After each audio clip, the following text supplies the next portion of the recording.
Chapter 411 Group Fight. Tu Shilong stopped stroking the hair with his orchid finger, aiming at the phoenix eyes with black eyeshadow, and leaned towards Yin Sui. "Little bitch, wait until I'm done with her," Tu Shilong said, as he loosened the hair between his fingers, and pointed his orchid finger at Han Yuran.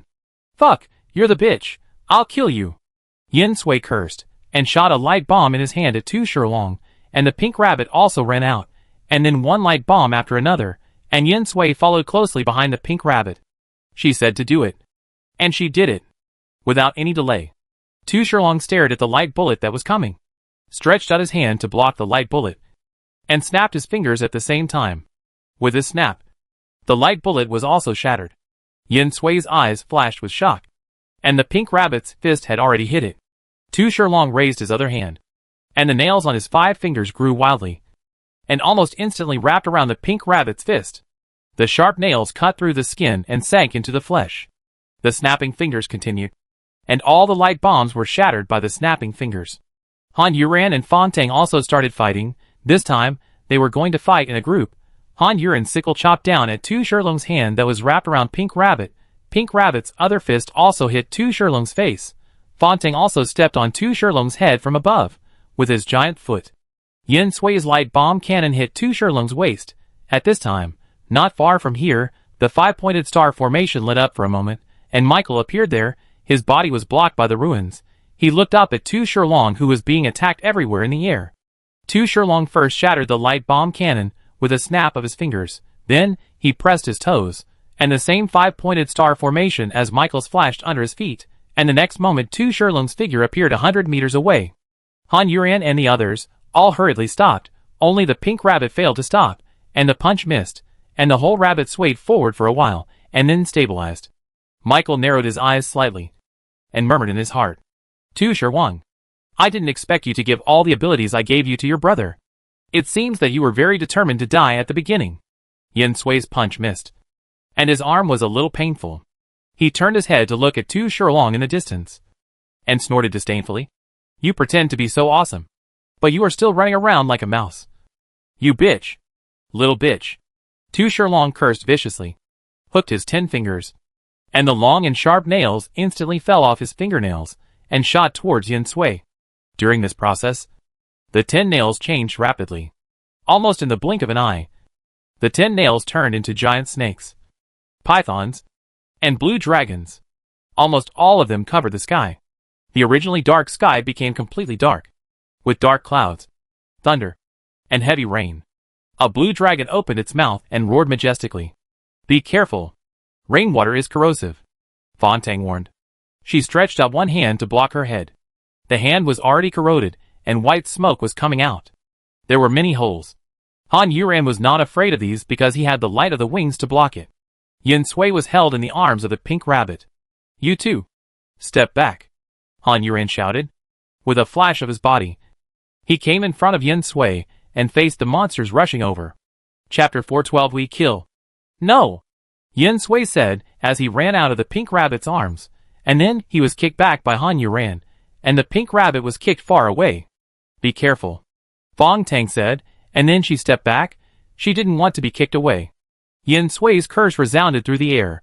Han Yuran had already turned the hand holding the sickle. She had come out of the forest of despair this time, and hadn't had a chance to test her combat ability. How much had she improved? This was a good opportunity.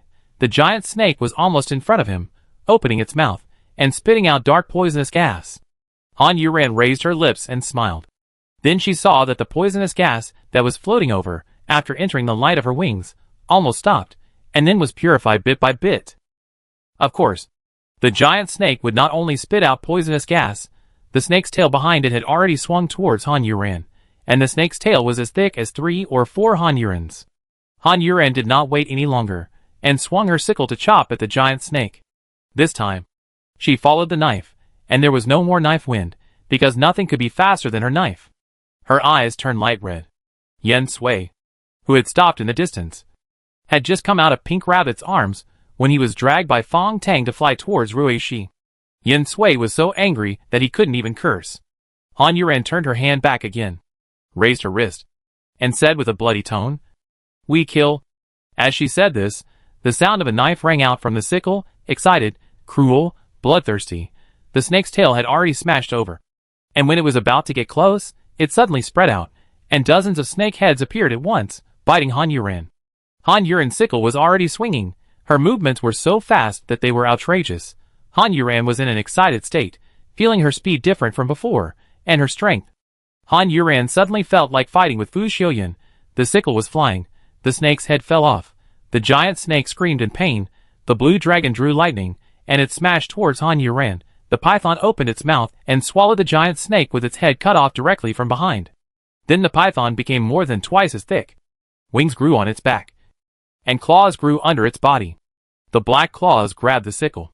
Han Yuran thought, looking for death. He chopped the black claws with a knife. But to Han Yuran's surprise, the claws were still quite strong and did not break. Instead, sparks were cut out. The thunder had already struck down on his head, and the sickle drew a spark on the claws without stopping. With a wave of his wings, Han Yuran had moved away from his original position in an instant. Only a little bit of lightning penetrated into the light of the wings. This time, Han Yuran felt a little numb.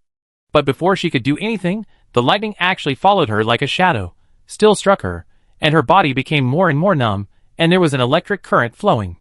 And the snake head of the python had already bitten her, and the pungent fishy smell made Han Yuran's stomach churn with nausea. Can she do it?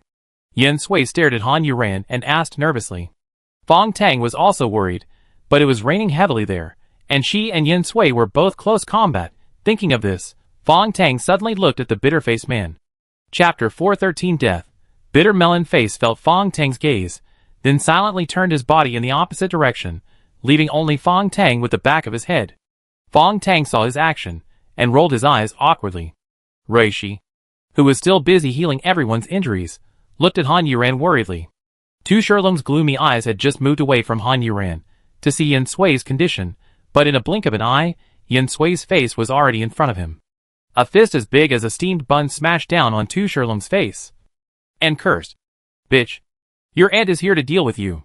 Fong Tang looked at the empty space beside him, and thought, I am stupid. I am stupid. I can't help Han Yuran. I can go fight that alien. It's not raining there anyway. So Fong Tang also rushed over, but still said, My friend, are you willing to help our teammates? Thank you. When he finished speaking, Fong Tang had already arrived at Tu Shilong's place. Tu Shilong's hand was holding Yen Sui's fist, and the other hands of the two were attacking quickly, constantly colliding with each other. Han Yuran swung the sickle upwards, and the blade cut through the middle of the thunder. Lightning was seen flowing from the sickle, and Han Yuran's arm was crackling and smoking, and the sleeves on his arms were almost burnt in an instant. Han Yuran's whole body also shook a few times, but the thunder was also chopped off. Han Yuran's head was still in a daze for a moment, and the python's fangs had already touched Han Yuran's scalp. The fishy smell made Han Yuran sober up. Bitter-faced man saw that half of Han Yuran's head was already in the snake's head, and his impatience became even worse. However, those circles of things appeared behind him again, and a long halberd full of historical scents appeared. Bitter-faced man reached back, grasped the long halberd, pulled it out, and threw it towards the snake's head. Then some weapons appeared and shot towards Songlong. The word death in Han Yuran's eyes shook again, and then flashed out from her pupils, imprinted on her eyelids, and the word death in her eyeballs turned white. As the word death changed, the evil spirit on Han Yuran's body took shape again, like rolling black smoke. The evil spirit on her body pierced the python's mouth directly. The evil spirit alone made the python's mouth bleed and cried out in pain. Not only did she have these evil spirits, but the sickle in her hand was also surrounded by evil spirits, almost forming a substance. It looked as if the sickle suddenly became bigger. The python still closed its mouth little by little fearlessly, but it would never have this chance again. Han Yuran swung the sickle in his hand and chopped it at the python behind him. Wherever the sickle passed, it left a black evil spirit that lingered for a long time. But the strange thing was that the python did not move. It was not that the python did not want to move, but that it was captured by the evil spirit and could not move. The sickle chopped into the python's body without any resistance. The thick skin and flesh were of no use at all. At the same time, Han Yuran had raised his other hand and stretched it upward. 5 fingers directly inserted into the python's upper jaw, and the python was in pain all over. It shuddered and twisted its body. However, At this time, its lower half of the body had already moved away from him. Chapter 414 Dragon meat should taste better. Bitter Melon Face, who had already offered his help, but whose attack had not yet reached him, watched the python being chopped into 2 pieces, and its tail falling downwards, and his pupils were a little bigger than before. Staring at the black air on Han Yuren's body and the sickle, he wondered, how did her fighting power suddenly burst out so much? Han Yuren inserted 5 fingers into the python's upper jaw, and held it tightly, and said, "If you want to eat me, you're not afraid of eating yourself to death." After saying that, she pushed her hand upward and backward, and the python's big mouth left her scalp, and what appeared in front of her was a blinding thunder. It turned out that when she cut off the python's tail with a knife, Sanlong had already secretly dropped a thick thunder. Han Yuren grabbed the python's upper body and swung it back again. The python shot out from above in front of her. Before the thick thunder fell, the python hit it first. The thick thunder instantly deformed and completely wrapped the python. There was a series of crackling noises, and the python gradually became smaller. Han Yuren seemed to smell the fragrance. In an instant, her problem of being distracted came back again. Smelling the fragrance, she suddenly felt that snake meat might be delicious. But she hadn't eaten it yet. While she was studying whether snake meat was delicious, the thunder had dissipated. But the burnt and cooked python didn't stop and continued to shoot at Sanlong, and was eaten by Sanlong. Sanlong chewed with a crunching sound, its whiskers fluttering, its eyes round, and its teeth standing up and down, opening and closing continuously. Han Yuren, whose food was snatched away, stared at Sanlong, swung her sickle, and laughed again. Dragon meat should be more delicious. As soon as she finished speaking, she went up again with the sickle, and almost at the moment after the action, she appeared on top of Sanlong's head. The weapons thrown by Bitter Melon Face, which were ineffective, were stopped by Bitter Melon Face. He thought that the battle here would not need his help at all. He was really meddling in other people's business. Bitter Melon Face felt a little embarrassed, but no one noticed him at this time. He didn't need to be embarrassed. Bitter Melon Face turned his eyes to the battlefield of Yin Sui, Fong Tang and Tu Shilong. With 2 against 1, they were barely evenly matched. But even so, they thought that they didn't need their help for the time being. Bitter Melon Face's face became more bitter. But since he had already used his weapon, there was no reason to take it back. Forget it. Just treat it as meddling in other people's business, Bitter Melon Face thought to himself. And all the weapons were adjusted in direction, aiming at Tu Shilong. Tu Shilong's hand had now turned into a dragon claw, and one claw quickly fought with Yin Sui, and one hand blocked Yin Sui's 2 hands. And from time to time, he shattered a light bomb cannon, and the speed was extremely fast. The other claw was in a stalemate with Fong Tang's giant hand, and the 2 hands were too different in size, and now neither could defeat the other. Fong Tang's veins bulged as he continued to exert more strength, but the claw was stuck between his fingers, tightly clasping it, and no matter how hard he tried, he couldn't suppress it. At this moment, the bitter-faced man shot a cold gun, the old and simple long halberd, from the gap between Yin Sui and Fong Tang, silently and quickly stabbed towards Tu Shilong's chest. Tu Shilong's pupils flickered, looking at the long halberd stabbing towards him, and he uttered a sound like a beast's roar. Chapter 415 Evil Spirit Soars to the Sky. Fong Tang and Yin Sui also noticed that there was helper. Yin Sui looked at Tu Shilong with a crazy and cruel smile, which was really inconsistent with her doll-like face, and her speed of attack was even faster. And she also summoned the pink rabbit that she had thrown away before. The wound on the pink rabbit that was corroded by the rain had also been healed by Ruishi. The big rabbit is one of Yin Sui's abilities, so when she summoned it, its apparent speed was faster than the speed of the long spear. The man and the rabbit moved at a crazy speed and momentum, forcing Tu Shilong to take a step back. This step back even weakened the claw that was in a stalemate with Fong Tang. This gave Fong Tang an opportunity, and she immediately pressed Tu Shilong's claw from the wrist, bending it back, and the claw was pressed against the arm. Michael looked at Tu Shilong, who was being forced back step by step, and thought to himself, "Your brother is still not as good as you, Tu Shilong." As Tu Shilong roared, a layer of black and shiny scales suddenly appeared on his body, covering his entire body, and even completely covering his face. Yin Sui fired a light cannonball, and Tu Shilong didn't even dodge, letting the light cannonball hit him, and then disappeared without a trace. His black and shiny scales were still black and shiny. Yin Sui's eyes showed a trace of shock. staring at the scale armor on Tu Shilong's body, and unwillingly fired several more light cannonballs. But the result was still the same, not leaving any trace on the scale armor.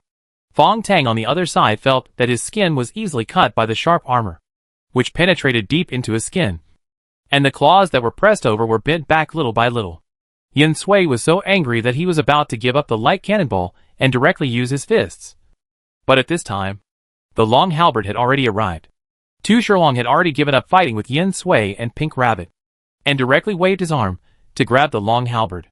He grabbed the long halberd with one hand, and two scales flew off with blood. Tu Shilong looked at the two scales flying away, and was shocked. He did not expect that the lethality of this long halberd was so strong. His body was also carried backwards by the long halberd and flew a long distance.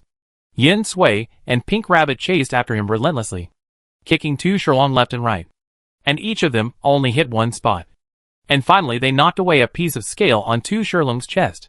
But this was not the end. Just as Tu Shilong was being led back, the remaining weapons suddenly appeared behind Tu Shilong, forming a fan shape, shooting at Tu Shilong in all directions. And now Tu Shilong was still fighting with the halberd in his hand. Fong Tang also appeared from the side, kicking Tu Shilong in the waist with his big foot, being attacked from all sides again. Tu Shilong roared again. This time, before his voice faded away, a blue dragon suddenly fell from above and smashed towards Tu Shilong. Han Yuren's figure was behind the blue dragon, slowly emerging, with murderous aura, bloodthirsty smile in her eyes, and a slight upward curve in her mouth. The blue dragon she threw down had white eyes. Its whiskers were broken, and its tongue was hanging out from its teeth. It looked very miserable. Chapter 416. The leader. Han Yuren's sudden appearance was a surprise to Michael, who was now in a god's perspective. However, this was also because Tu Shilong was in a critical condition just now. He did not pay attention to Han Yuren's situation, but thought that she would have to fight with Sanlong for a while. Who knew that the battle would end so quickly? Michael had to say, it was really amazing, but he had to take action to save Tu Shilong. So when all the attacks were directed at Tu Shilong in the middle, everyone saw that the five-pointed star formation was lit up above, below, left and right of Tu Shilong, completely protecting Tu Shilong. And those attacks hit it, only in exchange for the four five-pointed star formations flashing back and forth, but it never disappeared. Tu Shilong looked at the five-pointed star formation in front of him, his face became uglier, and the scales on his body slowly retreated. The blue dragon fell softly on the five-pointed star formation. Han Yuren said, "You get out of the way." Fong Tang, Yin Sui and Pink Rabbit gradually stopped their attacks, and looked at Han Yuren above. Both of them had a flash of shock in their eyes, but they still made way. Tu Shilong's eyes were not looking at them, but were roaming around. He was looking for Michael. Han Yuren chopped down with his sickle, and the blue dragon was split into two halves again, falling off the five-pointed star formation. Some of the evil spirit from the sickle remained on the formation, and was slowly absorbed by the marks on the formation. Han Yuren narrowed his eyes, carried the sickle on his shoulders, and looked like a real leader. "Don't hide anymore. Come out," Han Yuren said. "Anyone else?" Ruishi, who was healing everyone's injuries, walked to the side of the bitter-faced man, looked up at the sky, and asked. The bitter-faced man was stunned by her question, and after glancing at Ruishi he thought, "Am I familiar with her? Why did she come to talk to me so directly?" But when he thought that the other person was talking to him, it seemed inappropriate not to reply. The bitter-faced man's eyes turned back to the sky, and replied, "Yeah." After thinking for a while, he felt that his reply was too simple, so he added, "Yes." Ruishi's mind was in the air, and she didn't notice the bitter-faced man beside her at all, because she had a lot of psychological activities when she asked this question. After replying, the bitter-faced man did not hear Ruishi continue to speak, and thought, "Did I say something wrong?" So he looked at Ruishi with a slanted eye with some uneasiness, and saw that the other party was looking at the sky with worry. And then he was relieved and retracted his gaze. "If you don't come out, I will chop you down." Han Yuren said another sentence. The five-pointed star formation on Tu Shilong's head flashed again, and then a figure appeared on it. At the same time as the figure appeared, Han Yuren's sickle chopped down without hesitation. This way of treating guests is not good. Michael, who had just appeared, said, raising his hand to block in front of him. Another five-pointed star formation blocked the sickle.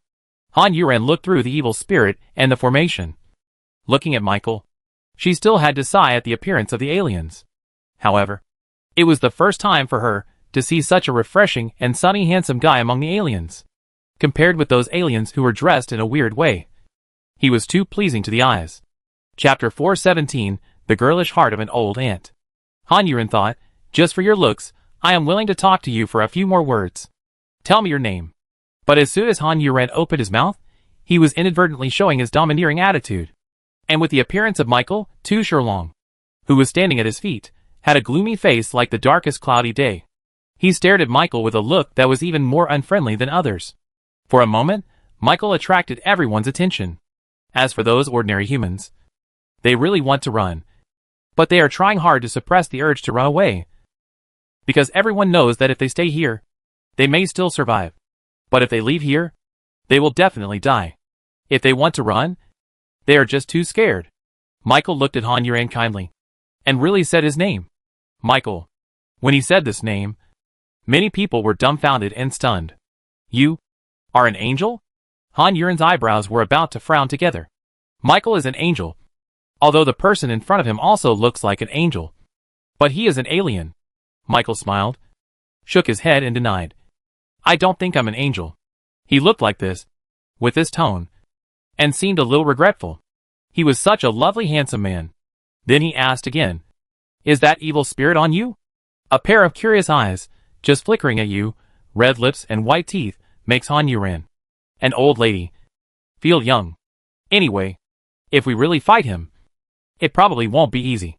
So there's no need to rush. So Han Yuren really started chatting with him. Yes, can you recognize it? Well, we of the Dark Clan have this kind of evil spirit, but compared to you, ours is not worth mentioning. Michael was not afraid of leaking the secret and told it. Then he said curiously, you have a divine fragrance on your body, which belongs to the Light Clan, and the evil spirit belongs to our Dark Clan, but how can these two coexist? So you are really weird. He said this with a face full of entanglement and confusion. But except for Han Yuren, everyone else was stunned. Dark Clan? Light Clan? What is this? Is it their real race name? But where is the Light Clan? I don't think I've seen it before. Han Yuren knew everything now, so she was not surprised. But she didn't expect that. For the two races on the Star of Gods and Demons, the existence of the gods and demons has been forgotten so completely. The reason why the incense of gods and evil spirits cannot flow in your blood is because you are plunderers, thieves, and temporary cooperating thieves. Of course you have to share the spoils, so how can you be together? You should be a high-ranking person in your Dark Clan, Han Yuren said. She wanted to know to what extent the god and demon clan had been forgotten. Well, I guess so. I am the prince of the Dark Clan. Michael did not say this in a condescending manner. He sounded very ordinary. Am I a high-ranking prince? Yes. There are only 3 princes in the Dark Clan, and I am one of them. The two of them were chatting calmly, which made others anxious, worried, and confused. Those who didn't know would think that these were 2 good friends chatting about family matters. Han Yuren also roughly knew to what extent the god and demon clan had been forgotten. Chapter 418, You Can't Beat Me Now. The topic ended awkwardly here. Han Yuren and Michael looked at each other. Han Yuren thought, why do I feel that it's not good to attack suddenly? Although you are more powerful now, you still can't beat me now. Michael reminded her kindly. Han Yuren felt that the other party's good intentions made her feel a little uncomfortable. The sickle turned again and said, do you want to confirm it? Michael smiled and said, okay.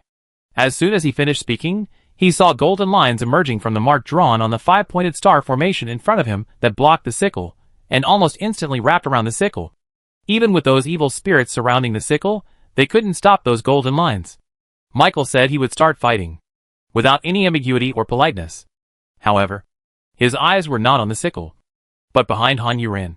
Han Yuren saw a flash of light in his golden pupils.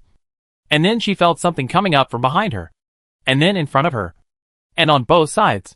Han Yuren didn't even need to look to know what it was. But she was still a little shocked in her heart. Michael's speed of attack was really faster than the speed of a blink of an eye. And it was faster than her speed. So when Han Yuren noticed it, her wrists and ankles were already entangled by the golden threads. But Han Yuren certainly couldn't just surrender. So she completely ignored the golden threads entangled around her wrists and sickle, waving her arms, and raised the sickle, and chopped it down according to the 5-pointed star formation. And to her surprise, her movement was surprisingly simple, as if she was not entangled by anything, since it is not a binding function. Then these gold threads must have other functions. As Han Yuren chopped down with her sickle, she stretched out her other hand and grabbed the gold thread on the wrist holding the sickle. The gold thread was surprisingly smooth, but she pulled it hard, and it was surprisingly strong. She pulled it several times, but it didn't break.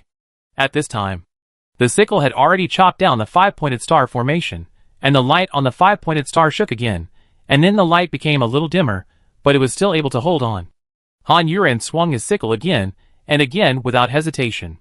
Everyone saw that the 5-pointed star formation was constantly flashing, but Han Yuren's eyes were fixed on the golden line that was gradually disappearing on his body.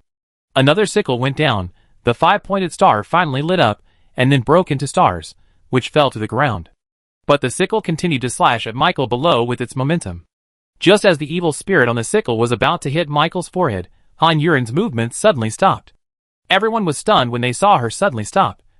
And then, they started to worry. Michael didn't change his movements or expression from beginning to end, and he just kept looking at Han Yuren with a smile. But Han Yuren felt that her limbs were tied up by ropes, pulling her tightly, making her unable to move. She also knew where the golden threads disappeared to, and it turned out that they entered her body and tied her up. I said, "You can't beat me now," Michael said, not mocking Han Yuren, but just stating what he thought was the truth. Chapter 419, I don't think I will necessarily lose. Really? Han Yuren asked back. She was also smiling. Just as Michael was about to nod, he felt a pain on his head. Another 5-pointed star formation appeared above his head, and Michael took a step back. A strand of golden hair slowly fell. It fell on the 5-pointed star formation under him. Tu Shilong inside was dumbfounded when he saw the hair being stroked. He didn't expect that Han Yuren could really do it. But then, he looked at Han Yuren with even more anger and hatred. Michael was his target. He was the one he wanted to kill. How could others hurt him? I don't think I will lose, Han Yuren said, and the angel-like figure behind her appeared again, forming a sharp contrast with her murderous aura. The reason why she was able to break free from the golden thread was naturally because of the difference in her blood. When releasing the power of God and the power of the devil at the same time, the two were incompatible, which would make her blood boil in an instant. As soon as the blood boiled, it melted all the gold threads, and naturally could not bind her. So her move was completely beyond Michael's expectation. Michael was not on guard at that time, which allowed her to succeed, and cut off a strand of Michael's hair. Michael stared at his hair. It had been a long time since he was hurt by anyone except the Sari. Although this time it was because he was too careless. However, this time he did lose a move. Michael raised his head and said, I lose. I will take the person under my feet away. You can do whatever you want with the others. He was not asking for Han Yuren's consent, but explaining to Han Yuren, I hope we can meet again soon. Michael said this again, and after the 5-pointed star formation flashed, he and Tu Shilong disappeared. Han Yuren stared at the empty space in front of him, silently collected the angel and the evil spirit on his body, and his eyes regained clarity again. In fact, she knew that she couldn't beat Michael, but if she fought, she could also severely injure him. But she had to fight with her own life. Han Yuren felt a little heavy, because Michael said that they had 3 princes, and the one in pink gauze they had seen before seemed to be one of them, because he called himself the king. Then, there was another prince they hadn't seen. But if all 3 princes were so powerful, it would be really difficult to deal with, Han Yuren thought. But she didn't know that the prince she thought they hadn't seen was the first one they had seen, and the prince they had seen the most times. He just ran away like that. Yen Sui roared in dissatisfaction and flew to Han Yuren's side. And the ordinary people below, some of them couldn't stop crying, and shouted they were finally saved. Run if you want to, let's go down and see what's going on, Fong Tang said as he fell to the ruins. When Tu Shilong came out before, he made a hole here, so it was easy to get into the glass ball through the hole. Yen Sui and Fong Tang followed closely behind, during which time Yen Sui asked excitedly, Old Four, how did you know that bitch was hiding here? Guessed. Han Yuren replied, no longer thinking about the 3 princes. It shouldn't be easy for them to face such a strong enemy now. It's more important to deal with the things at hand first. Chapter 420 Bitter Face. After receiving Han Yuren's answer, Yen Sui did not know what kind of expression he should show. Finally, he said, "You guessed it right." While talking, the three of them had already entered the glass ball, looking at the countless screens, and the people who were being tortured on the screens. The three of them fell silent. Han Yuran clenched his fists uncontrollably. I didn't expect that in this southern area, there were so many people, suffering in human torture. Fong Tang took several deep breaths, calmed himself down, then walked to the table and said, "There must be a mechanism here to stop those things. Let's look for it first, and shut it off. This way, it will be much safer when we rescue people." Yen Sui's face turned pale, and he slammed the table in anger. "That bitch, next time I see him, I will cut him into pieces." "Second brother, what are you smashing?" Fong Tang, who was looking for a switch or something on the table, asked with some fear when he saw the green thing under Yen Sui's fist. "Ah?" Yen Sui lowered his head in confusion and raised his hand. He saw a button with no written on it, which he had just smashed. Yen Sui's eyes widened. "What is this? What does it mean?" Fong Tang hurriedly looked at the screens, and Han Yuran, who had been staring at the screen, said, "It's okay." Fong Tang finally put his heart at ease, and looked at the green button again, and said uncertainly, "Is this the button we are looking for?" Han Yuran also cast his eyes over. "Maybe. Or I'll find a place with fewer people, and try it first." Several people looked at each other, and then Fong Tang nodded and said, "Okay." After that, they chose a place with only 3 people, and close to here. After Han Yuran went out, he called Ruishi, and the two went together. Bitterface was struggling in his heart, wondering if he should leave at this moment, when Yen Sui came out from below and shouted to him, "Hey! You are watching those people over there." After shouting, Yen Sui fell back without giving Bitterface a chance to agree or refuse. Bitter Melon Face stared at the place where Yen Sui disappeared, wondering, "Am I familiar with them?" After that, Bitter Melon Face thought about it seriously, and said affirmatively, "No, I really am not familiar with them." But those ordinary people looked at Bitter Melon Face with gratitude, and kept saying, "Thank you, thank you." Bitter Melon Face glanced at them sideways, then turned his eyes away. After a long while, he said, "You're welcome." He thought, "Since you thanked me, I'll stand here for a while." At this time, Han Yuran and Ruishi also arrived at the target location. A puddle suddenly appeared on the ground. The 3 people were soaked in it, and they were all sobbing. Han Yuran glanced at Ruishi, and Ruishi immediately wrapped her with healing light. Then Han Yuran flew to the edge of the puddle without hesitation, and reached out to grab a man who was leaning against the side, and was sobbing that his age was hard to tell, and then led the man back. Water fell from the man's body, and the man who was dragged away, then opened his eyes, and looked at Han Yuran with a confused face. Especially when he saw the wings behind Han Yuran, he thought he was dead, so he saw an angel. Chapter 421 Nothing is wrong. Han Yuran was staring at the puddle, watching nervously whether there were any changes. Until she landed on the ground with the man, there was still no change in the puddle. Han Yuran let go of the man in her hand, and the man fell directly to the ground, and felt a pain on his body, which made the man come back to his senses. He was confused. Can the dead feel pain? No way. Han Yuran had already pulled the man in the middle out again, and then let go, and threw him again, and in the blink of an eye, the third woman was pulled out by her, and still nothing happened. Ruishi's healing light retreated from Han Yuran, and fell on the 3 people. In the glass ball underground, Yen Sui looked at the green button and said, "It seems to be this. Old 2. Go to this place with Old 4, and the others." Fong Tang said, as he pointed at a screen. Yen Sui looked over and saw at least 40 or 50 people on the screen. 40 or 50 people were hanging on a leafless tree. The branches passed through one of their bodies to hang them. It looked very painful. After Yen Sui remembered the route, he flew out. And after finding Han Yuran and Yen Sui, the 3 of them sent the 3 people to Kagwamian. Without giving Kagwamian a chance to speak, he flew to the place where Fong Tang pointed. Kagwamian followed the 3 of them from the corner of his eyes, pursed his lips, and stood straight. Soon, Han Yuran and the others arrived in front of the tree.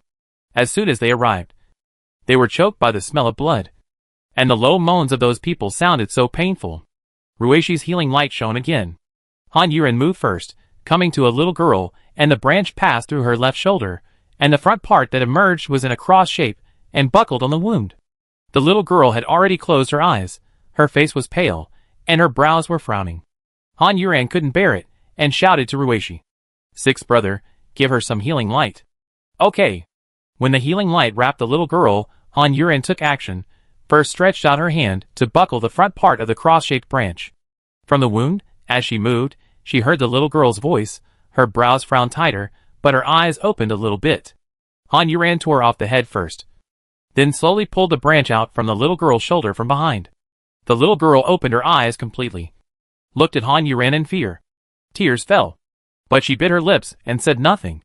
Han Yuran hugged the little girl with one hand, and pulled out the bloodied branch with the other hand, then retreated instantly while holding the little girl. This time it was still safe, and nothing happened. Sixth brother, give them all the healing light, Han Yuran said. Okay. Yin Sui and Han Yuran then worked together to rescue those people from the tree. Finally, Han Yuran swung his sickle and chopped down the tree. Fong Tang was relieved. It seemed that this button really blocked all the mechanisms. After that, Fong Tang quickly memorized all these places in his head. It took less than a minute, and then he flew up from below. Han Yuran and the others also brought those people back in batches. Chapter 422, Getting Close to Others and Attracting People. Some of these people actually knew each other. Some were relatives. Some were friends. And some were lovers. When they met, they cried bitterly. After rescuing another group of people, we will go back first and call everyone to come together, Fong Tang said. Several people nodded. It was indeed difficult for them to rescue everyone and bring them back. Please help me take a look, Fong Tang said. And then they left again. Bitterface couldn't help but clench his fists, thinking, Xing Yubai, why didn't you say no to them?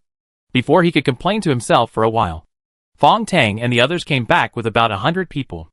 Without those mechanisms, the speed of rescuing people soared. Ruishi was busy healing everyone's wounds. Han Yuran said, I'd better stay here to observe the situation, so that we don't know what will happen in the future. Lao Lu should stay too. The two of us will slowly save them here. I think if we don't save some people, they won't be able to hold on. She also made sense. It was indeed the current situation that someone could die at any minute. Then you and Lao Lu should be careful, Fong Tang said. Yin Sui also patted Han Yuran twice. Don't be stubborn, we will be back soon. Got it, you are still worried about my work, hee.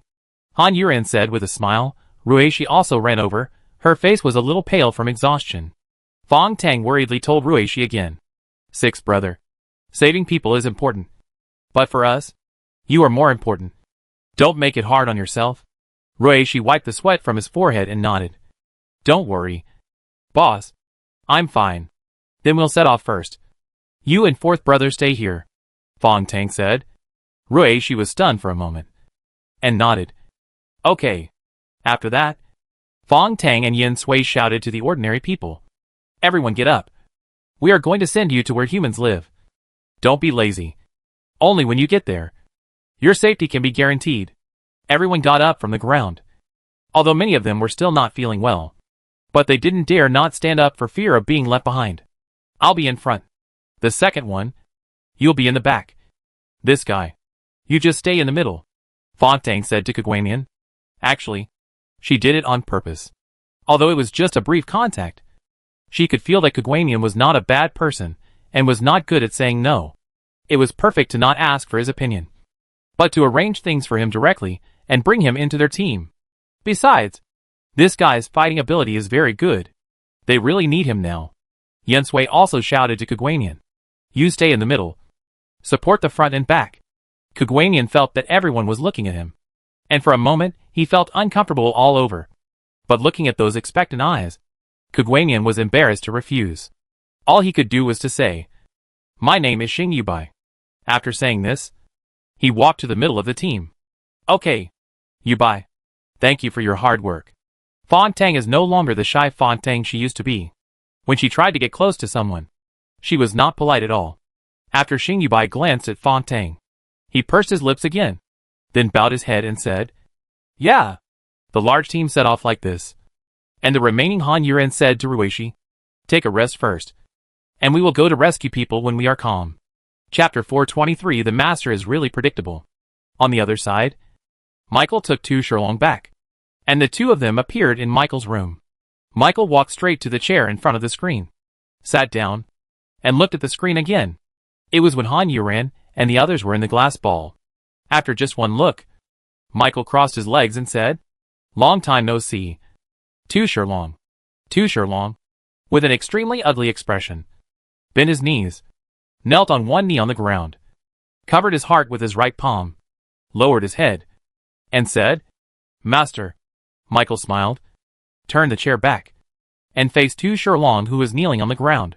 "Are you angry now? You really want to get up from the ground, rush over, and kill me?"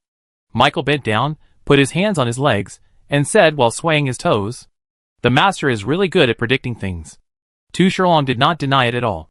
Then he saw a toe stretched out, hooked his chin, and then lifted his chin up little by little. Tu Shurlong could only raise his head and look at Michael opposite him. But when he saw Michael's face, he couldn't control his expression at all. His face was full of hatred, and he wanted to eat Michael alive. Michael smiled helplessly. "Not really, I just killed your sister. Why do you hate me so much?" Michael said as he straightened up, leaning back on the chair, and raised his toes again. Tu Shurlong's head was also lifted up, and his eyes could only look down. Looking at Michael's face full of indifference, he said hatefully, "Sooner or later, I will avenge my sister. Just wait, master." He gritted his teeth when he said the word master. "You know, your sister was willing to be killed by me. And before she died, she transferred all the abilities I gave her to you. Which means she knew it a long time ago and was ready. Why are you making such a fuss? Shut up. You devil. You cheated on your sister's feelings. You." Before Tu Shurlong could finish his words, the foot under his chin kicked him hard. Tu Shurlong's face tilted, and his teeth bit his tongue until it bled. He fell backwards and hit the wall. Blood flowed out from his lips, but his expression was much calmer. He raised his hand to wipe the blood from his lips, then knelt on the ground and crawled back, lowering his head obediently. "Don't think that I will always tolerate you because of your sister. Remember, you are Tu Shurlong, and the person I killed is Tu Shurwang. Get out," Michael said with a rare cold face and tone. "Yes, master," Tu Shurlong said and backed out of the room. But everyone knew that his resentment and hatred would never decrease but increase, and would grow wildly there day by day. Michael looked at the closed door, and his head tilted back with some fatigue. He closed his eyes, raised his hand to pinch the bridge of his nose, and murmured to himself, "Tu Shurwang, you are willing to die for me, right?" Tu Shurlong, who left outside, clenched his hands into fists in his sleeves, directly cutting his flesh, and blood dripped all the way. But he didn't even know it. "Master, I will definitely let you accompany my sister." Tu Shurlong swore in his heart. He knew how much his sister loved the master, and she obviously loved him so much. Why did it end up like this? Chapter 424. I'm alive. Han Yuran and Ruishi came into the glass ball again. After they memorized all the routes nearby, they went out again. Then, they began a long rescue operation. On the other side, Tu Shurlong came out of Michael's room. After turning a corner, he ran into Lucifer, who was still thinking about Michael. Tu Shurlong was so focused on swearing that he didn't notice that there was another person opposite him, and he was a prince. But Lucifer noticed Tu Shurlong. This road only leads to Michael's room. Lucifer's eyes widened again, glancing at the absent-minded Tu Shurlong, feeling that he looked familiar.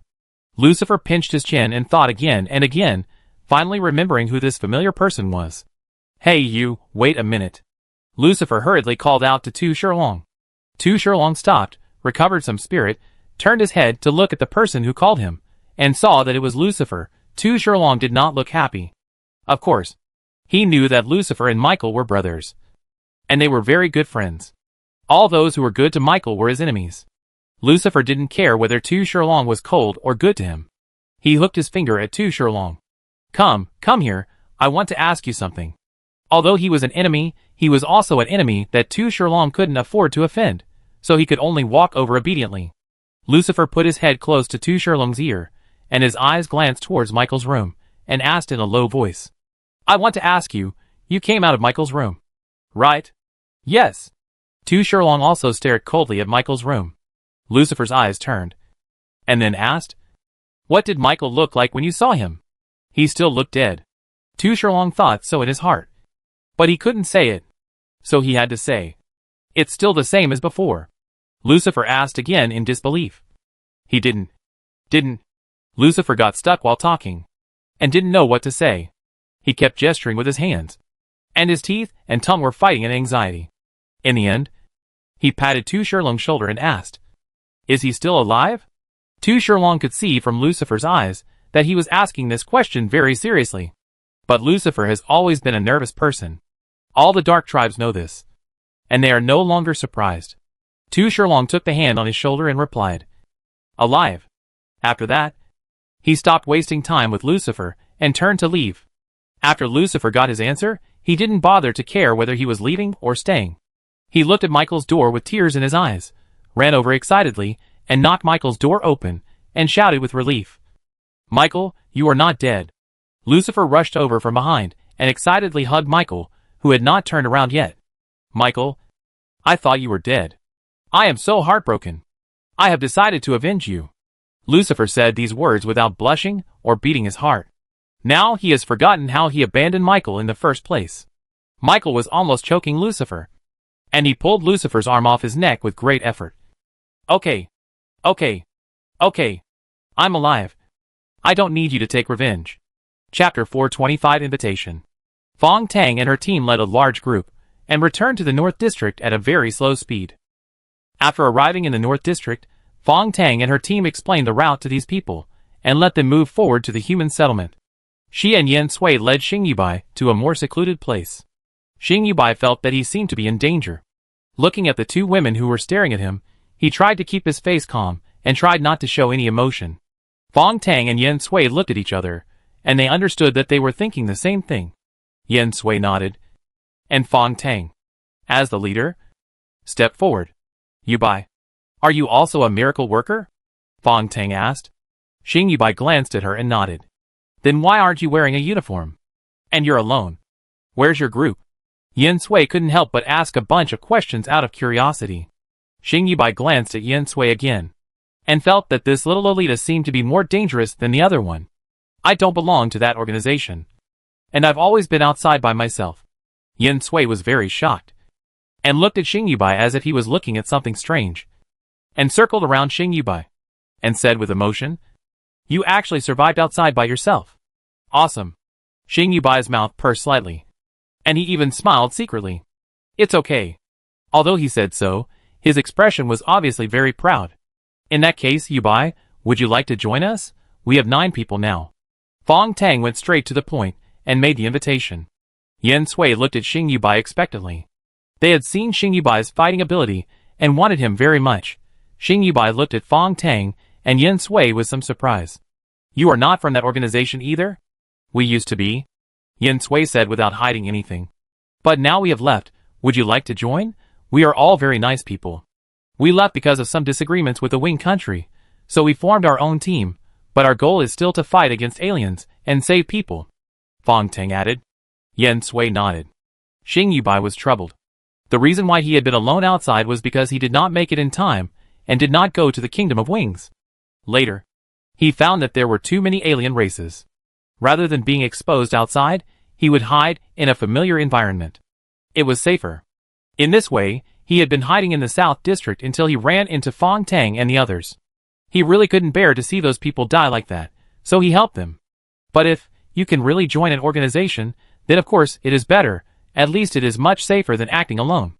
And judging from the actions of Fong Tang and the others, they are indeed saving people, which does not violate his principles and conscience. Yen Sui saw that he had not agreed for so long, and stretched out his hand to push him. "Aya, what else is there to think about? Can we still lie to you?" Xing Yubai took a step back after being pushed by her, raised his hand, and rubbed his arm that was pushed, and said, "Okay, I will join, but if I find that the facts are not consistent with what you said, I will still leave." "Don't worry, we won't lie. My name is Fong Tang.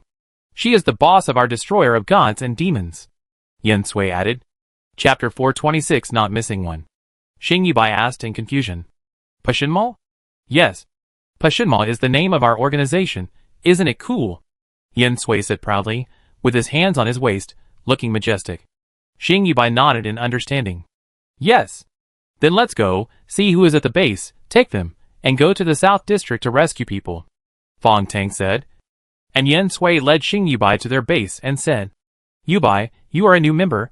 I will call you Lao Shi. You should remember the location of the base, so that you can find it later. Xing Yubai nodded again, his eyes kept turning around, and silently memorized the route, and the surrounding buildings in his mind. Soon, they arrived at their base, and Xing Yubai saw Fong Tang and Yin Sui crawling down from the thing that merged with the ground. Xing Yubai followed, and after entering, there was a dim light. Is anyone there? Fong Tang asked. Yes. Fu Xiuyan replied. Third brother. Seventh brother. How is your mission going? Boss. Who is this? Sugita Jintoki, who was about to reply, looked up and saw Xing Yubai following behind, and asked, My name is Xing Yubai. Yubai is new to us. Although the requirement is 5 people agreeing, we already have 4 people agreeing, so 1 more is not needed. Fong Tang explained, and even Han Yuran and Rui Shi were included. Since that was the case, Sugita Jintoki quickly accepted Xing Yubai, and then put the matter of Xing Yubai aside, and reported their mission to Fong Tang. The third brother and I have already checked the surrounding situation. This is the route on the map drawn by the third brother. The circle place can be used as our second hiding place, Sugita Jintoki said as he spread a piece of paper on the blanket in the conference room, and pointed to the circled place. Fong Tang and Yin Sui came over and listened carefully. Xing Yubai was looking at the secret base, and in a blink of an eye, his eyes met Fu Xiuyan, who was sitting on his bed. Xing Yubai was stunned for a moment, and then he recognized the face. He didn't expect that the person who spoke at the beginning had also left the organization. Xing Yubai smiled awkwardly, and Fu Xiuyan also smiled politely at him, and then looked away. At this time, Meng Meng's voice came from the entrance again. Those people. It seems that the boss and the others rescued them. As soon as the voice fell, Gao Tianyi and his group came back. First, they saw Xing Yubai standing in the center, and then they turned their eyes and saw Fong Tang and Yin Sui. Meng Mengda said excitedly, Boss, you are really back. Did you save those people? Meng Mengda ran over and said. Fa Tang also learned about the surrounding situation through Sugita Jintoki's narration, and turned to ask, You met those people. How was it? Did you take them in? Meng Mengda nodded. Yes. But what about the 4th and 6th brothers? Meng Mengda looked around again, and Fu Xiuyan, who had been looking down and thinking about something, raised his eyebrows. They are still in the South District. There are many people trapped there. We came back to ask you to go with us and rescue those people. Chapter 427 I am willing to go. After that, Fong Tang told everyone about the South District and Xing Yubai in detail. Everyone listened carefully. When they learned that there were so many people suffering in the South District, everyone's breathing became heavier. So we have to hurry up. Fong Tang looked at everyone and said, I think it would be better to let the people of Wing Country handle this matter. Gao Tianyi put forward his own opinion and then, in everyone's puzzled eyes, explained, We have too few people, and I think Wing Country is trustworthy in this matter, as long as we don't reveal our position. If it were in the past, Yin Sui would have been furious, and would definitely scold Gao Tianyi for siding with Wing Country. However, now she regards Gao Tianyi as her own, for the opinions raised by her own people. It is important to think whether they are feasible. As for the starting point, there is no need to doubt it. But how do we notify them? Yin Sui raised the question in his mind. I don't think those who were sent there can explain this matter clearly. Gao Tianyi smiled proudly. Don't forget. What is the mission of our group? Fong Tang's eyes lit up. Did it work? Gao Tianyi nodded. Of course. There is nothing that I can't handle when Brother Tianyi takes action. His words were met with a few funny rolls of the eyes. Then I'll leave this matter to you. Fong Tang did not ask any more questions, because she believed that since Gao Tianyi said so, there must be a way. However, in this case, we have to let Lao Si and Lao Lu leave there quickly, so as not to run into the people from the Kingdom of Wings. I am willing to go. Inform them. Fu Xiuyan, who had been silent all the time, suddenly spoke. Everyone was stunned. You have to know this, Fu Xiuyan. If you don't put things in his hands, he will never take the initiative to do anything. Where did the sun rise today? Fong Tang shook his head and said, Old Third, your strength is still. Actually, not long ago, I successfully activated the sacred fragment in my body, and I have gained new abilities. Fu Xiuyan interrupted Fong Tang. This news surprised everyone more than his previous initiative. Especially Xing Yubai, who knew nothing, was wondering, this sacred fragment can be activated again. Really? Yen Sui frowned. I don't know why he asked with some disbelief, but his eyes looked at Sugita Jintoki. After all, they have been together for a while. Sugita Jintoki nodded. Yes, the third brother did succeed. And his new ability is awesome. And his fighting power is super strong. After hearing what he said, everyone believed it. I hope you can give me a chance. Fu Xiaoyan said this, which made it difficult for Fontang to refuse him. Okay, but you should be careful. The third brother, the fourth brother, and the others should be near the landmark building in the South District. Try to go back quickly. Thank you. After Fu Xiaoyan finished speaking, he went out. He left the room. There was a strange silence in the base. Xing Yubai couldn't tell what he felt. He just felt that everyone here seemed to have some opinions about Fu Xiaoyan. Okay. Old 8, you go do your thing first. Fong Tang broke the silence. He thought, wait a little while, I must ask Old 7 about the activation of Old 3's sacred fragment. Chapter 428, so this is what happened. And Fu Xiaoyan, who left alone, was flying towards the South District. Of course, he did not activate any sacred fragments, because there were no sacred fragments in his body. It was just a show for Sugita Jintoki when there were few people around. When it comes to acting, he is much better than the real Fu Xiaoyan, and he fooled Sugita Jintoki. Because of that bitch, the father has always had a gap in his heart with him, which is why he was reluctant to hand over the position of the king of the Dark Tribe, and he values the son born to him, and that bitch very much. The father has already taken away his woman, and he still wants their son to take away his throne. Of course it is impossible. Fu Xiaoyan will never allow this to happen. However, with his identity, he will definitely not escape the eyes of his father if he wants to kill Michael on the Star of Gods and Demons. But at this time, the Light Clan suddenly came to find him, saying that they had discovered a new planet, on which there was a species called humans, and the living environment there was very suitable for the Dark Clan. They only needed 1/3 of the humans for the experiment. But the Dark Clan had an additional satellite planet. Sari didn't care about these agreements that seemed to be taking advantage of him. What he cared about was the conditions proposed by the Light Clan. Condition 1. All the Dark Clan except the Dark Clan King would descend on the planet called Earth. Condition 2. The Light Clan would divide the Book of Light into countless pieces, and give them to those humans, so that they could observe their reactions and physical potential. At the same time, without the Book of Light, the Light Clan would not be able to threaten the Dark Clan King. Sari knew that the opportunity he had been waiting for had come. So he asked his men to persuade his father in every possible way, and finally convinced his father. And the matter was settled. As long as he was out of his father's sight, it would be much easier to kill Michael without leaving any trace. Even if his father gave the command to the witch, as the great devil, no one dared to order him around. So he ran to the human, and chose this human who had the same face as himself as a cover. Even if Michael always stayed in his room, he had a way to get him out when the time was right, and then kill him as this human. However, he unexpectedly discovered Han Yuren, a different existence, in addition to the divine fragrance and evil spirit in her body. Han Yuren was also the person that the master of the Forest of Despair was waiting for. She must have many unknown secrets. There are very few people who know about the gods and demons on the Star of Gods and Demons. However, in order to find the safest way to kill Michael, Sari has checked many things, and even found out the forgotten history. Although there are very few records about that history, Sari has roughly guessed that Han Yuren has definitely inherited the heritage of the gods and demons.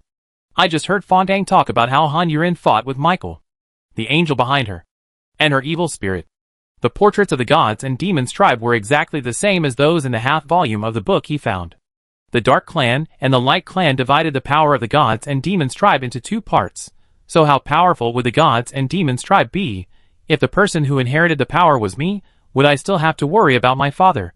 Fu Xiaoyan's eyes, which had a special effect of deep affection, lit up with a cold and bloodthirsty light, looking very creepy. Chapter 429, each with their own thoughts. Fu Xiaoyan has decided he will confront Han Yuren. He has been observing and provoking Han Yuren before, but now he wants to cooperate with Han Yuren.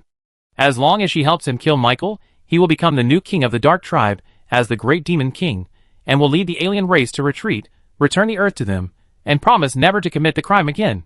And what Han Yuren has to pay is to fight Michael to the death, and can only win, not lose. Through the contact with Han Yuren these days, Fu Xiaoyan knew that although he looked indifferent, he was actually a fool who was willing to give without asking for anything in return. as long as he put forward this condition. He believed that Han Yuran would definitely accept it. Han Yuran, who was rescuing people with Ruishi at this time, sneezed very suddenly, and saliva sprayed on the face of the person in his hand. The other party looked at Han Yuran in confusion and grievance, but did not dare to speak, nor did he dare to wipe the saliva on his face. Han Yuran felt a little guilty, and wiped the other person's face with her sleeve, thinking, "Who is talking about me behind my back? Old 4. Let's take a break.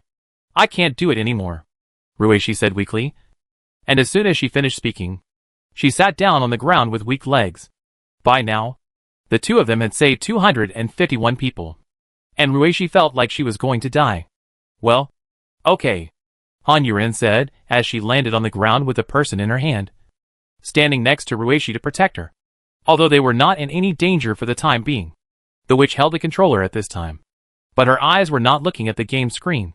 She stared at the ground with empty eyes, and I don't know what she was thinking. After a long while, she said, "Dogleg, call Michael to me." The dogleg who was guarding outside nodded and said, "Yes, sir," and then left and walked towards Michael's residence. I thought, since I can't reach an agreement with the Great Demon King, is the witch going to find the third prince? However, that's right. The one who can inherit the position of the king of the Dark Clan in the future is either the Great Demon King or the third prince. The dogleg felt disgusted when he thought that the witch wanted to marry his brother in order to maintain her high-ranking life. What does it matter if their status is noble? In fact, they are just like us, with dirty thoughts. The dogleg thought and came to the door of Michael's room, and said respectfully, "Third prince, the witch wants you to come over." Michael, who was resting with his eyes closed, suddenly opened his eyes, and a cold light gradually disappeared in his eyes. He certainly knew that the big devil went to see the witch after beating him last time. But why did the witch suddenly come to him? Michael stood up with doubts in his heart, pushed the door open and walked out, looking at the dogleg standing at the door, and said, "Thank you for your hard work, third prince. Please." Unlike other people, Michael is very kind even to the dogleg. But the dogleg looks down on Michael. The reason was simple, because of jealousy, because of disdain. Michael's mother was also a low-level dark tribe like them, but Michael was able to be superior, and in his heart, he always put Michael in the category of low-level dark tribe, so he disdained the politeness of people of the same level. The two returned to the witch with their own thoughts. Only Michael walked in by himself. The witch should be considered his sister, but he bowed his head in respect of her. I wonder what the commander wants to talk to me about. Chapter 430, Reaching an Agreement. The witch turned her head on the sofa, looking at Michael standing at the door, pointed to the sofa next to her. "Sit down."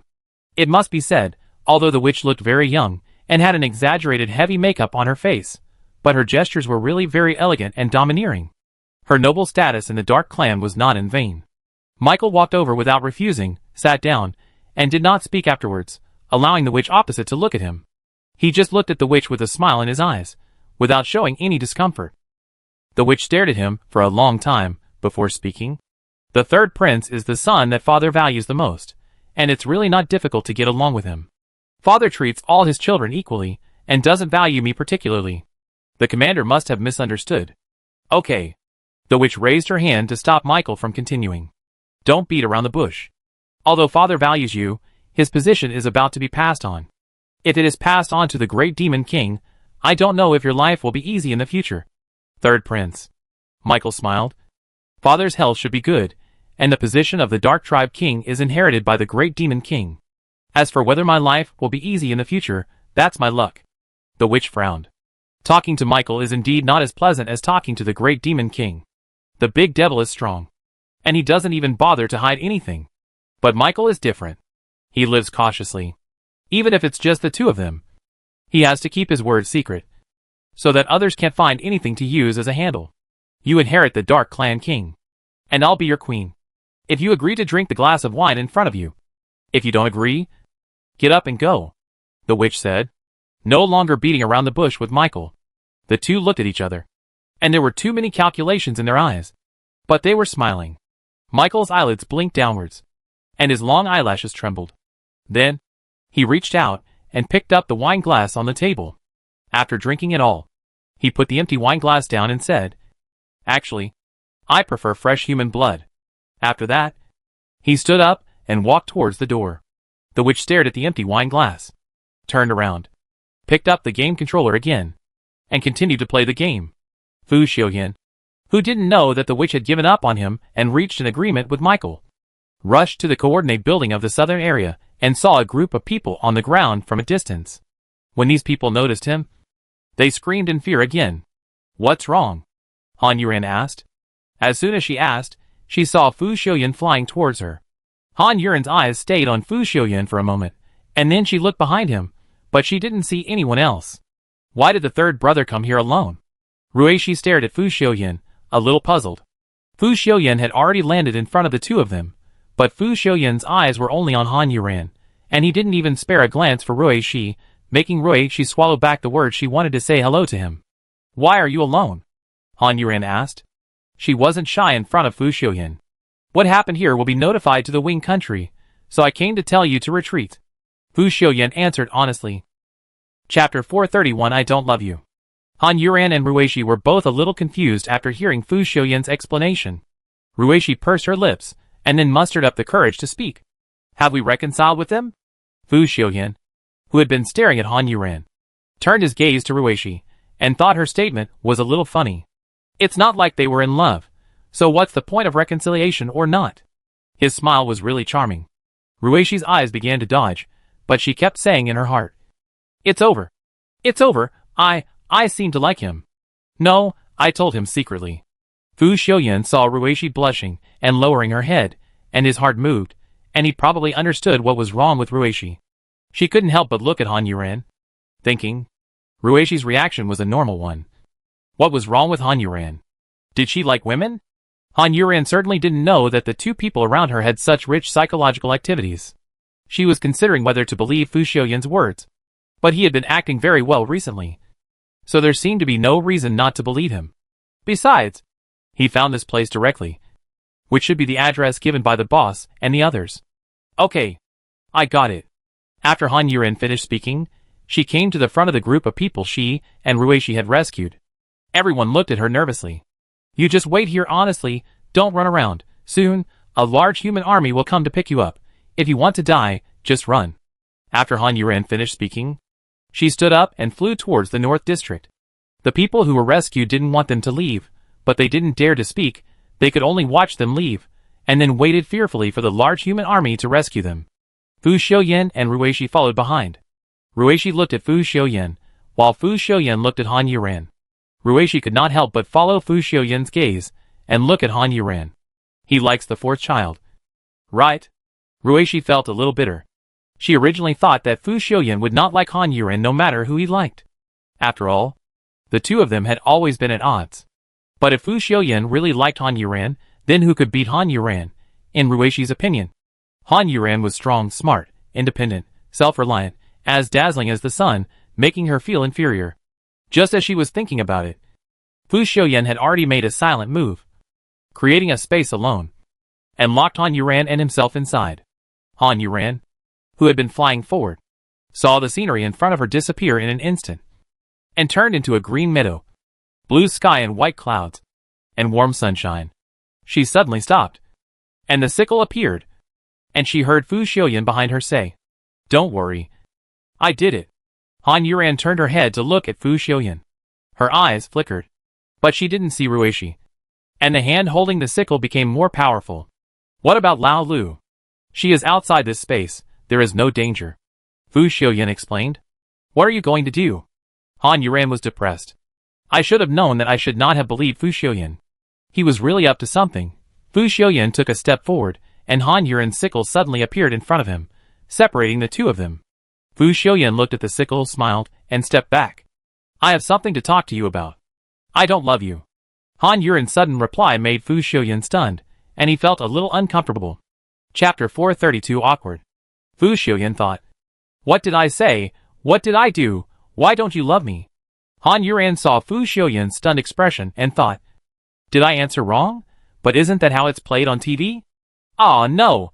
The answer on TV is I loved you." So Han Yuran corrected what she had just said. "I haven't loved you." Fu Xiuyan went from stunned to confused, and finally asked with a bit of a laugh, "What are you talking about? Aren't you asking me if I love you?"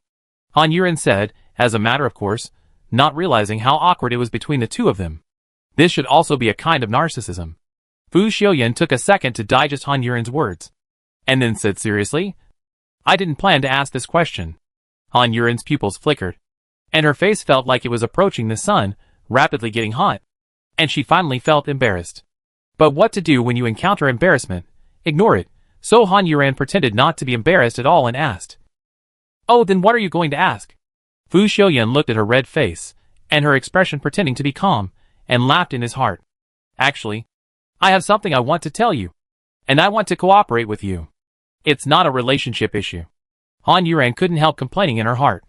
Don't add the last sentence. She coughed twice, and turned her head away. This was the first time Han Yuren was self-indulgent. But she failed to pretend. They were not acting in a love drama. Say. Han Yuren's tone was a little stiff. Fu Xiaoyan stared at her for a few seconds before speaking. Actually, I am what you call an alien. He was so direct as soon as he spoke. Fu Xiaoyan was also strong. Han Yuren, who was just a little stiff in tone just now, was now stiff all over. After turning his head vigorously, he finally realized what Fu Xiaoyan had just said. The next moment, the sickle at his hand had already slashed towards Fu Xiaoyan. Fu Xiaoyan dodged easily as if he had expected it. He said, Although I am from the Dark Clan, I am different from those Dark Clan members who only want to kill people. Otherwise, I would not be hanging around with humans and showing my hand to you now. Han Yuren kept attacking, and her sickle was being played with by her. I have always felt that something is wrong with you. The spy wants to use self-destruction to gain trust. I can get information without self-destruction. That only means that you have a new plan. Otherwise, how could you self-destruct? Yes, I have a new plan. I hope to cooperate with you. As long as the third prince of the Dark Clan is eliminated, the Great Demon King promises to take the Dark Clan away from the earth. What he said at this time was true and false. And he began to hide traps. He only revealed his alien identity, but concealed that he was the Great Demon King. Fu Xiaoyan stretched out his hand and grabbed the sickle that was coming at him. He even caught the evil spirit on the sickle. Exchange of interests. You seek peace, and the Great Demon King hopes to use your hands to get rid of his opponent. Kill two birds with one stone, and no one loses. Fu Xiaoyan held the sickle tightly, staring at Han Yuren and said. Han Yuren stared at the sickle he had caught, and then looked at Fu Xiaoyan. With a small character like me, you think too highly of me. Chapter 433 I have a bold idea. Fu Xiaoyan exerted force on his hands, and his bones bulged, and he crushed the evil spirits like crackers. The evil spirits dissipated and disappeared. Fu Xiaoyan said, The person the master of the Forest of Despair is waiting for has the inheritance of the God and Demon Clan. If you are a small character, there are probably no big characters in this world. Han Yuren's pupils flickered, glancing at the scattered evil spirits, suppressing the shock in his heart, and then he controlled himself, and did not get excited and ask Fu Xiaoyan a bunch of questions. Han Yuren didn't expect that Fu Xiaoyan knew so much about her. This was almost like knowing all her details. Han Yuren blinked. Even so, my fighting ability is still rubbish. I can't beat the third prince you mentioned. Michael. Fu Xiaoyan withdrew his hand, stepped back, and said in a deep voice, Actually, I have a bold idea. But I don't know if you are willing to do it. I don't want to. Han Yuren really refused without even thinking about it. Han Yuren didn't need to think too much about this bold idea. She knew it was definitely not a good idea. Your current combat ability is indeed a bit rubbish, Fu Xiaoyan said bluntly. At this time, he was no longer hiding himself, pretending to be Fu Xiaoyan. So his domineering aura was more or less exposed, and when he spoke, he also returned to his natural temper. The sickle in Han Yuren's hand trembled for a moment, and then he suppressed the anger in his heart and accepted what Fu Xiaoyan said. The hand holding the sickle loosened, and the sickle disappeared instantly. Han Yuren felt that although the person standing opposite was an alien, it was not impossible to listen to him. After all, they had been in the same group for a long time. And if Michael was really killed, the aliens would retreat. That was not impossible to consider. Okay, tell me about your bold idea. Fu Xiaoyan saw that Han Yuren was going to listen to him, and he said without hesitation, Instead of inheriting the inheritance of the God and Demon Clan with your physique, it is better to transfer it to me. When I kill Michael, the Great Demon King will ensure that the people of the Dark Clan will leave as well. After he finished speaking, Han Yuren, who was hugging his shoulders, looked at Fu Xiuyan and laughed. Fu Xiuyan tilted his head. What are you laughing at? Do you think I'm stupid? Fu Xiuyan, don't think that all the people in this world, all the hearts are in your hands. Han Yuran stretched out a hand to Fu Xiuyan, grasping with his palm facing up. But there was no smile in his eyes. If you want to get, you have to pay first. Han Yuran thought Fu Xiuyan was a member of the Dark Clan at this time, and never thought that the Fu Xiuyan in front of him was fake.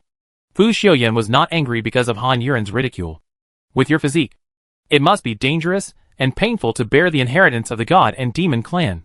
What's more, after the aliens leave, the sacred fragments will be taken back. At that time, you will not be a hero who saves the world. In the eyes of these ordinary people, you are just a threatening alien, Fu Xiuyan said as he took a step forward. This time, there was no sickle between the two of them, and the distance suddenly became closer. The eyes with affectionate effects came online again. Fu Xiuyan lowered his head slightly, matching Han Yuran's height, and said with consideration for the other party, why do you have to face these dangers? Chapter 434. You may not believe it. Han Yuran raised her head slightly, and her hair rubbed against Fu Xiuyan's chin.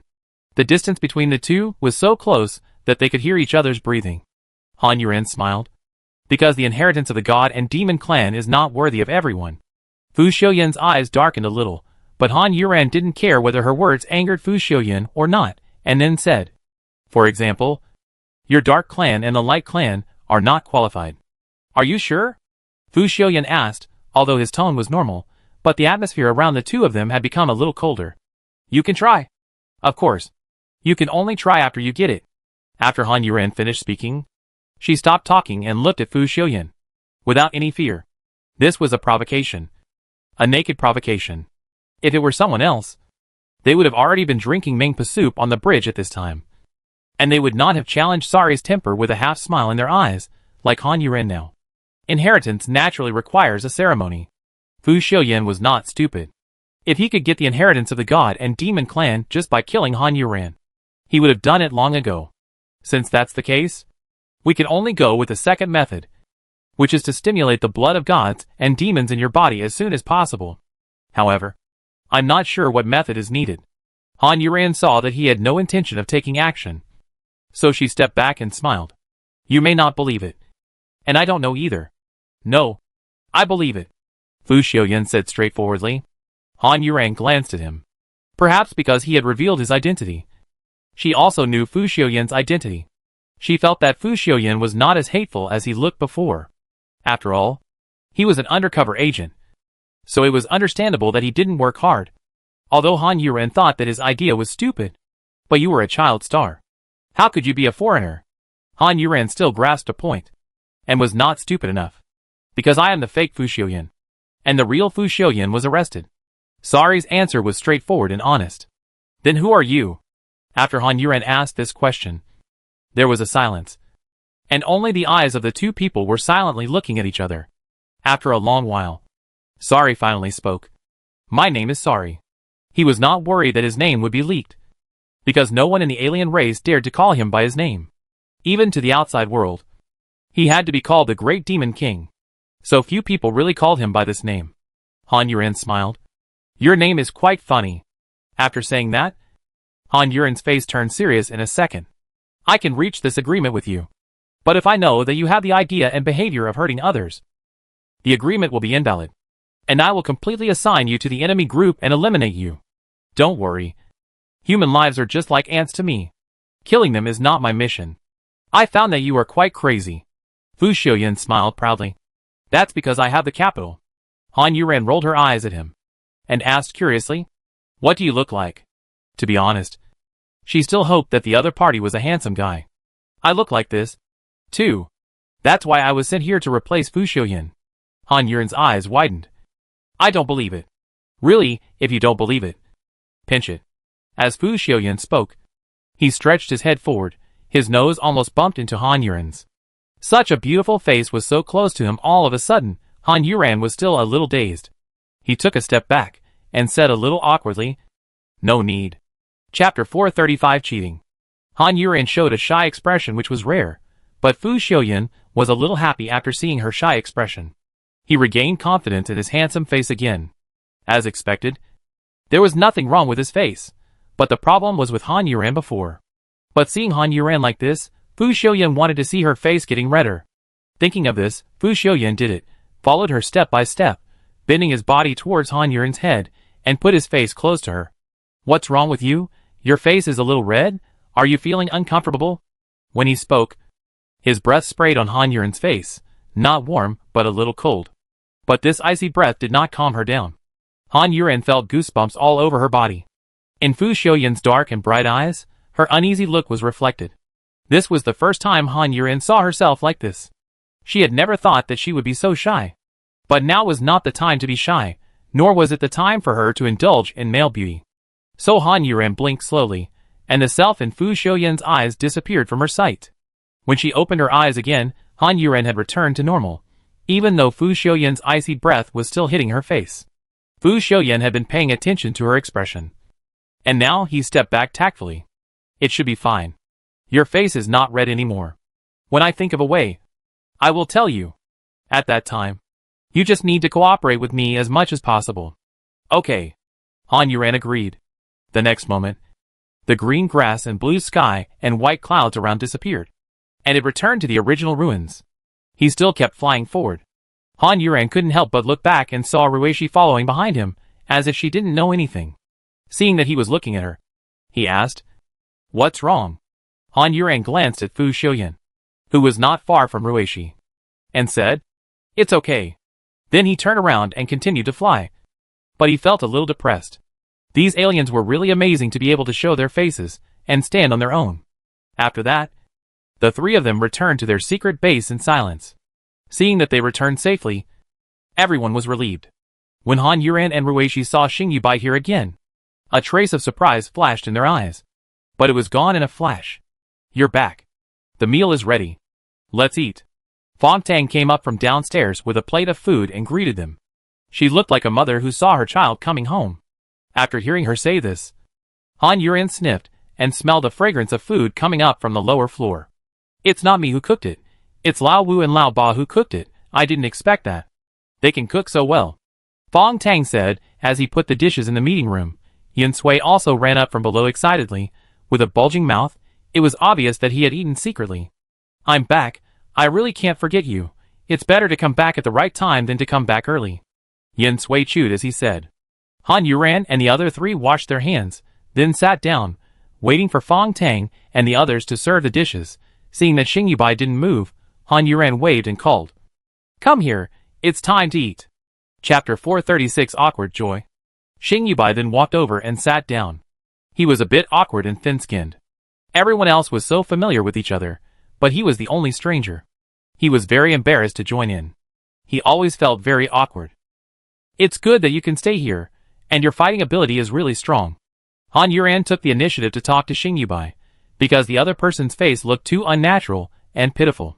It seemed as if everyone had bullied him. In the spirit of friendly coexistence, Han Yuran was willing to be a familiar person. Xing Yubai, who was praised, felt very happy. He pursed his lips slightly and said, "Thank you. You are all so great." It was such an awkward answer. The air seemed to be blown by a cold wind. Han Yuran chuckled.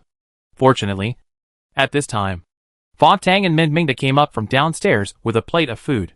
Yin Sui swallowed his saliva and said, "It smells so good." Finally, Gao Tianyi also came up with a big bowl and said proudly, "I want you to taste my cooking skills. I guarantee that you will have a good meal and think about it for the rest of your life." He didn't know where he got a black shiny apron for butchers. With his short hair, he really looked like a butcher. Everyone smiled, except Xing Yubai, who wanted to laugh but was too embarrassed to do so. If he didn't laugh, he was afraid that others would think he was not cooperating. He was very conflicted. After everyone sat down, Fong Tang said, "Let's eat." Everyone had already picked up their chopsticks. Waiting for the order, 5 or 6 pairs of chopsticks were stretched out, and some even picked up something. Then the two looked at each other and laughed. The atmosphere was so harmonious. Fong Tang picked up a piece of braised pork and put it in Xing Yubai's empty bowl. "Well, eat it. It will be gone in a while." "Okay," Xing Yubai agreed, picked up the braised pork, and put it in his mouth. It smelled so good. Old 4. How many people did you rescue later? Fong Tang asked while chewing the food in his mouth. Han Yuren threw the bone he had just chewed clean on the table, and then replied, More than 30. Did any other people go there later? Yin Sui asked with a slick mouth. No more. After Ruishi came back, he put the little guy on his back on the bed. Now he can move more freely. Under Ruishi's treatment, the little guy has been in a deep sleep. Xing Yubai was very concerned about the little guy on Ruishi's back, but he was too embarrassed to ask. Hey! Hey! Hey! Gao Tianyi shouted a few times in dissatisfaction, attracting everyone's attention. Can you not just talk about things? Tell me about this dish. Is it good? Lao Wu and I worked hard for half a day to make it. Right. Lao Wu. Tell me about them. Gao Tianyi said to Meng Mengda, who was eating deliciously with a bowl of rice. Meng Mengda put down the bowl of rice, with a grain of rice on the corner of her mouth. She looked so cute, and everyone laughed. Meng Mengda was a little confused. Gao Tianyi, who had found the wrong helper, sighed helplessly, reached out to wipe the rice grains from the corner of Meng Mengda's mouth, and then put it directly into his own mouth. This action was really natural, and there was no disgust at all. Nothing, eat your meal. Gao Tianyi no longer counted on Meng Mengda. Chapter 437 The Quiet Handsome Man. Meng Mengda was still confused. After saying him, she picked up the rice bowl and started eating again. This dish is delicious. Xing Yubai mustered up all his courage and said, of course. He also thought that this dish was really delicious, and he also wanted to cooperate with Gao Tianyi and build a good relationship. Gao Tianyi's face lit up, and he gave Xing Yubai a thumbs up. Brother, no old Ten I. Brother Tianyi will protect you from now on. Our old Ten is awesome. It's hard to say who will protect whom, haha, Yin Sui said with a smile. Gao Tianyi was not annoyed. He raised his eyelids and said, That's even better. You will protect me in future fights. And I will protect you in picking up girls, eating, and having fun. Gao Tianyi said with a chuckle, with a bit of vulgarity. Ha, Yin Sui said with disdain. Fong Tang coughed for a while and said, Old 8. There are children here. Gao Tianyi looked at the two children, Yen Sui and Quinn, and said with a gossipy face, Childhood sweethearts. Even better. Quinn's face turned red all of a sudden, and when he lowered his head, he quietly glanced at Yen Sui. Yen Sui glared, grabbed a small bone, and threw it at Gao Tianyi. If you keep talking nonsense, I'll beat you up. Gao Tianyi reached out to catch the small bone, and put it on the table. Okay. Okay. Don't throw things around. It's hard to clean up. Who would have thought that Gao Tianyi, who looked so unserious, was actually such a good family man? After that, everyone finished the meal with laughter. During this time, Xing Yubai kept observing everyone. The way they spoke, the tone of their voice, and all kinds of small movements. After a meal, he also had a basic understanding of these people's personalities. After understanding, he looked at Fu Xiuyan's expression with some confusion, because during the whole meal, Fu Xiuyan didn't say a word, and no one talked to him. He just ate quietly, and when others talked, he listened quietly. Well, he is really a quiet, handsome man. After the meal, the few who had not worked before took on the task of cleaning up, and as for those who had eaten well, they all lay lazily on the bed. Sugita Jintoki had already gotten used to this skeleton, and said, It would be nice if there was a TV to watch movies. Quinn said with a smile, Brother Jintoki, you will become more and more lazy like this. That's right. So everyone should be alert. And we will have a meeting soon. Fong Tang clapped her hands and said. Everyone got up from the bed obediently, waiting for Han Yuran and the others to finish cleaning up, so that they could have a meeting. Xing Yubai couldn't help but glance at Fong Tang, and didn't expect that what this girl said was very effective. And these people were so obedient. Not long after, Han Yuran and the others finished packing, and everyone sat down in the meeting hall again. Fong Tang said, Old 8 has already contacted someone in the human settlement, and got the news that, because the aliens didn't find us before, the witch was very angry, and directly ordered all the aliens not to leave the city for 2 months, so it is very difficult for us to guerrilla warfare against the aliens now. The witch must be mad. Yin Sui said while hugging the pillow. What should we do now? Han Yuran asked. Fong Tang glanced at her and said, It's very simple, as long as we let the aliens know that we have come out, then the witch will definitely be unable to hold back. Chapter 438, Willing to expose himself. We have already met the alien third prince, Michael, The witch should have known that we are out by now. Yin Sui immediately grasped the key to the matter. When she mentioned the third prince, Han Yuran couldn't help but glance at Fu Xiuyan, who was sitting properly, listening attentively, and his face was as perfect as a sculpture. Ahem, the last feeling was a bit inappropriate. Han Yuran looked away again. But afterwards, the fourth and sixth waited there for so long, but did not see any aliens. Maybe it was because the third prince promised to hand over those people to us, so he did not come. It was rare for Ruishi to put forward her own opinion when discussing things. However, several people shook their heads together, rejecting her opinion. Ruishi pursed her lips, but she did not feel disappointed. When discussing things, of course everyone would put forward their own opinions, and then knock down the most likely one. They can come and just attack us. Not those people. This is also a promise. So this is not true, Gao Tianyi said. The others nodded. Then, it was Michael who didn't tell the witch. Quinn nodded, looking certain of it. But why? Sugita Jintoki asked in confusion. Maybe, Fangtang said, tapping his fingers. Maybe. This alien race is not a united front. They also have their own calculations. This time no one spoke for a while. Because this is really possible. Why didn't Michael tell the witch? Because he didn't want Han Yuran to be caught for the time being. He wanted to see what changes Han Yuran would have. He always felt that Han Yuran would be the one who would make all this come to an end, that oddity, of course. This was just his intuition. More importantly, he didn't take Han Yuran seriously. In Michael's opinion, as long as he wanted, no matter when Han Yuran came, he could kill her, but he was hiding it on the other hand. Han Yuran and the others were determined to expose themselves. They were studying how to expose themselves when it was safer. The Kingdom of Wings also sent 5 teams to the southern area to rescue people. Anya leaned against the pillar outside the hall, smoking a cigarette, the circle of gold on the cigarette, but was torn off from above, wrapped around her fingers. Her eyes passed through the walls, looking outside, although she couldn't see the outside situation at all from here.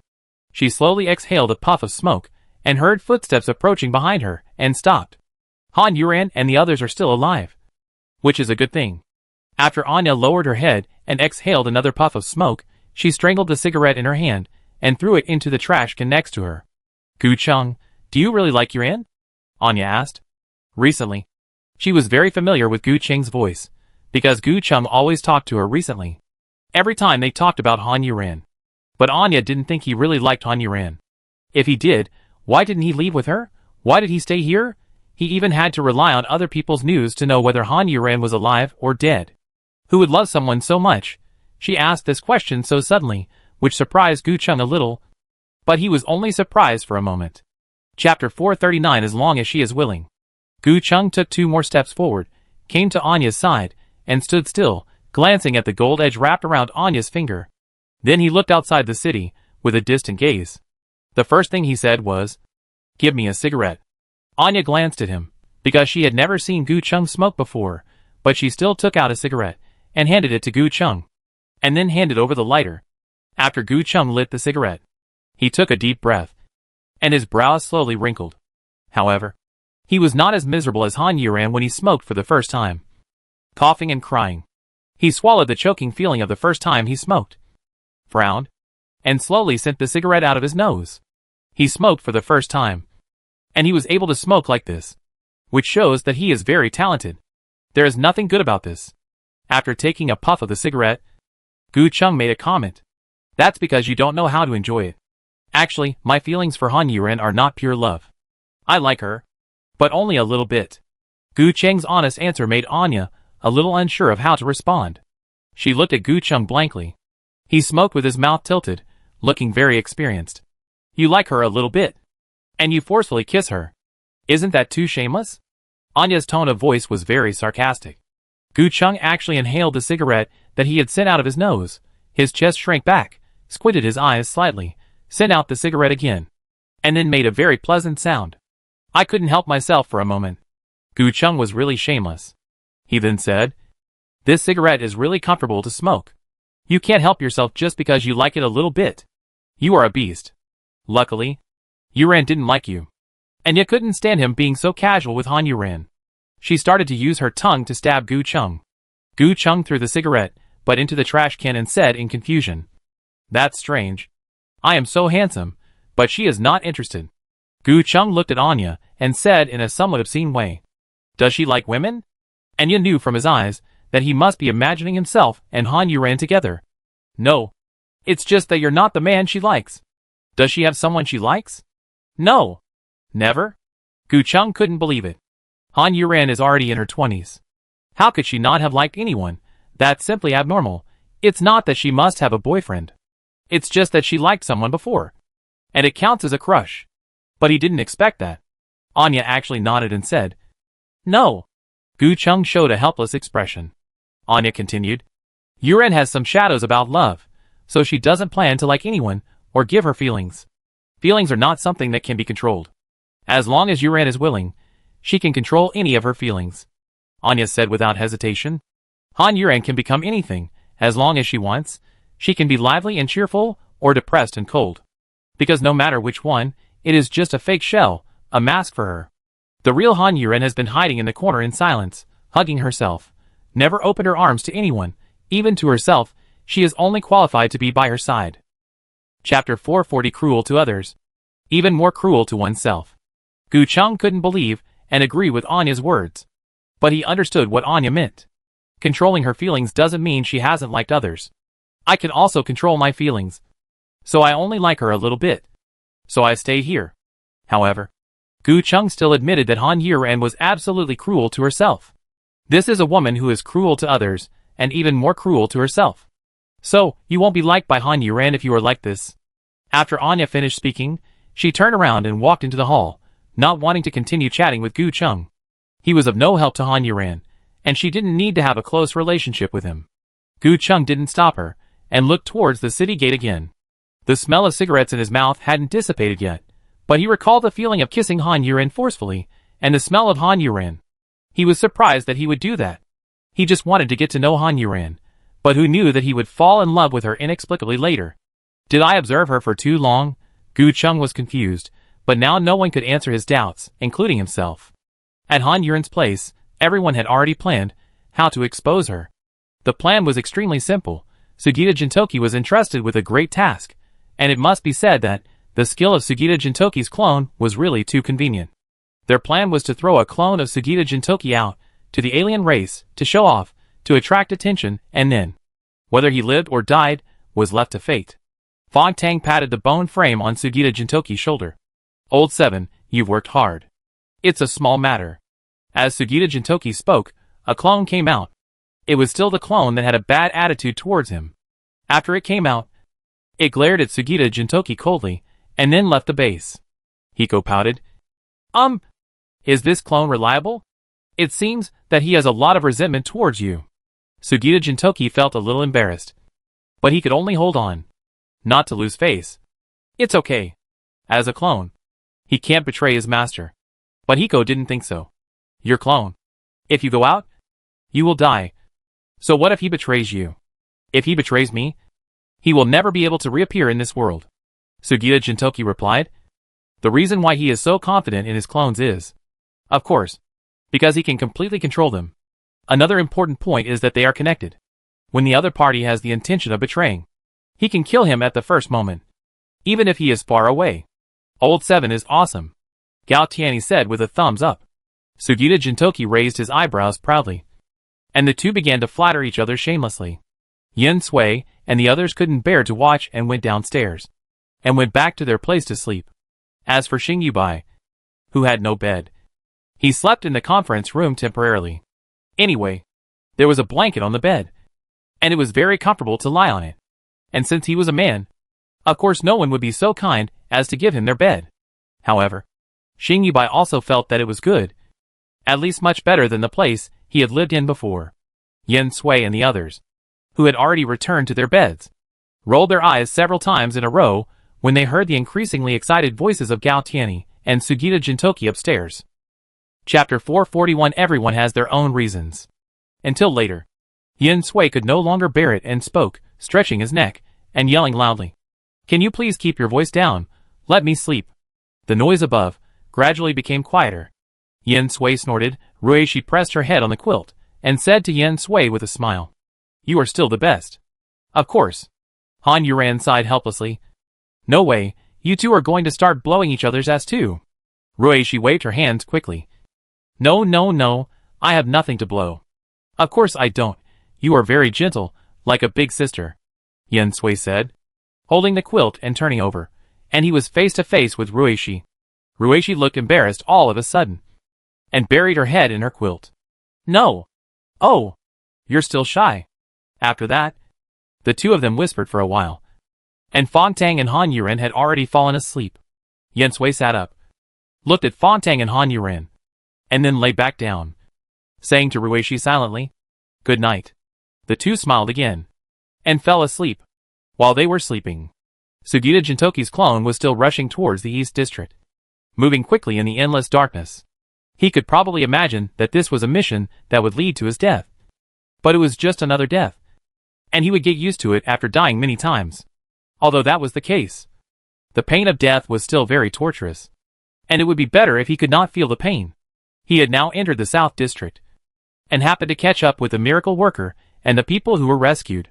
The clone quickly hid behind a ruined building, without making any sound, and quietly waited for them to pass by before leaving. The leader happened to be Hua Jianlei, and the clone certainly knew him.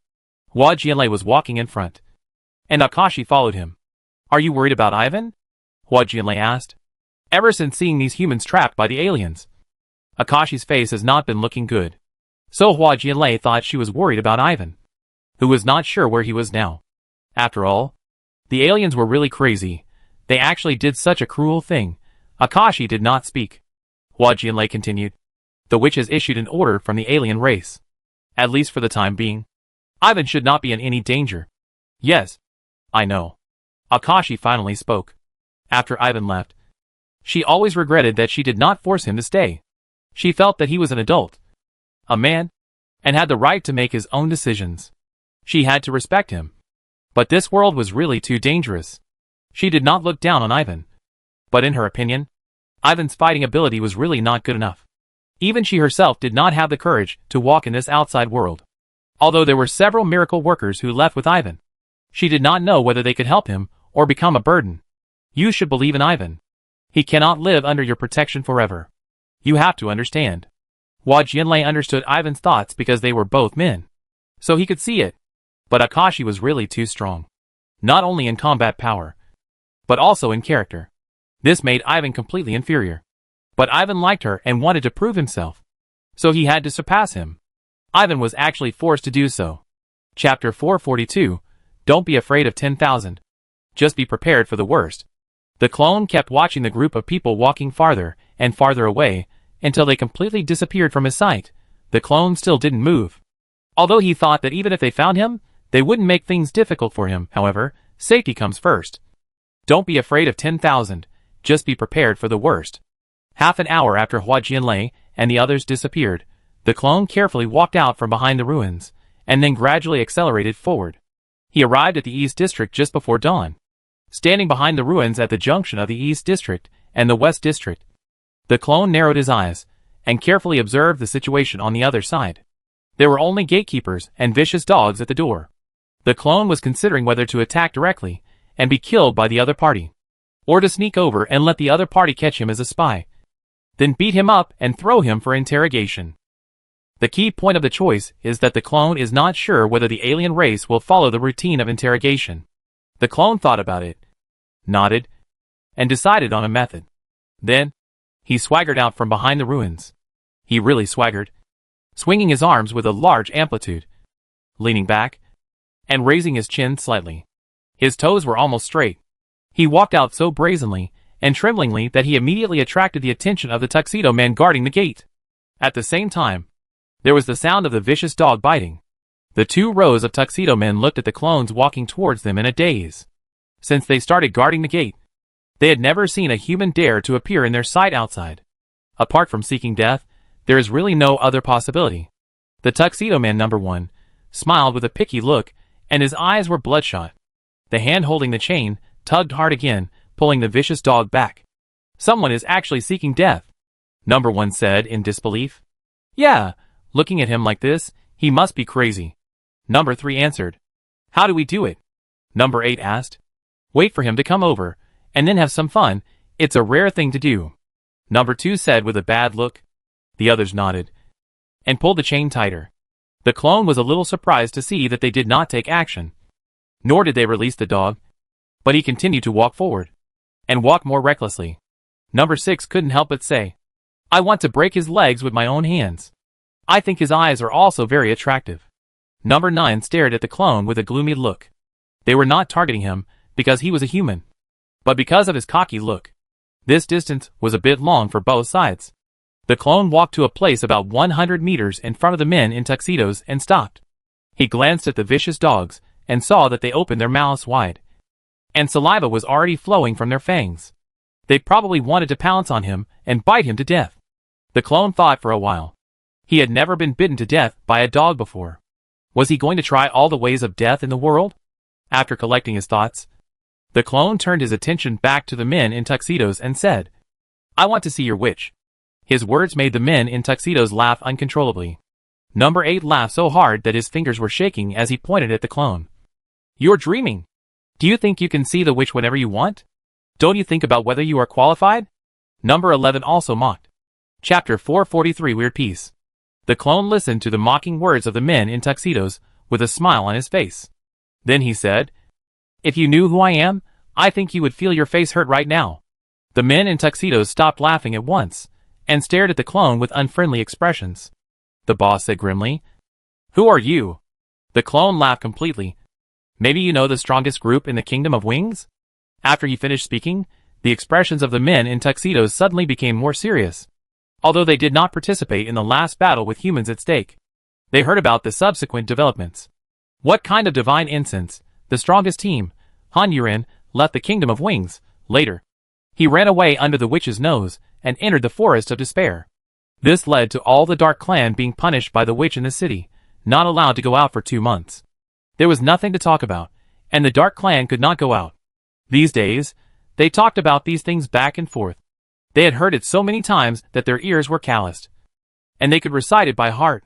So when the clones mentioned the strongest group, some of them almost lost control and strangled their dogs to death. Unfortunately, those dogs were fierce before, but they suddenly stuck out their tongues, rolled their eyes up, and a circle of blood flowed from their necks. Fortunately, those people heard the dogs whimpering, and then they looked at the dogs in surprise and quickly reduced the strength of their hands. The boss took the vicious dog, stepped forward, and asked, "Are you from the strongest team?" The clone raised his eyebrows and nodded. "Yes." The boss's eyes shook slightly. "We came out of the Forest of Despair." The clone continued to speak nonchalantly. If you don't know, you might think that he was sharing his past life with an old friend he hadn't seen for a long time. Coming out of the Forest of Despair. If it were in the past, these tuxedo men would have laughed their heads off when they heard someone say this. But unless the person in front of them was really abnormal, there was no need for him to come here and tell these lies. "Who are you?" Number 3 asked. The conversation between the 3 people was unusually peaceful, which seemed a bit strange. "I am Sugita Jintoki from the strongest team." Sugita Jintoki, the third brother, silently repeated it in his mind, and nodded at the same time. Sugita Jintoki. There is indeed such a person in the strongest team. And he also knows what he looks like. White hair, red pupils, dead fish eyes, and a sloppy look. The person in front of him fits the bill perfectly. Number 3 made a gesture to Number 1, and Number 1 smacked his lips. "Why did you come here?" "To prove to you that we are still alive. And we will never lose to you aliens. Forever." The clone said this with some passion, as if it was really the case. The men in tuxedos looked at each other, then laughed together, and loosened the chains in their hands at the same time. The vicious dog pounced on the clone without hesitation. The clone did not dodge, but endured the pain of being bitten. "I'm going to die. You can't prove that you really saw me." The expressions of the men in tuxedos changed again. They all whistled in frustration. The vicious dogs that were tearing at the clone let go of their mouths and retreated.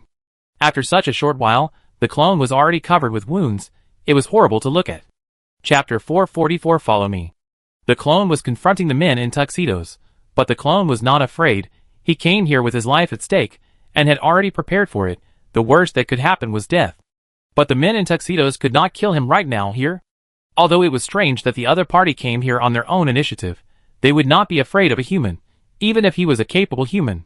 So the men in tuxedos exchanged glances with each other. Number 1 asked the clone. Do you want to see the witch? The clone ignored the pain of his wounds and nodded. Yes. Okay, you wait here. I'll send someone to report. After saying that, Number 1 said to Number 12. Number 12, you report? Number 12 received the task and walked towards the city, where the strange peace was still maintained. The clone ignored the other party's eyes and treated his wounds. Although it was useless to treat it. He didn't know how to do it. But he had to hold on until he saw the witch. And didn't bleed to death before that. The men in tuxedos didn't say anything, but just stared at the clone silently. The vicious dogs that were excited before were no longer excited, because they already knew that the human in front of them would not give them food. And Number 12, who hurried to report, finally got the message in the hands of the lackey after passing through layers of communication. After being shocked, Guchui knocked on the door and walked in. The witch was still concentrating on playing the game. This time she was playing Popeye. It seemed that she really had a special liking for this ancient game. Guchui walked behind the witch without making any sound, lowered his head and said, Ms. Witch, there is news from below that Sugita Jintoki, who is in the same group with Han Yuran, is at the city gate. As soon as he finished speaking, he heard a click sound, and the handle in the witch's hand was broken into 2 pieces. The witch turned around suddenly, tilted her head, and said in disbelief, What did you say? The dog leg repeated the words again, and reminded the witch, the strongest team at that time, all disappeared in the forest of despair. The witch rubbed her temples. Bring the people here. Yes. The dog leg retreated after saying this. This time he went out in person and came to the city gate. The men in tuxedos guarding the gate bowed their heads respectfully when they saw the dog leg. The dog leg's eyes fell directly on the clone, which was exactly the same as what the monster said. The dogleg took another look at the wound on the clone's body. It was obviously bitten by a vicious dog. But he was not dead. Follow me. The dogleg looked down at the clone. And after saying that, he turned around and walked back to the city. The clone followed him and thought, These aliens are really bold. They just let me go in without tying me up or covering my eyes. They are really confident. When the clone followed the dogleg and appeared in the city, the dark tribe in the city saluted and followed him all the way.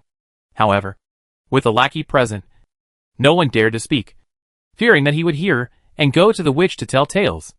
It was not until they left that the dark clan members went wild. Oh my god!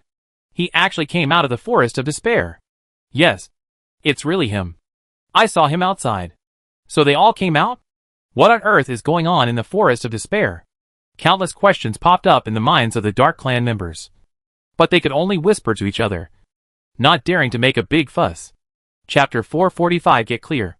On the other side, Lucifer rushed to open Michael's door and said in disbelief, The strongest team actually came to us.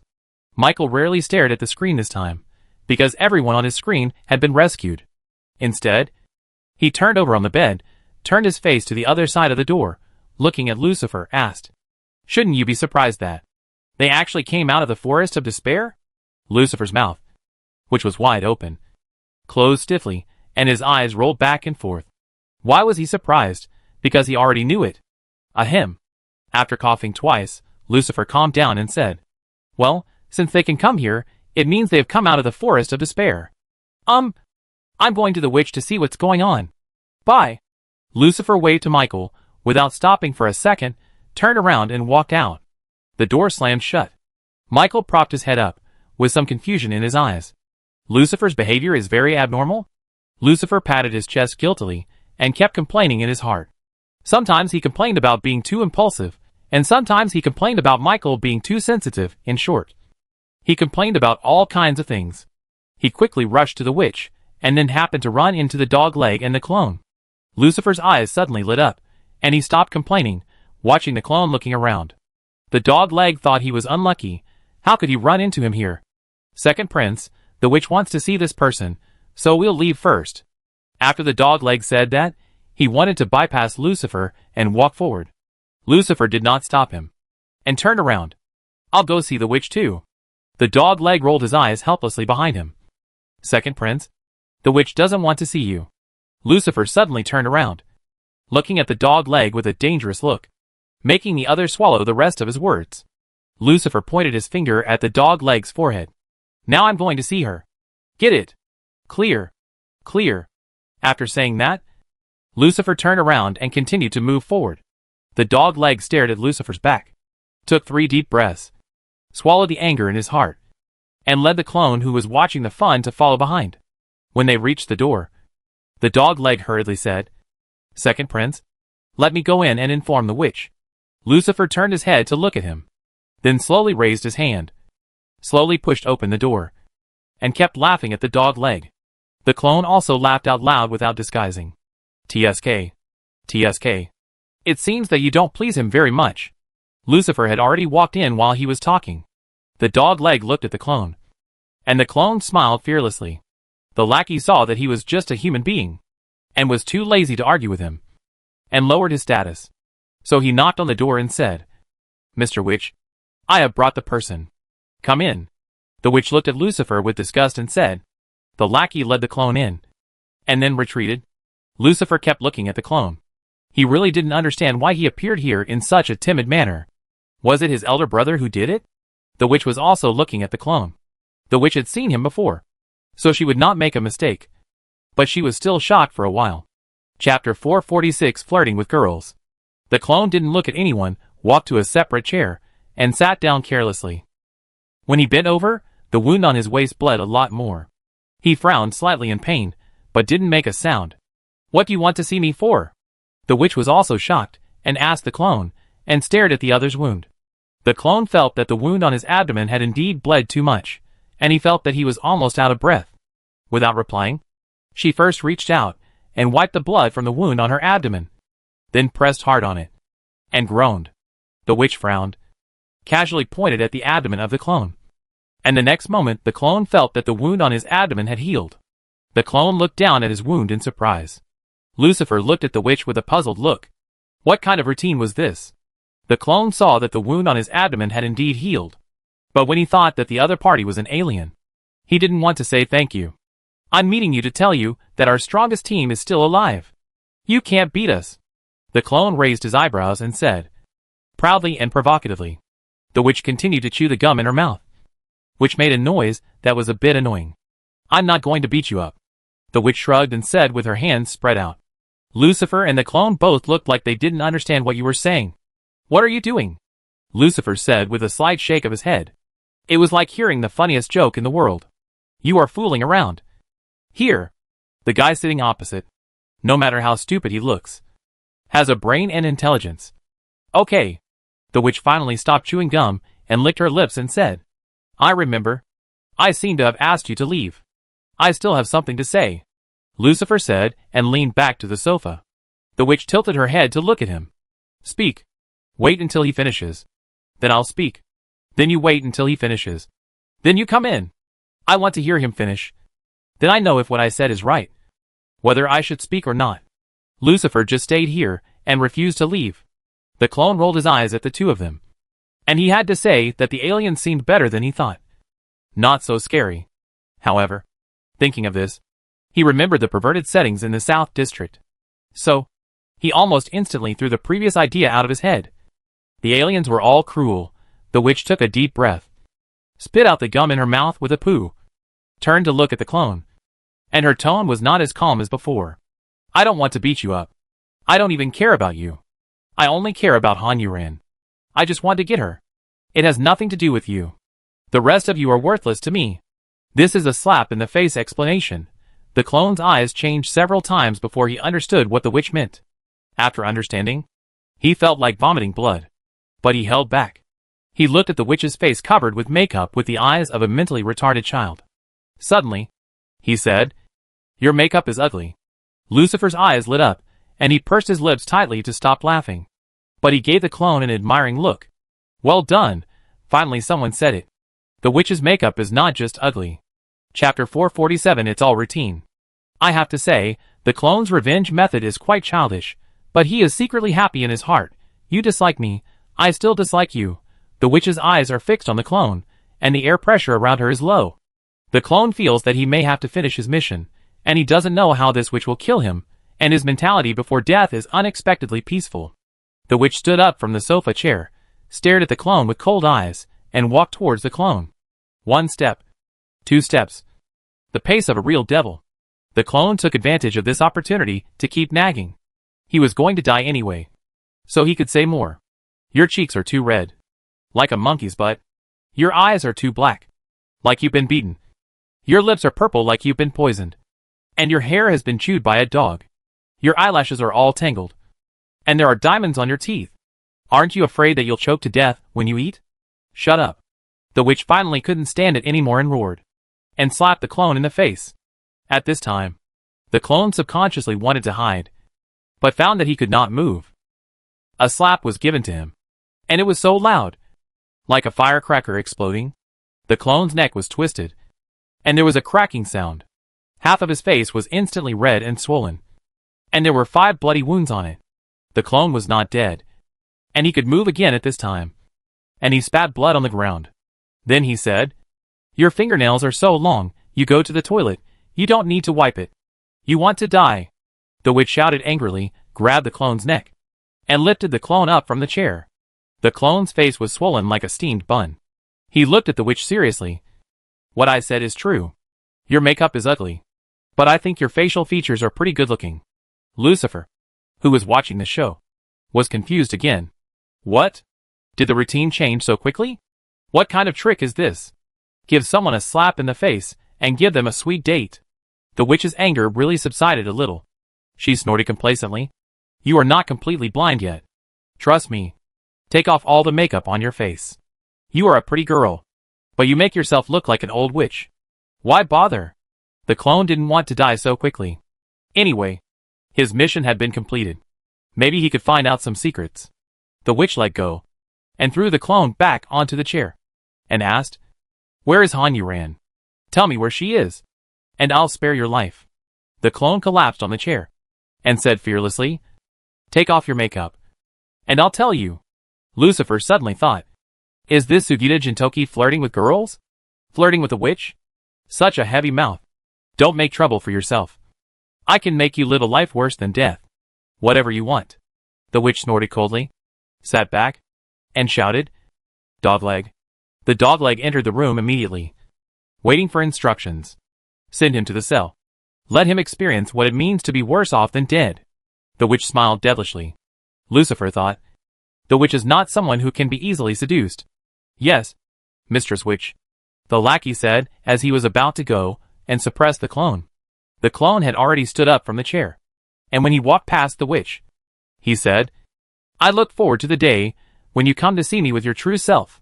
What this meant was that he was confident that he could survive, and the witch would definitely compromise. Chapter 448 Purity. After the clone was taken away, the witch said to Lucifer, "You can talk now." Lucifer rolled his eyes and stood up and said, "I forgot what I was going to say, bye." After that, he walked towards the door. He originally wanted to listen to Sugita Jintoki's inside information, but he didn't hear anything, and just watched him flirt with the witch. I was really drunk. Now not only he was drunk, the witch was also drunk by him. It was obvious that he was here to make trouble, but the witch thought about Lucifer's identity, and let Lucifer leave without stopping him. After Lucifer left, the witch stood up and walked to the left. After opening a door, she found her dressing room and makeup place. There was a big mirror in front of the door. The witch walked over and looked carefully at her face covered by makeup. She said uncertainly, "Does it really not look good?" She raised her hand and touched her face, then went to her cosmetics table, took the makeup remover, and went to the bathroom to wash her face. The witch rubbed her face vigorously again and again. The colorful water was flowing down. It took about 5 minutes to wash.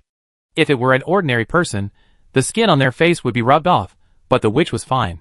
After washing her face, the witch raised her head and looked in the mirror. A beautiful face that can be described as a lotus emerging from the water, which looked full of collagen, was very pure.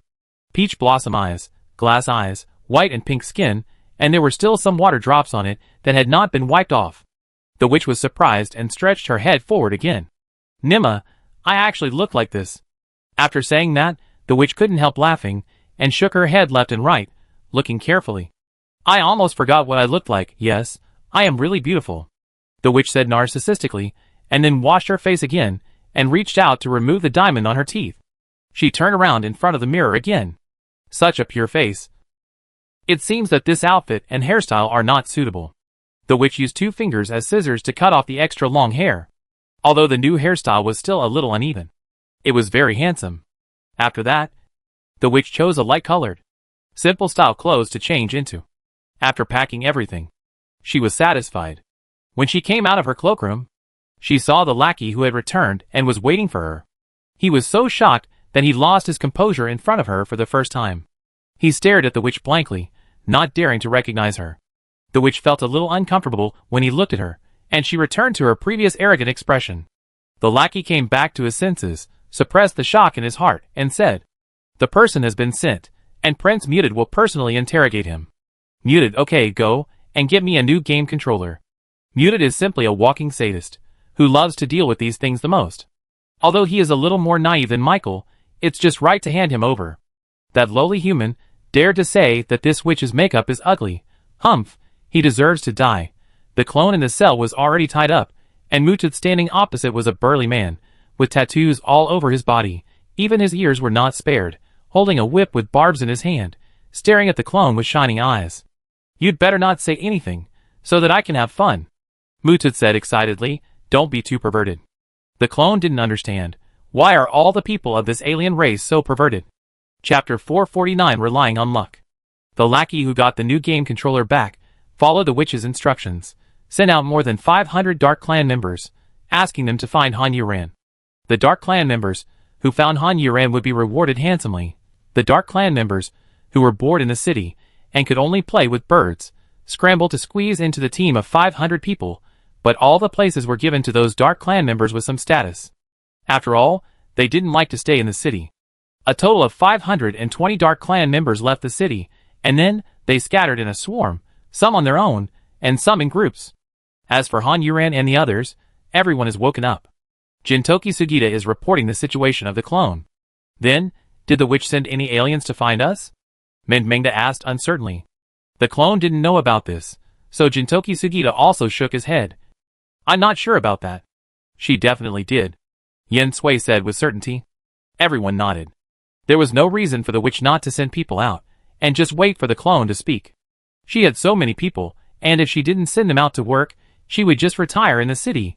Gao Tianyi pinched his chin and said, "The key is that we don't know how many people were sent out, and how they acted. If they all acted in a large group, it would be difficult for us to launch a surprise attack. This is indeed a problem that they need to grasp quickly. We can only go out and investigate," Fong Tang said. There was no other way. She was struggling over who should go out and investigate. Her eyes swept over everyone one by one. Han Yuran said, "Why don't we act together first? If we can fight, we fight. If we can't fight, we run. With more people, we have more confidence, and it's easier to fight. Now that we don't know the enemy's situation, it's not safe to disperse everyone." Fong Tang nodded in agreement. "Okay, let's decide it first. When are we going out?" Yen Sui was excited again. She could beat people again. Her fists were a little uncomfortable because she hadn't beaten people in the past 2 days. Of course, this was just her psychological effect. Fong Tang looked at everyone and said, "Now." Yen Sui immediately hugged Fong Tang. "Yes, sir." "Okay, keep the formation. Lao Shi, you go to the back first, and you can do it according to the situation." Fong Tang did not forget to arrange a position for Xing Yubai. "Okay," Xing Yubai agreed, and he was indeed a little nervous. He had always been fighting alone, and had never played a team cooperation. He didn't know if he could seize the opportunity. "Hey," Xing Yubai sighed deeply in his heart, "be smart when the time comes." Xing Yubai followed with a heavy heart.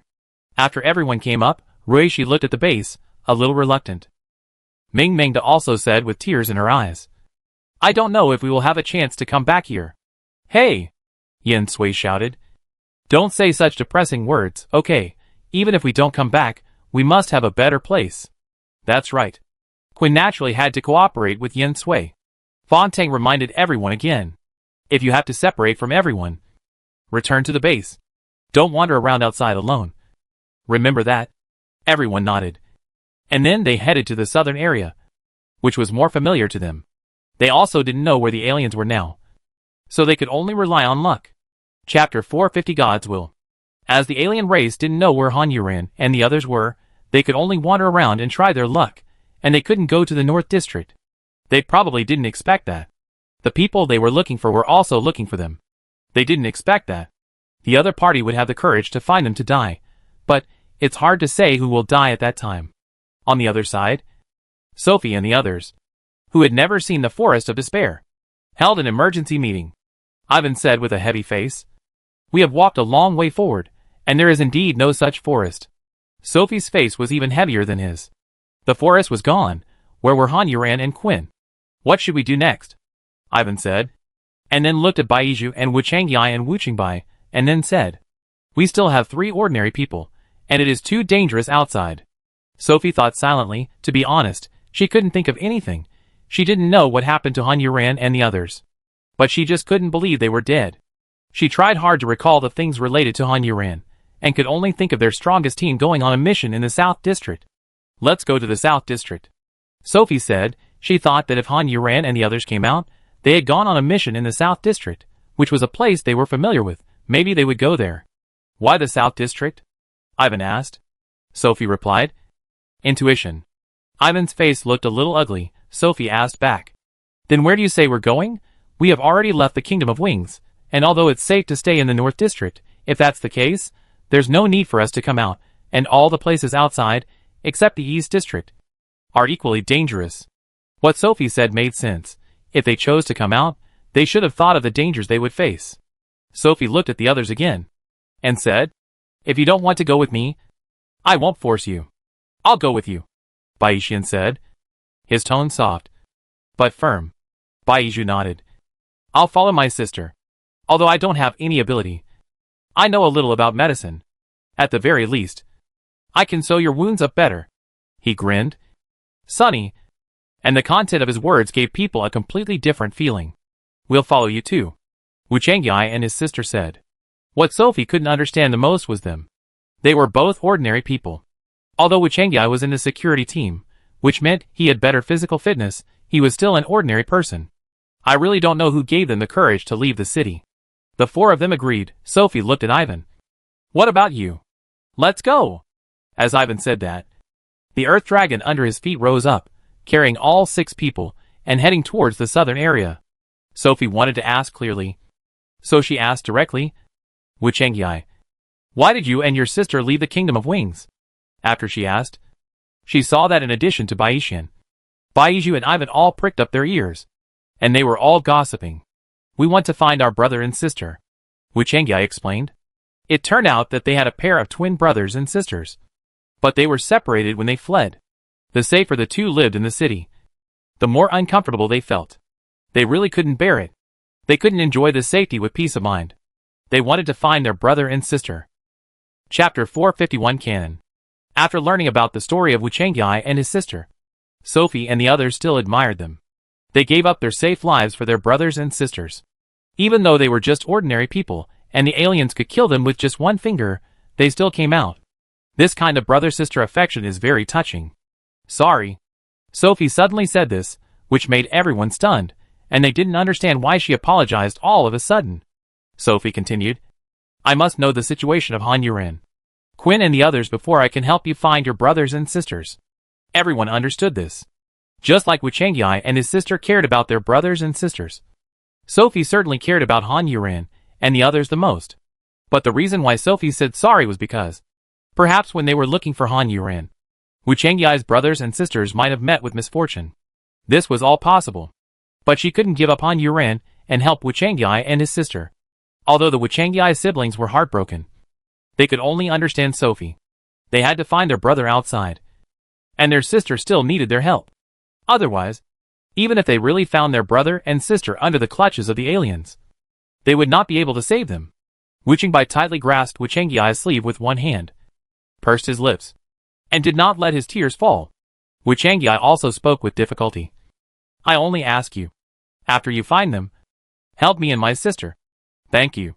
Wu Changyai bowed to the crowd, and Wu Qingbai did the same. Sophie and Ivan quickly reached out to help the siblings up.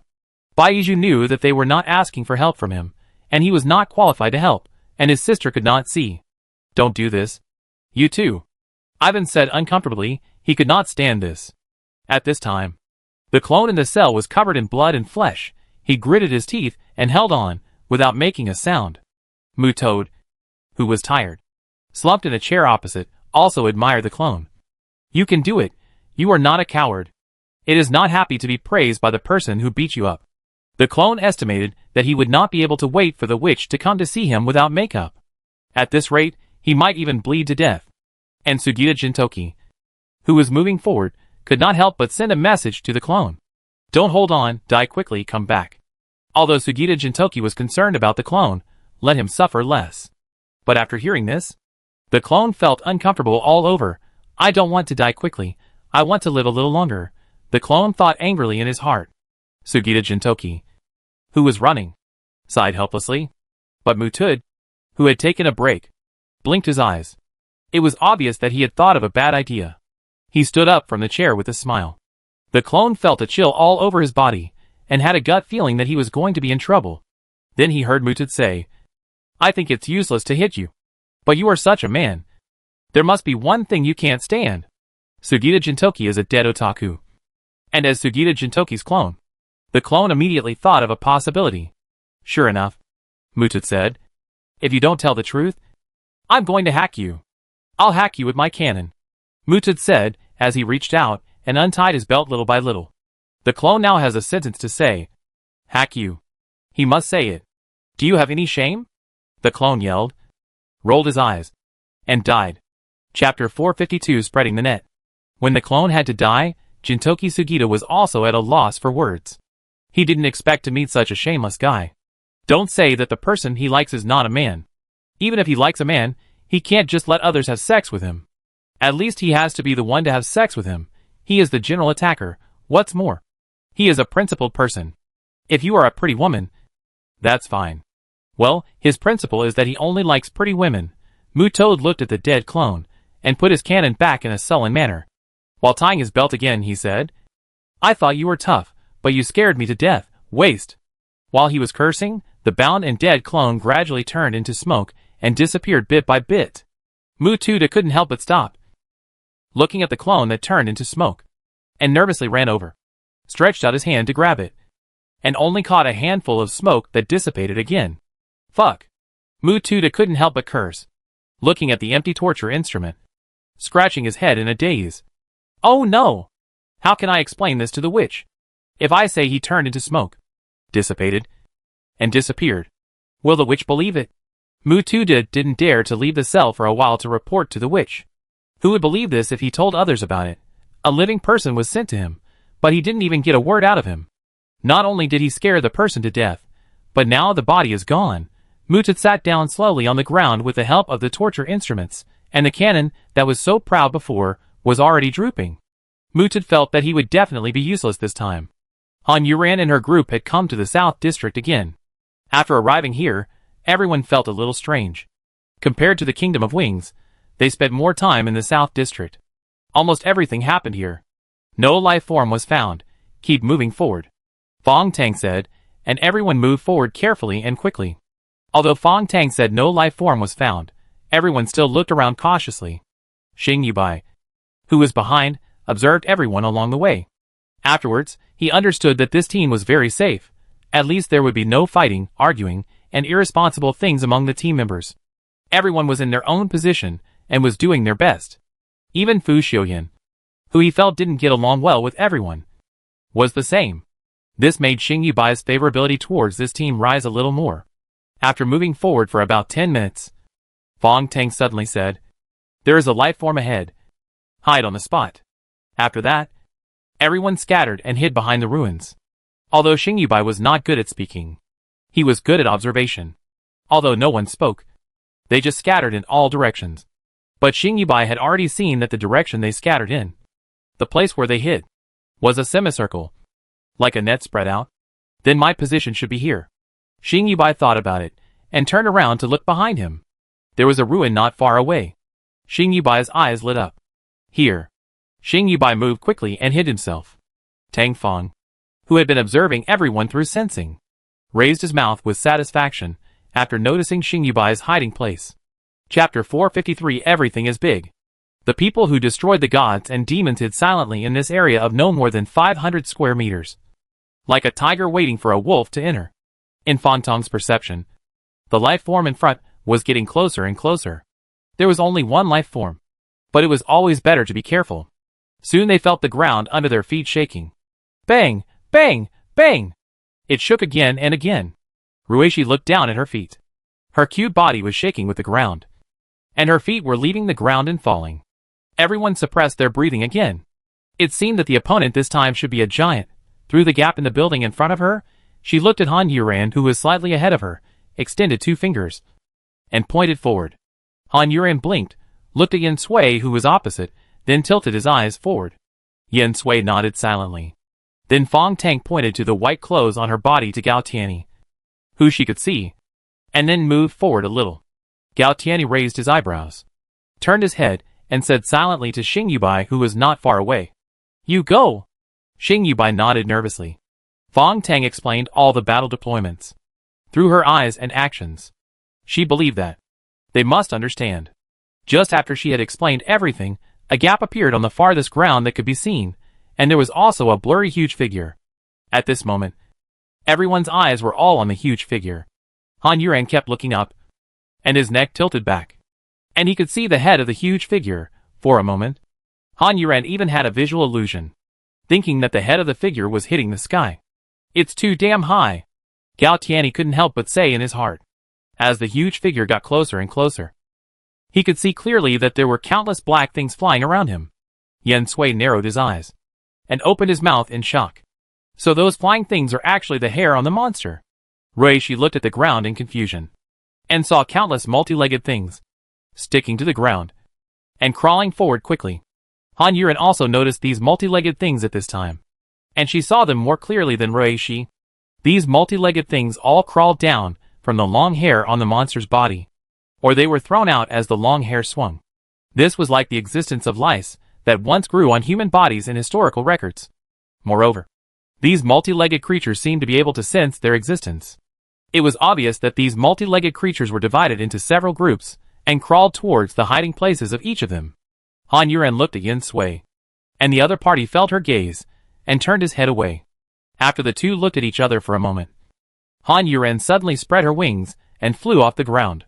With a swing of the sickle, the evil spirit almost became a substance and shot towards the monster. Following closely was Yin Sui's light cannon. But this time Yin Sui was not in a hurry, but kept overlapping one light cannon with another, and finally made an oversized light cannon, raised his hands high, held the light cannon, and threw it towards the monster with great effort. Chapter 454. The big man took the embroidery needle. The light cannonball flew over Han Yuran's head in a perfect parabola, and followed the wind of the knife to hit the monster. And because of the light cannonball and the illumination of Han Yuran's wings, the crowd could see the monster clearly. It was covered with long hair, the hair on its head even dragged on the ground, and the hair on its legs dragged on the ground for a long time. It had 2 horns that looked very hard, twisted and long, estimated to be several dozen meters long, and very thick. It was a monster with hands and feet that were even bigger than they had imagined. Big mouth, lips were actually layered, big lips wrapped around small lips. The innermost layer was a small round hole. A tongue stuck out of the round hole, hanging outside, waving here and there, with no teeth. A pair of eyes, without whites, with black pupils, looking like 2 black holes that could suck people in. The evil blade wind that shot over first blew the long hair on the monster's face, causing the monster's tongue to pause, and then retreat into the mouth like a snake returning to its nest. Almost instantly, it was already gasping for air, entangled by the evil blade wind. Before the tongue could crush the evil blade wind, the super light shell hit his head. At this time, the 2 horns of the monster that twisted and grew seemed to shrink back along the bends at once. Then the 2 horns disappeared from his head, and a horny thing covered half of his head, similar to a helmet. The light shell hit and exploded, and the monster just shook a few times, and the horny thing on its head was not damaged at all. Han Yuran had already chopped at his neck with a sickle. Behind Han Yuran, Xing Yubai stood in the air, and behind him was a circle-shaped thing, and various weapons appeared with their own heavy aura. Then, as Xing Yubai waved his hand forward, all of them shot out. The monster had no choice but to wave its hands with sharp nails and grab Han Yuran's sickle. Han Yuran was a little surprised that its hair was so long, and its nails could still be exposed. The monster's hands drew 10 cold lights in the air, and then blocked Han Yuren's sickle in front of its neck. And 3 of the 10 cold lights flew out. Then a beast roar that made the earth tremble sounded.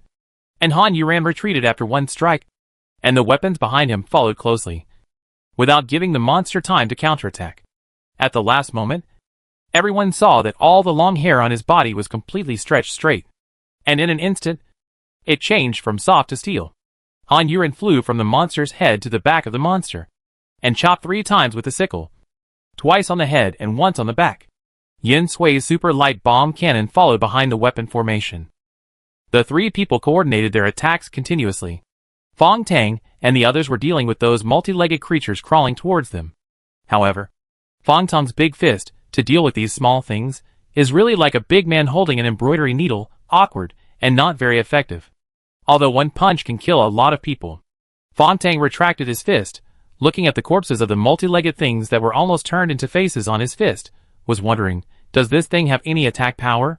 Suddenly, there was a burst of crackling noises, and most of the weapons that Xing Yubai shot out broke after hitting the monster. Chapter 455 Ghost Scream. The 2 cuts that Han Yuren made on the monster's head cut the helmet on the monster's head, and made a gap, and a few pieces of debris flew out. The cut that hit the monster's back was different from the broken weapons of Xing Yubai. Her cut went in, although it only went in, from the blood that splattered, it was probably only a shallow layer of flesh was injured. But not all of Xing Yubai's weapons were broken. There was also a spear, which was deeply inserted into the monster's left shoulder. Han Yuren, who was behind the monster, saw that the monster's left shoulder swelled up for a moment, and then suffocated again. This was not the end. Don't forget that Yin Sui's super light bomb cannon was still following closely. The one who was in pain was the monster who opened his mouth and roared. He stretched out his hand to grasp the gun barrel that was still exposed outside, and pulled out the long gun that was inserted into his body. At the same time, from its mouth, an indescribable shriek sounded, and its lips were constantly trembling. It could really pierce your eardrum, reach your brain, and then, like a sonic storm, shatter your brain. The crazy shriek came out of its mouth in a wave-like shape that could even be seen clearly. Everyone felt a headache for a moment, and almost fell from midair. Han Yuren, who was about to chop at the monster, frowned, and then her whole body became completely stiff. The devil in her body, which she had always ignored since she came out of the forest of despair, was stimulated by this sound. Since Han Yuren experienced that incident in the forest of despair, she naturally thought that the angel and devil in her body were the reason why she could obtain the inheritance of the gods and demons. She had received the inheritance, which meant that they would be used by her, and would be integrated into her aroused blood of gods and demons. The other party had not appeared, and she really thought they had disappeared. But now she only had time to think, and the control of her body had been completely taken over by the devil. Now she was like a bystander, watching her hand pick up the sickle and point it at the monster, feeling her mouth open, using a voice different from her own. Cold, unruly, and bloody, she said. I hate things like you who scream like ghosts the most. Han Yuren kept saying to herself. Calm down. Calm down. Don't panic. Her arm was already raised, and the sickle slashed down. Han Yuren saw clearly that there was no wind, light, evil spirit, or anything else. It was just a very ordinary slash. And the next moment, the scream that pierced her brain stopped abruptly. She saw the monster's neck fall forward little by little, and a gap appeared between the neck and the back. The gap became larger and larger, and blood flowed. The head suddenly fell down, hit the ground, and rolled a long way. The wound on the neck was still bleeding like a spurt, and the body had not yet fallen. The others, who were bleeding from all 5 orifices, were so shocked that they could not say a word as they stared at the monster's head on the ground. Then, their eyes moved to the standing corpse, and finally their eyes passed through the spurting blood and fell on Han Yuren. Fu Xiaoyan narrowed his eyes. He was the only one who had no blood flowing from any orifice. Not right. Fu Xiaoyan looked at Han Yuren and said in his heart. The others also felt that the current Han Yuren seemed to be different from the previous Han Yuren. Chapter 456 You are fucking crazy. Just when everyone was looking at this different Han Yuren, the body of the monster that had not fallen down all this time fell to the ground with a bang. Seeing the body fall, everyone moved a little further away from the ground. When the huge monster fell to the ground, not only did cracks appear on the ground, but also the surrounding buildings that had become ruins, all suffered again. Smoke and dust flew, and those multi-legged things that flew out of the monster actually stopped moving at the same time, looking as if they were dead. Quinn fell back to the ground again, picked up a few from the ground, looked at them, and said, "These things are really dead." His words attracted a lot of attention. Fong-Tang wiped the corpse of the multi-legged creature on his fist. He really didn't understand what these things were used for. Could it be that they could find targets to attack? As for the combat effectiveness, it was 0. I finally controlled this body. Ha ha ha. Han Yuran, as a bystander of the body, could not control the body, but could feel the psychological activities of the devil. What was going on? What about the angel? Was he suppressed? Hey, what's wrong with you? Yin Sui felt that Han Yuran was a little bit wrong, and flew towards Han Yuran while asking, "Don't come over here," Han Yuran yelled. But her voice could not be heard at all. She could only worry. She could not detect where the devil or angel was in her body. She wanted to take back control of her body, but she didn't know where the enemy was. Don't panic. Try to control one part of your body, and start to take it back from one part. Han Yuran could only say this to herself. At least, there was a glimmer of hope. So Han Yuran began to concentrate, and tried to open her mouth to speak. She thought very urgently, "Open your mouth. Open your mouth." At the same time, she imagined the lips on her head, and tried hard to open her mouth. Yin Sui had already come to Han Yuran's side, and stretched out her hand to hit Han Yuran habitually. "Hey, what do you want?" Before Yin Sui finished speaking, her hand was suddenly retracted, and she screamed in pain.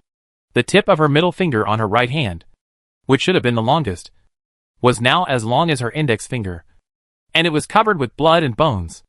The small piece of finger that was cut off by the sickle fell with blood.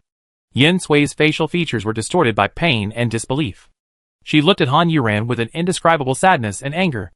The pink rabbit had already blocked her and took her back. "Fuck!" Han Yuran, who was concentrating and opening her mouth, roared completely when she saw this scene. The movement here also attracted the attention of others. Fu Xiuyan had been staring at Han Yuran. His eyes were deep, and he was puzzled. She should have received the authentic inheritance of gods and demons, so she shouldn't be going berserk. What else is there in her body?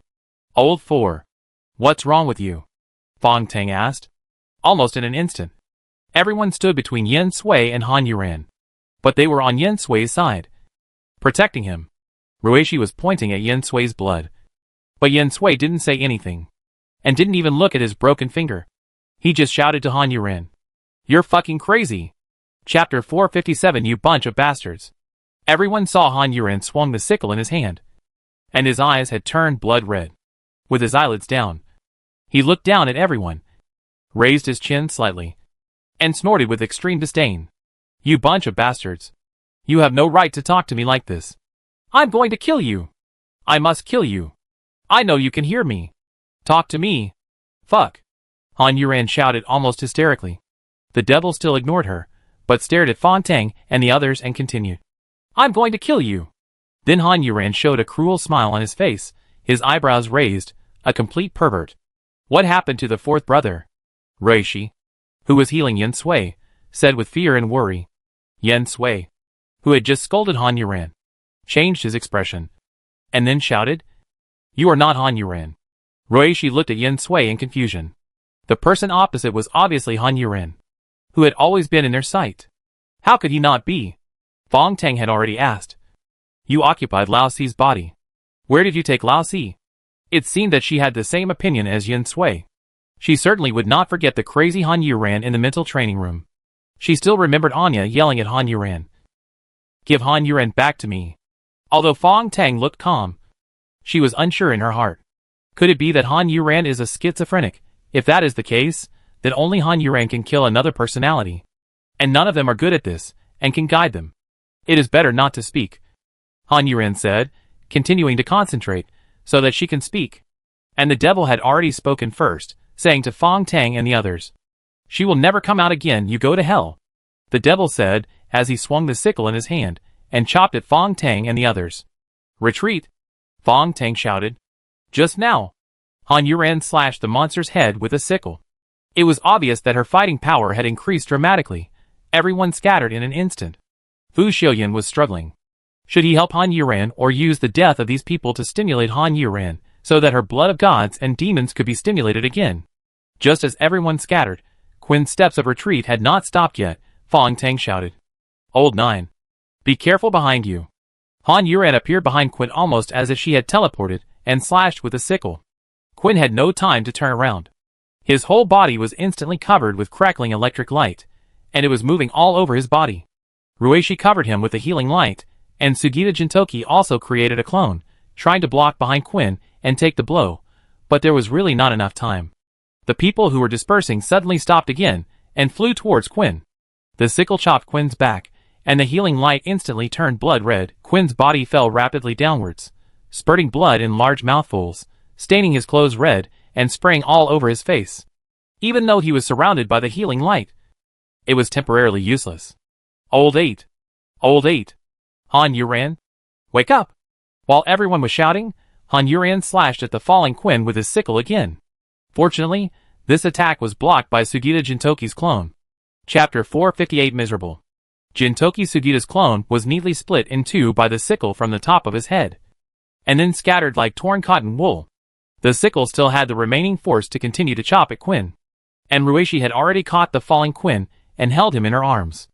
As soon as the pink rabbit arrived behind Quin, the clone in front of it was torn into pieces, and the remaining force left a long cut in front of the pink rabbit, and it took several steps back, but the pink rabbit did not bleed. It's a stuffed rabbit. Fu Xiaoyan and Min Mingda rushed to Quin and Ruishi and surrounded them. The others attacked Han Yuran. Ruishi's healing light rushed to the wound on Quin's back like crazy. Quin's eyelids drooped, his eyes were unfocused, he couldn't say a word, his throat was shaking, and the blood was still flowing out. Min Mingda grabbed Quin's hand. While crying, she comforted Quin. "It's okay, old 9, old 6 is here, you will be okay." Hearing Quin's cry, Han Yuran was distracted from controlling her mind again, and immediately noticed the situation in front of her. In her sight, her eyes suddenly went dark, and then her sight was restored. What appeared in front of her was Ruishi's back, and Quin, who was lying under her, and turned into a bloody man. "Be careful," Han Yuran shouted, and felt a sharp pain in her head. "Sixth brother," Fong Tang shouted until her voice was broken, and a bloody taste came out of her throat. Han Yuran's speed was really too fast, because of the pain. The sickle that was swinging towards Ruishi stopped for a moment. Min Mingda, who heard Fong Tang shout, sacrificed all her battle cards in an instant, and the sword array shot at the sickle and Han Yuran. And the spider web also went down, and the one she activated last time, which could only be seen as a small star in the corner, and she herself threw herself in front of Ruishi. All this just happened in an instant, the brief moment when Han Yuran had a headache. Han Yuran's face looked a little ugly, the devil thought. "You actually still want to struggle, just give up this idea." The sickle continued to move downwards, the sword formation was knocked away, the spider web was cut off, and then the sickle seemed to pass through something, and finally fell on Min Mingda's body. Everyone saw that the 3 cards were broken one after another. Min Mingda took a step back, a bloody wound spurted from her chest, and cut all the way to her waist. "Old 5. Everyone shouted heartbreakingly. "Hack you." Gao Tianyi shouted with crazy eyes, spitting and saliva flying. Ruishi, who was not a combative person like Min Mingda, turned around now, and saw Min Mingda, covered in blood, falling down on him. "Old 5. Ruishi cried out. Tears immediately wet her face, and she reached out to catch them. She continuously transferred all the healing light into Quin's body, and only then did she temporarily save Quin's life. Now she was holding Min Mingda, and she had no idea what to do. If she saved Min Mingda, Quin would die. If she saved Quin, Min Mingda would not live. Ruishi held Min Mingda, and her mouth was trembling in pain. Tears were like a tap. She had no idea what to do. "Ah!" Han Yuran cried out in pain. Her head began to hurt again, and her body had to stop moving. Chapter 459, There is really no way. Han Yuran's face, which was controlled by the devil, was so gloomy that it seemed like water could drip out. She roared, "Han Yuran, you disappear, disappear, disappear." Her sudden words and crazy and painful appearance made the others stunned. Fong Tang hurriedly shouted, "Stop attacking." She thought that Han Yuran might be fighting for control of the body. Everyone stopped attacking obediently and flew towards Min Mingda, except one person. The madness in Gao Tianyi's eyes had not diminished. His ability was to control the opponent's shadow. But he gave up now, and swung his fist at Han Yuran. Fa Teng noticed his action and shouted, "Old 8! What are you doing? Stop it! She killed her!" Gao Tianyi roared and punched Han Yuran on the head. The devil who was fighting with Han Yuran did not avoid the blow. Han Yuran, who was holding her head in pain, slowly put down her hands, shaking her head with a swaying body. And blood flowed from her forehead where Gao Tianyi punched her. Gao Tianyi had raised his fist again. "Stop it!" Fong Tang shouted and flew towards Gao Tianyi, but a black shadow flashed by his side. Fong Tang's eyes flickered for a moment, and then he heard Gao Tianyi scream. When Fong Tang looked forward again, Gao Tianyi had broken his wrist and fell back a long way, and Han Yuran had fainted, and was held in Fu Xiuyan's arms. After Fong Tang glanced at Fu Xiuyan, he said, "Old 2, you take care of Old 4. After that, he fell towards Meng Mengda again. Gao Tianyi, whose wrist was broken by Fu Xiuyan, did not continue to attack, and flew towards Meng Mengda. As soon as he landed, he heard Ruishi crying, almost collapsed. "I can't do it. I can't do it. I can't cure both of them. I really can't do it." Ruishi lowered her head in pain, covered her face with her hands, and cried sadly. The others also had tears in their eyes, looking at Qin and Meng Mengda. They had no choice. Gao Tianyi tried hard to hold back the tears in his eyes, looking at Meng Mengda's pale face. The deep and long blood wound on her chest, and clenched his fist tightly, his fingers breaking the skin. But he didn't feel any pain. Meng Mengda's breathing was very rapid and light. Her eyes gradually became unfocused, but she had a faint smile on her lips. She raised her hand little by little, but then threw it back again and again weakly. Yensui grabbed her hand, crying with red eyes, and asked with a sob, "Old 5, what are you going to do?" With Yensui's support, Meng Mengda's hand patted Ruishi's head. Ruishi raised her head little by little again, and Meng Mengda smiled very weakly. "No, it's your fault." No, don't blame yourself," Meng Mengda said, and stroked Ruishi's head twice, which only made everyone and Ruishi cry even harder. Meng Mengda's eyes strayed from Ruishi's body, and looked at Han Yuran, who was in Fu Xiuyan's arms in midair. Half of her face was covered in blood, and she fainted. She continued, It's not Old 4's fault. Tell her. I don't blame her." After Meng Mengda finished speaking, her eyelids closed little by little, and Yensui held her hand even harder. Chapter 460. I don't regret it. Ruishi threw herself on Meng Mengda, burying her head and crying. The people who were circling around, that is, Xing Yubai later, did not cry loudly, but they were also upset, and their eyes and nose were sore and astringent. Qin lay beside Meng Mengda, closed his eyes, and fell into a deep sleep. Gao Tianyi stared at Meng Mengda with his eyes wide open, refusing to let his tears flow. His face was flushed, not to mention his eyes that were frighteningly red. He didn't expect that the timid and simple girl who cried because of his bullying would die right in front of him. If she had known this, she would never bully her. Meng Meng felt that her body was so cold, and her eyelids were so heavy that she could hardly hold on. The faces of the people became blurred in her eyes, and her eyelids closed little by little, like a curtain slowly drawn down. Her life was about to end. Did she regret it? She was about to die. But time seemed to stretch infinitely, so long that she could recall everything, every bit of her life. Recalling her once happy life, the bright sunshine, the family dinner table, the smiling faces of her friends, the hair fragrance of the boy she had a crush on, the masquerade at school, the winter and summer she had gone through, the tears she had shed, the anger she had felt, the loneliness and sadness, and the most important thing was happiness. Of course, all of these eventually disappeared in the smoke and alien races, the blood and tears she had faced, stability and danger, new friends she had met. The Kingdom of Wings, the strongest team, destroyed gods and demons. Do you regret it? No. Meng Mengda had completely closed her eyes, her lips moved, and the sound came out. What did you say? Fong Tang, who was squatting beside her head, lowered his head, and put it on Meng Mengda's lips. Then Meng Mengda said, in an almost inaudible voice, I don't regret it. Fong Tang's tears flowed down, and for a moment, she was so heartbroken that she couldn't breathe. Yin Sui felt that the hand she was holding had no strength, and it was a little cold. So cold that she didn't want to let go, and wanted to put it on her heart to warm her up. Sugita Jintoki squatted on the ground, his head covered with one hand, only his shoulders kept shaking. The ground under his head was so wet that it could be made into mud. Galtiani turned his head angrily and looked at Han Yuran in midair. He really wanted to kill that person, but he knew that that person was not Han Yuran. He was just hiding in that body, so he couldn't do it at all while he still had his sanity. Fu Xiaoyan looked at Min Mingda on the ground. There was no sadness or pity in his eyes, even though they had been on missions together and fought together. Fu Xiaoyan looked back at Han Yu. Then, carried Han Yu and flew away. Gao Tianyi, who had been staring at them, saw this and shouted, "Where are you going?" and flew after them. Hearing this shout, everyone finally pulled themselves out of their sorrow and looked up at the sky with tears in their eyes. But before they could catch up, Fu Xiaoyan's figure had already disappeared, and Han Yuran in his arms naturally disappeared with him. Gao Tianyi was dumbfounded and roared angrily and punched in front of him. Everyone didn't understand what was wrong with Fu Xiaoyan, and Fong Tang was at a loss for a moment. Her heart was too confused now, and she couldn't calm down at all. Chapter 461 Loss. Only Ruishi did not get up from Min Mingda's body. She just raised her head and stared at Min Mingda with her red and swollen eyes. Yin Sui stomped his feet hard, so that cracks appeared on the ground.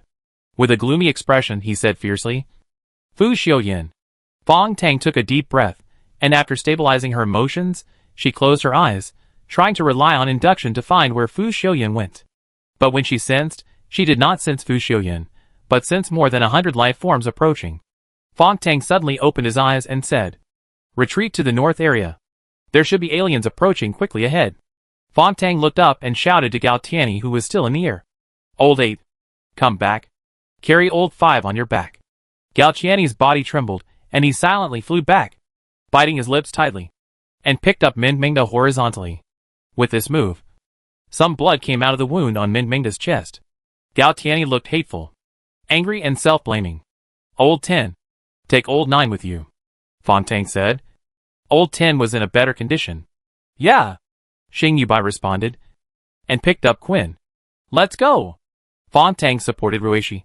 Yen Sui led the way, and the group returned to the North District. If they knew that they would lose Min Mingda's life this time, then they would definitely not come here. If they didn't come here, would Han Yuran go crazy? There is no answer, because it has already happened. They came with confidence, because they believed in their strength. They could escape from the witch's eyes, avoid the pursuit of the monster, and even come out of the forest of despair. They fought again and again, and they are still alive. Who could have thought that, in the end, they would be defeated by their own people, and even lose their lives, and could only return in disgrace. They were not caught up by the aliens, and returned to the North District, the secret base that they thought would take a long time to return to. Gao Tianyi put Ming Mingda on her own bed. She was completely dead. Quinn's wounds had not healed for so long. The evil spirit on the sickle was too heavy, which was blocking the healing light, and could only be wiped out bit by bit. Everyone was silent. They had lost a lot, but when they lost again, they still couldn't accept it. It turned out that there was a kind of feeling in this world that we couldn't get used to, that is, losing the people we care about. Gao Tianyi got up and took a towel, wet it, and came to Min Mingda's side, carefully wiping Min Mingda's face. Everyone looked at him, and then turned their eyes away, unable to bear it. Ruishi staggered, and fell to the ground, and fainted. When she fainted, the healing light on Quinn became extremely unstable, and it might disappear at any time, so Fong Tang had to wake Ruishi up again. "I'm fine," Ruishi said with a pale face, and strengthened the healing light on Quinn's body. She was so weak that she could only lie on the bed, staring blankly. After a while, tears flowed again. After Gao Tianyi wiped Mingming's face clean, he looked at the wound on Mingming's body, and didn't know what to do for a while. "Wait until Laojiu is stable. I will heal the wound." Ruishi saw Gao Tianyi's thoughts and said, Chapter 462 The hardest thing to accept is her. Gao Tianyi lowered his head, and walked out with a blood-stained towel. He also blamed Ruishi in his heart. It can be said that Min Mingda used her body to block the knife in order to save Ruishi. If it wasn't for saving them, Min Mingda could have dodged it. But to save his team members and friends, if it was him, or anyone else here, he would do the same. Ruishi's fighting ability is indeed inferior to Min Mingda's, and at that time, he was concentrating on treating Quinn, so it is understandable that he was a little slow in reaction. So Gao Tianyi knew that he couldn't blame the other party. In fact, Gao Tianyi blamed himself the most, blaming his own incompetence. He rubbed the towel vigorously in the basin, and the blood dyed the water red. "Come out with me for a while," Fong Tang suddenly said, while walking towards the stairs. After Gao Tianyi stopped rubbing the towel, he threw the towel back into the basin with force, and a lot of bright red water splashed out. He followed Fong Tang in silence. Xing Yubai sat on the blanket in the conference room, holding a pillow, looking at the two people who went out, feeling uncomfortable. He finally met such a group of people, a group of very good people, but such a thing happened so quickly. Did he bring bad luck upon himself? Xing Yubai began to think wildly. In fact, this matter really could not be blamed on them, but they tried their best to take the responsibility on themselves. If they took more responsibility, others could take less responsibility. Fong Tang leaned against the ruins, looking at the desolation. There was a moment of confusion. Was it really right for them to fight so hard? Was it worth it? Choose a person of a different race. Live in a city of a different race. Those who chose the kingdom of wings, live in the kingdom of wings. Only they are not recognized, endure danger, face death, even if they save so many people. So what? The danger is theirs, the praise is others. Fong Tang's thoughts were pulled back by the footsteps in front of him. Hey! Fong Tang sighed silently, raised his head, and looked at Gao Tianyi with a heavy expression. The wind and sand rose under his feet. His eyes were more desolate than the wind and sand. Gao Tianyi stopped 3 steps in front of Fong Tang. Didn't speak. He didn't want to say anything now. Didn't want to speak. Fong Tang glanced at him, pursed her lips, and then said, "I hope you can stop blaming Lao Lu and Lao Si." To be honest, Fong Tang did not expect Gao Tianyi to have other thoughts about Ming Mingda. She only remembered that Gao Tianyi disliked Ming Mingda and made Ming Mingda cry. The two of them cooked a meal together, and there was no other interaction. But looking at Gao Tianyi's reaction now, it was definitely not just because they were in the same team.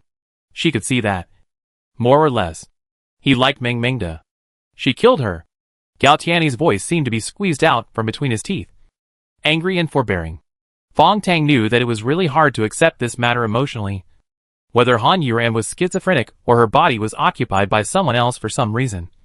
But from their point of view, it was indeed Han Yuran's body that swung the sickle and killed Ming Mingda. But the person at that time was not Han Yuran. Although it was hard to accept, it had to be accepted.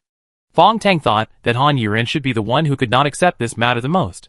When she woke up and found out about this matter, Fong Tang could not imagine how she would feel. Chapter 463. Don't you have a guilty conscience? But who can prove that the person at that time was not her? Gao Tianyi then raised his head and met Fong Tang's eyes and spit with excitement. "Old four, I won't do such a thing," Fong Tang said with certainty. Even in the face of Gao Tianyi's anger, she believed in Han Yuran. The anger on Gao Tianyi's face froze, shaking his head in disbelief, and took a step back. "Then let her go. Let her die in vain," Gao Tianyi said, and his hand excitedly pointed down. "Of course not. Now the 4th child is controlled by another soul, and I don't know where the 2nd child took her. She is in danger now. We should. I won't save her." Gao Tianyi waved his hand and interrupted Fong Tang's words. Then he pointed to their secret base, stretched his neck, and shouted angrily. "She is still lying in there. Her body is cold. The wounds on her body are still bleeding. It won't be long before her body will rot, or be cremated by us. She is so young, and she believes in us so much." Gao Tianyi pointed to his chest. "But we have betrayed her trust. We have to abandon her to save the person who killed her. Don't you feel guilty?" 8th child. Fong Tang also raised her voice and shouted, with a haggard look and red eyes. He said, "We found Lao Si, and helped Lao Si kill the other soul in her body, and kill the real murderer who killed Lao Wu. As for repentance, sorrow, Lao Si will definitely not be less than you." Gao Tianyi's eyes were wide open, and his pupils shrank a lot. He said hatefully, "Then let her repent for her actions for the rest of her life. She will spend her whole life in sorrow." After Gao Tianyi finished speaking, he took a step back, turned around and stopped arguing with Fong Tang. Nor did he return to the secret base, but went somewhere else. This is the North District. There will be no aliens. Even if he is discovered by humans, they probably won't hurt him. So Fong Tang didn't stop him, let him calm down alone. But Fong Tang also slid down from the ruins to the ground powerlessly, sat down, sighed deeply. "I'm sorry. Lao Wu, you also know that the person who hurt you is not Lao Si. Right? You will forgive her. Right?" Fong Tang lowered his head, muttered to himself. Lao Wu, I'm sorry the boss, didn't protect you well, I'm really sorry. As Fong Tang said, she couldn't control her tears anymore and buried her face in her knees, crying out loud. Gao Tianyi, who had already left, stood behind a ruin in the distance, looking at Fong Tang crying, and smashed the ruins in front of him with a helpless and angry punch, and left. Sugita Jintoki came from the second floor to the first floor, looking at the first floor where only Xingyubai was, and asked, "Where are they?" The boss said that he wanted Lao Ba and her to stay outside for a while. Sugita Jintoki nodded and sat back on his bed. Only the weak Ruishi was left on the second floor, still struggling to hold on, looking at Menmengda for a while, and looking at Quinn for a while. Han Yuran, who was taken away by Fu Xiuyan, was still sleeping. The two were now in a well-preserved building. Fu Xiuyan wiped the blood off Han Yuran's face, licked it with his fingers, and found that the color of the blood had changed. "What's in your body?" Fu Xiuyan asked.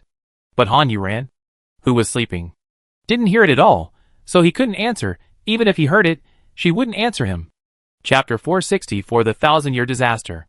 But is Han Yuran really sleeping as soundly as she looks? Of course not. She is not sleeping at all now. She is fighting. People have souls. And things like souls exist. It exists in the human body. And only with its existence can one be a complete person. Otherwise he is just a living dead. Han Yuran is now using her soul, in her body, to fight the devil's soul.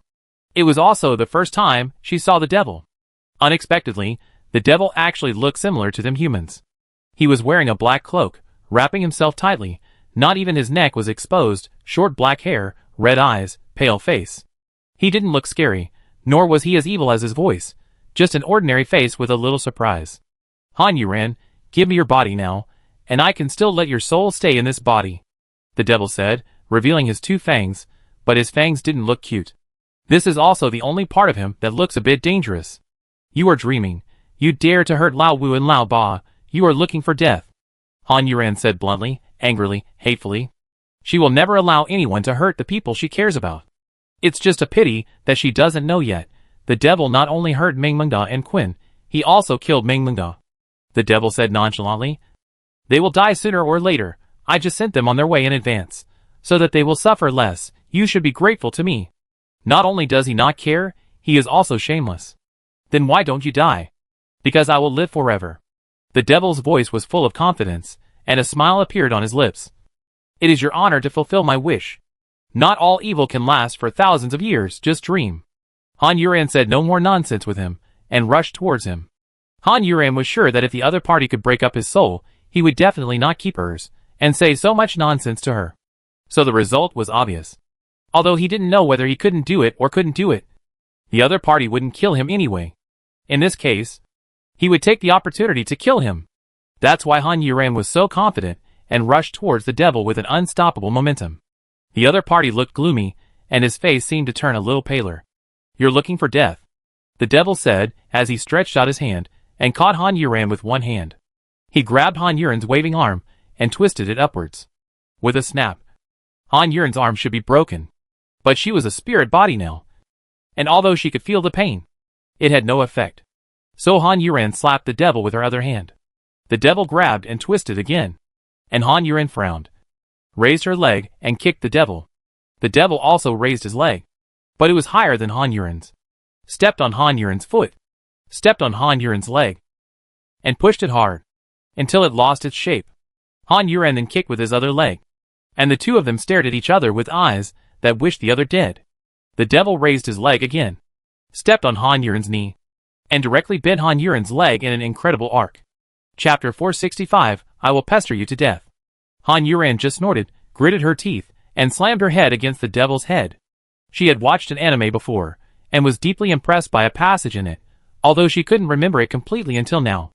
But the general meaning was, I will beat you to death with my fists. If I don't have fists, I will use my feet. If I don't have feet, I will use my only head. If my head doesn't work, then I will bite you to death.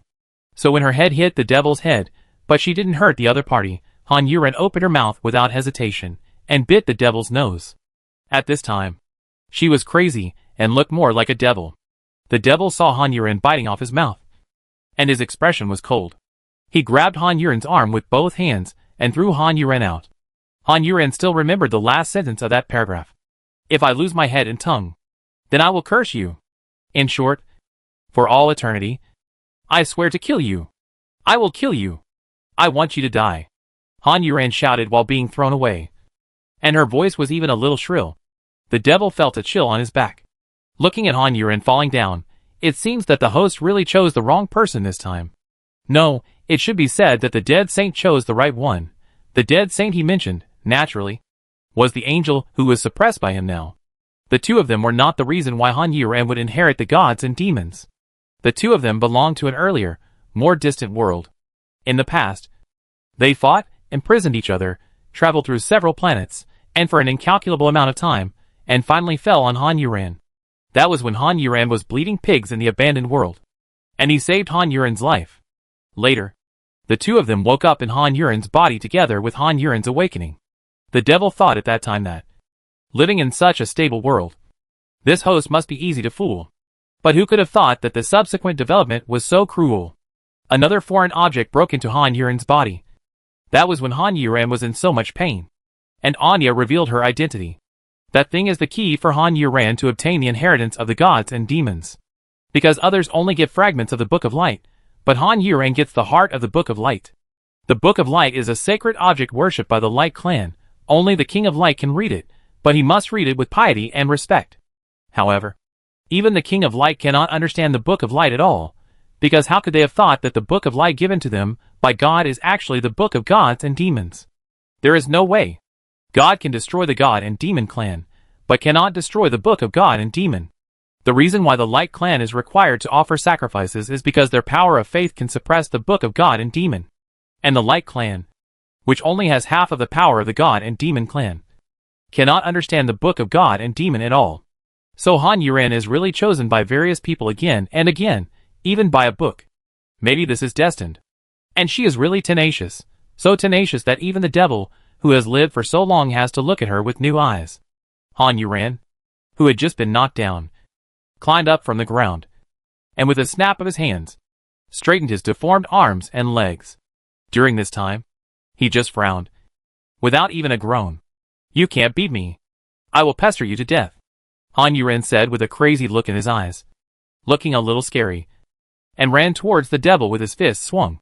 Chapter 466. You are despicable. It took Han Yuren less than 2 minutes to run to the devil, and she was thrown out again. She stood up within 2 seconds of stopping, and straightened her bones with a click. This time she did not rush to attack the devil. The devil thought she had finally recognized the reality and give up. But she saw that her eyes were motionless, although she was staring at him, but it was obvious that she was thinking about something else. The sickle, but it's my weapon, the devil said disdainfully. He could easily see Han Yuren's thoughts, but he didn't expect that the other party actually wanted to summon a weapon, and didn't even think about who the owner of the sickle was. Even if I really summon you, I will chop you with the sickle. Han Yuren did not reply, but only focused on summoning the weapon. The devil did not touch her either. He wanted to see if Han Yuren could summon the sickle. Time seemed to have stopped between the two of them. Outside Han Yuren, Fu Xiuyan looked at Han Yuren's frown, curious what she was going through. There seemed to be wind blowing by his ears, blowing up the hair by Fu Xiuyan's ears, and then falling back. Fu Xiuyan tilted his head, and after a while, he sneered. They are indeed colluding with each other. But I don't know if I have 50%, and Michael has what percentage. Although he sneered, Fu Xiuyan's expression was too ferocious. The hair beside his ear moved again, and the thing that fell on his shoulder and informed him left again. Fu Xiuyan looked at Han Yuren with a grim smile, and the smile on his face slowly returned to normal. Do you want to see what the East District looks like now? Fu Xiuyan asked. And then he reached out and picked up Han Yuren. And then the bodies of the two of them broke into pieces and disappeared. When he appeared again, he was already in his room, holding Han Yuren. This time, Lucifer didn't run into him. He put Han Yuren on the bed, then turned his head to the thing on his shoulder and said, "Guard her." After that, the pillow beside Han Yuren's head sank a little. Fu Xiuyan, no, it should be said that it was Sari who walked towards the study, then turned a vase on the wall cabinet in the study, and a secret door appeared. Sari lowered his head and walked in. The walls inside were embedded with lights, which were always on. Fu Xiuyan twisted a vase at the door again, and the door closed. After that, Sari walked down the stairs.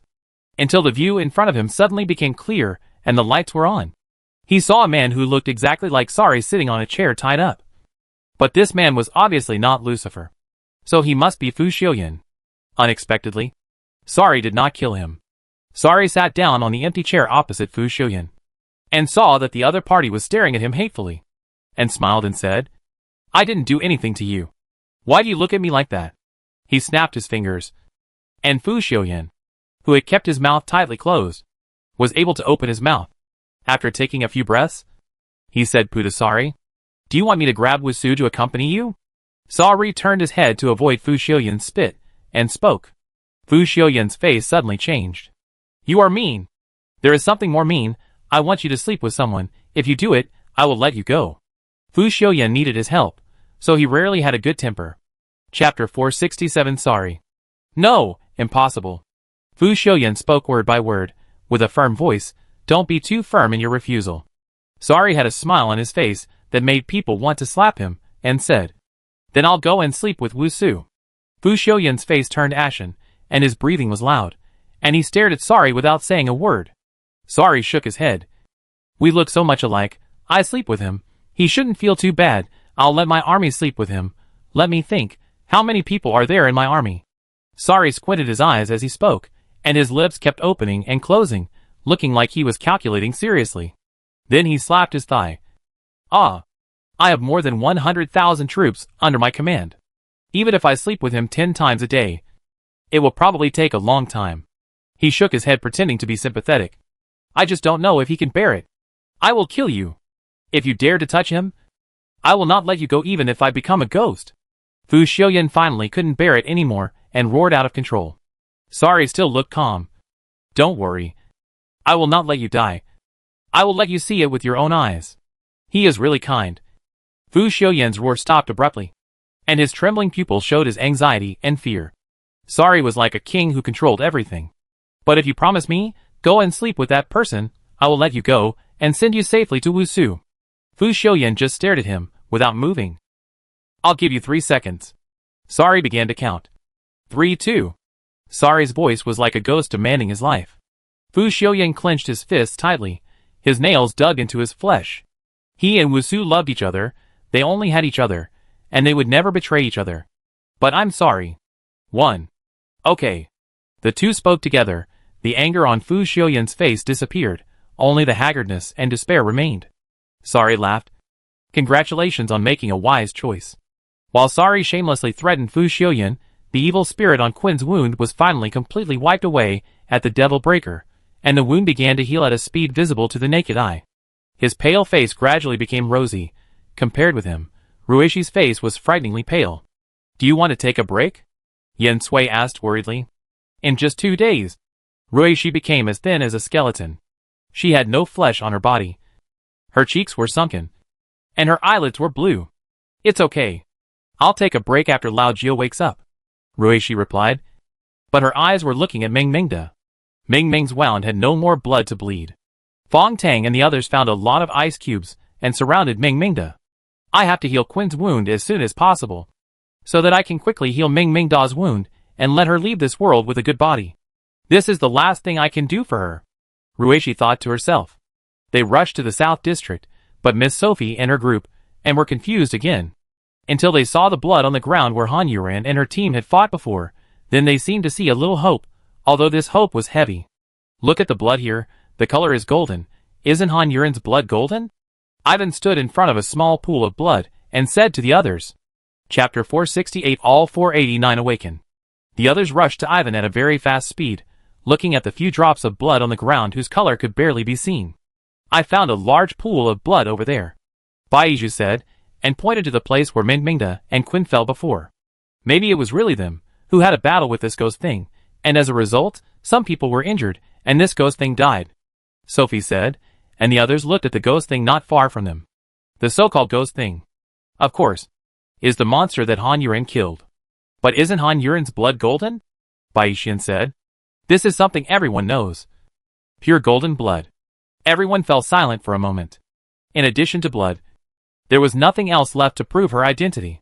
"Maybe the blood in her body has changed," Wu Changbai said cautiously. "She and her brother usually don't speak." because they feel that they have no ability. That is, they have no right to speak. But Wu Changbai thought, since she was here, she should try to do something useful. Although she was not sure, she continued to say in the eyes of everyone, you have abilities. Maybe this ability will change, and thus change your body structure or other things. This is just her assumption. But she did not rule out this possibility. But even if these bloodstains were really left by them, we don't know where they went now, Ivan said. But no one denied Wu Changbai's words. Baizhu turned his head and looked at the bloodstain he found. Maybe we can follow it based on the bloodstain. When he found the bloodstain just now, he observed that there was a trail of blood on the ground, and it was getting farther and farther. Those were all cube bloodstains, flowing all the way. After hearing what Baizhu said, Sophie asked excitedly, which bloodstain are you following? Follow me.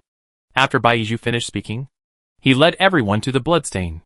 When everyone saw such a large pool of blood, they were a little worried. If there was so much blood, how many injuries would he have suffered? Look! The blood is going over there. Baizhu pointed in the direction of the blood. Isn't that the North District? Ivan frowned and said. His eyes lit up. And he said with a look of sudden enlightenment, some of them were injured so badly. They can't stay outside in such danger. It's safest to go back to the North District. They must be in the North District. After saying that, he lowered his head in frustration. I just don't know when these bloodstains were left. Let's try, Sophie said. And everyone nodded. And then they followed the bloodstains and rushed to the North District. In the North District, in the secret base of the god-breaking demon, Ruishi fell into a deep sleep. Rather than sleep, it would be more appropriate to describe it as a coma, because she had completely overdrawn her body and spirit and could not hold on any longer. Quinn, whose breathing was even and whose wounds had completely healed, was slowly opening his eyes. Quinn, who woke up, looked dazed. He only remembered that he was injured, and then he fainted soon after.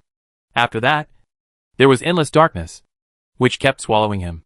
Now looking at the bright light in front of him and the sound of breathing in his ears, Quinn took a deep breath. Chapter 469 God Needs Angels. I'm not dead, it's so good. Quinn only had this thought in his mind now. His eyes were filled with joy, and he almost cried. However, he held back, because it was too embarrassing, especially if Yin Sui knew. She would definitely laugh at him. After Quinn smiled secretly, his excited eyes froze for a moment, his pupils dilated a little, because he just recalled from his joy how he was injured. Sister, you ran? Quinn was startled, and sat up suddenly from the bed.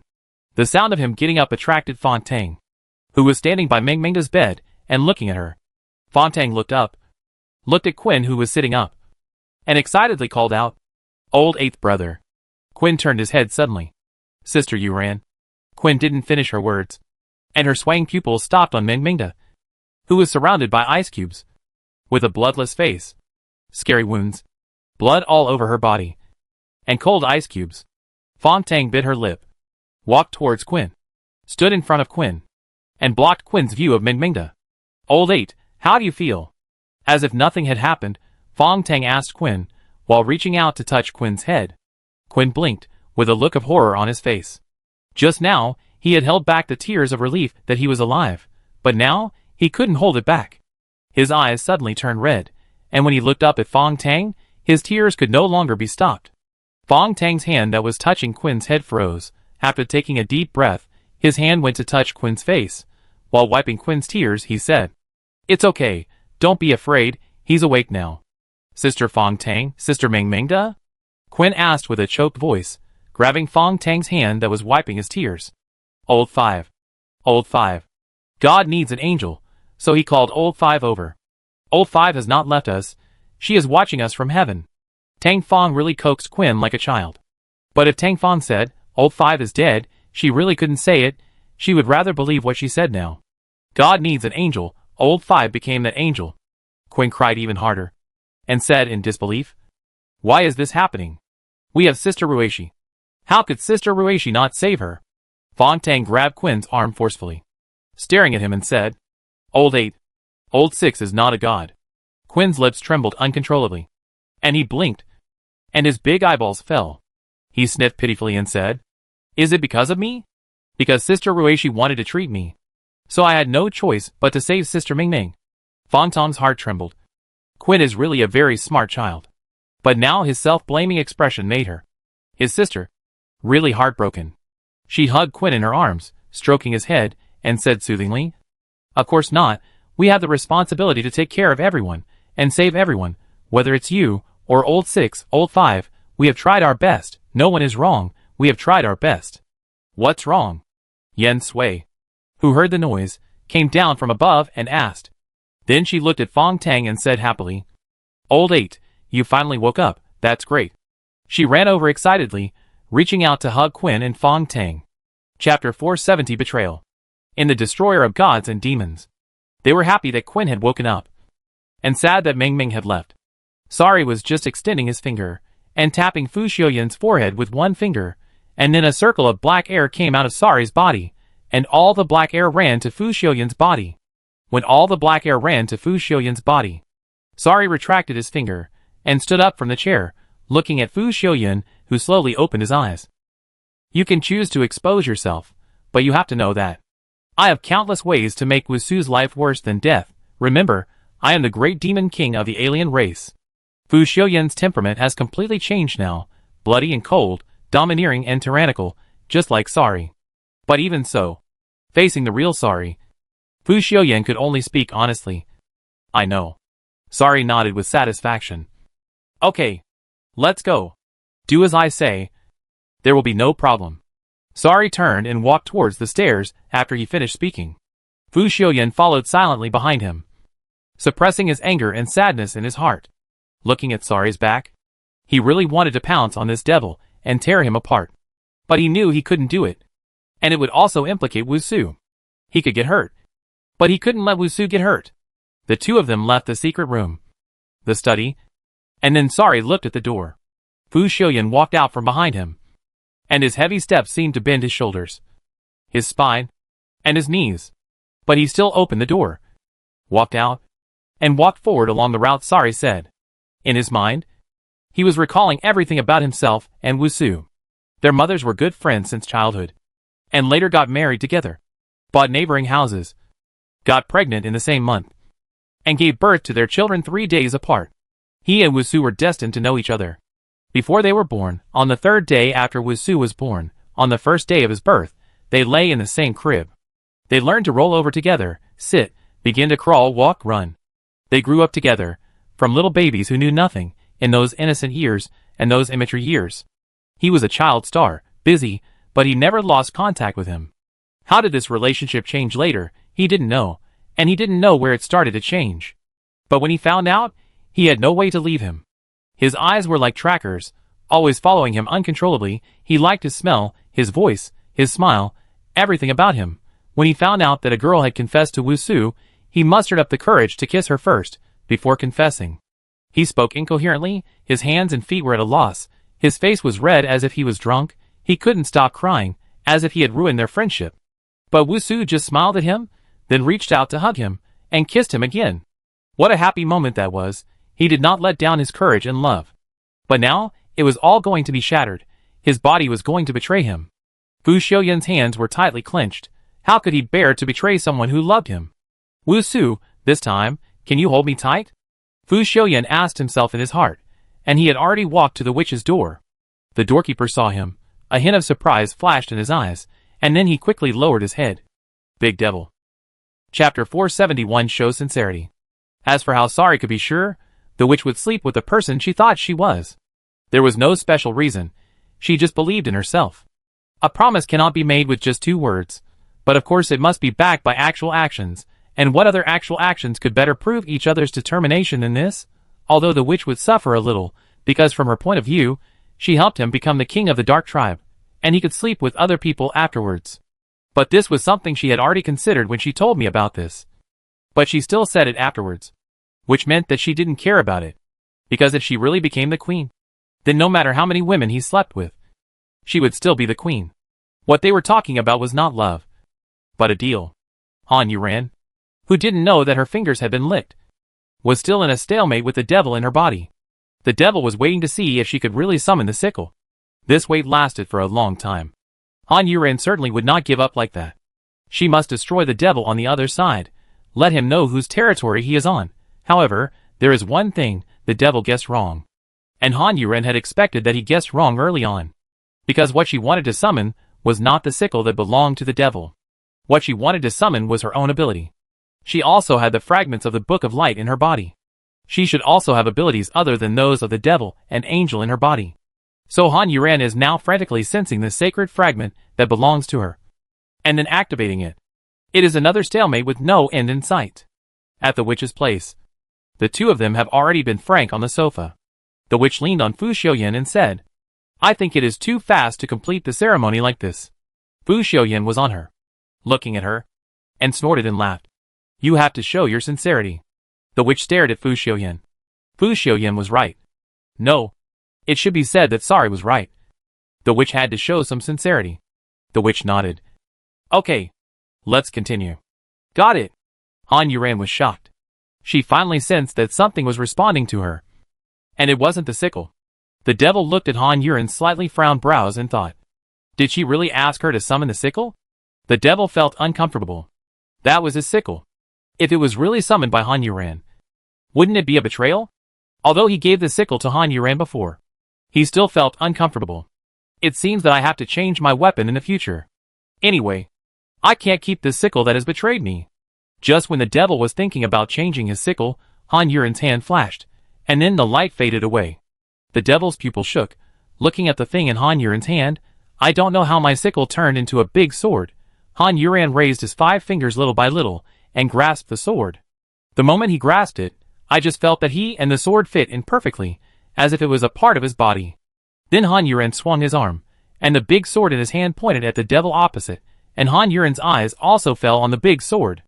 The big sword is really big. The sword surface changes from narrow to wide from the hilt. The sword body is longer on one side, slightly shorter on the other side, and there is no fancy on the sword surface.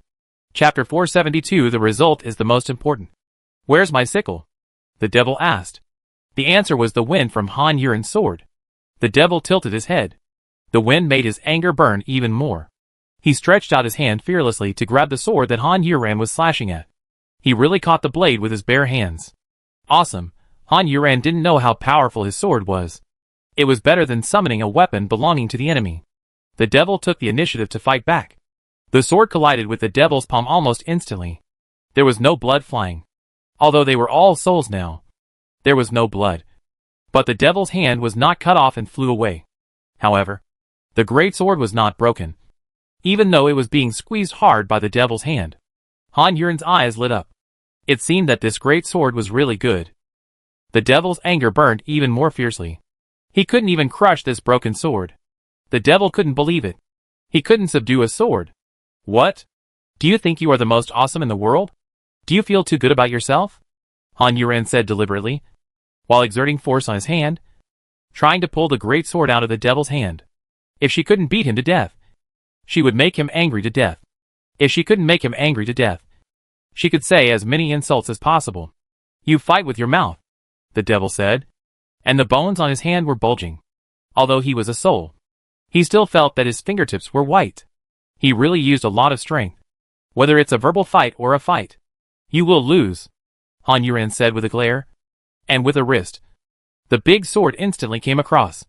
The devil's hand seemed to be more blurred, but he also retracted it. The great sword had been chopped down again. If you didn't want to occupy my body, I could still let you live in my body. You asked for this all by yourself. Han Yuren chopped at the devil with one sword after another, madly, and the shadow of the sword could not be seen clearly. The devil's figure was only seen shaking slightly, with a grim look. The dignity he was proud of was being trampled by Han Yuren. So he would never let Han Yuren go. You think you have one? As the devil spoke, Han Yuren's great sword had to stop, because it was caught by the devil again. Han Yuren's eyes were sharper than the blade of the sword. Not necessarily, but you are definitely dead. Han Yuren stretched out her left hand, and the light flashed again. An identical sword appeared in her left hand. With the momentum of splitting the world, she chopped down the devil's head. The devil was furious. This Han Yuren dared to play tricks on him. The sickle he had been talking about suddenly appeared above his head, blocking Han Yuren's attack. Han Yuren looked at him mockingly. Oh, I didn't expect you would need to use weapons to deal with me. Han Yuren talked so much during a fight, which was actually quite ungentlemanly, But she didn't care about that. She only cared about whether she could defeat the devil on the other side. What was moral integrity? What mattered was it whether she had manners or not. What mattered to her was the outcome. The big sword in her hand was blocked by the sickle, and swung backwards. And Han Yuren's arm holding the sword was also swung backwards, and it felt like it was dislocated. Han Yuren had no choice but to retreat, and straightened her arm, and she was calling for the sickle in her heart in a despicable way. Chapter 473. Fight as per the rules. Of course, the devil didn't want to summon the sickle, because he was only dealing with Han Yuren. But the devil now is not the devil he once was. He is now at the end of his strength. Otherwise, he wouldn't be so crazy, and would be eager to occupy Han Yuren's body, because he really couldn't hold on any longer. He had endured too many long years, and without a body, his soul power was being consumed bit by bit, and his combat ability was less than 1% of that of the past. Otherwise, Han Yuren would not have been able to use his sickle at the beginning, and now, he would not have the chance to be so rampant in front of him. The devil's hands were behind his back. After several collisions with the sword, his hands had become blurred, and he could not even distinguish his 5 fingers. He was almost unable to form himself. He could also fight Han Yuren, just for fun. But even if he really broke Han Yuren's soul, he would not have the strength to control this body. Of course, he could also, given now, live on, wait for Han Yuren to die, and then change to an ordinary host, and seize the other's body. But he didn't think Han Yuren would die soon. He might be imprisoned in this body forever, until it was reduced to ashes. Would the devil tolerate him disappearing silently from this world? No, he couldn't tolerate it, so he ignored Han Yuren's ridicule, reached up and grasped the sickle. Han Yuren felt that the moment the devil grasped the sickle, the other's aura was even more compelling. It is true that people rely on clothes, and fighting relies on weapons. With this weapon in hand, it feels different. But I don't care if you are the same or not, I will hit you anyway. After Han Yuren straightened her arms, she swung her 2 swords and chopped them off. The speed of 2 swords, of course, cannot be matched by 1 sword. However, the devil now has weapons. He swung the sickle in his hand forward steadily. It was hard to see how powerful he was, but Han Yuren's heart was tightened. At this moment, she was a little scared. If she was really killed by the devil, it would be really miserable. Will the devil continue to use his identity, using his face, to kill people everywhere? Then he will become a demon, even though it is just a body filled with other people's souls. But he still has to bear the infamy. No, he must not bear this infamy in vain. He must destroy him. Han Yuren thought about it, and suppressed the fear in his heart, and blocked with his 2 swords in front of him, but they collided head-on, with the sickle. The 2 swords were fine, but Han Yuren was in trouble. I saw her shoulder bulge up. It was obvious that it had fallen off again, but this time it was more than just falling off. Because after the shoulder bulged up strangely, it was completely separated from Han Yuren's body. Originally, she was holding the big sword with 2 hands, but now there were 2 arms hanging on the big sword. Han Yuren's body was retreating backwards. Damn! The opponent was too damn strong. I can't do it. It was really embarrassing for the 2 swords. The 2 swords were still struggling to support. The devil's eyes fell on Han Yuren grimly. Han Yuren endured the pain and ran back. The arm was broken, but it was not completely broken. There were still some threads connected. As Han Yuren leaned back again, these threads became more and more, and the arm was connected back little by little. Chapter 474 Compensation. In theory, this is definitely a good time for the devil to kill Han Yuren, but he had no way to do it, because just fighting against the 2 swords had already distracted him. So he could only watch Han Yuren take his arm back in front of him. But he didn't move, which made Han Yuren suspicious. Han Yuren also risked his life, ran over to take his arm back, risking being killed by the devil. But the other party did not make a move. Why? First, because the other party was too disdainful to make a move at this time, and wanted to beat her to death bit by bit. Second, the other party had no way to make a move, which meant that he had reached his limit to endure this situation. The arm was reattached, and Han Yuren thought it was the second situation, because the devil's eyes wanted to kill her too much. If he had the ability, he would never endure it. So, the other party was not as strong as he looked now. Han Yuren understood, swung the sword, and chopped down again. This time, both arms fell off again. But she only took 3 steps back. Han Yuren almost laughed. But she didn't laugh, but continued to chop. This time she took a step back. And the devil also took a step back. The devil knew that Han Yuren had seen his current situation. But a deep sense of powerlessness surged in the devil's heart. He didn't expect that one day, He would be so miserable and forced into this state. If I had known this, I would have died in a glorious battle with the saint. At least I wouldn't have felt so sad now. The old horse is in the stable. The beauty is old. And the hero should also come to an end. While the devil was thinking about this, Han Yuren had already chopped down the double swords again, and this time her arms were not broken. When she was ecstatic and swung the double swords again, the devil's hand loosened, and he let go of his sickle. Han Yuren's movements paused for a moment, but only for a moment. Although she didn't know what the devil wanted to do, no matter what he did, she had to destroy him. But what she didn't expect was that the sickle actually changed direction and slashed at the devil together with her two swords. And the sickle was faster than the two swords. Han Yuren was really dumbfounded this time. The devil still stood straight. This time his expression was no longer fierce and bloody. He looked unusually peaceful and relieved. He just stared at the sickle that was slashing at him. He said, "Giving you power is my compensation to you." As soon as he finished speaking, the sickle slashed his chest. Han Yuren saw a black crystal stone flying out of his chest, then shattered and merged into Han Yuren's body. The devil compensated Han Yuren because he had hurt her friend, and one of them would have to die. Han Yuren thought it was just a simple compensation. He had been parasitic in her body for so long, and he always made her crazy. When the black crystals disappeared, Han Yuren heard a sigh. She turned around with her swords in her hands and looked around. She saw a white light, and a woman appeared in front of her. If I guessed correctly, she should be an angel, because she looked like an angel, with snow-white wavy hair, snow-white skin, golden eyelashes, and golden eyes full of compassion. "I'm sorry. I was suppressed by him and failed to protect you." After the angel appeared, he apologized to Han Yuren first. "It really brought me a lot of trouble." Han Yuren was also straightforward. Chapter 475. Don't worry. The angel was not angry because of Han Yuren's attitude. She just looked at the place where the devil disappeared, and the sickle that had no light and was quietly floating. For a moment, she felt pity for her lifelong enemy. At first, she wanted to save him and let him escape from the endless killing. But she didn't expect that the two of them would fight to the point of both being injured. Although she couldn't save him, she couldn't let him kill people. So she also fought with her life. This entanglement lasted for so many years. Unexpectedly, he would choose to leave in this way in the end. She knew that neither she nor the other party could bear it, especially herself, so she gave him an opportunity to take advantage of and suppress her.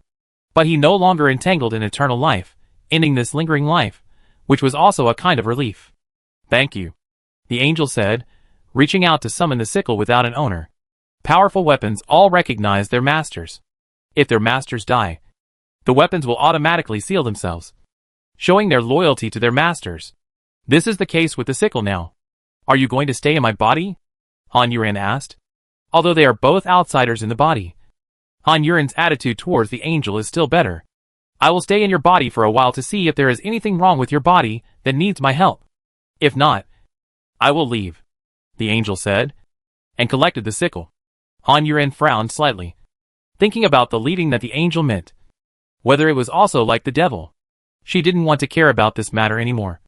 But she couldn't do it. She sighed and said, "How do you want to leave?" The angel smiled. "I have my own way. And you should wake up."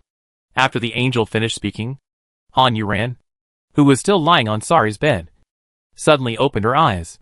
Sari, who had left the bed and sat on the chair, said without moving his eyelids, "You're awake."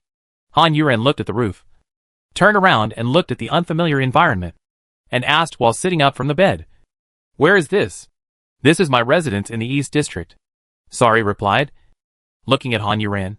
The two looked at each other, and Han Yuren's pupils flickered. She clearly felt that the person smiling at her now was completely different from the person she usually interacted with. The cold aura around him could not be suppressed even by his smile. "Are you sorry now?" Han Yuren said. "Yes." "Who are they?" "Maybe you don't want to know." Han Yuren lifted the quilt and got out of bed. "Don't overestimate yourself. You are not the worm in my stomach." Hee. "They should be in the secret base." Sari did not hide it either. "Then why did you bring me here?" "I have something to do. And you were in a dangerous state at the time," Sari explained. Han Yuren remembered that Quinn was injured, and it looked very serious, and his heart suddenly lifted, and he asked nervously, "How is Quinn?" Sari shook his head. "I don't know. Han Yuren narrowed his eyes, and looked a little dangerous. Sorry smiled again, and the sunlight outside the window made him look warm. Don't worry, I'll finish my work soon. When he said this, in the witch's room, Fu Xiuyan and the witch were both released together. Chapter 476. Pushed to this point step by step. Besides, you don't love him either. You just can't accept that. You gave your body to someone who doesn't love you. Don't think about it anymore. You're about to get what you want. The witch said to herself. Water was pouring down her head, mixed with tears, and it was hard to tell which was falling from which. In fact, if she could choose, she wouldn't want to be like this. But she had no choice. She could live like this, so prosperously, all because of the love of their father, the king of the dark tribe. But when someone else inherits the throne, she will be nothing. And she has offended so many people. They will definitely unite, and torture her in various ways. This is how she pushed herself to this point step by step. She was young and frivolous, and thought that she could do whatever she wanted with her father's favor. And she offended almost all of her father's children. But when she realized that she couldn't do this, it was already irreversible. She could only oppress them more and more, so that those people would never be able to turn over under her hands. Not only for a high-ranking life, but also for being able to live with dignity. Although those people would scold her for being shameless in their hearts. But as long as they dare not say it out loud, that's enough. On the other side, Fu Xiuyan had already run back to Sari's residence. As soon as he opened the door, Sari was already standing at the door. He stretched out his hand and touched Fu Xiuyan's forehead. What are you doing? Han Yuren asked, and then looked at Fu Xiuyan outside the door in shock, and then turned to look at Sari. Sari spread his hands. This is the real Fu Xiuyan. I want to send him back, but he hates me, so I won't let him talk. Fu Xiuyan. Han Yuren looked at Fu Xiuyan again. The other party was still standing outside the door motionlessly. His eyes were wide open, and his clothes were in a mess. He had 2 buttons buttoned incorrectly. His pants were worn backwards, and he only wore 1 sock. He had not put on shoes yet. Why is he like this? Han Yuren said as she walked towards them. Sari grabbed Fu Xiuyan's shoulder with one hand, and reached out to Han Yuren with the other hand. He's alive, not injured, that's enough, and Quinn's injury is quite serious. Han Yuren stopped, feeling depressed. The other party was using Quinn to force her. Han Yuren bit her lip. To her, Quinn was indeed much more important than Fu Xiuyan, and angrily waved her hand, and slapped the hand that Sari had extended. After a pop sound, Sari's 5 fingers tightly grasped Han Yuren's hand. And then, the 3 people turned into pieces. The piece of Han Yuren's pillow that had sunk before swelled up again. And as she approached, the open door was closed. The witch stood in front of the mirror after taking a bath, wiped away the misty heat on the mirror, and looked in her eyes that had become double pupils. She should go and talk to her father. But after she dried her body, put on her clothes and came out, she looked at the empty sofa and the empty room, and was a little absent-minded for a while. She slowly walked to the sofa and sat down, looking at a sock and a pair of shoes left next to the sofa. And she was in a daze. While she was in a daze, she heard the dog leg at the door say, "My lords, why are you all here? Second prince, did you lead the lords here?" Chapter 477. Going to war to punish the culprit. The witch heard the voice of the lackey, and then she came to her senses, and frowned. She was in a bad mood now. But before she could start to scold, she heard the muffled voice of the 13th Prince Machio outside. "We are here to find the witch, how can you, a lackey, have the right to speak? Where is the witch?" The witch's eyes became colder. There is a saying, you have to look at the owner when you beat the dog. They treated the lackey like this, which means they didn't take her seriously at all. "This demon is so bold," the witch said fiercely, and shouted, "Everyone outside, get in! Hey, the witch is here. Why don't you get in, and let the witch take a look?" The witch listened to the coquettish voice. It was Prince Qiuqi. The witch hated her the most, because she was a bitch. So the witch had done it to her many times. However, after being done to her twice, Qiuqi no longer dared to talk to her like this. What happened to them today? The witch was a little confused. There was laughter outside, and footsteps coming in. The witch raised her hand and touched her eyelids. Could it be that this matter has been spread out, and they are coming to accuse me? Humph! The witch laughed sarcastically. I slept with the devil, and you dare to accuse me? You really think I am a nobody? But why? Lucifer would come. Just when the witch was puzzled. Within her sight, there were already several pairs of feet. Very close to her. Which they never dared to do before. Before she raised her head, the witch could feel the cold eyes cast on her. You say, how can she not fight to climb up like this?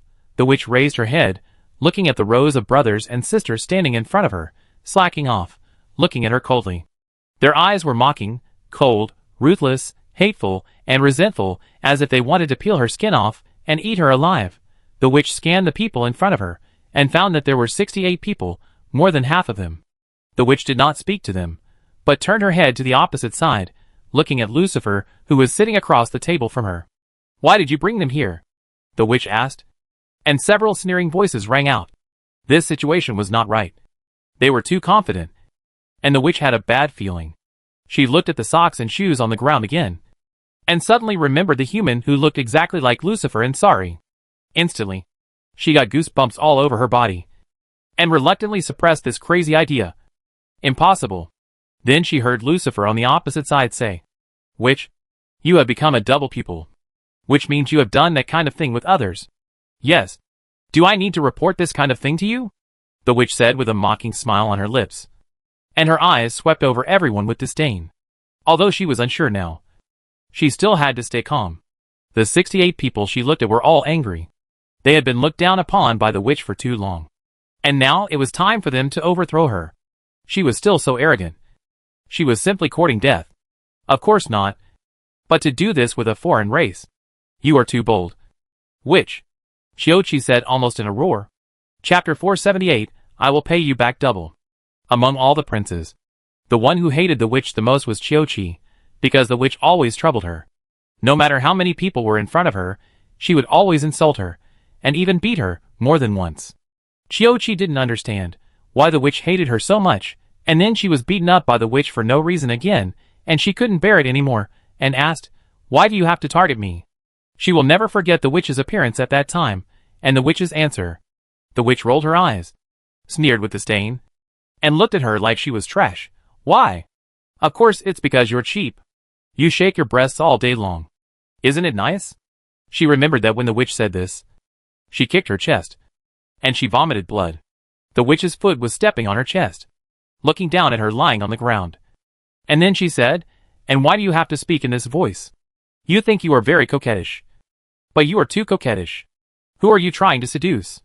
The witch stretched out her hand to pinch Chiochi's chin, shaking Chiochi's head left and right. You think you are very good looking. I tell you, don't think you will find a good dark tribe. Everything you have is in my hands.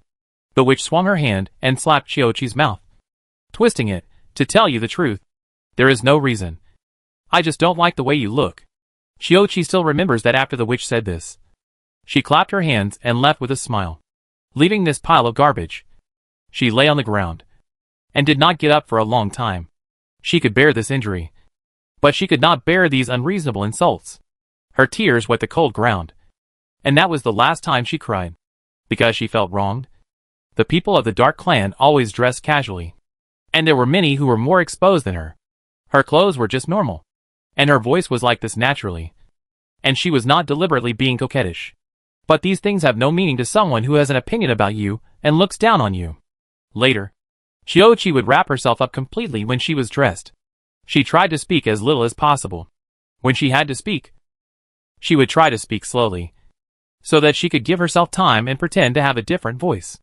But she had already acted so flattering to the witch. But she still refused to let her go. When the witch convened a meeting and spoke, she hit herself in the face with a notebook.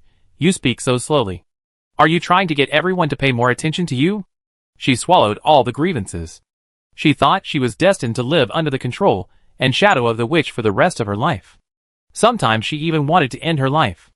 But now she was glad that she had persisted. She had finally waited for the day when the witch fell. She would never let her go. She would pay her back double for all the suffering she had endured. The witch felt her head bang. Chiochi's words made the crazy idea she had just suppressed come to her mind again. Foreigner, is that really not the great demon king? The witch's heart was in turmoil, but her face was calm, and there was no sign of anything. Chiochi, stay away from me when you talk. Don't you know you have bad breath? The witch continued to insult Chiochi. Chapter 479, Breaking the Pot. Which, you think? Qiuqi, don't forget the business. Lucifer smiled, and stopped Qiuqi, who was about to get angry. The current Lucifer is different from the usual Lucifer. He has a bit of a Sasuke shadow. Qiuqi glared at the witch with hatred, and swallowed his words. After the witch's case is settled, he will have plenty of time to torture her. Thinking of this, Qiuqi felt better. For the first time, the witch was frightened by Qiuqi's gaze. She had always trampled on him, and humiliated him at will.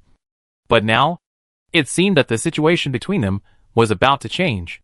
The witch looked at Lucifer, who was different from the past. It turned out that everyone was deceived by him. Everyone thought that he would not take sides, and would just be his own idle prince. In short, he was the younger brother of the great demon king. And he was so good with Michael. No matter which of them became the king of the Dark Clan in the future, he would not be treated unfairly. The witch really thought that Lucifer had no interest in these things. But looking at Lucifer now, she understood that he was not uninterested, but had already taken sides, and they had not discovered it at all. I didn't expect you to be the one who hid the most, the witch said. Lucifer smiled and spread his hands. In fact, I just followed his instructions. You should know that I always listened to him. Why did he set me up like this? The witch asked unwillingly. She really didn't expect that the devil would use such a despicable trick to ruin her life. Could it be that he wanted to deal with him because he and Michael joined forces? But as smart as he is, he should know that he did this on purpose to force him to submit. Lucifer said with a smile, he is the big devil. He should be respected, feared, admired, and scared. You are too disrespectful to him. The witch was also speechless. She didn't expect it. She really didn't expect it. The big devil would be so arrogant. She just played a few tricks on him, and he retaliated against her without any bottom line. How cruel. How despicable. The witch couldn't deny it. As long as the big devil appeared, her lies would be exposed. And now these people came so quickly, there was nothing I could do. I could just grab a member of the Dark Clan and say that he slept with him. Of course, the most important thing was that they also caught the lackey. Otherwise, I could still hope that the lackey might be smart enough to help me. Even so, it's not your turn to judge me, the witch said proudly. I am the commander of this operation appointed by my father himself. You are all my subordinates now. We are on a mission. You are not qualified to judge me. If you have the ability, you can go to my father and report me. Bullshit. Qiuqi really couldn't help it. She really wanted to hold it back. The witch still glanced at her with disdain. During the mission, all personal matters are off the table. Everything is for the purpose of mission success. Obey the commander's arrangements, and violators will be convicted of a crime against the clan. Every 6 days, I will go to see my father once. What do you think will happen if my father doesn't see me? The witch smiled and swept her eyes over everyone, then asked, what do you think I will say after I see my father? Chapter 480. So arrogant. Everyone looked at the witch's fearless look, and wondered where she got such courage after sleeping with a foreigner. It's good to be loved by the father. She didn't kneel down and beg for mercy even in this situation. And she could still threaten everyone with confidence. The witch laughed out loud this time, with her eyes drooping, looking like she was going to piss people off. Of course, I will deceive the father, so if you want to give me, just hurry up and complete the task. When you meet the father, you can expose me. And I deceive the father again, which is aggravated, you can see, the miserable look you expect of me. When she said the last sentence, the witch's eyes fell on Qiuqi, full of provocation. She would never kneel down and beg for mercy, because she knew the other party would not let her go. If the other party would, she would definitely kneel down. The witch smiled indifferently in her heart. She was just that kind of person. In order to live well, she would do anything. Qiuqi bit his lips tightly. His chest was heaving violently to suppress his anger, and said viciously, I want to see how long you can be arrogant. You don't need to worry about this, bitch. If you have nothing to do, just get out of here. The witch said, as she leaned back against the back of the chair, crossed her legs, and swayed leisurely. This look really made everyone who wanted to torture her, and watch her make a fool of herself not know what expression to make. It was so rampant. You are right. We can only complete the task quickly. After meeting my father, we will let him solve this matter. However, we will no longer follow your arrangements. So you just cooperate and stay here honestly. When you need to meet my father, meet him. When you need to pretend to be dead, pretend to be dead, Lucifer said with a smile. And his tone was a little kind. The witch raised her eyebrows. No problem. But there are some things that are annoying. Such as? The witch said this, and pointed her finger at everyone. You don't appear in my sight. The sound of inhaling was heard, and several people were so choked that their faces turned red. Okay. Bye. Lucifer stood up and walked towards the door. The others glared at the witch and left. The witch leaned back leisurely on her chair, as if nothing had happened, until all the footsteps had left. The irritating smile on the witch's face disappeared. Her whole face fell, and her legs stopped swinging. Her hands were clenched into fists on the sofa. She was in trouble. She was completely in trouble. However, you, the big devil, don't think you can have an easy time, the witch thought angrily. Kneeling on the ground, she felt dizzy. She thought she had followed the right person, but she didn't expect that the witch would make such a stupid mistake. Now, who would dare not offend him, because they are the witch's lackeys? I'm afraid that everyone would dare to spit on him now. Thinking of this, the dog leg sat down dejectedly. His eyes were blank and straight. It was over. It was all over. His life was over. The witch glanced at him, and saw the dog leg's distraught look. She was even more angry. She raised her leg and kicked the dog leg. Get out of here too. The dog leg rolled on the ground several times before it stopped. Although the witch was destined to be useless now, he did not dare to offend her. He silently got up from the ground and retreated. Chapter 481 Understanding. After Lucifer and the others came out, he said, Okay, everyone go away. Yes. After everyone answered in unison, with different feelings, each went away. Not to mention that the witch is finished now. Even if the witch is not finished, these people have to treat Lucifer as a master and obey his arrangements. There is nothing else, who makes him the brother of the big devil. Sometimes these people will also think they are also the children of the king of the dark clan. They are the masters, and I am the slave. There is nothing I can do except feel depressed and feel unfair. Lucifer said to the thing on his shoulder happily, I have finished the things that my elder brother asked me to do. You should leave quickly. My shoulders are sore from the pressure. As soon as he finished speaking, the long hair behind his ears fluttered up, and then slowly fell down. Lucifer raised his other hand, rubbed his shoulders, and thought, this time, my elder brother is really mean. The witch is probably finished. This little girl, let her usually ignore me. It's over. Lucifer was feeling happy when he turned a corner and saw Michael standing at the door of the palace. The sun shone in from the glass, illuminating half of his body, and he felt warm. The other half was in the hall, gloomy and cold. Lucifer paused for a moment. He didn't really want to see Michael now. This situation rarely happened, but now he really hadn't figured out how to face Michael. But Michael had already tilted his head, looking at him, smiled at him, and waved. Lucifer could only walk over helplessly. When he got there, he heard Michael say, The sun is nice outside, come with me. Lucifer followed without saying anything, but he knew that Michael was very unhappy now, even though he had a faint smile on his face. But this dead otaku was willing to come out to bask in the sun that he hated the most. You can imagine how unhappy he must be. Michael remained silent, but Lucifer finally couldn't help but say, I know you are unhappy, but I'm sorry.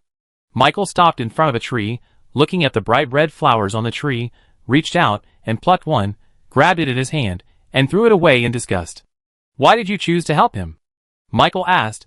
Actually, Lucifer and Sorry are brothers. It's normal to help each other. But Michael knew the reason must not be that simple, because he knew Lucifer. Lucifer looked at Michael's hurt eyes, pursed his lips, and said, Because if it was Big Brother who inherited the throne, you would still have a chance to live. But if it was you who inherited the throne, you would not let Big Brother go. Michael's pupil shook, and he took a step forward excitedly, questioning, You don't believe me? Lucifer looked him straight in the eye. I know you. And I know Big Brother. Michael did not speak again, and Lucifer fell silent. The two of them looked at each other in the bright sunshine, beside a tree of red flowers. After a while, Michael said with a somewhat ferocious expression, He hates my mother. He will not let us go. Lucifer shook his head. No. You are wrong. Big Brother loves your mother, although it may not be the case now. But he will not kill you, nor will he kill your mother. Otherwise, you would not be alive today. Chapter 482 A Bad Premonition. Lucifer's words were very certain, and his unquestionable tone left Michael speechless. Because he was indeed like Lucifer said, if he was to become the king of the dark tribe, he would definitely kill Sorry. How could he let a man who had a past with his mother, A man who did not take himself and his mother seriously, let him live. As for whether Sari would kill himself and his mother if he became the king of the Dark Tribe, Michael thought about it. Maybe it was really as Lucifer said. Sari would let them go. He didn't know why. But he felt that way. And he always felt that Sari was just pretending to be powerful. But he couldn't be cruel. At least, he couldn't be cruel to those he cared about. If he could be cruel, he and his mother would have died long ago. Don't blame me.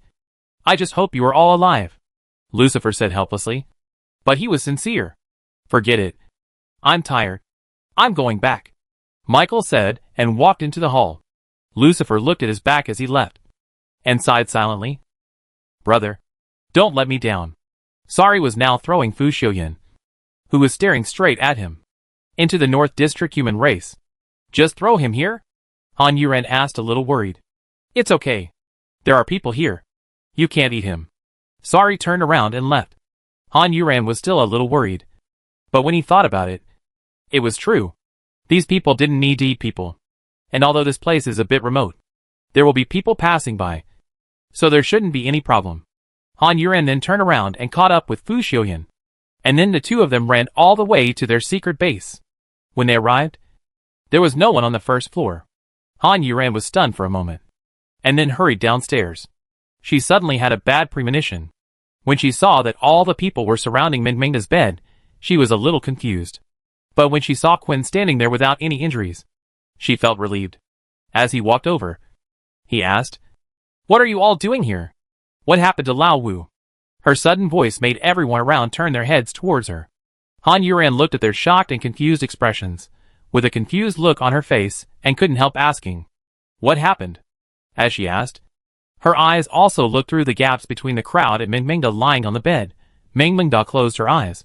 Her face was bloodless, and her chest was not moving. Han Yuren's head made a boom sound.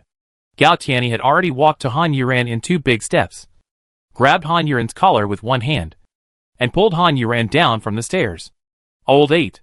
Fong Tang saw this and stopped him, and at the same time winked at Sugita Jintoki, who was closest to Gao Tianyi. Sugita Jintoki nodded, walked over, grabbed Gao Tianyi's arm, and said, Old 8, don't do this.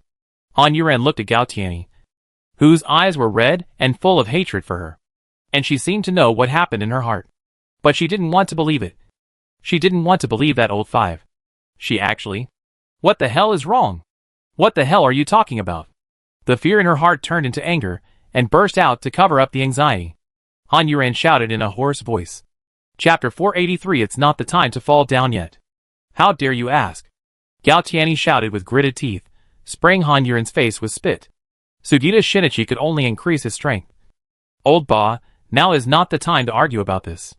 Gao Tianyi shook his arm vigorously, and shook off Sugita Jintoki. Yen Sui, Quinn, and Xing Yubai were all silent. Even Yen Sui didn't know what to do now.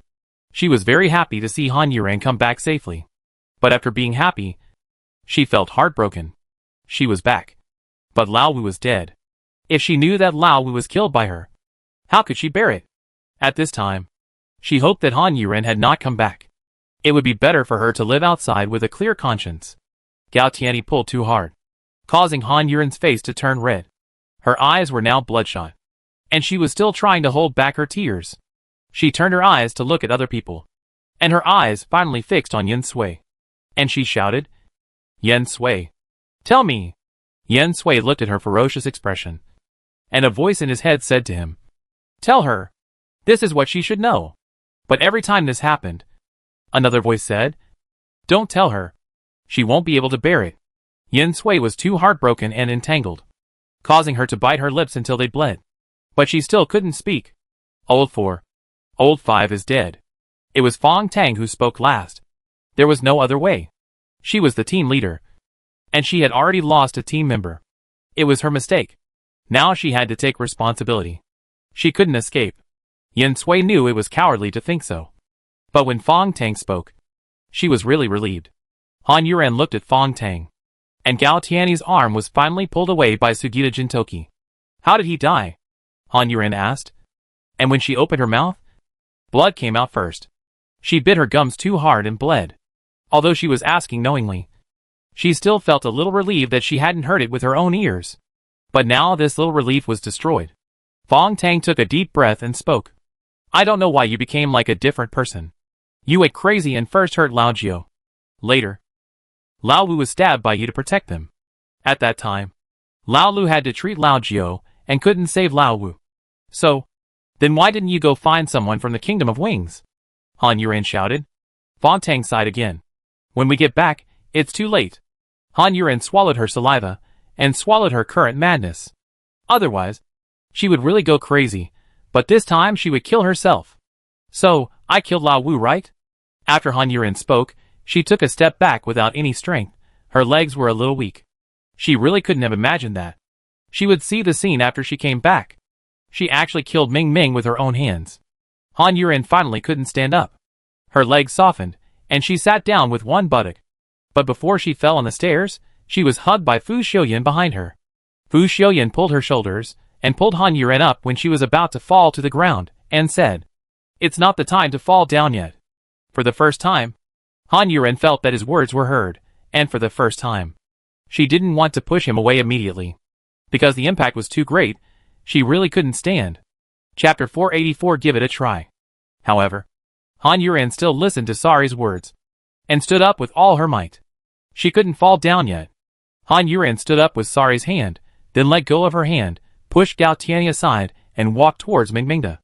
Every time she took a step, her body swayed, but in just a short while, her face had turned pale from normal. Seeing her like this, Qin and Ruishi couldn't help crying. Yin Sui was holding back with red eyes. She didn't like to cry, and she didn't like to cry in front of others. Gao Tianyi did not stop him. He also knew why he did not stop him. He just couldn't resist the impulse before. But now he is calmed down. Han Yuan felt that it was very hard and long for her to walk these 2 steps. She could never have imagined that one day she would meet such a cute girl in such a capacity. When she reached the bedside of the cute girl, she felt weak all over. Stretched out her hands to support the bedside. And then she stood firm. She lowered her head. And before she could say anything, her tears had already fallen. They fell on Ming Ming's face. As if Ming Ming was crying. Han Yuan wished that she was the one crying. Han Yuan didn't know what to say. But if she didn't say anything, she felt like she was suffocating. What to say? Say sorry. But what's the use of saying sorry? She couldn't survive. Han Yuan couldn't say a word, but just cried silently. When she was about to faint from crying, Sari came over again, and put his arm around Han Yuan from behind, and picked her up. He directly carried her on his shoulders, and carried her out. Put me down, I'm fine, Han Yuan said, but her voice was very weak. Old Four, you should go outside to calm down, Fong Tang said. Don't touch her yet, I'll think of a way. After Han Yuan said this, she let Sari carry her out. Gao Tianyi's eyes suddenly brightened, and the others became more rational, because Ming Mingda had been gone for a while. After Sari carried Han Yuan out, he put her on the ground, looked at Han Yuan who was staring at the ground in a daze, and said with rare gentleness, Don't think too much for now. In fact, he didn't realize that he seemed to be very gentle to Han Yuan. Han Yuan didn't realize it either, because she didn't understand Sari at all. Han Yuan was forcing herself to calm down, forcing herself not to be sad, and to find a way to see if Ming Mingda still had a chance to survive. They sat there until dark. Outside, it was gloomy and foggy, and inside, it was also cloudy. Only Gao Tianyi's eyes were bright, because he inexplicably believed Han Yuan's words, because Han Yuan has always been creating miracles. This time, maybe she can do it too. Han Yuan slowly exhaled a breath of turbid air and said, I'm going to the forest of despair. Sari, who was sitting next to her, didn't know how she came to this conclusion after thinking about it for an afternoon. So he asked, What are you going there for? Our shadows are still there. Maybe this is an opportunity. A possibility. Han Yuan didn't know if it would work, but she just wanted to try it. To try all the possibilities. If the result still didn't change, then she would be powerless. Chapter 485 You dare to touch me. The shadow is not the soul, nor is it a body function. Sari thought Han Yuan's idea was too unrealistic. But if it can kill us with its shadow, maybe it can save us with its shadow. Even if it can, why would he help you for nothing? Because only I can help him. Help him with what? Han Yuan turned his head to look at Sari, who was also looking at him, and when their eyes met, Han Yuren felt a little chilled. Sari's actions before really softened her heart. When she was powerless, he supported her from behind. But now, because of him, the soft spot in her heart was stabbed by him casually, which made her feel heartbroken. Sari looked at the disappointment in Han Yuren's eyes, and felt uncomfortable for no reason. He didn't understand why he didn't want to see her have such an expression towards him. She could hate him, dislike him, and be hostile to him. But she was disappointed in him, which made him feel inexplicably uncomfortable. You really are, always thinking about yourself, haha. Han Yuren chuckled, quite speechlessly shook his head, turned his head back. I didn't expect that, at this time, you are still thinking about getting information from me, haha. Han Yuren just finished laughing, and felt a pain in his chin, and his neck and head were forced to turn to Sari again. Han Yuren was upset, and was about to get angry and ask. But she saw Sari's cold and threatening breath saying, You are not allowed to have this kind of expression to me. And you are not allowed to speak to me in this tone. Even though Han Yuren's chin was grabbed, it was inconvenient to make expressions. But she still smiled. Who do you think you are? My ancestor is still my man. It's funny. Han Yuren stretched out her hand to pull Sari's hand off her chin. But the other party was one step faster than her, and hooked her wrist, and her neck was pulled over. Sari had already lowered his head. Although Han Yuren didn't know what had provoked him, it was obvious that he was going to force a kiss on her. You dare to touch me. Han Yuren only had time to yell this. Sari's pupils flickered for a moment, and his eyes became even colder. He still kissed Han Yuren's mouth without hesitation. Han Yuren certainly didn't sit there and wait for death. She had already raised her leg and kicked Sari's thigh, trying to kick Sari's vitals as well. Unable to pull Sari's arm down, he just conjured up his new weapon, the greatsword, and chopped at Sari. Sari looked at the attacks coming from both sides with the corner of his eyes, thinking, this is really a wild horse. And why did he kiss her just now and now? Sari couldn't figure it out. But he was about to kiss her. If he still couldn't kiss her, then he wouldn't have to call him the devil. He turned his body first, pressed his leg down, and heard a crack. He really didn't show any mercy to women. He wanted to kiss someone and even broke her leg. The other hand that was free lightly snapped its fingers. Han Yuren didn't see anything. The sword he was swinging was like hitting a 1,000-pound boulder. It couldn't move forward at all. At this time, Sari's lips had already kissed him. Han Yuren hesitated for a second, and took the initiative to open his mouth. Chapter 486 Seeing Through. Sari turned his head casually to avoid Han Yuren's sword, and then reached out and easily caught another sword, and said, You can't beat me again, so don't waste your energy. Isn't Lao Wu's matter the most important now? Now he remembered that Meng Meng Da's matter was important. Han Yuren heard him mention Meng Meng Da, and this guy caught his two swords so casually, it seemed that he really couldn't beat him for a while. He put away the big sword depressedly, not wanting to pay attention to Sari anymore, and walked towards the door of the secret base with anger suppressed. Sari smiled with a smile that said, Everything is under control. When Han Yuren walked towards the door angrily, Ruishi was flustered, and her face was a little pale, as she quickly went back inside. Ruishi felt her heart beating very fast, and it was a little painful at the same time. She was a little worried because Han Yuren had been out for so long, and wanted to go out and take a look. In fact, she knew that, besides that, she also wanted to see how Fu Xiuyan accompanied Han Yuren outside.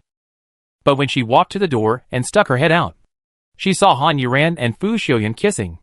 From Ruishi's perspective, she could only see Fu Xiuyan's back and Han Yuren in his arms. The two of them just hugged each other and kissed for a long time without saying anything. Although she didn't know why Han Yuren wanted to chop Fu Xiuyan with a sword. Fu Xiuyan was able to dodge so easily. It must be because Lao Si didn't really want to chop him. In Ruishi's opinion, if Han Yuren wanted to chop Fu Xiuyan, it wouldn't be too easy. But the actual situation, only Han Yuren and Fu Xiuyan understood. After Han Yuren came in, she came to the second floor, and saw Meng Meng Da, and her anger just disappeared all at once. Everyone was still waiting here, waiting for her. I'll go to the Forest of Despair, and see if there's any way, Han Yuren said. Everyone was a little surprised, but they didn't know much about the Forest of Despair, only knew that Han Yuren had signed a contract with the owner there. But the owner of the Forest of Despair should be very powerful. Maybe, it's really possible. It's obvious that.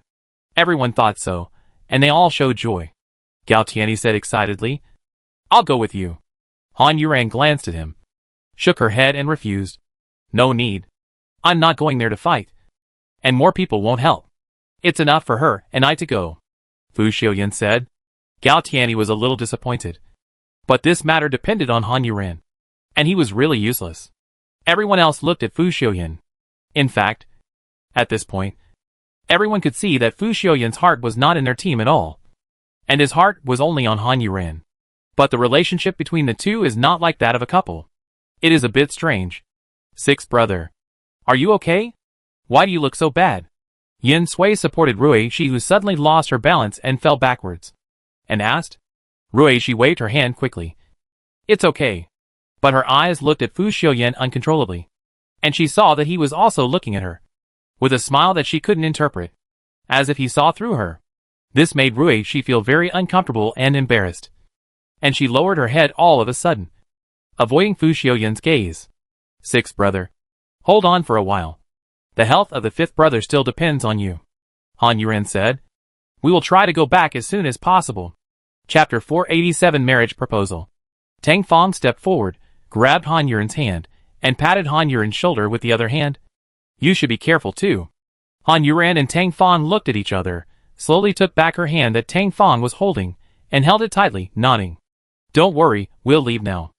After that, Han Yuran didn't delay any more, and turned around, and Fu Xiuyan stepped aside, meaning, you go first. Han Yuran didn't bother to be polite with him, and walked past him, up the stairs, and then left the secret base, flying towards the Forest of Despair. At the same time, he opened the note that Fong Tang had handed over to him, and saw that it said, the third brother is a little strange. Be careful. Does it want you to be careful of me? Han Yuran was about to throw the note away, when he heard Sari behind him speaking in a relaxed and confident tone. Han Yuran did not hide anything, and threw the note away, saying, you are very self-aware. I am so good. There is nothing to be careful about. After Sari caught up with Han Yuran, he slowed down and matched Han Yuran's speed. Han Yuran felt a little nauseous. I take back what I said before. Han Yuran. Sari ignored Han Yuran's ridicule, and suddenly called Han Yuran's full name formally. It was the first time that Han Yuran was called it by Sari. She tilted her head, and looked at him in confusion. She saw that he was looking at her, and then gave her an extremely bright smile, really bright. A simple smile without any conspiracy or trickery. Han Yuran was stunned by this smile, especially the crescent-shaped eyes of the other party. The eyes were obviously not small, but they could smile like this. Han Yuran, marry me. After saying this, Han Yuran's flapping wings stopped for a moment, causing Han Yuran to fall straight down from midair. But fortunately, after this moment of shaking, she recovered from the shock and flew up again with wings flapping. Looking at Sari like a lunatic. Are you sick? Can you be normal? Anyone who gets such an answer when proposing to someone can be said to be very miserable, even if this proposal came a little too suddenly, too casually. Sari's eyes narrowed. Not the crescent moon smile before. And his breath suddenly became cold and heavy. You don't want to? Why should I want to? How could I want to? Han Yuran shouted this sentence. She felt that Sari had gone crazy. Didn't they agree before that the relationship between the two of them was just a cooperative relationship? Why did it involve feelings and physical contact now? It's so complicated. Do you want to live alone for the rest of your life? I have strength. Right. Good looks. Good figure. And strength. Most importantly, I have feelings for you. Why don't you want to? Sari really couldn't understand. There were women in the world who didn't want to marry him. Han Yuran took a deep breath and calmed down from Sari's words. She kept telling herself that what he said was the truth, and she had no reason to be angry about it. The inheritance of the gods and demons cannot be transferred to you. So you don't have to sell your body to seduce me. We have already discussed the terms of mutual cooperation. So you really don't have to do anything unnecessary. In addition to wanting to obtain the inheritance of the gods and demons. Han Yuran really couldn't figure out what kind of madness this guy was. Chapter 488 Taste. Do you think I would propose to a woman for something like this? Sari asked, and the evil spirit around him began to gather. Han Yuran saw that he was so serious. Based on the friendly relationship between the two of them, she should explain it to him clearly, rather than dragging it out. So Han Yuran also became serious in a second, and said seriously, Yes, I think you will. Then Sari's eyebrows slightly raised. Han Yuran continued, However, no matter what your reason is, my answer is no. Even if I like you, I want to sleep with you. Sleep with you until I die. Sari's words were so straightforward that Han Yuran wanted to grit his teeth. After holding back, he nodded and said, "Yes. The reason is that I don't like you." Suddenly, both of them were silent. "Okay. Let's not talk about this first." Sari spoke, and did not continue to ask. Turning around and flying towards the forest of despair, Han Yuran watched him leave so easily, and felt that Sari must be doing it for the inheritance of the god and demon clan. Otherwise, why would he suddenly fall in love with her? Now that she refused so firmly, he would not insist. She could not help but shake her head. This man really did everything to achieve his goal. After that, neither of them spoke again along the way. Because usually, Han Yuran would not take the initiative to talk to Sari, unless there was something. Now that Sari did not speak, Han Yuran was happy to be quiet. Following behind Sari, he occasionally glanced at her, and seemed very angry. There was no way. You know, this world does not revolve around anyone. As for what Sari was thinking, he was thinking about quickly dealing with Michael, getting the position of the Dark Clan King, and marrying Han Yuran. Although Han Yuran had clearly rejected him directly, Sari didn't care at all. If he wanted to marry her, he would definitely marry her. The reason why he was a little angry was that this woman dared to reject him, and dared to say that she didn't like him. This king likes you. Why don't you like this king? This is because this king likes you. Otherwise, it's just looking for death. If Han Yuran knew what Sari was thinking now, he would definitely terminate the cooperation relationship with him immediately. And you can do whatever you want. After flying for a while, Sari suddenly stopped. Han Yuran instinctively felt that something bad was going to happen and distanced herself from him, watching him warily. "Why are you on guard against me? There's blood down there." Sari didn't look back, because he knew what Han Yuran had done. Han Yuran felt relieved. She really didn't want to get too entangled in matters like love. She looked down at the ruins below, and saw that it was red, with large patches of blood, but in this world, bloodstains were normal, so there was nothing to be surprised about. "It's Sophie's blood," Sari continued. Han Yuran was really surprised. Not only surprised but also worried. "What do you mean?" "About 15 minutes ago, Sophie passed by here, and left a large pool of blood. It's obvious that she was seriously injured." Sari explained in detail. "How do you know this is Sophie's blood?" Han Yuran was a little unconvinced. "The smell," Sari said as he looked at Han Yuran. "Everyone's blood has a different smell. As long as I smell it carefully, I will remember it." Chapter 489. A dog is not as good as you. Han Yuran didn't know what kind of expression to make for Sari's explanation. Smelling someone else's blood carefully, why does it feel a bit perverted? But now is not the time to dwell on this. Han Yuran asked again. "Are you sure?" "Of course," Sari said without a doubt. Han Yuran believed him, and became even more nervous and worried. "Then can you find Sophie by following the smell?" Sari took a breath, and wrinkled his nose, looking at Han Yuran with his nostrils. "Do you think I'm a dog? A dog is not as good as you." Han Yuran's answer was so smooth. Fortunately, although Sari had a bad temper, he was very good to Han Yuran. So he was too lazy to get angry with her and said, "Come with me." After saying that, Sari didn't sniff around like a dog, but flew forward at a very fast speed. Han Yuran followed him with trepidation. With such a large pool of blood, Sophie couldn't be in any danger. I just don't know if she came out with the people in their group, or what. If they came out together, it would be fine. If they were in the same group, they all had miracle workers who were good at healing, so it should be better. The two flew for more than 10 minutes. Han Yuran could find it by herself without Sari leading the way, because at the end of her sight, she saw a person covered in white veil, who was fighting with some aliens. Han Yuran recognized her immediately, Baishian, and when she and Sari flew over there, she saw an earth dragon emerge from the ground ferociously, biting an alien to death alive. "Ivan." Han Yuran frowned. "I wonder what kind of combination this is." In almost 2 blinks of an eye, Han Yuran and Sari arrived at the battlefield. Han Yuran yelled, "Sophie!" At the same time, with the sword in her hand, she chopped down a foreigner who was about to attack Baishian. Her yell attracted the attention of Sophie and the others. Although they were surrounded, they showed joy and excitement. They finally met Han Yuran. The other party was really alive. Han Yuran saw Sophie standing on the ground covered in blood. She was either fighting or standing there to protect the people behind her, shooting cold arrows from time to time. Now seeing Han Yuran appear, She even forgot to shoot cold arrows. She didn't cry even though she was covered in wounds. Now she cried when she saw Han Yuran. Tears mixed with the blood on her face flowed down. And she looked really miserable. "I'll tell you later." Han Yuran yelled at Sophie. Then turned and yelled at Sari. "You can heal wounds, right?" At the same time, he quickly caught an alien and chopped him into pieces. It was so brutal. Sari hugged his shoulders, stood on the periphery, and asked, "How do you know I can heal wounds?" Of course. Han Yuran stopped talking halfway. She had appeared for such a long time, and had already attracted most of the aliens to her side. At this time, she tilted her head to avoid a fireball, and was too embarrassed to say the rest of the words. How could Han Yuran say, "It was because I clearly bit your tongue healed in an instant." Sari looked at her red ears, and smiled, and appeared next to Sophie the next second. Before the other party could react, he had already reached out, and slapped the wound on Sophie's abdomen. Chapter 490 Fight. Sophie glanced at Fu Xiuya and said, "Thank you," then looked at Han Yuran nervously.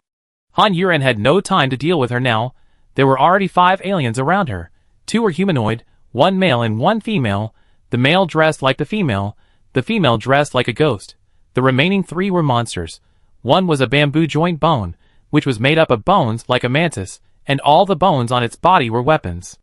Now the 2 legs in front, that is, the 2 bone knives, were slashing towards Han Yuran with a sharp wind.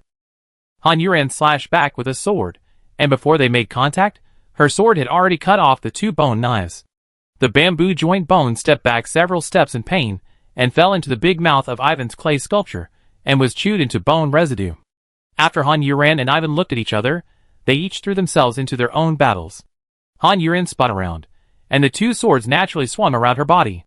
This swing was very powerful, and the powerful sword wind blocked the attacks of the remaining 4 aliens. The 4 aliens retreated far away. The ghost-like woman among them, before she could stand firm, was shot through the heart by Sophie, who had shot her coldly. The burning arrow, with a bright red heart, broke through the woman's chest. But she still kept moving forward. The woman's body was raised in the middle. Her eyes were straight, and she fell down. As for the burning arrow with a heart, it was grabbed by the male alien. While it was burning and extinguished, the man grabbed the heart and stuffed it into his mouth. "The blood on my mouth is dripping," seeing the expression is called a fragrant. After the sword wind has been played, Han Yuran had split the big sword as the male alien, suddenly flying next to a group of buzzing black things. The speed is faster than Han Yuran's sword. Han Yuran continued to move, the big sword in the other hand. I was playing in my hand. See the silver light of Daejian. Because of too fast speed, is a silver plate formed. After all the black worms flying over, they were all cut into dregs, falling. Han Yuran's other sword had already collided with the male alien's hand. Surprisingly, the male alien actually blocked Han Yuran's sword. On his hand, there was a green light, forming a shield, first blocking Han Yuran's sword, then the shield turned into a hand, holding the tip of the sword, getting stronger and stronger.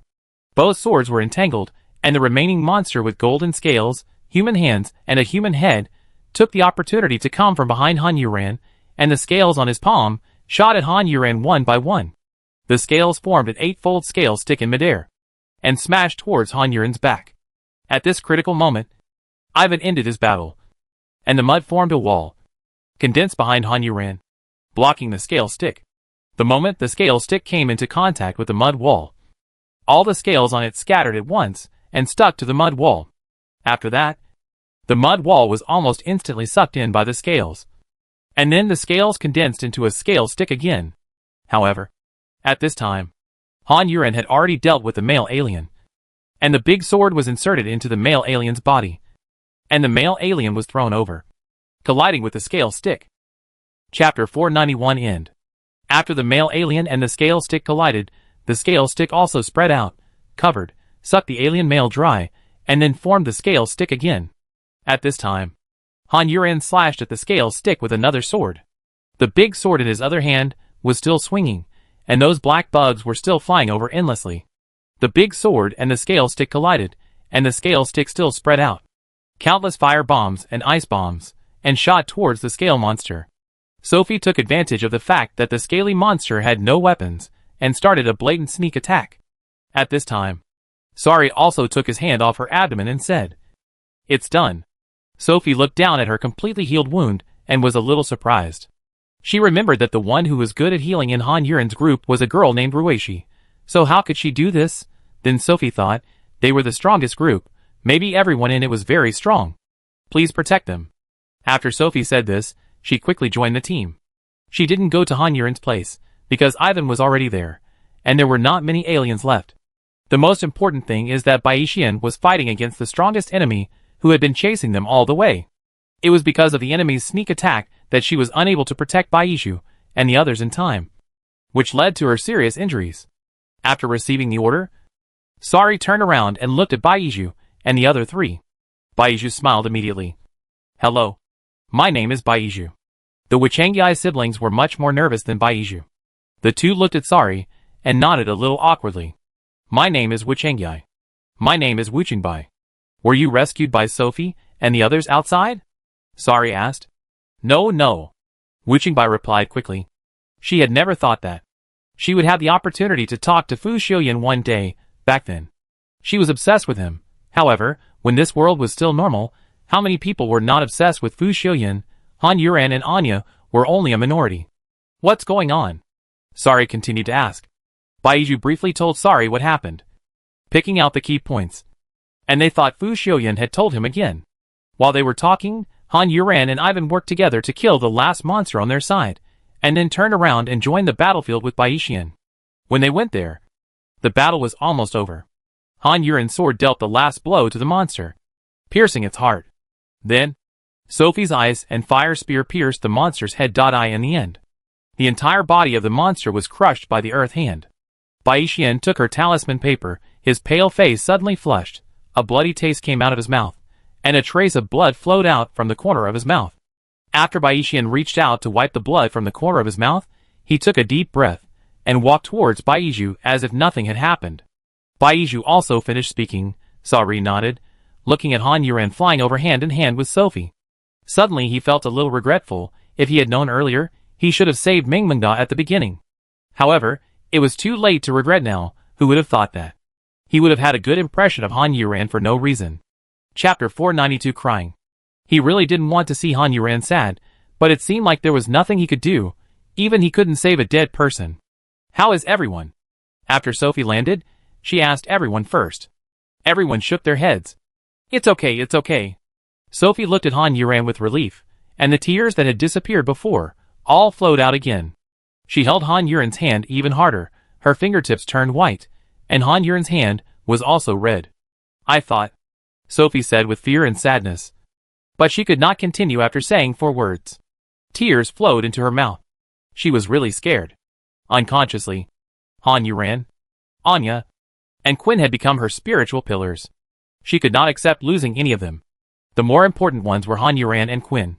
When she came back this time, they were both gone. Of course, she could not accept it. Since she knew about this, she has not had a peaceful day. She has been living in fear every day. Han Yuren saw her crying so hard, and hugged Sophie with the other hand that was not held by Sophie, patted Sophie's back, and comforted her. It's okay. Don't cry. Sari looked at Han Yuren holding Sophie's hand, and he actually felt a little jealous. Then he thought his idea was so funny, and he couldn't believe it. How could he become like this? Of course, Sophie would not stop crying immediately because of Han Yuren's comforting words. She had to cry out for all the pain she had felt these days. Only then would she feel better. With a tearful face, she asked, What about Quinn? Is he okay? Han Yuren smiled. No, nothing happened. Sophie finally felt relieved. But then she became more and more angry. So she punched Han Yuren. You guys are leaving. And you didn't even wait for me. At that time, there was not enough time. I'm sorry. I made you worry. Sophie's punch was very light. And Han Yuren didn't even step back, and continued to apologize. She was willing to keep apologizing to Sophie, because it felt really good to have someone thinking about you. She had only walked together for a while, at the end of the world. And she was so open-hearted to her. She was really touched. Sophie cried for a long time. And then she gradually stopped. Her eyes were red and swollen.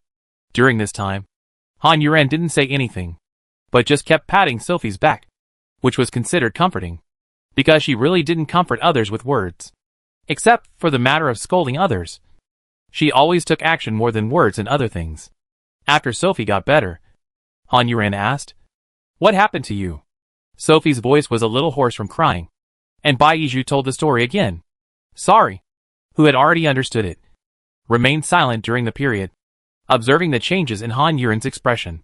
When Han Yuran heard Baiju say that they were originally going to the Forest of Despair to find them, but they walked a long way and didn't see any forest, Han Yuran's face suddenly changed. "Are you sure you found the right person?" Han Yuran asked. How could the Forest of Despair suddenly disappear? That was her last hope. Chapter 493 I Believe in You. Sari looked at Han Yuran's face that changed suddenly, and he regretted it even more, at the same time. He felt strange. So this is the feeling of liking someone, and you will even feel happy or unhappy because of the other person's expression. But when he faced that bitch, why didn't he have this feeling? Sari was confused. Baiju frowned, said seriously, "We shouldn't have found the wrong place. We searched almost all of that area, and didn't see any forest, let alone a forest. We didn't even see a tree. No, it's impossible." Han Yuran shook her head, unwilling to believe it. She couldn't believe it. Seeing her so excited and a little panicked. Everyone was a little puzzled. Sophie asked worriedly, "What's wrong? Why are you looking for that forest?" Han Yuran lowered her head, clenched her fists. Her mind was full of Mingmingda's pale face, and Gao Tianyi's angry and expectant eyes, and everyone's trust in her. But now, what now? She can't do anything. No, I want to go there and look for it again. Han Yuran raised her head again, looking at Sari and said, "You lead them to the secret base. I'll go find the Forest of Despair." "No, I'll go with you." Sophie grabbed Han Yuran's arm again, and shouted with a flushed face. "It's so dangerous outside." She doesn't feel comfortable leaving Han Yuran alone outside. Although her weapon has changed and seems to be stronger. But she still feels uneasy. "Be obedient." "I'm fine," Han Yuran said. "Quinn will be happy to see you. I really have something to do. I won't let you go alone," Sari said. Han Yuran looked at him. She was confident that Sophie would listen to her. But she didn't have any confidence in Sari. "Come here." Han Yuran winked at Sari. Sophie had no choice but to let go of her hand. And Han Yuran walked to the side. Sari followed him and said, "I guess the Forest of Despair is really not there anymore. I have to see it with my own eyes. It's troublesome to take them with me. You take them to the secret base. Just do me a favor." This was the first time Han Yuran spoke to Sari like this. And she was convinced. Sari looked at her and shook his head firmly. "Take them back. I'll go see if the Forest of Despair is still there." Sari's words made Han Yuran stunned for a moment. And then he heard Sari ask, "You don't believe me? I have no reason to hurt Mingming." This should be the first time Sari explained to others that when he fell in love with someone, it seemed that for that person, all principles and habits could change naturally. Han Yuran shook his head. "It's not that I don't believe you. It's just that I'm the one who signed the contract with the master of the Forest of Despair. It's useless for you to go. If you find it, come back to find me. It's a waste of time." After Han Yuran said these words, Sari's eyes brightened a little. Sari himself didn't realize that there was a smile on his face. But the point of his words was, "Do you believe me?" Han Yuran nodded very confidently, and said sincerely, "I believe you about this matter." Although he only said this, Sari was very happy and satisfied. "In this case, I will not let you go by yourself. I can't let you die. I can't save the dead." Chapter 494 The Woman of Reinforced Concrete. For a man like Sari, his love is absolutely strong. Even if this love comes without reason, it can't stop this strongness. He wants Han Yuran to be in his sight all the time, so that he can guarantee that the other party will never die, at least before he dies. The other party will never die. "I won't die, I am the chosen one, lucky and invincible, with the halo of the protagonist, the kind that can come back to life even if I die," Han Yuran said with a casual look, and a little proud. But she really felt that way. Maybe it was because she had read too many novels before, which created an illusion. Sari laughed at her without hesitation. "Don't say these useless things, take them back. I will solve this matter soon." Sari turned around and was about to leave, but he didn't leave. He just felt his arm was a little heavy, and when he turned around, he saw Han Yuran pulling his sleeve. This was the first time she took the initiative to have some physical contact with him. Moreover, this action was very feminine, which made Sari feel very cute. Seeing that Han Yuran was about to speak, Sari raised his hand. his big palm, and gently patted Han Yuren's head, hooked his 5 fingers, and scratched. Don't be afraid. Don't worry. If the forest of despair is really gone, I have a way. He looked at Han Yuren and said, in a very normal tone. The stars in his eyes flickered Han Yuren's eyes. Han Yuren felt that her eyes were a little warm for some reason. It's not that no one had been gentle to her before, but it was the first time that a man was so gentle to her, which made her feel so at ease. It seemed that he didn't have to think about anything, as long as he could hide in his palm, in his arms, behind him. There would be no more storms in his world. Sari looked at Han Yuren's gradually red eyes, and had an urge to hug her and ravage her. He also had the urge to wipe her tears gently and hug her warmly. In the end, before he made a choice, Han Yuren had suppressed the strange feeling in her heart. Then she took a step back. Her expression returned to normal, and she said to Sari with a sense of distance, "Thank you. I'll trouble you for this trip. I'll go back with him first." Sari looked at Han Yuren's shaking pupils, knowing that this woman was forcing herself to be strong again, hiding her thoughts, and then keeping a distance from him. He was really curious. What kind of structure was this woman's head and body made of? Reinforced concrete. If the sky fell, she would probably have to carry it by herself. Even if her shoulders, waist, and knees were bent, she wouldn't even say, "Help me." Han Yuren was still a little panicked. Now was not the time to talk about love. And the other party was a foreigner. But in my life, I have never expected love. Just as the two of them looked at each other, thinking about their own thoughts, the angel in Han Yuren's head suddenly spoke, "Neither of you need to go. Let me handle this matter." Han Yuren shook her head, and used her soul to communicate with the angel in her body. "What do you mean? This is his fault. And it's because I didn't suppress him. I am also responsible for this matter," the angel said. In fact, she originally wanted to communicate with the owner of the Forest of Despair. But it seems that there is no chance. Chapter 495. I have a way. Do you have a way? Han Yuren asked excitedly. Her excited expression also attracted Sari's attention, so he did not leave in a hurry, but looked at the changes in Han Yuren's expression. The rich changes in expression. It seems that she is talking to someone else. But who is she talking to? "Well, I have a way," the angel said affirmatively. Han Yuren was silent for a moment, first suppressed the surprise in her heart, then said very solemnly, "Thank you. As long as you can save Mingmingda, you can stay in my body forever. If you have a way, I can also help you to have a body again. Now let Han Yuren kill a person for the angel will save Mingmingda, and she will agree without hesitation." Angel just smiled. That smile was free and easy and relieved. She said, "Okay."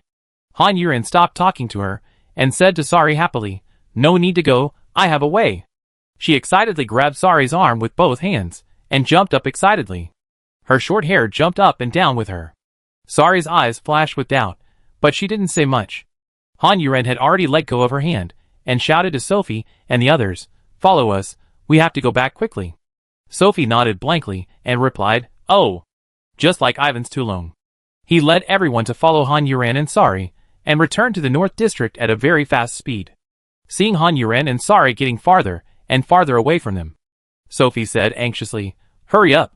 Ivan said helplessly and aggrievedly, "I'm already the fastest." He was depressed.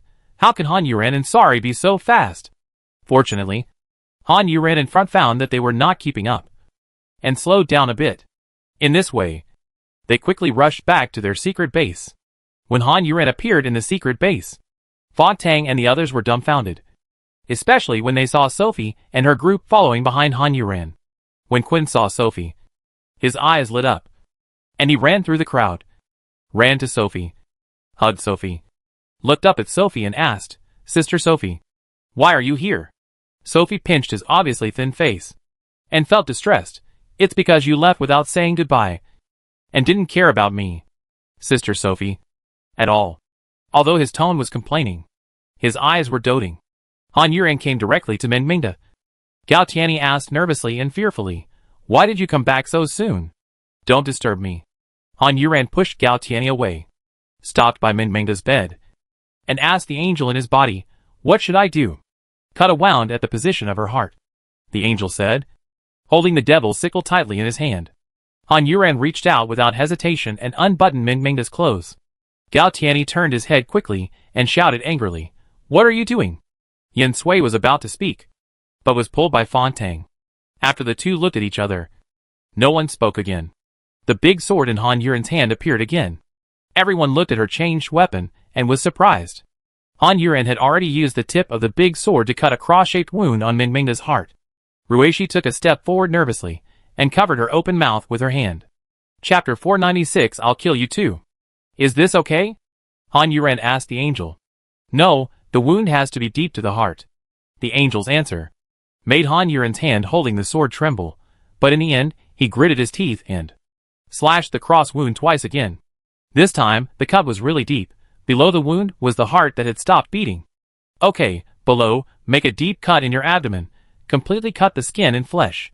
Han Yuren did not act without hesitation this time, not because she was afraid of cutting herself with the sword, but she had something that Jian was worried about.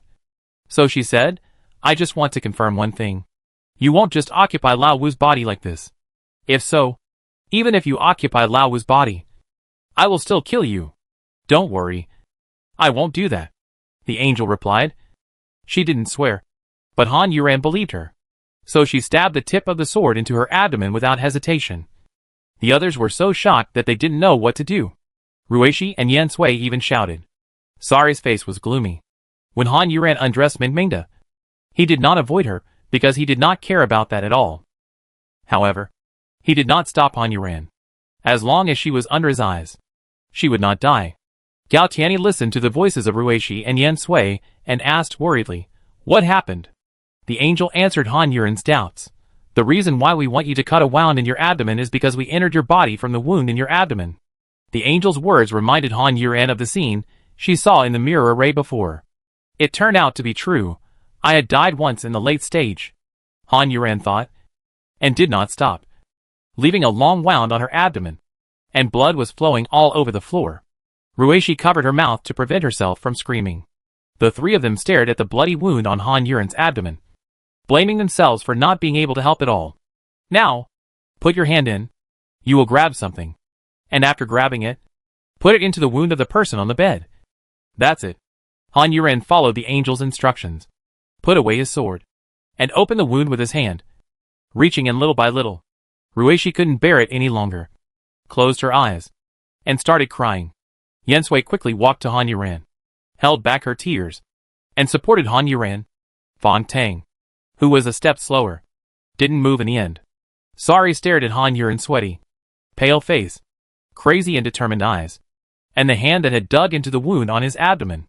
From beginning to end, the other party didn't even hum, just bent over. His legs trembled, and his expression was ferocious. Sari wanted to beat her up now, to let her know that she was a human being, a person with flesh and blood. A human being could not bear this kind of hurt, but he couldn't bear to do it.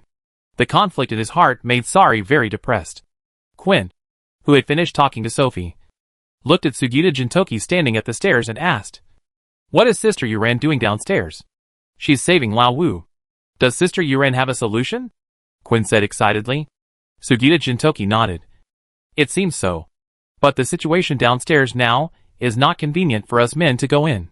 Chapter 497. It's alright. Quinn nodded. It's alright if there's a way. Sophie and the others who came later listened to the conversation between the two people in confusion, but it was not easy for them to interrupt and meddle. No one asked, but they all became nervous. Han Yuren, who put his hand into his stomach, had just put his hand in. Before he could touch his intestines and internal organs, something had already run into his palm. Han Yuren grabbed the small thing, and when he took out his fist, then the angel's voice became extremely distant and said, Don't open your hand. Put it in directly. The last two words were so far away that Han Yuren almost didn't hear them. She followed the angel's instructions, and put her fist directly into the wound on Meng Ming's chest. Everyone watched her fist, which was inserted into Meng Ming's chest. Although they were nervous and worried, they also felt a little scared. After putting her fist in, Han Yuren quickly let go of her hand, put the thing in her hand in, and then pulled her fist out. Excessive bleeding caused her to lose all her strength. In addition, she finally put the thing into Mingmingda's body. She was relieved, and she couldn't hold on any longer after this sigh of relief. Fortunately, Yen Sui kept stroking her, so she didn't fall to the ground. How are you? Yen Sui asked. Ruishi had already run over quickly. Han Yuren pointed at Mingmingda and said weakly, "Look, see how Lao is?" Ruishi stopped again suddenly and rushed to Mingmingda. Her eyes first fell on the wound on Mingming's chest and shouted in surprise, "Lao's wound has healed." Gao Tianyi couldn't help turning his head and saw Han Yuren lying in Yansue's arms covered in blood, sitting on the ground. Gao Tianyi stopped running towards Mingmingda. Looking at the wound on Han Yuren's abdomen, where his intestines could be seen, he stood there in a daze for a moment. Ruishi's healing light had already been sprinkled on Han Yuren. Han Yuren showed a pale smile that made people feel distressed. "It's good that it's okay." After saying these 4 words, her eyes could no longer support her, and she fainted. "Han Yuren?" Yin Sui shouted in fear, and looked at Ruishi for help. Ruishi comforted him. "Don't worry, it's okay, I'm here."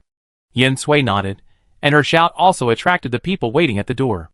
As soon as Sophie came in, she found Han Yuren and rushed over nervously, asking Yin Sui, "What's wrong with her?" Yin Sui was stunned when she saw Sophie. She had been on the lower floor and didn't know Sophie was here. "It's okay. You don't have to worry because of my healing light," Ruishi said to Sophie. Sophie glanced at her, then looked at the wound on Han Yuren's abdomen, and saw that the wound was healing at a speed visible to the naked eye under the green light. The heart was finally at ease. Fong Tang put Mingming's clothes back on. Gao Tianyi stood blankly beside the bed, waiting for the moment when she woke up. Sari went out. He didn't want to see Han Yuren so weak. It would make him feel useless. Sari stood outside, looking at this desolate world. Did their arrival destroy their home and their lives? What was her life like before? How could she develop such a personality? Did she have a hard life? Did she live in anxiety? Chapter 498 Nightmare. Sari was outside thinking about Han Yuren. Han Yuren rested her head on Yin Sui's knees and fell asleep from unconsciousness. This time, there were no more voices that did not belong to her body in her dream, although the darkness was still endless. But she preferred to stay alone in the darkness, which made her feel more comfortable. But just when she was enjoying this familiar and long-lost darkness that belonged to only one person, a light suddenly lit up. Han Yuren immediately became cautious and on guard, not knowing what had suddenly appeared in her body.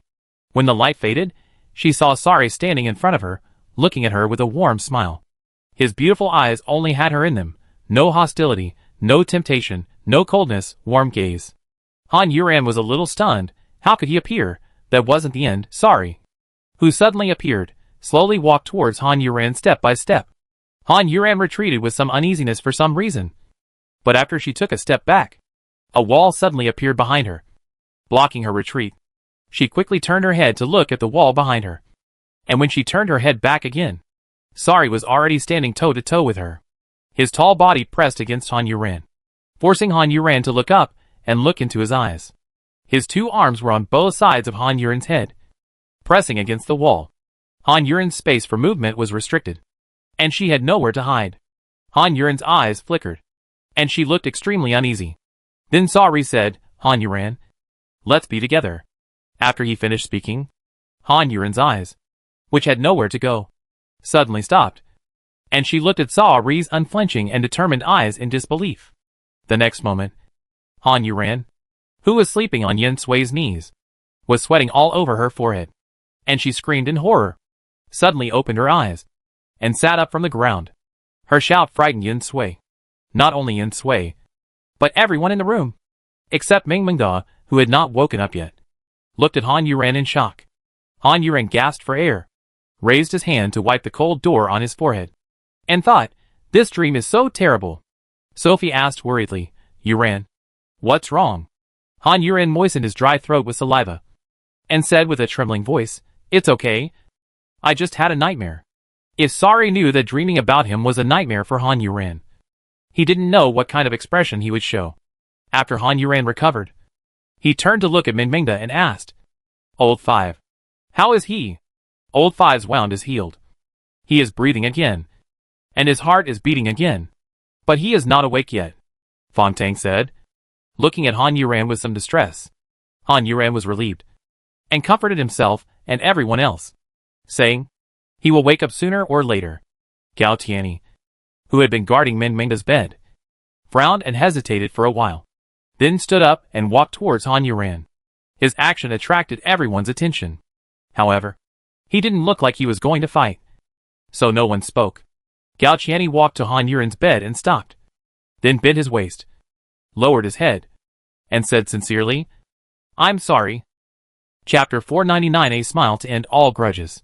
Gao Tianni's sudden behavior surprised everyone except Fong Tang. Fong Tang smiled with relief, and Han Yuren quickly realized why Gao Tianni was apologizing to her. Gao Tianni's attitude towards her before could be said to be quite rude and bad. But Han Yuren understood why he treated her like this. This was originally her fault. She killed Ming Mingda, so Gao Tianni had no reason to apologize to her. So Han Yuren said, "You don't have to say sorry to me. You are not wrong, it's my fault." Gao Tianni did not raise his head, and insisted, "No, I did not stop you from hurting Lao Wu and Lao Jiao when you were out of control at that time. I was wrong. As a team member, I feel ashamed of you. Later, during their treatment, I was of no help, and I took out all my anger on you. I am really sorry." He lowered his head again, and he was really apologizing to Han Yuren from the bottom of his heart. Han Yuren didn't know what to say for a moment. Gao Tianni had already raised his head and looked directly at Han Yuren and said, "Also, thank you for saving Lao Wu at all costs." Han Yuren blinked and nodded, "Although I was out of control at the time, but in the final analysis, it was me who hurt Lao Wu and Lao Jiao, so I am the biggest fault in this matter, and I saved Lao Wu, which is what I should do, and everyone in our group will definitely do it if they can, so you have nothing to thank me for, I just accept the apology." After the two looked at each other in silence for a while, they laughed together. This matter can be regarded as a matter of burying all grudges with a smile. "Okay, now that everything has been said, everyone is fine, this matter is over," Fong Tang said, as the team leader. Of course she hopes that everyone can get along well. Ming Mingda. "It seems that there is no problem here." Han Yuren looked at Fong Tang and said, "Boss, I have something to tell you. I brought back a few more people. This is Sophie." After Han Yuren finished speaking, he looked around again, and when he didn't see anyone else, he looked at Sophie inquiringly. Sophie understood what she meant immediately, and explained, "They are all up there." Han Yuren asked Sophie again, "What's going on with them?" Sophie told everyone about their story, and after she finished, everyone looked at Fong Tang. She was the boss, so of course, all such matters were decided by her. Although Sophie had only been here for a short while, she had already discovered that the boss they called Fong Tang, who was once the leader of the strongest group, was still in the position of leader, and was very prestigious. Sophie couldn't help but admire this Tang Fong. "No problem, you can stay, but it's a bit difficult to help Wu Chang and his sister find their relatives." Tang Fong said she could agree to let them stay, but they had their own things to do, and couldn't just help the brother and sister find their relatives. "Well, I promised them, so we will help them, and won't cause any trouble to you.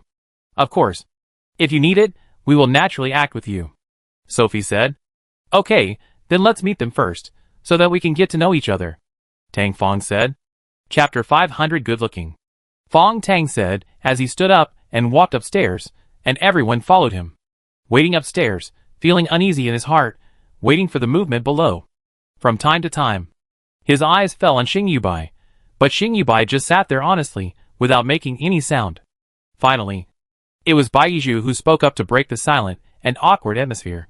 "Hello, you don't have to stay here with us, you should also be worried about the people below," Baizhu said to Xing Yubai with a smile. Xing Yubai looked at him after hearing that. His eyes flickered for a few times, and he shook his head, "No need." After saying that, Xing Yubai felt that it was a bit too brief, and the other party looked at him with a friendly expression. So he rolled his eyes, and thought for a while before adding, "There are too many people downstairs. I'll just wait here." Baizhu looked at his embarrassed expression, and found it very interesting. It was rare for a man to be so shy. Fortunately, he looked cute. If he looked rough, it would not look good. "The one down there, is he badly injured?" Baizhu asked. He wasn't worried about the one down there, although he wasn't familiar with Han Yuren. He always felt that she was a trustworthy person. He was still talking to Xing Yubai because he thought he was interesting, and it would be awkward if no one spoke. Xing Yubai glanced at the stairs and said, "It should be okay if it's serious. Then, Lao Si is very powerful, so it should be okay." Xing Yubai thought and spoke, and the two sentences were said in a discontinuous manner. After he finished speaking, he sighed deeply. "I thought to myself, I don't know if my behavior can be considered friendly." Baizhu looked at his red ears, lowered his head, smiled, and felt that Xing Yubai was really interesting. While talking, there was a sound of footsteps coming from the stairs, and then Fong Tang came out, followed by a large group of people. After Fong Tang and the others came up, they introduced themselves to Ivan and the others, and then Fong Tang spoke up, asking everyone to sit down and relax.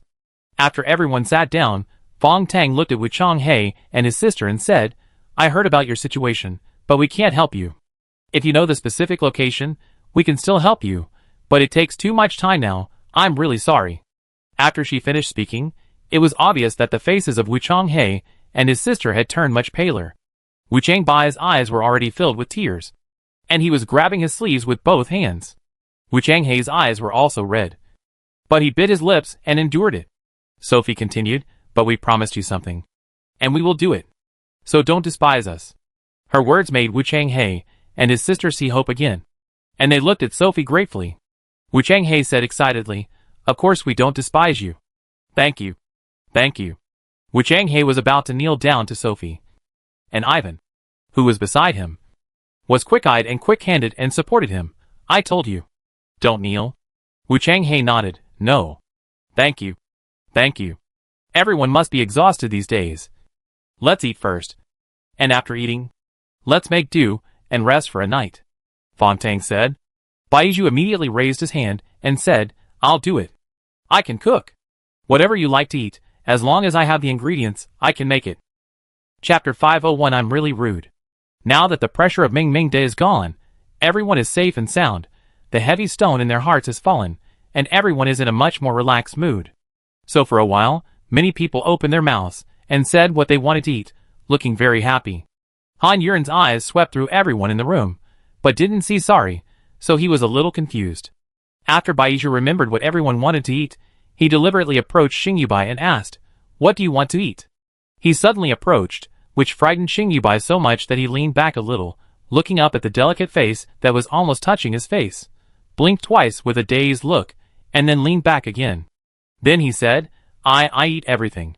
Baiju looked at his red ears and dodging eyes, smiled and moved his head away, turned to ask everyone, "So do you eat spicy food or not?" "Eat." "No." Several voices gave two completely different answers. Baiju smiled awkwardly, others looked at each other again, then spoke together. "Then don't eat it. You can put a little bit." Previously, the words eat were changed to not eat, then the words not eat were changed to put a little bit. After that, everyone looked at each other again, and then laughed together. The few who came later, seeing how good their relationship was, all felt a little envious. Baiju smiled and said, "Okay, then let's put in a little bit. Where are we going to do it?" "Come with me," Sugita Jintoki said. And then he walked towards the stairs leading to the outside. Han Yuren also followed him out. She was not going to help. She was going to look for Sari. She couldn't see him, and she always felt a little uneasy. Sugita Jintoki watched her follow him, and smiled. "Hey, help." "Thank you." Han Yuren gave him a fake smile, and said, "You think too much. I went out to find someone." "Looking for the third brother?" "He has been out for a long time, and hasn't come back yet." "What's wrong? Did you two have a fight?" Sugita Jintoki knew who Han Yuren was going to recruit, and asked curiously. Han Yuren only gave him a sharp look, which scared Sugita Jintoki so much that he laughed, put his arm around Baiju's shoulders and hurried up. "Just pretend I didn't say anything." "Uh-huh." After going out, Sugita Jintoki took Baiju and ran quickly to the place where they stored food. After Han Yuren went out, she looked around and saw Sari, who was standing with his back against the ruins, with his head down, and she didn't know what he was thinking. Although Han Yuren came out to find him, she didn't know what she was looking for him for. Yes, why would she look for him? Han Yuren shook her head and turned to go back. But suddenly, there was a gust of wind behind her, and she heard Sari's voice behind her. "Since you came out to find me, why don't you say a word and go back?" Han Yuren felt goosebumps all over her body, and she didn't plan to turn back, and walked down quickly. "I came out to get some fresh air, not to find you." But Sari stretched out his hand and hugged her from behind. "You actually have a habit of lying," Sari said, and Han Yuren's sword had already chopped out. "You're touching me. I'm really rude," Han Yuren said with anger in his voice. Chapter 502 Why are you pretending to be stupid? Sari stepped back, avoiding the great sword that Han Yuren swung at him, and said with a smile, "Okay, I won't do it." Han Yuren's great sword was still pointed at Sari, and said seriously, "I'll say it one last time, don't touch me, otherwise, you won't be a teammate anymore." She really didn't like this feeling. No matter whether the other person's love was true or false, it couldn't be a reason for the other person to take advantage of her. Even if they liked each other, they should respect each other. Besides, they didn't like each other. Sari looked at Han Yuren's serious expression, and the other party's obviously disgusted tone, and was very unhappy. But he didn't get angry, but nodded and said, "Okay, got it." Then the two looked at each other in silence for a while. Han Yuren turned back to the underground in frustration. Sari didn't go back, frowning outside to blow the wind, to dispel the anger in his heart. After a while, he saw the hair beside his ears blowing. Even though there was no wind, Sari tilted his head, listening carefully to the news brought by his messenger. At this time, Sugita Jintoki and Baiju came back with several baskets full of food. Sugita Jintoki saw that Fu Xiuyan was still alone, and called out, "Old 3. Didn't Old 4 come to see you?" Sari turned around and looked at him, and replied, "She went back again." "Hey, you're a man. You should give in to women," Sugita Jintoki said, as if he understood them very well. And it was obvious that he had already regarded the two of them as a couple. His attitude made Sari very happy, and he nodded with an especially bright smile. Then there was wind in his ears again, and the messenger flew away again. Just when they were preparing food here, the real Fu Xiuyan, who was thrown into the human area, was found. Not long after, he recovered the ability to move and speak, and was led to the Kingdom of Wings again. Fu Xiuyan's heart was indescribably complicated. He couldn't wait to see Wusu, and wanted to know how the other party was doing now, whether he was doing well or not. He was also a little curious in his heart, whether the other party had discovered that the person was not him. If Wusu didn't discover it, he would feel a little sad. But he didn't want to see Wusu. His body had to betray Wusu, which made him feel very sorry for Wusu. He broke the promise between the two of them. He was dirty. He came to the Kingdom of Wings with this contradictory and sad mood. In the impression of the people of the Kingdom of Wings, he was one of the strongest group, and he chose to leave with Han Yuren. So he didn't quite understand. How did he suddenly come back by himself? Qi Si and Hua Jianlei watched Fu Xiuyan walking by on the street. Puzzled, Qi Si's face looked a little ugly. Hua Jianlei could only comfort him. "Don't think too much. Ivan may not find them yet." Anya hurriedly ran out of her office, and saw Fu Xiuyan entering the hall. She ran over anxiously, stopped in front of Fu Xiuyan, and asked nervously, "Why did you come back alone? Where is Han Yuren?" Fu Xiuyan looked at Anya with some doubts. He didn't understand what Anya said at all. Who is she? Who is Han Yuren? Seeing that he didn't speak, Anya became more anxious, and grabbed Fu Xiuyan's arm, and shouted, "Why are you pretending to be stupid? Speak." Chapter 503 Put me down. Fu Xiuyan knew that it must be that devil impersonating himself and doing something here. This woman must know that devil.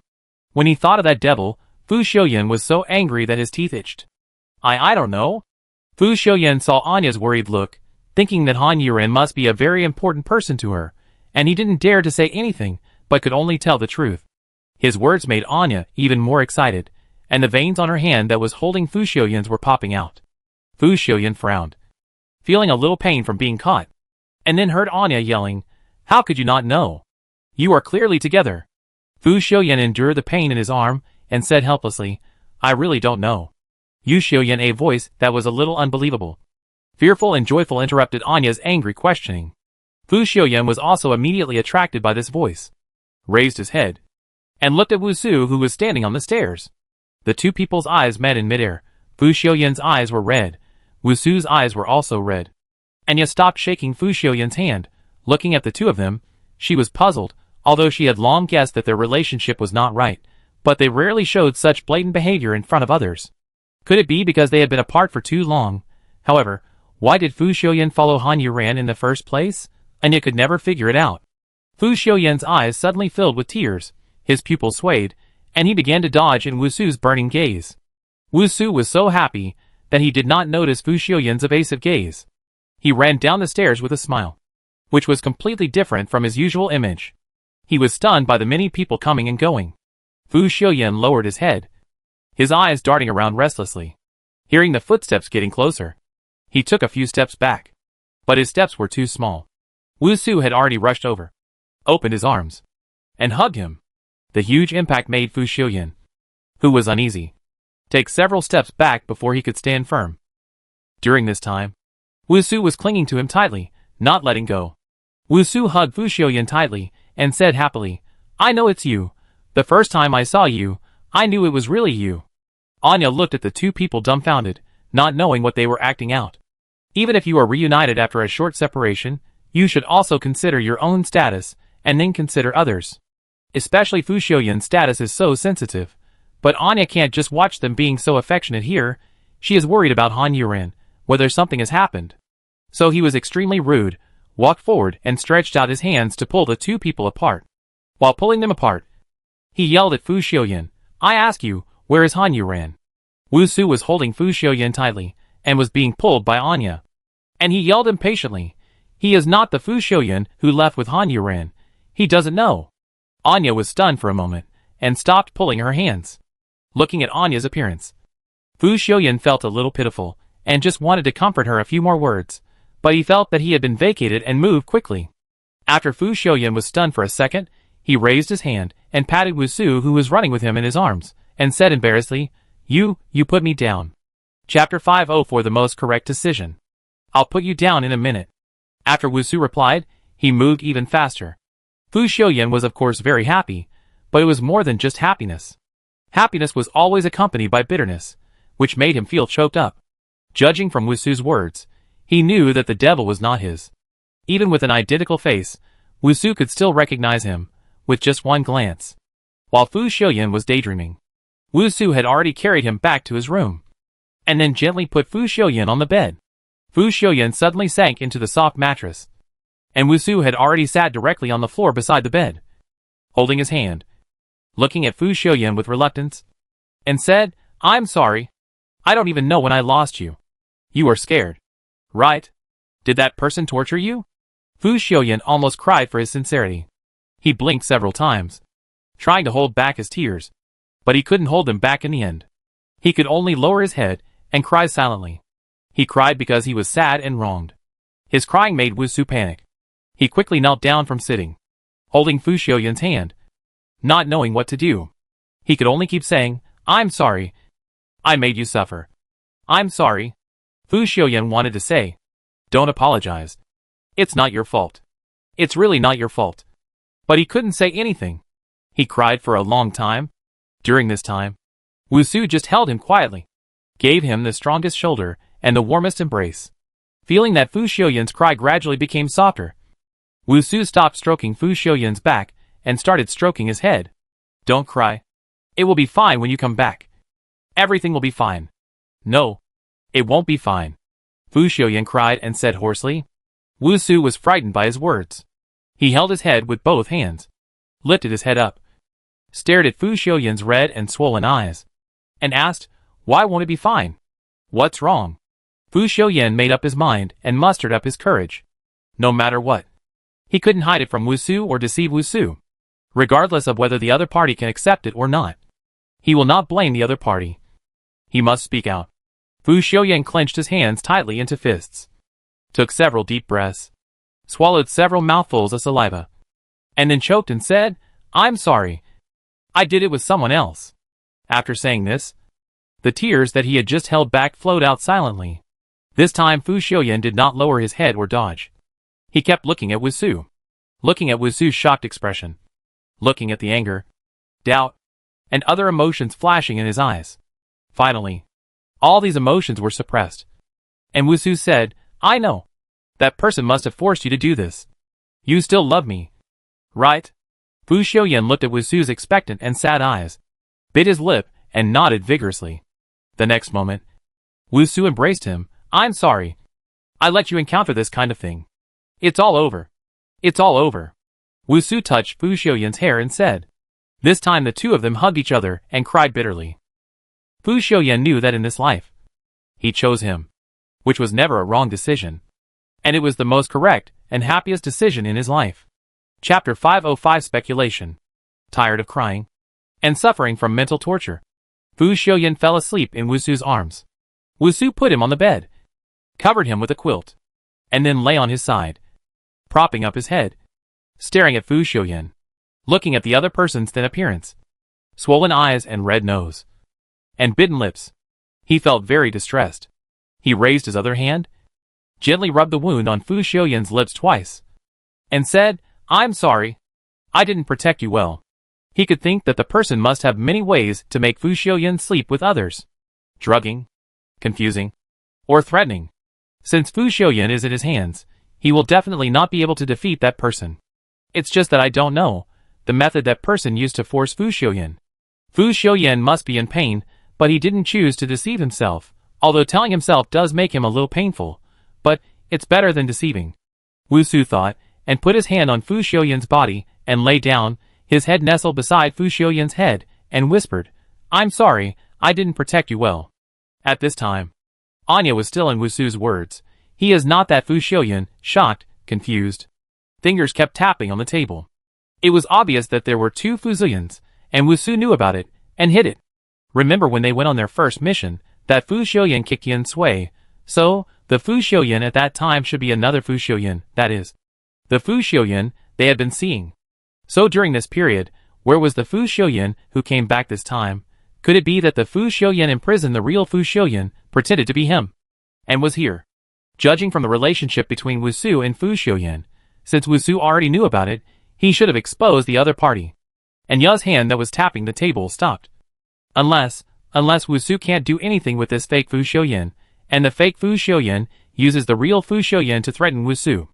And Ya felt that things suddenly became clear, and everything made sense. The most important thing now is, who is the fake Fu Xiuyan? What is he doing in the strongest group? Will he be a threat to Han Yuran? And Ya felt that things became more serious all of a sudden. I don't know if Han Yuran knows about Fu Xiuyan's situation. When she thought of the unknown existence beside Han Yuran, and Ya was so anxious that she started banging on the table again. At this moment, someone was knocking on the door. And then Gu Chung shouted outside, "Can I come in?" And Ya's hand stopped again. Her knuckles were red, and she stared at the door, not knowing what she was thinking. After a while, she said, "Come in." Gu Chung came in and went straight to the point. "I heard that Fu Xiuyan is back." And Ya nodded and said, "It's another Fu Xiuyan." After she finished speaking, she saw that Gu Chung looked a little shocked, and asked in confusion, "What do you mean by another Fu Xiuyan?" And Ya told Gu Chung all her speculations, and finally concluded, "If I'm right, the fake Fu Xiuyan should be an undercover agent of the alien race. And Han Yuran is in danger now." Gu Chung fell silent, and Anya stared at him and said, "If you like her, go and help her. Even if it's just this once." Chapter 506. You are so thin. You must be hungry, Anya said very bluntly, without any concealment. Gu Chung was stunned for a moment, and then fell silent. Anya did not say anything, but just kept looking at him, using her eyes to put great pressure on Gu Chung. However, Gu Chung did not care about the pressure from Anya. He was thinking about what Anya said. If there really was a fake Fu Xiuyan, who was pretended by an alien, then the only people in the alien race who looked exactly like Fu Xiuyan were the two brothers, the Great Demon King and his brother, Sari and Lucifer. But why does Gu Chung know so much, and understand the alien race so well? Other holy temples obviously don't know. If this is true, then I really have to go to Han Yuran. Thinking so, Gu Chung said, "Okay, I can go and tell Han Yuran the news, but I don't understand. Why do you insist on me going?" "Because you are the only one who likes her here. I trust you." Anya replied very straightforwardly, and then said, "Thank you." Gu Chung stared at her and said, "You're welcome." After that, he turned around and left. Anya looked at the closed door, took out the cigarette box from her pocket, took out one of the cigarettes, and stared at the circle of gold paper again and again. Gu Chung had already left the city silently, but after leaving the city, he suddenly thought of something, and couldn't help but stop abruptly, turning to look at the city behind him. He suddenly thought of something very important. Anya didn't tell him where Han Yuran was now. She didn't even mention it. Instead, she asked him to pass the message directly. This is something worth pondering. He didn't think Anya would forget such an important thing. Gu Cheng's pupils flickered, turned around, and continued to fly to the North District. At this time, at Han Yuran's place, everyone had gathered together to eat. Many people who couldn't reach her stood up without being polite, and didn't care about their image, and picked up their chopsticks. Among them, Yin Sui was naturally the number one. They ate in circles during the meal, and it was not enough for her to be busy. Baiju deliberately sat next to Xing Yubai, seeing that he only picked up the dishes that were within reach. He had already thought of it. So he quickly picked up a bunch of things and put them into Xing Yubai's bowl. Xing Yubai was going to refuse and say thank you at first. But before he could say anything, his bowl was piled up with food in the blink of an eye. Now he was dumbfounded looking at his big bowl, not knowing what to say. Baiju smiled and said, "You are so thin. You must be hungry. Eat more." After finishing his work here, he started to pick up food for Baixian on the other side. Xing Yubai could only eat the bowl of rice silently without saying anything. After eating this rice bowl, his stomach would burst. Everyone was busy eating. No one was gossiping. Only occasionally someone would praise Baiju for her good cooking. Han Yuran didn't eat much. She wasn't in a good mood. Her mood was completely ruined by Sari. Now she felt angry every time she looked at him. How did she provoke him, in fact? What made her most angry was, why was her mood so seriously affected by him? There had never been a man before who had made her so shaken, and when she thought that she was still secretly paying attention to him, Han Yuran was so angry. Chapter 507, I have never expected. After a meal, eat it, the one who didn't work before was to clean up the table, brush the bowl.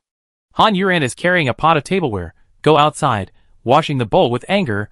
I couldn't help saying to myself, don't care about him, Han Yuran, you can. I just thought about this. The bowl in her hand was crushed by her. Han Yuran stared at a bowl of two halves in his hand. The face that was angry at once changed color. Throw the broken bowl in your hand out. Then, an annoying voice that she hadn't heard for a long time said, "What's the matter? You're so angry that you won't let go of even one bowl." Han Yuran was so scared that she looked up suddenly and saw Gu Cheng standing in front of her, looking down at her, with a faint smirk on his lips. Han Yuran was stunned for a moment, looking at this person who used to annoy her the most and was about to be forgotten. It felt like she hadn't seen him for a long time. In fact, it wasn't long. But she had experienced too many things recently, and it felt like time was so long. "Are you fooled by my handsomeness?" Gu Cheng said with a smug look. Han Yuran stood up from the ground, rolled his eyes, and confirmed that he was the only one there. He was a little relieved. Besides, he was no longer the most annoying person to him. He was an old friend. So he smiled at him. "Can you not discuss me as soon as we meet? Why are you here? How did you find us?" "Of course, I came to see you for something. And your place is too obvious." Gu Cheng said the latter sentence deliberately. He couldn't say that he could sense you. It was just a random excuse. Besides, this excuse was fine, as long as they wanted to find it. It was easy to find this place. "What do you want from me?" After Gu Cheng glanced at the intersection leading to the underground, he said, "Let's stay away from here. Just tell me if you have something to say. There are no outsiders here." Han Yuran didn't want to stay away from him. Besides, they were all his own people down there. There was nothing to hide. "Are you sure?" Gu Cheng asked back. Han Yuran raised her eyebrows and immediately thought of Sari, as if she was really unsure. After thinking for a while, she took off the rubber gloves on her hands to Presley and threw them into the basin. Gu Cheng saw her action and smiled triumphantly. "Let's go," Han Yuran said reluctantly, and turned away. Gu Cheng followed behind him. And Sari, who was standing on the stairs and missed the opportunity to go out, did not go out in the end, and turned back. Han Yuran and Gu Cheng walked quite a distance, and stopped at another ruin. Han Yuran said impatiently, "Go ahead." "Do you hate me?" Gu Cheng suddenly asked this question, which made Han Yuran stunned. After thinking about it, he shook his head. "No, I don't hate you that much now." Gu Cheng showed a satisfied smile, and then said, "I'm sorry. I didn't help you at all." "No, you don't have the obligation and responsibility to help me," Han Yuran said very calmly. She really didn't care about it. Why did Gu Cheng have to help me? There was no reason. I never counted on him. But what she said made Gu Cheng feel uncomfortable. He asked, "You never counted on me, right?" Han Yuran knew that telling the truth hurt, but lying hurts even more, so she nodded and said, "That's right." Chapter 508, very good. Gu Cheng's smile did look a little hurt, and a little helpless, but there seemed to be more affection in his eyes. "After going through so many things, you haven't changed, that's good." Gu Cheng said, he really felt so. He thought Han Yuran was the best this way. When it comes to relationships, she was not ambiguous at all, and he didn't want to take advantage of the other person by using this ambiguity. It seemed that he always liked this about her. He liked her strength and felt sorry for his strength. His words surprised Han Yuran. It was rare to hear serious words from him, and they were so heartwarming. I think it's good too, Han Yuran said shamelessly. Suddenly, she felt that she and Gu Chung were closer, and it seemed that being friends was not a bad idea. The two looked at each other and smiled. Han Yuran felt that all the unpleasantness before seemed to be relieved. Gu Chung also straightened his face and started to talk about business. Anya asked me to come. When he mentioned Anya, Han Yuran suddenly became nervous. What happened to Anya? Anya is fine. It's like this. We found Fu Xiuyan in the North District, Gu Chung explained. Han Yuran nodded. Fu Xiuyan was sent there by her and sorry. It was normal for them to find him. After they found him, he finally felt relieved. Gu Chung saw that she just nodded and had no other reaction. He had already roughly understood it in his heart. It seemed that Han Yuran had known that the Fu Xiuyan in her place was fake. The Fu Xiuyan in your place is from another race. Gu Chung said it again. I know. Han Yuran also admitted it. Anya was worried about you, thinking you didn't know. So she asked me to remind you. It's okay, Han Yuran said confidently. Gu Chung nodded, and didn't say anything more about this issue. He changed the subject. Can I go to your place to take a look? Sure. You've found the place anyway. There are only a few people. You should know everything. Let's go, Han Yuran said, and turned around and walked back. Gu Chung followed behind him, looking at Han Yuran's back. In his opinion, Han Yuran is completely different from when she left. However, the thing in her body is still there. But he doesn't know when it will really explode. She went to the Forest of Despair again. His superior asked him to adapt to the situation. It seems that he has to stay with her, so that he will be more confident. But how can he stay? As a member of the Holy Temple, it should be difficult for them to accept him. It seems that he can only be shameless and stay here. Along the way, Gu Chung was thinking about how he could stay. Soon, the two arrived at the secret base. Han Yuran went down first and shouted, Everyone! There is an acquaintance outside who wants to come and see us. Her shout called out everyone on the bottom floor. Everyone stretched their necks to look at the stairs. When they saw Gu Chung behind Han Yuran, they were really surprised. Yen Sui widened his eyes, pointed at Gu Chung, and asked helplessly, Why is he here? No! Why are you here? I came to see you, Gu Chung said with a smile, ignoring the hostility of the crowd. Although he didn't know. He didn't do anything. You left on your own at the beginning. Why are you hostile to me? Chapter 509. Don't even think about it. We don't want you to see, Yen Sui said with glaring eyes, and pointed behind the stairs. Get out of here. Gu Chung wanted to put away the smile on his face, but he still had to count on them to vote or something, to decide whether he could stay, so he shouldn't argue with them now, and leave a good impression. So Gu Chung could only ignore Yen Sui directly, and look at Fong Tang. He knew Fong Tang was the team leader, her opinion was the most important, and she was much gentler than Yen Sui. Fong Tang. Long time no see. Yeah. Long time no see. Gu Shintang. Gu Chung chuckled. Don't be so polite. Just call me Gu Chung. He turned around and looked at the many people in the room. And finally his eyes fell on Sophie. Sophie. You found this place. You are so great. Sophie didn't have a good impression of them at all. Except Anya. Because she could feel Anya's protection for her, and her helplessness about Han Yuran's departure. So she felt sorry for Anya, and didn't blame Anya at all. But Gu Chung and the others were different. As the Holy Temple, they exchanged peace and stability for the miracle workers of the Kingdom of Wings. This was something she could not tolerate, so she did not show any good face to Gu Chung. She was even more disgusted than Yen Sui. She just used a big eye roll to express her feelings. Yen Sui had already laughed loudly on purpose. The two of them cooperated like this, which made Gu Chung very embarrassed. Even Han Yuran did not quite understand. What was wrong with the two of them? Why did they look down on Gu Chung more than herself? At the beginning, Gu Chung kissed her forcefully. How could she have thought that? She was not angry, and did not care about it. These people all remembered, feeling sorry for her, feeling wrong for her. Gu Chung was embarrassed, but he had to endure it, because he was not a high-ranking person who could get angry with them. Actually, it was like this. Anya asked me to come, because she was really worried about Han Yuran, Quinn, Sophie, Yen Sui. He looked at each person as he read a name. The people mentioned this time. were embarrassed to show him a cold face. After all, he mentioned Anya. They all understood why Anya did that, so they felt quite sympathetic towards Anya. So Anya asked me to come here, to be with you. When Gu Chung spoke this time, everyone was shocked, and they didn't understand what had happened. Sari sat in the corner, staring at Gu Chung in silence. Since he came in, he had made eye contact with everyone, but ignored himself. It was obviously intentional. He knew that Gu Chung had always had improper thoughts about Han Yuran.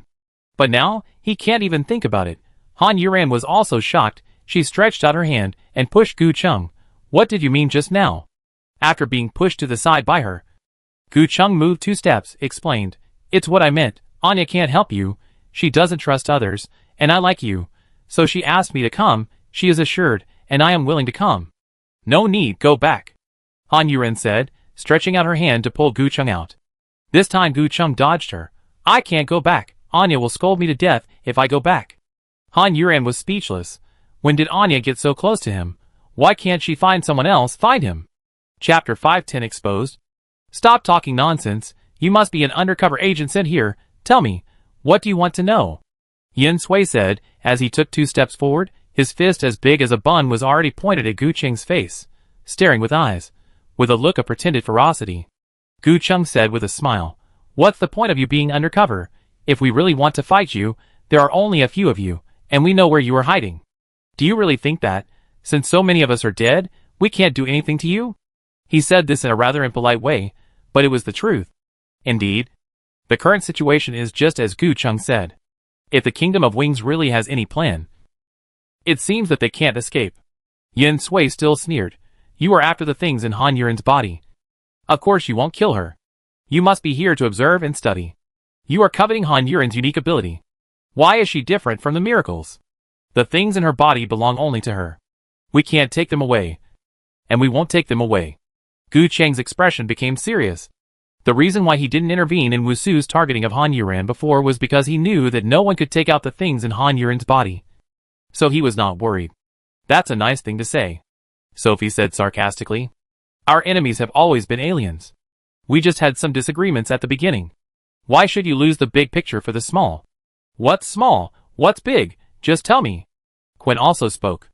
Gu Cheng's eyes swept over everyone, and said, Remember that the previous conflicts were small, and the battle with aliens was big. With my joining, you can also have an extra fighting force. What's wrong with that? You are also a fighting force in the Kingdom of Wings. There's no need to come to us. This time it was Fong Tang who spoke. Gu Chung was silent for a moment. He didn't expect that Fong Tang would reject him. After a while, he said, Anya is worried about Han Yuran, and so am I. This reason is enough. He was so confident that everyone was speechless. They all looked at Han Yuran. Han Yuran also looked helpless. She thought this guy had given up on her. Why is this going on? He was using this as an excuse to stay here. Han Yuran was thinking. But someone spoke up. Han Yuran and I are together, you don't need to worry about her. This sudden remark attracted everyone's attention. And Sari sat in her seat with the same posture and expression, looking at Han Yuran with a face that was so shocked that she just wanted to say Fuck. As for the others, although they had long seen that their relationship was a little different, the sudden and straightforward admission still surprised the unprepared people. Gu Chung looked at Sari. And Sari was also moving his gaze from Han Yuran to him. When their eyes met, even a blind person could see the fire sizzling in the air. You are a foreigner. How can you be qualified? Gu Chung directly pointed out Sari's identity. There were sounds of people sucking in air. And Han Yuran suddenly looked at Gu Chung again. Gu Chung talked to her alone. And she thought Gu Chung didn't intend to tell anyone else. Sari's pupil shrank. And Yin Sui excitedly shouted, What do you mean by this? Chapter 511, Drag into the Water. That's what I meant. The one in front of you is not the real Fu Xiuyan at all, but an alien pretending to be him. The real Fu Xiuyan has been found in the North District, and has now returned to the Kingdom of Wings. Gu Cheng's words were clearly heard by everyone, making everyone's eyes on Sari suddenly change.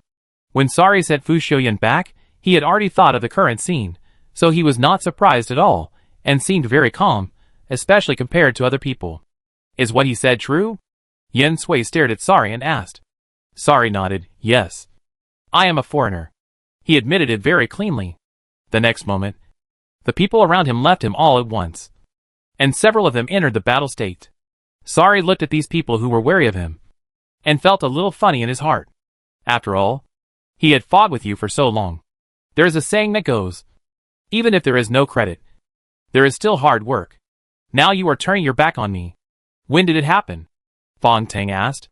Sorry thought for a moment and replied, before the city of Wing Country, before the strongest team was formed, before you met Fu Xiuyan. His words were like a slap in the face, and it hurt like a fire. Everyone thought that the fake Fu Xiuyan replaced the real Fu Xiuyan at some point in time. They really didn't expect that.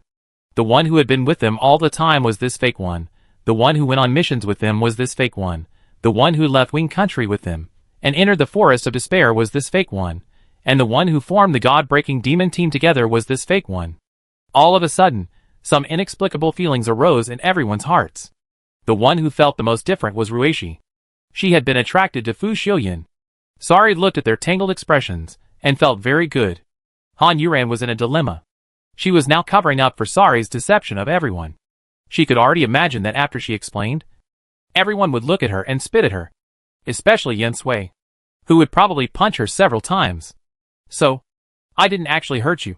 Except for the beginning when I kicked Lao Er, Sari said. And he was already very friendly. Hearing him mention that incident, Yen Sui's anger immediately rose. It's hard to say, maybe you secretly tipped off all the things we encountered. Humph! Sari sneered. If I want to deal with you, I don't need to tip you off, you will die the way I want you to die. He said this so arrogantly, but Han Yuran believed that he could do it. This guy, I don't know what level he is in the alien race, he is really powerful, even more powerful than the alien prince who fought with him. Stop bragging. Yen Sui didn't want to admit it. Sari smiled and looked at Gu Cheng. If you don't believe me, you can ask him. Seeing him like this, Gu Cheng knew that he had also seen through his identity, and was trying to drag him into the water. Han Yuran was a little surprised.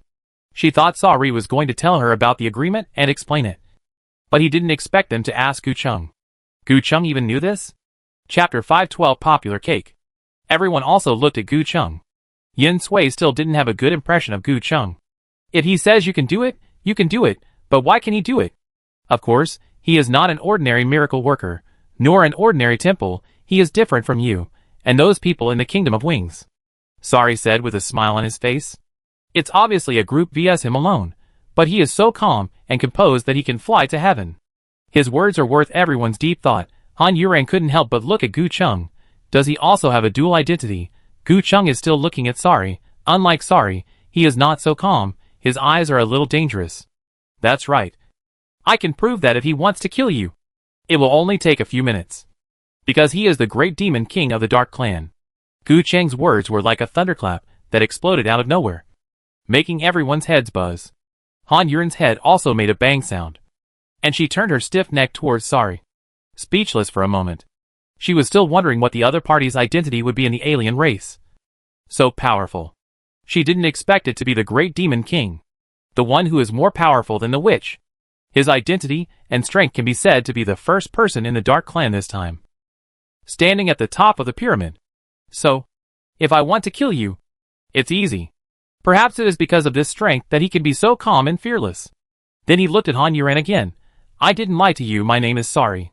Han Yuran rolled his eyes silently. Why, I have to praise you. You even concealed your identity, and said you were working for the great demon king. So you are the great demon king. You didn't lie to me about the name, and you said it out of kindness. Then what are you doing for? Fong Tang asked. Now she no longer regarded Sari as the fourth brother, he was the great demon king, and the gap between him and them was too big, even though they had fought together and advanced and retreated together. Sari stared at Han Yuran and said, I'm doing this for her. Han Yuran, who had become a popular girl, was still a little uncomfortable with the feeling of being fought over. Not to mention, one of them was the second most noble demon king in the Dark Clan, and the other's identity was unknown. But the same thing was, they liked me for no reason, and I always felt that they were using me in the name of love, which was really bad. Do you also want to get what's in Han Yuran's body? Ruishi asked. She mustered up the courage to speak. She didn't know whether she liked Fu Xiuyan or the man in front of her. But I just couldn't help wanting to say something to him after he revealed his identity. Even if it was just a sentence that had nothing to do with my feelings. It used to be. But now, I want her as a person. The two men expressed their feelings in a very naked way. Do you have to be so straightforward? The timid girls have been scared away by you. Do you really think that the domineering CEO routine is so easy to use? This is not a TV series, not a novel. She felt that her heart was suddenly very uncomfortable. At this moment, she also understood that she liked the person in front of her. Han Yuren felt that they couldn't let them talk nonsense anymore, and stepped forward and said, I know that he is from the Dark Clan, and he promised me that he would not hurt you. I choose to believe him. Chapter 513 Quarrel. Everyone looked at Han Yuren. They didn't expect that she had known about it long ago, and had concealed it from everyone. Saori didn't want to tell everyone about the agreement between the two of them. After all, if they did, everyone would have some opinions about her, and she would have to explain, which would be very troublesome. However, he was now wondering if Han Yuren had stood up for him. If so, then this feeling was really good. So did she like him? Saori couldn't help but think about this, which was very inconsistent with the current situation. Rueishi's wounded heart was hit hard again. It turned out that his secret was a secret shared by them. Yen Sui was furious. Han Yuren, are you playing tricks on us? Of course not.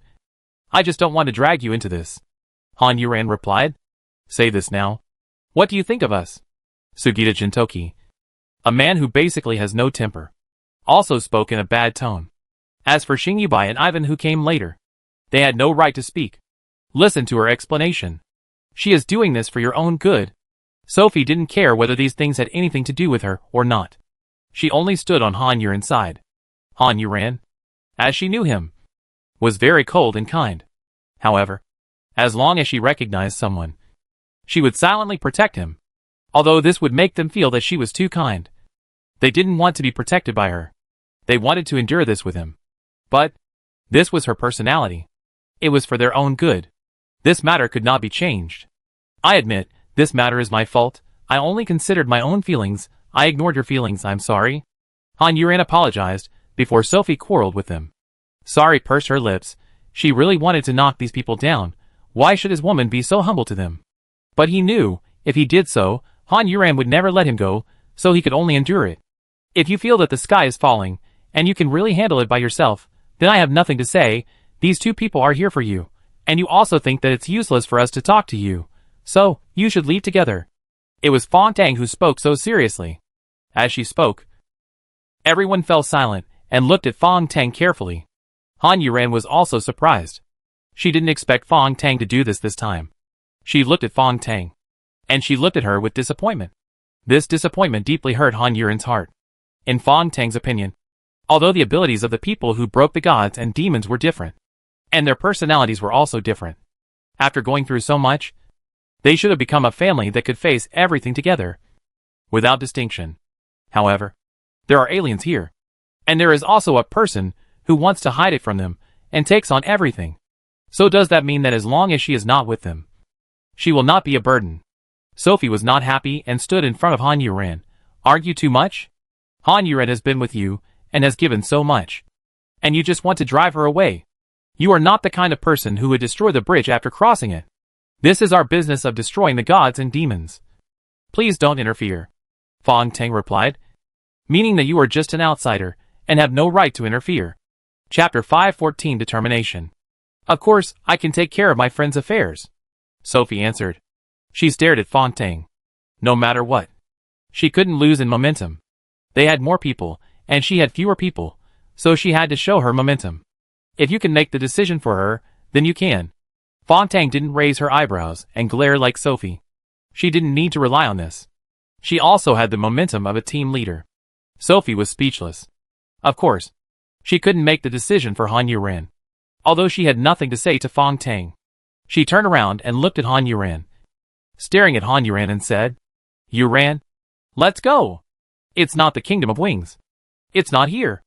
There is still a place for us to stay. As she said that, she grabbed Han Yuren's arm. As the saying goes, if there is no place for people here, there will be other places for people. They can destroy the gods and demons together. And they can do it too. There is no need to suffer this here. But she didn't pull Han Yuren away. Sophie didn't pull Han Yuren away, and couldn't help but turn her head to look at Han Yuren, with heartache and anger in her eyes. I feel sorry for her being treated like this.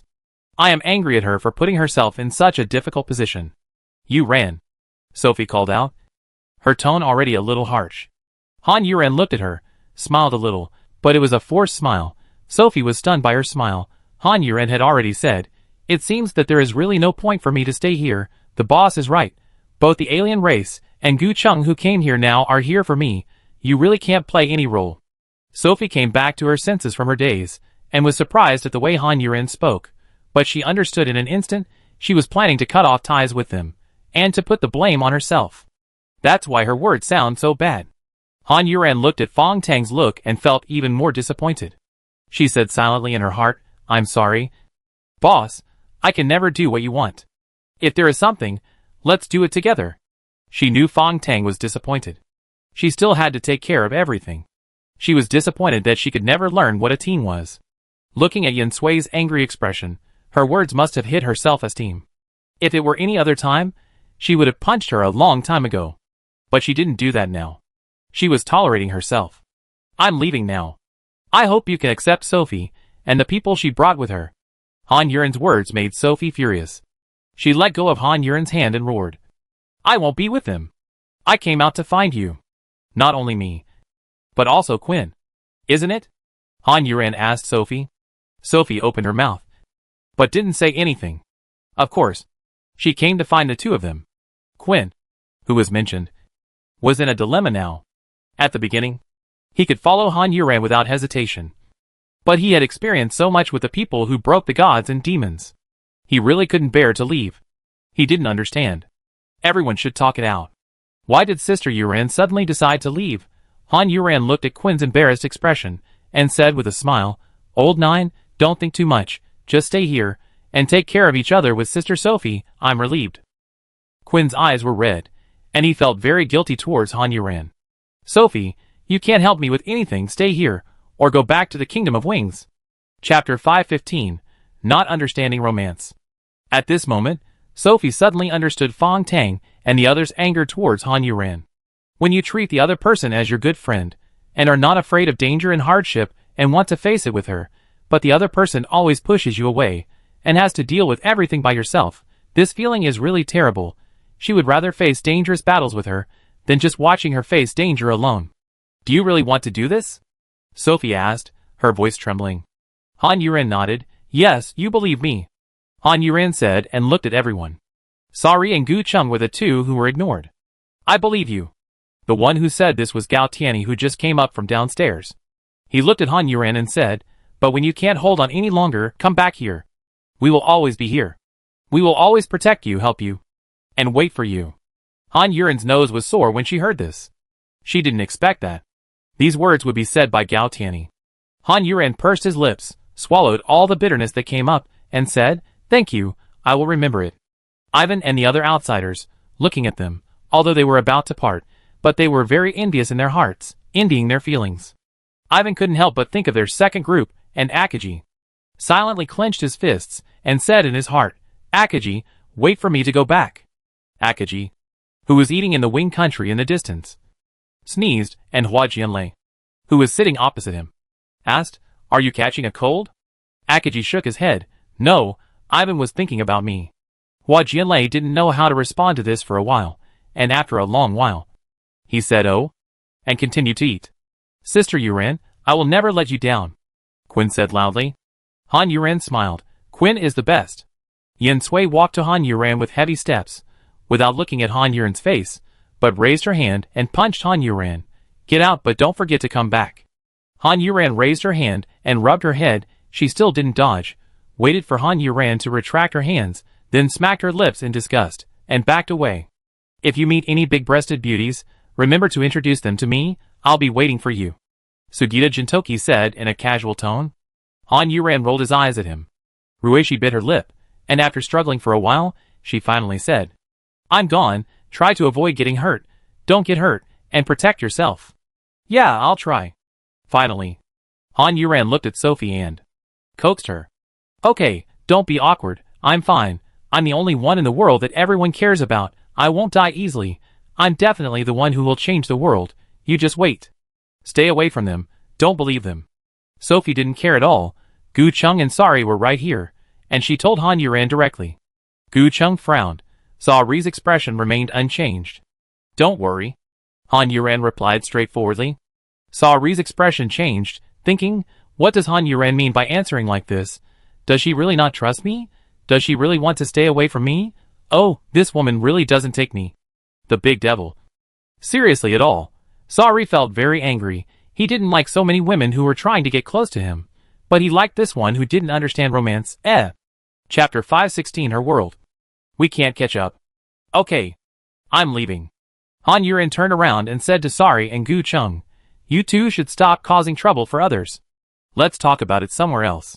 Let's talk properly. Sari stood up from his seat leisurely. And Gu Chung followed Han Yuran with a smile. The three of them left like that. Until they left. Quinn whispered, I don't understand. Why does Sister Yuran have to leave? Everyone was silent. Only Fong Tang looked at the empty staircase and said, because we are a burden. It's not that she left, it's her world, that we can't catch up. After Fong Tang finished speaking, she lowered her head and walked downstairs disappointedly. As soon as she turned around, she saw a pair of feet in her sight. Fong Tang raised her head in shock. She was so excited that she couldn't even speak when she saw Min Mingda standing there with a pale face and stroking the isolation glass. Min Mingda's eyes turned back from the empty stairs, and she said with red eyes, we still didn't catch up. She suddenly spoke, pulling everyone out of their sadness and helplessness. And they all turned around and looked back. After seeing Min Mingda, she was also like Fong Tang. She was so excited that she couldn't speak, and she didn't know what to say. Yin Sui was the first to overcome the excitement in her heart. She rushed to Ming Mingda and hugged her. Old 5. You woke up. You finally woke up. Rui she also rushed over with tears in her eyes. She held Ming Mingda's face with both hands and looked at her carefully. She cried, you are finally alive?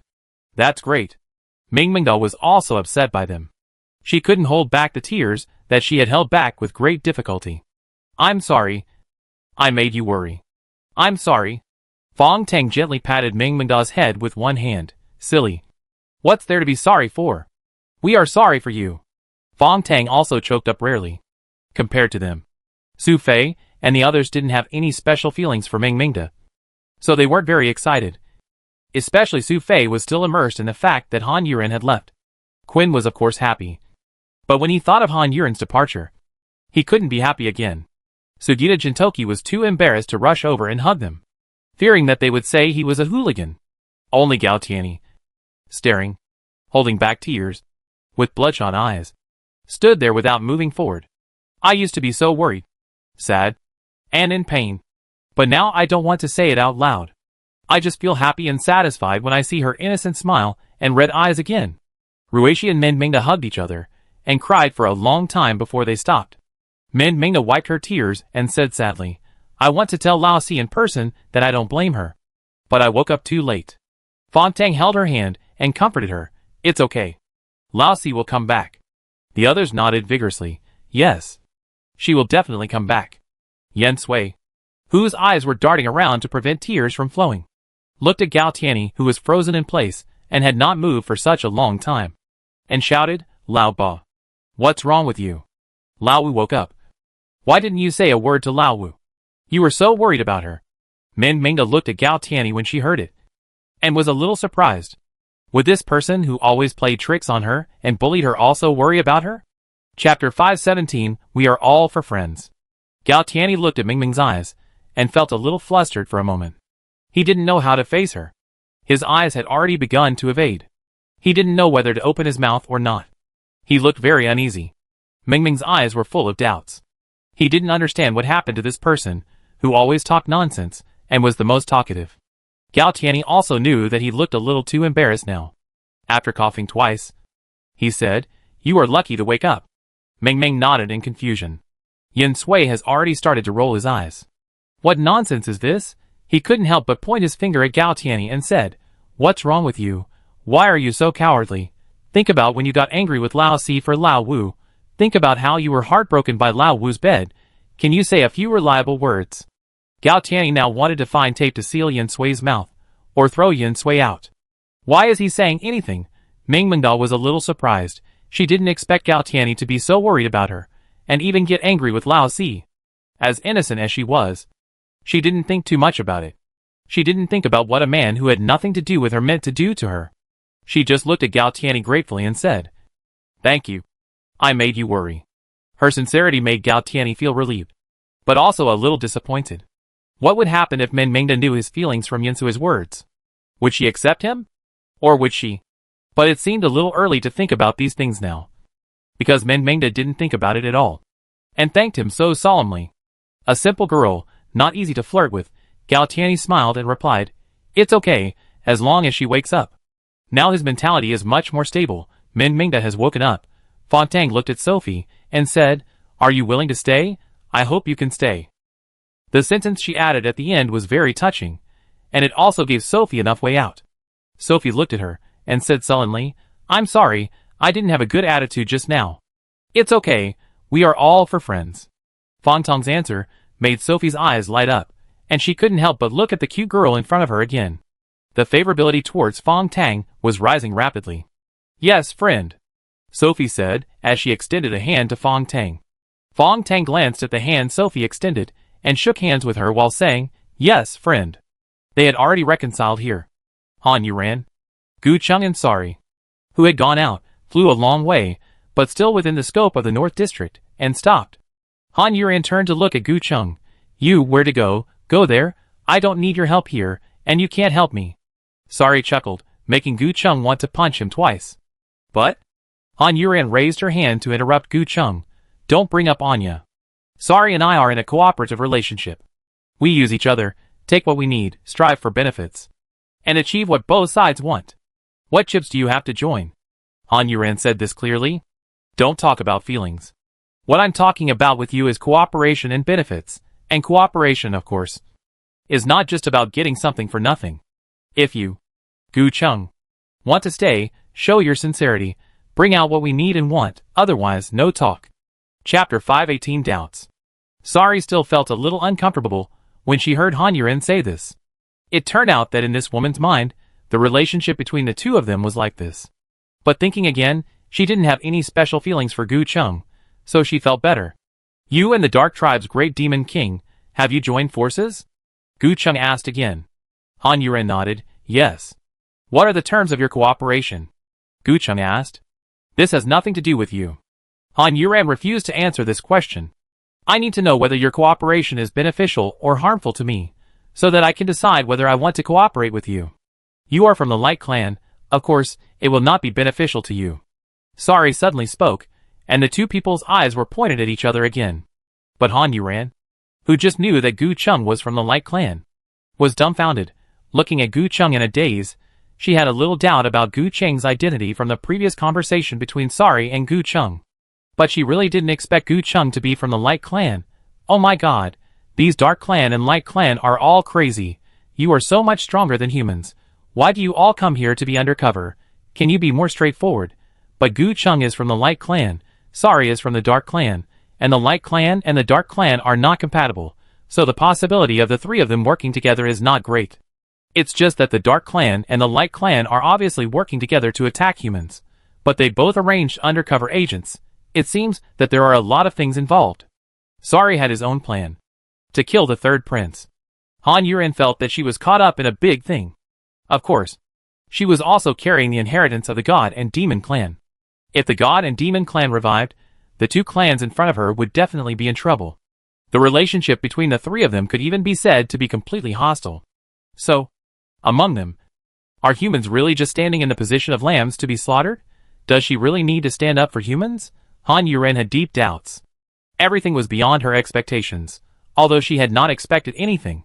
At this time, she couldn't help but think of Anya's concealment from her. A terrible thought suddenly popped up in her mind.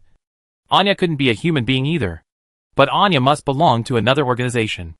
Han Yuran thought that if she hadn't obtained the inheritance of the God and Demon clan, she would definitely become a human being who knew nothing in this world. Even death would become meaningless. Fortunately, she can still make her life meaningful now. Sure enough, I can't hide it from the eyes of the great Demon King, Gu Cheng said with a smile. With a small fry like you, on the star of gods and demons, this Demon King won't even look at you. You still want to hide it. It's a foolish dream. Sari's tone was not polite at all. But he was right. He had the confidence. And Gu Chung was really not a big shot. Han Yuran was a little surprised. She didn't expect that the status of the two was so different. She thought Gu Chung must be a prince or something. Gu Cheng's face was not very good. If it was just the two of them, Sari would give him a cold look and mock him again. And he would think it was normal. His status was there. But now in front of Han Yuran, he didn't want to be trampled under the feet of this man in front of him. It's a pity that this is not the star of gods and demons. Gu Chung said this a little impulsively. Chapter 519. I cannot agree. Even Han Yuran could feel the chilling aura around Sari. She could not help but turn her head to look at Sari. The other person's beautiful eyes were full of bloodthirsty coldness. He looked at Gu Chung calmly, but the sword in his eyes had already shot out invisibly. Before Han Yuran opened her mouth to stop him, she heard Gu Chung groaning. When she turned her head to look over, she saw that Gu Chung had already retreated 3 steps from his original position, with one hand covering his chest, and there was still a trace of blood at the corner of his mouth. His eyes were angry and helpless. But he still had his own pride. He looked a little pitiful. Han Yuran quickly said to Sari, "What are you doing? Why do you just start fighting?" Gu Chung had already wiped the blood off and walked back to his original position. Sari turned to look at Han Yuran, and all the swords in his eyes disappeared when they fell on Han Yuran. He smiled gently, full of pampering. The words he said once again pierced Gu Cheng's heart, just let him know where he should stand. After he finished speaking, he stretched out his hand and snapped his fingers. And Gu Chung, who had just walked back, took 2 steps back. Sari glanced at him and repeated, "Remember where you are." Han Yuran was furious when she saw Sari attacking again and completely ignoring her. She was about to get angry. But then she thought, why should he listen to her? Besides, this was a matter between the two of them. The Dark Clan and the Light Clan. And it seemed that her relationship with Sari was better than her relationship with Gu Chung. So she shouldn't stand on Gu Cheng's side. Han Yuran was a little entangled for a while. Gu Chung bent his waist, endured the severe pain from his waist, and slowly straightened his body, still refusing to give in, and said, "Wherever I go, that is my position. There is no need to remember," Gu Chung said, and walked forward again. Sari's mouth raised a smile. Han Yuran looked at Sari's smile, and felt that something bad was going to happen. This time she did not hesitate, and took 2 steps forward, blocking Sari and Gu Chung. Gu Chung stubbornly walked to his original position, and then stopped. Sari looked at Han Yuran, who was staring at him, and he was not happy. He did not like her helping Gu Chung and opposing him. "Stop fighting. Both of you. Let's talk business." Han Yuran spread her hands, separating the two of them, and turned her head to look at them. In fact, she felt a little embarrassed for saying this. It was not the two of them who were fighting, but Gu Chung, who was being beaten unilaterally. "I don't have business to discuss with a person from the Light Clan. Or do you want to break our agreement?" Sari asked Han Yuran. It was rare for him to speak to Han Yuran in this tone. Han Yuran was speechless for a moment, but only for a moment before she said, "Of course not." After that, she turned to look at Gu Chung. "We really can't achieve a win-win situation. There is no reason and meaning for cooperation. You should find someone else." After hearing her say this, Sari revealed a smug smile, and looked at Gu Chung arrogantly with raised eyebrows. "The people of the Dark Clan are cruel and despicable. Do you really want to cooperate with him?" Gu Chung lowered his eyes to look at Han Yuran, and his eyes were worried. Sari suppressed his anger to kill him. This guy really dared to say that. As if I didn't exist? Han Yuran, who knew the past of the Light Clan and the Dark Clan, really couldn't agree with what Gu Chung said. Chapter 520. Cute to the point of vomiting. "Well, I believe in myself," Han Yuran said. Sari suddenly wanted to laugh, thinking, shouldn't it be believing in me? Why believe in yourself? Gu Chung saw Han Yuran was so determined, there was nothing he could do. He couldn't beat Sari. Han Yuran was so determined, he couldn't stop himself. He could only open his mouth and remind him again, then be careful. Gu Chung said without even looking at Sari, turned around and left. He was going back to the Star of Gods and Demons, to discuss with his leader what to do with the current situation. As a small follower, he couldn't interfere in the affairs of the Dark Tribe Demon King. Han Yuran looked at Gu Chung, who left happily, and was a little surprised. This guy was too weak. Does he really like me? The decision was fake. The annoying guy left, and we were kicked out. What should we do? Sari pouted while speaking, spreading his hands, and pretending to be innocent, which made Han Yuran speechless, as if he had seen a ghost. Sari's style of painting changed too quickly. Just now, he was so evil and arrogant. The only one in the world, now he is acting weird and cute with no limits, after all. You are the big devil of the dark tribe. Can you have some shame? Han Yuan frowned and stepped back, looking like he had indigestion. He said, "Don't do that, I feel sick." Sari's pupils flickered. Someone actually said that he felt sick to his face. Not only did he not restrain himself, but he became even more excessive, slowly shook his head, bit his lower lip, and made a sound of him. The two long legs jumped up and down mischievously. Han Yuan turned her head suddenly, and she vomited with a sound of vomit. Sari was stunned instantly. She thought Han Yuan said that on purpose, but she actually vomited, although it was just vomiting. After Han Yuan vomited twice, she wiped the saliva from the corner of her mouth, and stood up, looking at Sari, waving her hand and explaining, "Although you were quite nauseous just now, it seems that it was not because of you. Maybe you ate too much before." Sari didn't think this explanation was comforting at all. Han Yuan has been seriously studying the future actions of the two people. Sari wants to kill the third prince, Michael. But he is afraid that if he does it himself, he will be discovered by the people of the Dark Clan. So he wants to borrow his own hand. However, he cannot beat Michael now. So he can only continue to stimulate the inheritance of the god and demon clan in his body. Then the question is, how to stimulate it? Why not print Michael out and fight again to try it out? "I have changed a little now," Han Yuan said. "Not enough." Sari replied directly. It's not that he looked down on Han Yuan. "Inspire in danger." Han Yuan nodded and said, looking like he really wanted to do it. Sari still shook his head. "Danger does not mean death.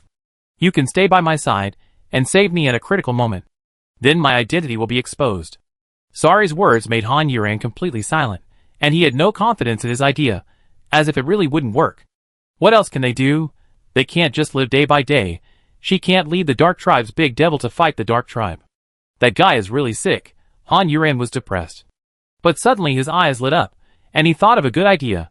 "How about this? You practice with me, and make your strength a little higher than mine." Chapter 521, A Worthy Death. "You mean you want me to be your sparring partner?" Sari said, with a hint of disbelief in his tone. This woman was so crazy that she wanted him to be her sparring partner. Han Yuan didn't sense Sari's disbelief, and said, "Yes, what's wrong? This is all to inspire the inheritance of my god and demon clan, and you can also achieve your long-cherished wish sooner." Han Yuan said, as a matter of course, as if all this was for Sari. Sari had recovered from his initial disbelief. In fact, it was not that he could not be Han Yuan's sparring partner, because the other party was Han Yuan, whom he liked, so it was nothing. So now he said very readily, "Okay, then I will be your sparring partner, but if the two of us fight, the North District is not a good place for us to fight." Han Yuan nodded. If the two of them fight in the North District, it is estimated that everyone in the North District, including the people of the Kingdom of Wings, will know about it. This northern area is certainly not suitable. Let's go to the abandoned world outside, or let's go to the Forest of Despair, so we can confirm whether the Forest of Despair is really gone, or whether I am the only one who can see it, Han Yuan suggested. "Okay, but I guess you are not the only one who can see the Forest of Despair. It is a real forest," Sari said, thinking, "Don't think too much. You are really not that special to the Forest of Despair. You are just special to its owner." Han Yuan didn't care about this matter. She just said that. Then she said, "Take it." After a few words, the two of them made a decision and left the North District and flew to the Forest of Despair. "Now the aliens have been lured out. But we killed your people. Don't you feel bad?" Han Yuan asked. In fact, what she wanted to ask more was, "You asked about hiding your identity.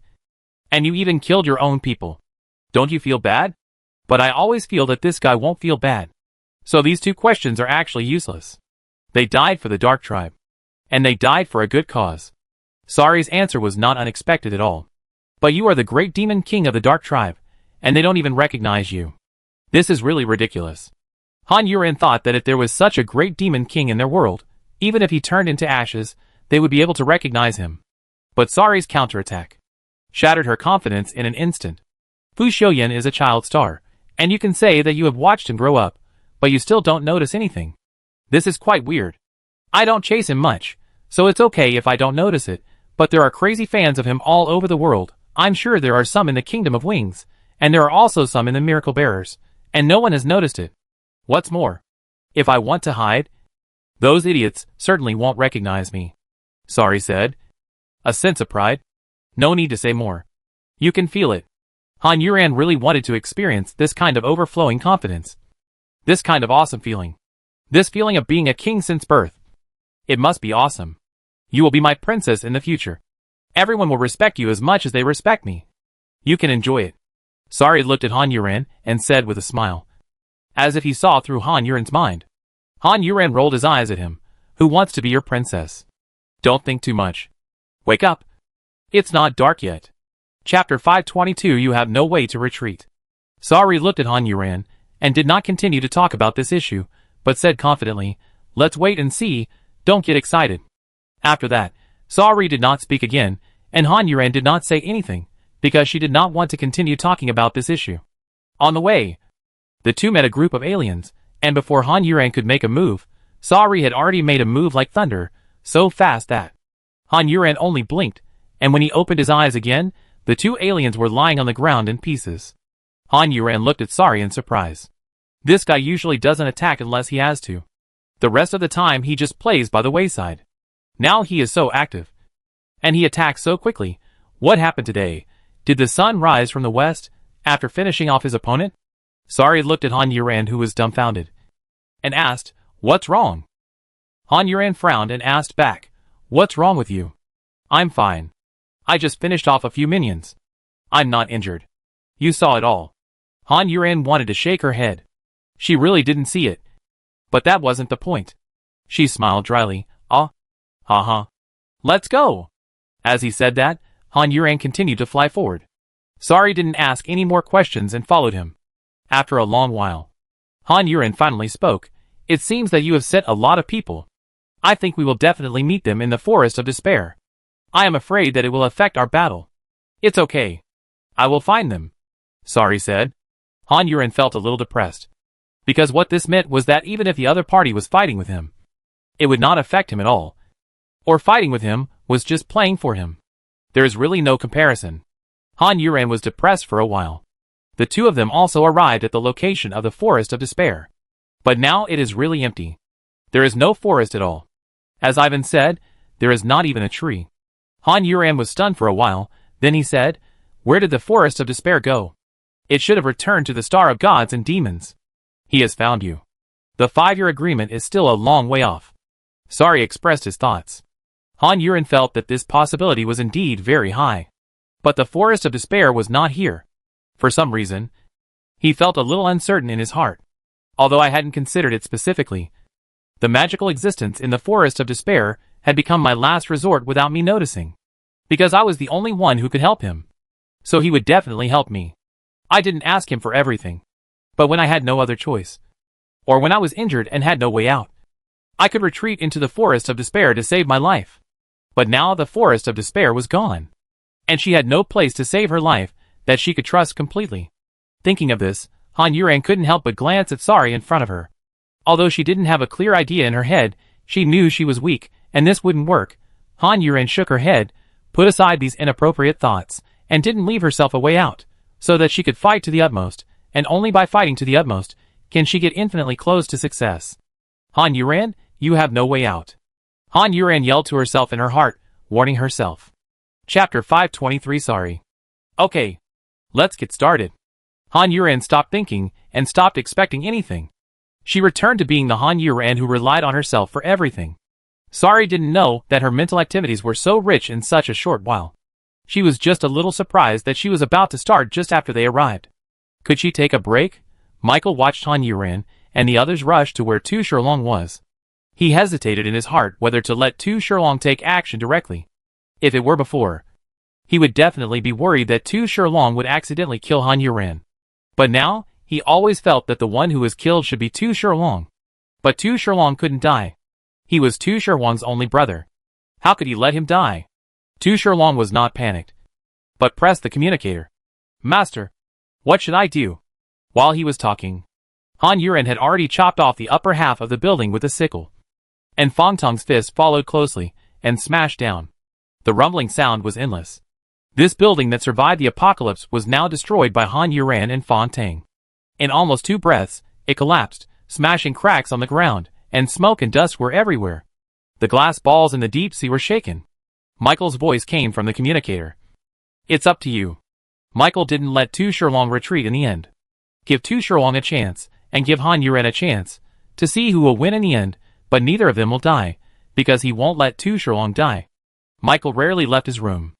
Only the Legion was punished. Their kings were free. What's more, he was the third prince, only the Great Demon King and the second prince, who had a connection with the Great Demon King. He could reach the position of the third prince because of his strength, and his mother's strength. His mother herself had no strength, and could be said to be the lowest level of the Dark Clan. However, his mother was lucky, and was favored by the Great Demon King and the Dark Clan King successively. "I stole the woman my son liked, and this woman was also powerful." The Dark Clan King had so many women, but he loved this woman so much, and spoiled her so much. Therefore, Michael became the favorite son of the Dark Tribe King. He changed his physique, which made this prince with inferior blood completely transformed. But no one knew how strong Michael was, because he had never fought with others and looked very gentle. Only once, he was beaten to death by the Great Demon King. But even so, he did not fight back. Later, the Great Demon King was punished, and everyone knew why the Great Demon King disliked him so much. But after that, the Great Demon King never fought with him again, and always ignored him directly. People also don't understand. The King of the Dark Clan clearly knows that the Great Demon King has a grudge against him, but he still puts him in the position of the Great Demon King. Although Sari's strength is unquestionable, as long as the King of the Dark Clan wants to suppress him, he will never be able to turn over. And in the royal family of the Dark Clan, don't talk about father-son love. Such a thing does not exist. These are always a mystery. Of course, the answer to this mystery, Michael doesn't know, the Great Demon King doesn't know, only their father and Michael's mother know. After Michael left his room, he walked slowly through the corridor, came to the outside of the palace, looked at the sun in the sky, and his feet. Chapter 524. It's wrong. Han Yuren and Sari had a big fight, and it was so intense that the sky was dark. "Me. Kamanashi Holy Hall. How are you?" Three voices rang out at the same time. Kamanashi Tiger was interrupted by Wusu again, and he also heard impatience in Wusu's tone, and he didn't dare to say anything, and could only sit back with the anger that was about to explode. He moved his eyes to the table, and no longer looked at Anya's half-smile that made people angry. Wusu knew that he could not get anything from Anya, but he was unwilling to give up. So he said, "Please tell me what you know, or write it down, so that I can keep a record. In addition, I think we should send a team that is good at hiding to investigate." "Will it be too dangerous?" Emma Bull said. She looked more majestic than men, but she was still soft-hearted and worried about the safety of the miracle worker. "Emma, we are not here to live and work in peace, but to eliminate all dangers outside." Wusu was a little annoyed by Anya and Kamanashi Tiger. The idiot. And he spoke more seriously. "Emma." Bull blinked and said, "Even so, I suggest that we should investigate the North District for the time being, and then push it outward." This time Wusu did not deny her, but asked everyone again, "Do you have any objections?" No one spoke. Wusu asked again, "Which group do you think is more suitable to send? We don't have a group that is good at hiding. But if we only select those who are good at hiding to form a group and go on a mission, I think it is too dangerous. It is better to assign tasks according to the original groups." Jean Jishi said, "It stands to reason that the first group is the most suitable. But they are rotating on the first front." Gu Xingtang, "You go to give the first group a task, and the second group will take over the rotation." Wusu chose the first group, because the first group is the absolute strength without selfishness. And this task is also more difficult, requiring a long time outside, and not choosing a stronger group is equivalent to sending them out to die. "Do you have anything else to say?" Wusu asked again. After no one spoke, Wusu announced, "This meeting is over, and Shumtang hopes that you can write down what you know as soon as possible." Anya smiled slightly. "I'll try." After that, everyone filed out. Only Anya did not move, still sitting there. And after everyone left, she lifted her long legs up, dropped them on the table with a clang, put her legs together, pushed the chair back, and then leaned back, lying in an extremely comfortable position, slowly closing her eyes. She was of course lying to Wusu, although what she said was true. Ordinary Doomsday Test internal personnel were indeed as she said. only knowing a part. Even a small part the size of a fingernail.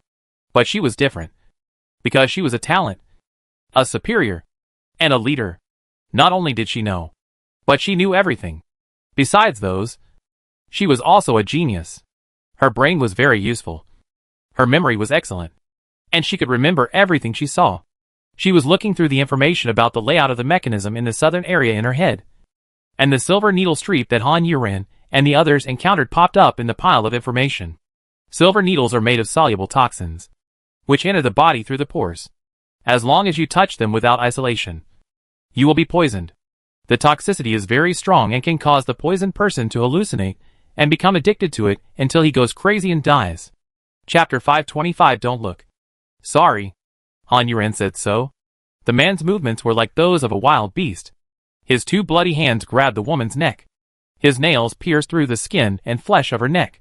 He lowered his head and opened his mouth wide, as if he was going to get the woman's face.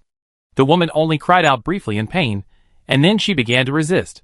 Her two hands pulled the man's ears, and her hair was pulled back hard, so that the man couldn't bite her. She bent her feet with great effort and kicked the man. Han Yuren clearly saw that the man's ears were torn by the woman, separated from his cheeks, and a lot of hair and scalp were pulled off his head. They are definitely not normal humans.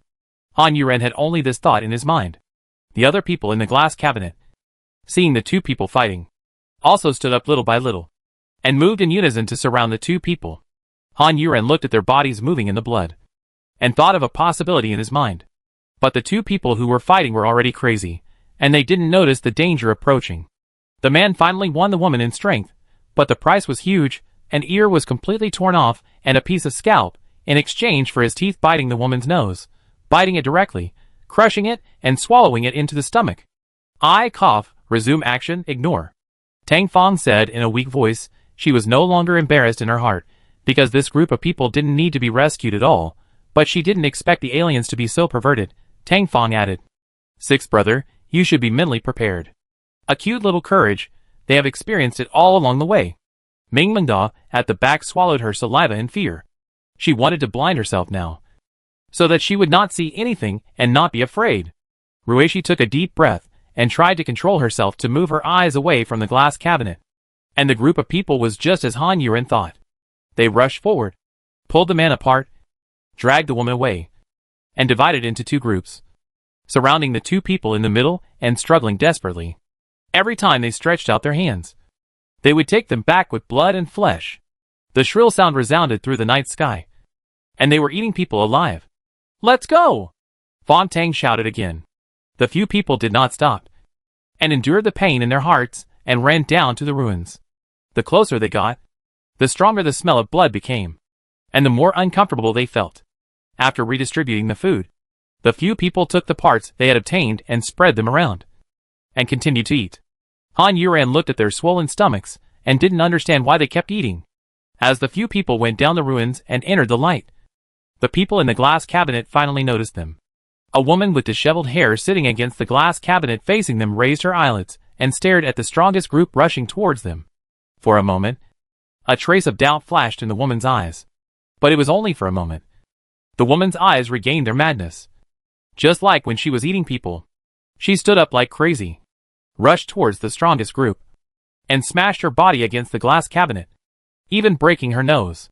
Blood flowed down, flowing down the glass. But she didn't feel any pain. She opened her mouth and bit the glass continuously, and slapped it hard with her hands. Bloody handprints were printed on it. After a few times, the woman's index finger hit it, and it broke directly. Broke, and flew out. Chapter 526. Recovered. Sorry, didn't know that. Han Yuren's mental activities were so rich in such a short while. He was just a little surprised that they had just arrived and were about to start. This was too fast. Besides, he wanted to take a break. So he said, "Let's take a break first, and check the surrounding area to see what's going on."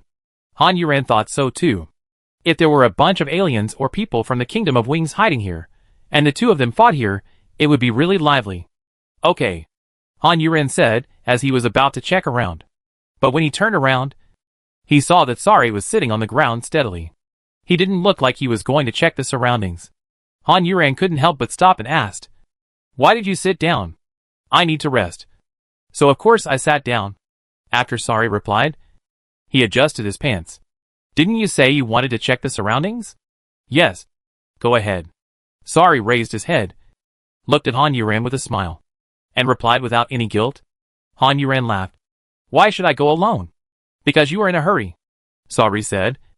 And then he put his arms behind his head, lay down, crossed his legs, and said leisurely, I am a little tired. I want to take a rest. Thank you for your hard work. Han Yuran walked over quickly, and was about to yell a few more times, but saw that Sari had closed his eyes, as if he had fallen asleep. Han Yuran opened her mouth and closed it again, looking at Sari's perfect and handsome face, wondering in her heart, he will feel tired too? Is he uncomfortable? Thinking of this, Han Yuran asked, Are you uncomfortable? Sari, who had his eyes closed, opened his eyes, squinted slightly, and stared at her. Are you worried about me?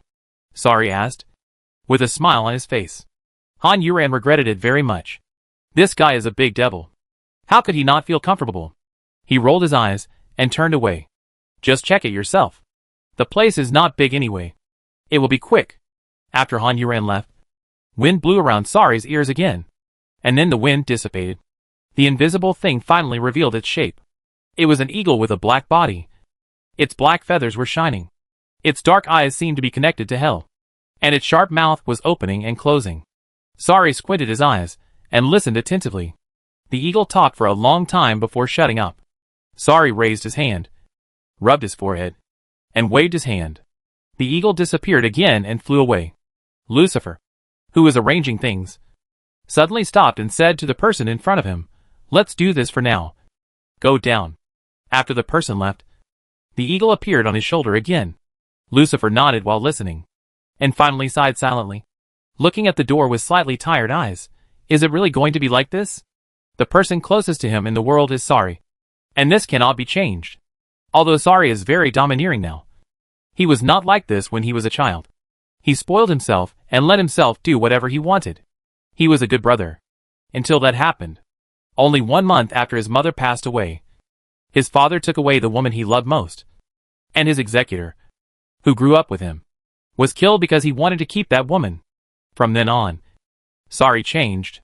He became domineering, taciturn, sharp as a knife, and imposing. Chapter 527 Actually, this is wrong. Hey, such a great man, it would be a shame not to accept him. Sophie swallowed her saliva and said, Go and accept him. Han Yuran rolled her eyes at her. Sophie immediately glared at him, with a loyal look swearing, My heart, my body, my everything will be given to Wu Su. Please go back quickly. You too. Qian Lin, who came to Han Yuran and the others a step later than Gu Cheng, urged them. Sophie put down her raised hand in a flash. Sister, wait for me. Qian's voice came from behind, and he ran over with a worried look on his face. Why are you so slow? Hey. I went to the toilet. They didn't stay any longer, and became the last group to go back. A dozen people stood on the middle of the road, and the man who led them before was also there, and didn't leave. It seems that this miracle worker, there are only so many for the time being. Everyone looked at the 7 people standing in a row. They were the first generation of the Lord of the Holy Temple. Besides envy, they also felt a little relieved. After all, it is not easy to be a leader, especially at this critical moment. The people above stood in their positions, and the miracle workers, who rushed back from the aisle, also returned to the team and stood. Wu Su spoke first. I am fortunate to be chosen by God. I, Wu Su, will not let God down, nor let you down. The people below were silent, but their eyes were warm and expectant. At this moment, silence was better than words. The silent eyes were better than all the responsibilities of words. Now, please let the 6 people chosen by God speak. Wu Su didn't say much, and turned his head to the left. The handsome uncle standing on the far left with Anya just smiled, and his smile was very gentle. Jin Shishi, I am honored to be a member of the miracle workers, to work with you to build a beautiful home, and pursue peace and freedom. After Jin Shishi finished speaking, it was the turn of the serious-looking woman next to him. Her short golden hair was shiny, all combed to the right, meticulous, and her golden eyebrows were raised from the brow peak, looking very demanding. The green eyes looked fiercely at the miracle worker below. The neck was slightly long, the frame was large, and the body looked very strong. Am a bull. After the woman said this, she closed her mouth and stopped talking. After a moment of silence, the big-bellied man next to the woman realized that she had finished speaking. So he said, Kamanashi Tiger, I will work hard in the future and live up to everyone's expectations. As he spoke, Kamanashi Tiger nodded vigorously, and suddenly a triple chin appeared, making the small tuft of beard on his philtrum particularly funny. Now, please allow the 6 people chosen by God to speak. Wusu did not say much, and turned his head to look to the left. Standing on the far left was the handsome uncle with Anya. He smiled, and his smile was very gentle. Jinjishi, I am honored to be one of the miracle workers. I can work with everyone to build a beautiful home and pursue peace and freedom. After Jinjishi finished speaking, it was the turn of the serious-looking woman next to him. Her short golden hair was shiny, all combed to the right, meticulously, and her golden eyebrows were raised from the brow peak, which looked very demanding. The green eyes looked fiercely at the miracle worker below. The neck was slightly long, the frame was large, and the body looked very strong. Am a bull. After the woman said this, she closed her mouth and stopped talking.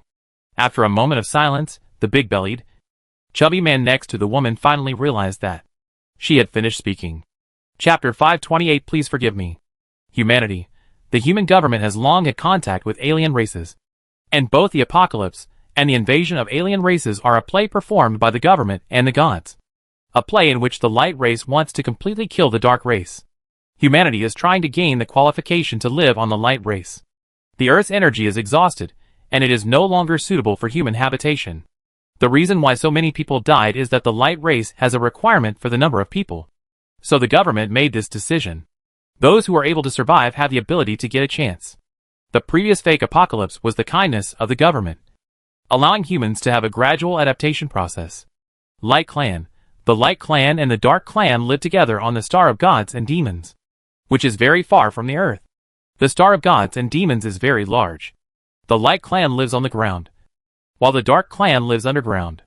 The two tribes dislike each other and have fought many times, maintaining a delicate balance, with the Dark Clan at a disadvantage. Later, the Light Clan wanted to completely drive out the Dark Clan, but it happened that they discovered humans at this time. So the King of Light came up with a plan, pretending to take over the Earth and humans together with the Dark Clan and make them their slaves, and told the Demon King about the agreement with humans, but on the grounds that the Light Clan could not bear the filth on the Earth. He borrowed the Demon King's hand, and promised to give the entire Earth and 2/3 of the Earthlings to the Dark Clan. And he, the King of Light, would temporarily give the Book of Light to humans, to resist, and to prove that, if your tribe came out in full force, we would not attack you. And at the same time, they only needed 1/3 of humans to conduct research, so as to overcome the shortcomings of the Light Clan.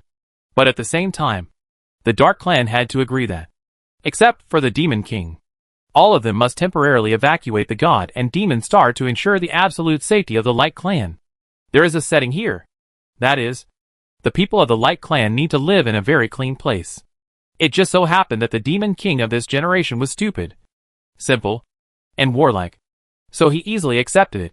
The more important factor was that his 2 sons bewitched him in order to compete for the position of Demon King, saying that it was just right to go to Earth to get all the fragments of the Book of Light. What the 2 sons really wanted was to kill each other by leaving this planet, and under the nose of the old Demon King. These 2 sons are the Great King, and the 3 Great Kings born to the other wife of the old devil. The little devil is the daughter of the old devil. The Great King pretended to be sick and did not participate in this operation. In fact, he secretly occupied Fushioyan's body. The reason why he was recognized by the coquettish bitch is that the 2 were born of the same mother, and the ability of their mother's family is blood induction. The reason why the Great King chose Fushioyan is that he happened to have the same face. He planned to use this body to kill the 3 Great Kings. The 3 Kings did not believe that the Great King was sick, and had been looking for opportunities in the Dark Clan. He had no conspiracy, but was simply belligerent. Han Yuran was lucky enough to get the heart of the Book of Light, and the King of Light even deliberately stained it with his own blood. So Han Yuran acted like this. As for Gu Chung, he was sent by the God Clan, and his mission was to ensure that the person who possessed the heart of the Book of Light could grow up completely. As long as she grew up, the abilities of all the other people who obtained the fragments would grow. By then, they would be another light clan, and would definitely drag down the dark clan. He was not worried about not being able to take back the Book of Light, because only they had the real temple. The Great Fish and the God Messenger were just a shield given by the Light Clan to humans. That's why Gu Chung stuck to Han Yuran. Chapter 529 Don't Look at Me. Han Yuran continued to participate in this mission, and became more and more integrated with the heart of the Book of Light, and her ability to drive other miracle workers became stronger and stronger. She never discovered the things like Anya and Gu Chung from beginning to end. Han Yuran's status in people's hearts became higher and higher, but at the same time, the struggle between light and darkness in her body became more and more serious, and sometimes she could not control her killing heart. The Book of Light originally recorded the things about gods conquering demons, and in fact, it even sealed gods and demons in it. These were things that the King of Light had not thought of. During this period, Anya was constantly transmitting messages. The internal struggle between Bushir-san and Wusu became more and more intense. Fu Xiuyan was hiding on the surface, but was constantly planning in secret. He released false news about where he was to lure the three kings out, and set tasks to lure the strongest team to the three kings, and encouraged Wusu to send more teams to go with the strongest team. Gu Chung had been protecting Han Yuran in secret, and really fell in love with her. Explosive point setting. The first duel after Fu Xiuyan led the three kings out, which will be written later, during the battle. Meng Mengda died. Because of the strong killing intent, the demon in Han Yuran's body broke out, the three kings were seriously injured and retreated, and finally the god in Han Yuran's body evolved. The phantom of the saint appeared behind the wings, sang hymns, and suppressed the demon in Han Yuran's heart, and then Han Yuran was locked up for observation. During this time, Fu Xiuyan took the opportunity to return and wanted to kill the three kings, but failed. However, Wusu, who had always felt that something was wrong with Fu Xiuyan, became completely suspicious, and the two had their first showdown, with the promise of the Great King that he would leave Fu Xiuyan's body as long as the three kings were killed. Wusu agreed and released Han Yuran. Han Yuran also changed from being respected to being afraid, and began to act alone, only occasionally teaming up with other groups. Sophie and Quinn replaced her and Meng Mengda into the strongest group. Anya participated in scientific research at the age of 12, was valued by the higher-ups, and was trained. She first joined the Doomsday plan, then performed well, learned the most core secrets, and was entrusted with an undercover mission. She always had a heart for the government and the future of mankind. Even though she deceived Han Yuran again and again, her parents had actually been taken away by the government. The man in the store was his contact person. The red spider lily behind the sign was proof that they all used the red spider lily for that. This final migration mission was also known as the Red Shore Mission.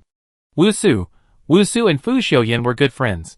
At the same time, Fu Xiuyan was also in the Red Shore plan. The government made him a popular star and staged a divisive drama.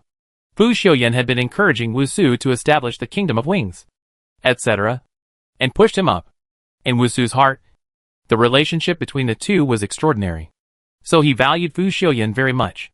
At the same time, because of Fu Xiuyan's request, he recommended Fu Xiuyan to the strongest group.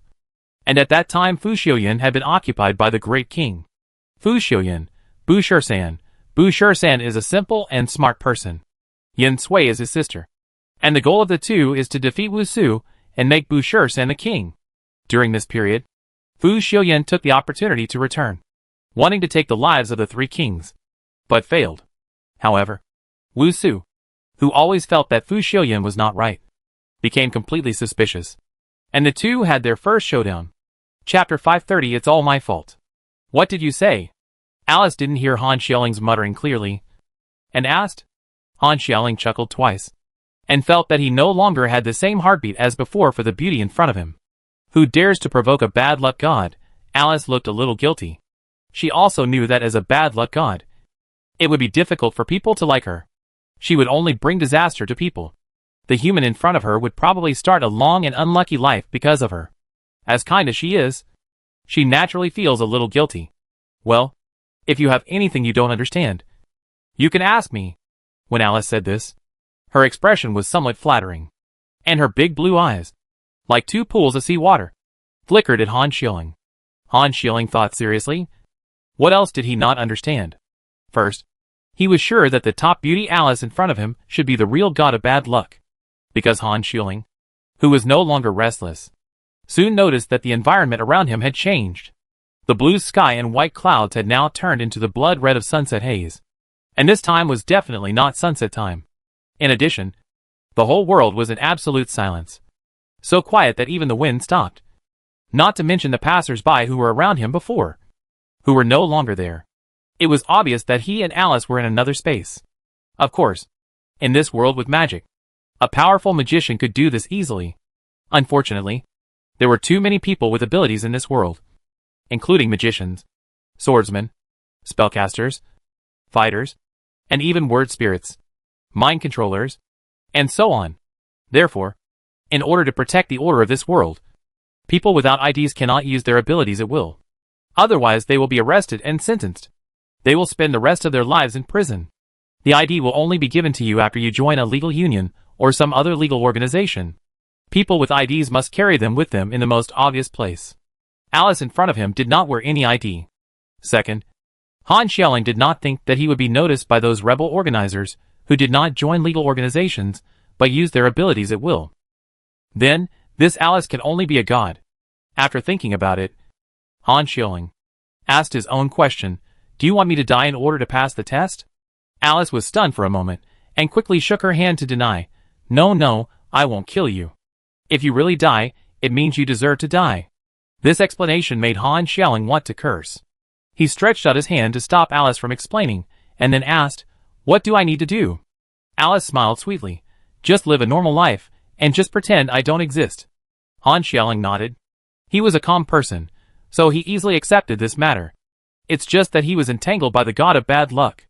It's okay. He has been unlucky all the time anyway. He is not afraid of itching when there are too many lice. Then you should restore this place to its original state. I want to go home. Okay. After the words fell, noisy sounds suddenly flooded into Han Xiaoling's ears, and his vision became much brighter. The wind blew through his fine bangs. Han Xiaoling looked at the empty space in front of him, and continued to walk home indifferently. After arriving at his one-bedroom, one-bathroom snail-like home, Han Xiaoling finally spoke. "Are you hiding?" Chapter 531 Kneeling and Begging. As soon as he finished speaking, Alice appeared behind the table in front of him, knelt on the ground, held her big breasts on the table with her arms, and rested her head on her palms, and said with a smile, "Well, in order not to disturb you, I will usually remain invisible." Han Xiaoling's eyes still lingered on the surging waves for a few times, and then he licked his lips and said, "It doesn't matter, when you are at home, you don't need to be invisible, hee." He laughed obscenely, and the picture in his mind was even more obscene. But Alice in front of him suddenly disappeared again. Han Xiaoling's pupils widened. Just when he was about to call Alice out again, there was a knock on the door. "Xiaoling, are you there?" It was Lin Dabu's voice. Han Xiaoling was a little depressed. Why did he come to see her right after he got home? While he lazily got up to open the door, he said unhappily, "I'm here, don't knock."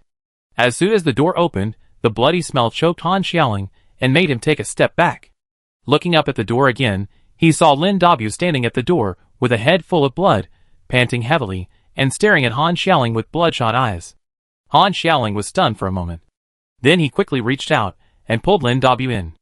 And then he looked out the door and saw blood dripping all the way, until it stopped in front of his house. "Are you violating discipline or fighting privately?" Han Xiaoling asked.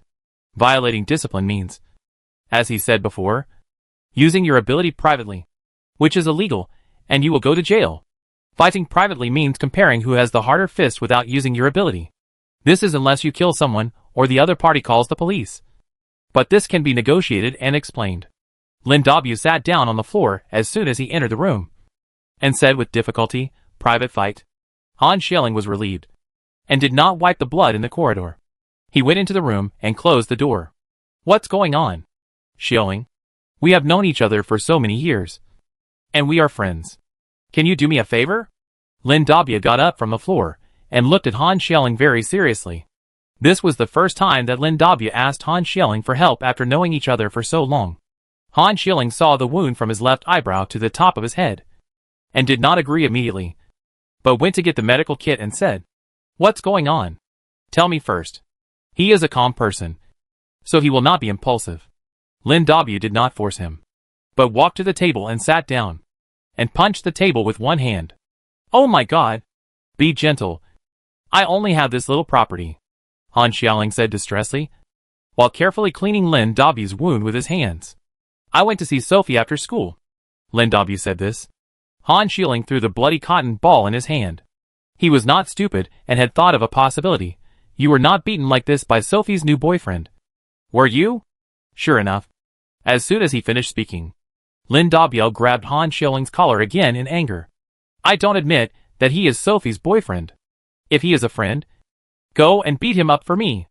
After Lin Dabu finished yelling, he finally let go of his shaking hands. Han Xiaoling looked at the blood stain on his collar and thought to himself, it seems that I only have this one clean piece of clothing left. Is it like this? Sure enough. As soon as he finished speaking, Lin Dabu grabbed Han Xiaoling's collar again in anger. Chapter 532 Kill Me. If it had been before, he would have been worried that Tu Shilong would accidentally kill Han Yuran. But now he always felt that the one who was killed should be Tu Shilong. But Tu Shilong couldn't die, he was Tu Shilong's only brother, how could he let him die?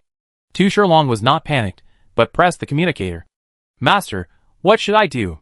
While he was talking, Han Yuran had already chopped off the upper part of the building with a sickle, and Fang Tong's fist followed closely, and smashed it down. The rumbling sound was endless. This building that survived the apocalypse was now destroyed by Han Yuran and Fang Tong. In almost 2 breaths, it had collapsed, smashing cracks on the ground, and smoke and dust were everywhere. The glass balls in the deep sea were shaken. Michael's voice came from the communicator. It's up to you. Michael didn't let Tu Shilong retreat in the end. Give Tu Shilong a chance, and give Han Yuran a chance, to see who will win in the end, but neither of them will die, because he won't let Tu Shilong die. Michael rarely left his room. Only the Legion was punished. Their kings were free. What's more, he was the 3rd prince, only the Great Demon King and the 2nd prince, who had a connection with the Great Demon King. He could reach the position of the 3rd prince because of his strength, and his mother's strength. His mother herself had no strength, and could be said to be the lowest level of the Dark Clan.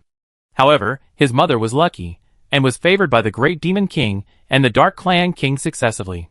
I stole the woman my son liked, and this woman was also powerful. The Dark Clan King had so many women, but he loved this woman so much, and spoiled her so much.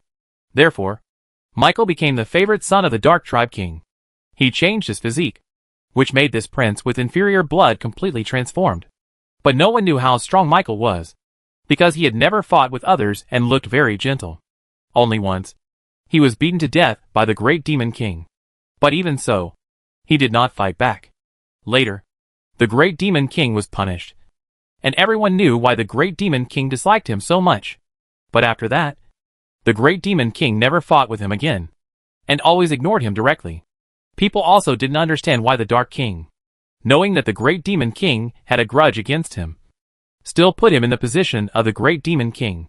The Book of Light was originally a record of the gods conquering the demons, but in fact, it even sealed the gods and demons in it, which the King of Light had never thought of.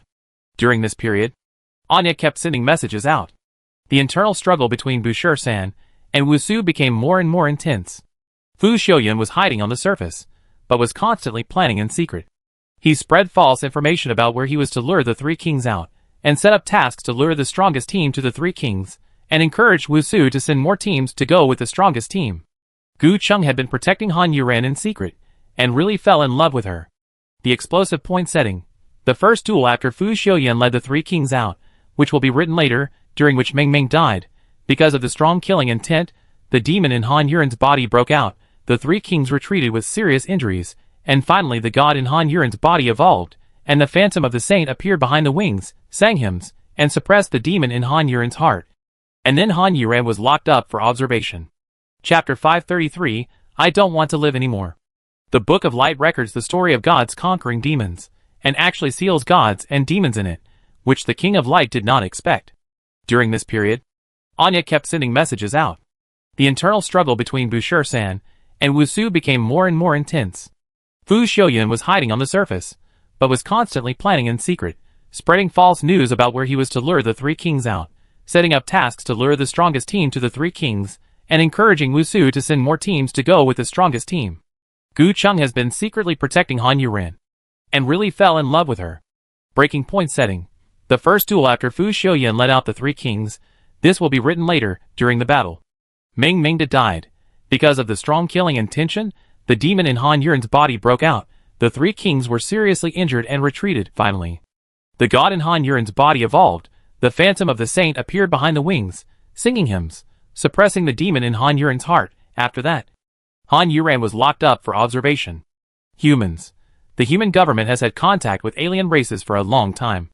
Whether it is the end of the world or the invasion of alien races, it is a play performed by the government and the gods.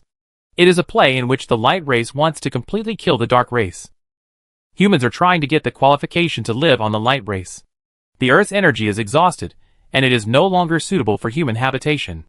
The reason why so many people died is that the light race has a requirement for the number of people. So the government made this decision. Those who are able to survive have the ability to get a chance. The previous fake end of the world was the kindness of the government, which allowed humans to have a gradual adaptation process. Light Clan. The Light Clan and the Dark Clan live together on the Star of Gods and Demons, which is very far from the Earth. The Star of Gods and Demons is very large. The Light Clan lives on the ground, while the Dark Clan lives underground. The two tribes dislike each other and have fought many times, maintaining a delicate balance, with the Dark Clan at a disadvantage. Later, the Light Clan wanted to completely drive out the Dark Clan, but it happened that they discovered humans at this time. So the King of Light came up with a plan, pretending to take over the Earth and humans together with the Dark Clan and make them their slaves, and told the Demon King about the agreement with humans, but on the grounds that the Light Clan could not bear the filth on the Earth. He borrowed the Demon King's hand, and promised to give the entire Earth and 2/3 of the Earthlings to the Dark Clan. And he, the King of Light, would temporarily give the Book of Light to humans, to resist, and to prove that, if your tribe came out in full force, we would not attack you. And at the same time, they only needed 1/3 of humans to conduct research, so as to overcome the shortcomings of the Light Clan. But at the same time, the Dark Clan had to agree that, except for the Demon King, all of them must temporarily evacuate the God and Demon Star to ensure the absolute safety of the Light Clan. The figure flying in the air, with its legs tightly pressed together, without a single gap. Han Yuren smiled unkindly, saying that after smashing down such a large section of the city wall, the speed should be able to be increased. After shouting to Quinn, who was still smashing the wall crazily, he carried Anya out of the city and entered the abandoned world. After leaving the city gate, he saw Sophie standing on a crooked dead tree not far away, with her back to them, looking up, and probably looking forward. Many people who left the city stopped. People were still very curious about this abandoned world that had always been a forbidden place. "This is the abandoned world," Quinn said with a sigh.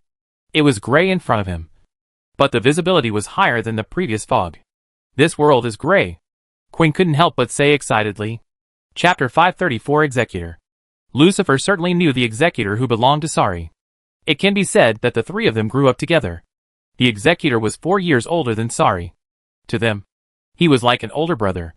At that time, Sari did not have the dignity and distance that he has now, and he never had these things. So the two of them really regarded the Executor as an older brother, because he was really good to them.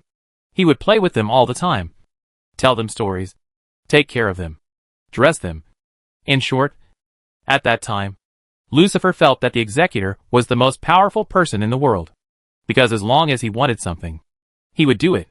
His identity. He did not have an Executor. He just got the help of the big devil. But the Executor's attitude towards the two of them was no different, which made him feel very comfortable and at ease. Now think about it. It should be because his brother was really good to him, and the Executor was a very smart person. He could see what his master cared about. So what his master cared about was what he cared about. They grew up together carefree day by day. The elder brother gradually had the consciousness of being the great Demon King, so sometimes he would childishly pretend to be very powerful. He and the Executor would cooperate with his elder brother. At that time, the elder brother was really pure and simple. But the Executor gradually changed. He became more and more polite to them, and no longer crossed the line. At the beginning, Lucifer was very uncomfortable, and he deliberately went to Sari to talk about this matter. As a result, Sari said, "He has his own ideas. I agree with his ideas. He thinks this is better. I won't force him. You will get used to it in the future." He did not persuade the great Demon King to have a good talk with the Executor, but was ordered by the great Demon King. Later, when he grew up, although he looked cynical, He also understood how to behave, and gradually understood the executor. And he sincerely felt that he was really thinking about his brother. They fought together, and ventured together. He was the strongest shield and the sharpest weapon. He always stood in front of Sorry, and got hurt for him. Lucifer knew that they had no blood relationship, but they were like brothers. Later, Michael's mother appeared. Such an ordinary but dazzling woman. She was ordinary because of her humble status, but she was dazzling because of her appearance, her smile and her personality. At that time, she was not very old. Lucifer remembered that she seemed to be 2 years younger than Sorry, and 2 years older than himself. She was assigned to Sorry as a servant, but she conquered Sorry with her gentleness, her thoughtfulness, her fun, and her uniqueness. Lucifer still remembered that one day when his brother, who had become a little serious, found him. The bright smile on his face made him a little dazed. During that meeting, Sorry talked a lot to him. He talked about how good that woman was, how interesting things they had experienced, and that he liked that woman, even though he just said like in a light tone. Lucifer understood that his brother really liked that woman, because he had never been like this before. He had never liked any woman, let alone said such words. And his personality, since he said it, it must be the kind of liking for that person. Chapter 535. A tough guy can also be tender. Lucifer had secretly inquired about this woman at that time, because he often saw her with his elder brother. To be honest, his elder brother had never appeared with any woman so frequently and openly in any place, so he was very curious at that time. He secretly found out everything about the woman, and then secretly followed them many times. The woman did not do anything to please the devil intentionally, but the devil protected her everywhere, and his eyes and eyebrows were full of affection, so he did not need to think too much to know what the devil thought of this woman. Moreover, when the two were dating, the executor followed them. Lucifer felt that he must have been discovered by the executor and his elder brother, but the two did not pay attention to him. For a period of time afterwards, he still couldn't accept it. Just because his elder brother, the future king of the Dark Tribe, was with a person of such a low status, it was a big loss, but he didn't dare to interfere in the affairs of the great devil. Until the big devil appeared in front of him and said that he liked her. He felt lucky in his heart. Fortunately, he did not do anything impulsively. Otherwise his elder brother would think he was ruined. But he still said a few words about the difference in status, which only earned him a few unpretentious roll of the eyes, and sneered, "As my younger brother, you can't have such vulgar values." Obviously he had good intentions, but he was scolded for no reason.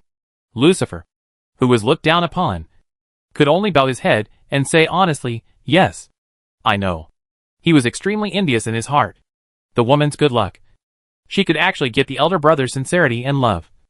And she could immediately rely on her elder brother to rise to the top, soar straight up, and fly to the top of the tree like a phoenix. From now on, everyone in a family can become a noble, which is so wonderful. Sorry also showed him a ring, turned it on his hand and said, "When I think the time is right, I will sleep with her. This is a small gift for her. I heard that the first time is very painful. This is compensation." Lucifer laughed twice. Who didn't expect Sorry to have such a gentle side? It's true that a tough guy can also be tender. He still remembered that when his elder brother said this, although his tone was a little frivolous, his eyes were full of tenderness. He thought his elder brother really liked that woman and would treat her well in the future. That was a lucky woman. But he didn't wait for the news of his elder brother's marriage. He first waited for the bad news of his mother's critical illness. During that time, he and his elder brother always went to the palace. His elder brother would bring that woman with him because he believed in her, and she was very good at taking care of people. So his elder brother wanted her to take care of his mother. They would run into the father. From occasionally to often, they would definitely see each other in the end. During those sad days, that woman accompanied his elder brother. The mother didn't make it in the end. And the eldest brother certainly didn't want to sleep with a woman. What happened afterwards happened very suddenly. So suddenly that it was unacceptable for both him and his eldest brother. On the 37th day after the mother's death, the father issued an order to bring the woman into the palace. Everyone knew what this meant. At that time, the eldest brother and himself happened to be strolling outside, relieving the grief in their hearts. He still remembered that when he didn't see the woman, he asked his eldest brother why he didn't bring the woman with him. Chapter 536. Hate her so much. He still remembered what his elder brother said. "Jiu said she was feeling a little uncomfortable recently, and she would not come out with me." That's right, the woman who had always been inseparable from his elder brother. When his elder brother needed her, suddenly said she was not feeling well and stayed at home. And his elder brother was worried about her, so he left the executor behind to protect her. When they got the news from the executor and rushed back, the executor had already fallen in a pool of blood, and the woman had already entered the palace. He could never forget the executioner's eyes, open and unwilling to close. He was lying on the ground, with a long wound on his back, which almost ripped him apart. His face, which had always been clean, was covered with blood, and his hair was soaked in the blood under his body. His face, which had always been gentle, turned pale. He and his eldest brother rushed directly to the executioner. His eldest brother never liked people hanging around in his residence, so there was only one executioner in his place, and the woman who was originally sent to serve him. But he fell in love with her and now left. The eldest brother went back in time directly, and saw those scenes through the body memory of the executor. The woman calmly sat on the chair facing the door, dressed as usual, just staring at the door, as if waiting for something. The executor stood under the tree in the yard, without even glancing at the woman. Suddenly someone pushed the door open.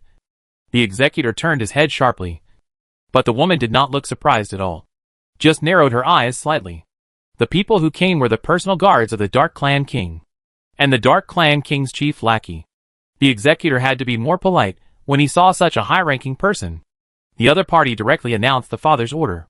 The executor was stunned for a moment, and just as he was about to say something, his ears moved, and he turned his head to look at the woman. The woman stood up from the chair calmly, walked over step by step, looked at the chief lackey, and said, "Joe, you will go now." When they saw this scene, Sari's body shook, and the whole person took a step back. Lucifer clenched his fists tightly, cursing in his heart, "This bitch. She knew it. She did it on purpose." The executor had the same idea as him, and quickly suppressed the shock in his heart, and said to the chief lackey, "This is the Great Demon King's man. The Great Demon King has not returned yet, and this person cannot leave." The chief lackey raised his eyebrows. "This Dark Tribe King is not the Great Demon King. The Great Demon King wants to control everything, so he should wait until he climbs to the position of Dark Tribe King in the future. I will obey your orders." After saying that, he turned his head to look at the woman, and immediately put on a flattering smile. "Let's go."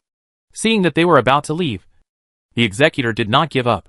He remembered his identity, and the task that the Great Demon King gave him before leaving, so he used force. But the result was tragic. He was very powerful, really powerful, but he could not withstand the combined attack of the two teams of guards. When they saw the claws scratching his back, blood, flesh and internal organs flying, Lucifer cried, tears streaming down. He no longer had the mind to pay attention to Sari's situation. But the woman's face in the picture did not change color, which made him hate her very much. After all, they knew each other and stayed here together for so long. He believed that even if the executor did not flatter her, he would definitely not humiliate her. In addition, as the Great Demon King, he must have taken good care of her. But she was so cruel. She did not even raise her eyelids. Chapter 537. It's him, not her. The executor fell from the sky, fell into a pool of blood, spitting out blood in large mouthfuls.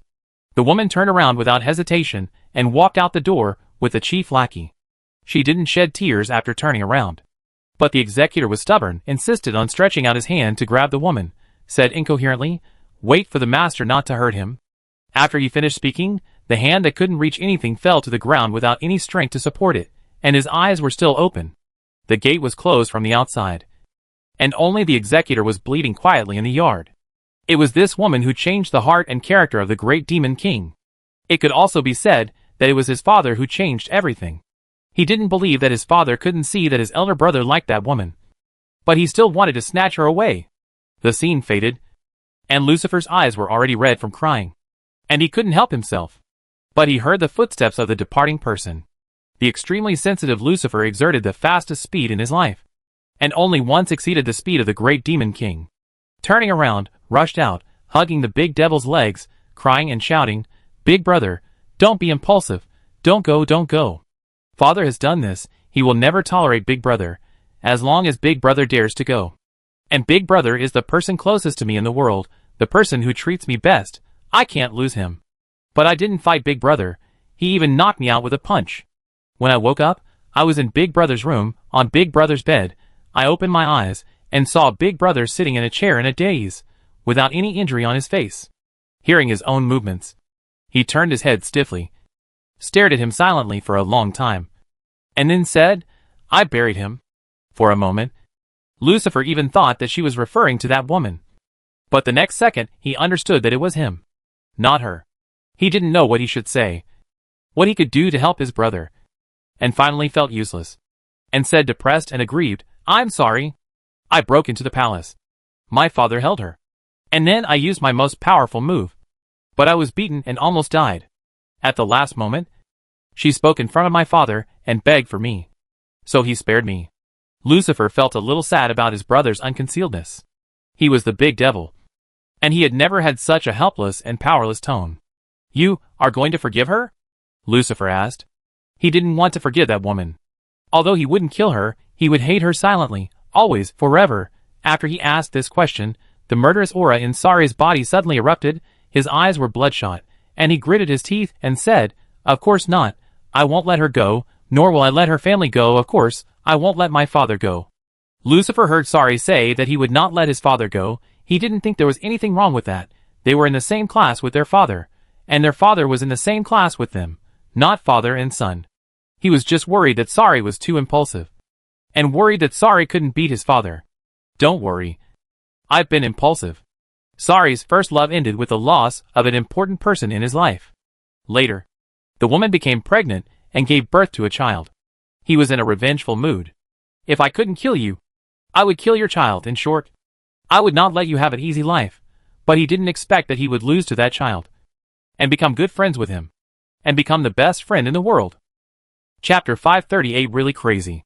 For a moment, Lucifer's thoughts went back to a long, long time ago. So long ago that it seemed like a lifetime ago. In the blink of an eye, so many years have passed, and the child he approached with bad intentions has grown up to compete with his eldest brother for the throne. What puzzled him was that he thought that woman would never let him get close to her child. But surprisingly, the woman never stopped him. Perhaps she was so fearless because she had received more and more favor from her father over the years. She was really amazing. There were countless beauties, but she was the only one who could be loved by her father for so many years. He had seen her when she was with her father. She looked like a gentle and docile little woman, speaking softly, with a smile and respect in her eyes. Different from when she was with her elder brother, her eyes were filled with the innocence and excitement of a girl, and even her smile was so wanton. Lucifer was really curious. Who did this woman like? Or did she really like anyone? While he was brooding over this matter for no reason, Han Yuren had already checked all around, and did not see any hidden humans or aliens. When she returned, she saw Sari still lying on the ground, looking like he was sleeping. There was no rush for this promotion, and Sari looked really tired, so she did not call him, but sat down not far away. To be honest, her mind was in a mess. Although it seemed that she was making all the decisions for each of these things, she had to make all of them. Sometimes she hadn't even figured out the situation, but she had to make a decision. What could she do? Facing her friends, she could only take the danger and responsibility on herself. Before she knew it, she had come to this point today. The winged country was gone, and the alien race was chasing her. In the end, only this guy was left by her side. Han Yuren thought and looked at Sari. She never thought that the one who would accompany her in the end would be the great devil of the alien race. As she looked at him, Han Yuren was lost in thought. The past scenes related to him quickly turned in her mind, until Sari's voice sounded in her ears. "Look at me in a trance. I am really a fangirl." Han Yuren came back to her senses at once, and glared. "You can't die if you want to save face. Do you think you are a flower? I am a fangirl." Sari propped himself up, with a bright smile on his face and bright eyes. "Yes, I am a flower, and the most beautiful flower." Han Yuren frowned and was silent for a moment before saying, "Looking at you, I can only think of 8 words." Sari knew that it would definitely not be a good word, but he still said generously, "Speak. What are you talking about?" "Shameless people. Invincible in the world." Han Yuren spoke word by word, and then stood up. "Stop talking nonsense. Come on. You earthlings talk like this, in a set way," Sari said as he stood up from the ground. Looking at Han Yuren seriously, "Don't worry. Use all your strength, and fight me with the mentality that if you can't kill me, I will sleep with you." Han Yuren rolled her eyes, and the anger in her heart was rising. Because of this sentence? She really wanted to kill him. It's not good to think like this. But she just can't control herself. The two swords in her hands have already chopped at Sari. Chapter 539 Fierce Power. Two swords. One white and one black. One was shining with white light, the other was as fierce as the night. This was the first time that Han Yuren summoned two swords in the real world. When she held them in her hands, she felt a little unfamiliar, and not quite used to them. Although she slashed out with two swords, she did not continue to attack, but looked at the two swords in her hands. The hilt and the blade of the great sword were one piece, but the difference was that the hilt had no blade, and it was undulating like a wave, which was just right for her to hold. Other than that, there was nothing fancy about these two swords. On the other side, Sari just lightly tapped his hands twice, and the two sword beams that shot over instantly shattered. Sari could feel that the two sword beams were completely different, and could even be said to be completely opposite, and the power of mutual restraint. But such power came from the hands of one person. Sari couldn't help but look at Han Yuren. It turned out that light and darkness could really exist in one person at the same time. It turned out that the few books he saw were true. It was the Dark Clan and the Light Clan who betrayed the God and Demon Clan, and exterminated them, and divided the power of the God and Demon Clan equally. Now that someone from the God and Demon Clan has obtained the inheritance again, they will definitely take revenge on the two clans. So is it right or wrong for me to help Han Yuren now? Sari muttered to herself in her heart. After watching the two swords, Han Yuren had already slashed out with two more swords. This time she followed behind, and followed closely. But she saw Sari standing there, staring at her, but not moving. Han Yuren was confused, and reminded him, "What are you doing? Come back to your senses." She didn't really want to kill him. She wanted to use him to stimulate her inheritance of gods and demons, improve her combat power, and naturally, she wouldn't attack by surprise. Sari's eyelids twitched, and he grinned and chuckled. "What does that have to do with me? Sari, have never been afraid of anyone." Thinking of this, Sari raised his hand and grabbed forward. Two sword winds had already shot in front of him one after another, and after colliding with Sari's palm, they stopped, and were grasped by the clenched hand again, and finally broke into pieces. Before the shattered sword energy dissipated, the real double swords, with a murderous aura, chopped down at Sari's palm. The eyes of the two people changed at once. Han Yuren was like a sword that had just been unsheathed, with the fire still on it, and Sari was like an unshakable mountain, with a cold light flashing occasionally in his calm and restrained state. He still grabbed the white sword that arrived first with a pair of flesh palms, and his palms and the white sword trembled together. Han Yuren did not stop moving, and was already swinging his arms, and the black sword chopped down at Sari from a high place. Sari had already closed his 5 fingers again, and tightly grasped the white sword, then stretched his arm straight, with blue veins exposed, and raised his wrist upward, with a force, and swung the white sword up, even to Han Yuren behind him. Han Yuren, who was forced to move, suddenly raised his feet, and stomped his feet hard, to control his moving body. His other arm was almost broken, but even when his body suddenly moved, the hand holding the black sword did not move, and continued to chop at Sari. His eyes were bloodshot, looking a little scary. Sari's eyes flashed with surprise and admiration. Let's not talk about fighting ability. He has always admired Han Yuren's ruthlessness. When you fight with others, you must be prepared to fight to the death, so that you can stay away from death as much as possible. Chapter 540. The fighting instinct is too strong. Han Yuren's arm smashed out, as if it was separated from his body, and Han Yuren fell to the side, as the white sword swung. Sari raised his other hand again, and collided with the black sword, and saw that his palm was slightly dented by the black sword, but there was no wound. In just a moment, the black sword was forced back again, and Sari's palm returned to normal. After a failed attack, Han Yuren no longer insisted, and swung his hand to collect the black sword, and the pulling feeling on his arm disappeared. The whole person fell down along the swinging direction of the white sword. And then, with a turn of his wrist, Sari's hand holding the white sword was pushed open. After that, Han Yuren pulled his arm back violently. Sari suddenly let go, and Han Yuren took several steps back with the two swords. And then he released the force. Just as he stood firm, there was already a figure blocking the light in front of him. "Hey! Have you really suppressed your strength to be only a little higher than mine?" Han Yuren asked. "Is it really just a little?" His sword can't even cut his skin. Unexpectedly, after asking this question, Sarizo's hand that was about to fall suddenly stopped, rolled his eyes, and fell to the ground with a guilty conscience. Then he laughed and said, "Sorry. You suddenly attacked me, and I forgot about it." Han Yuren didn't know what expression he should make now to show his ridicule for him. The other party said confidently, "There's nothing I can do. My body's fighting instinct is too strong. Don't pretend. We can still be friends," Han Yuren said with disdain. Sari shook his head. "I don't just want to be friends. Stop. Stop. Stop." Han Yuren quickly reached out to interrupt Sari's words. This guy definitely has nothing good to say. He keeps saying the same few words over and over again. This hooligan. Keep fighting. Don't forget, you are only a little taller than me. Han Yuren reminded him again. If this guy doesn't control himself, he will definitely lose. What if I don't control myself well, and get hurt by you? Sari looked at Han Yuren aggrievedly. He looked so pitiful. Han Yuren didn't believe that he would let himself get hurt. "Don't worry, I believe it. I don't care if you hurt me, you have to compensate me," Sari said like a spoiled child, leaving Han Yuren no way to refuse. Such a pretty face, such a tone of voice, I really can't be tough.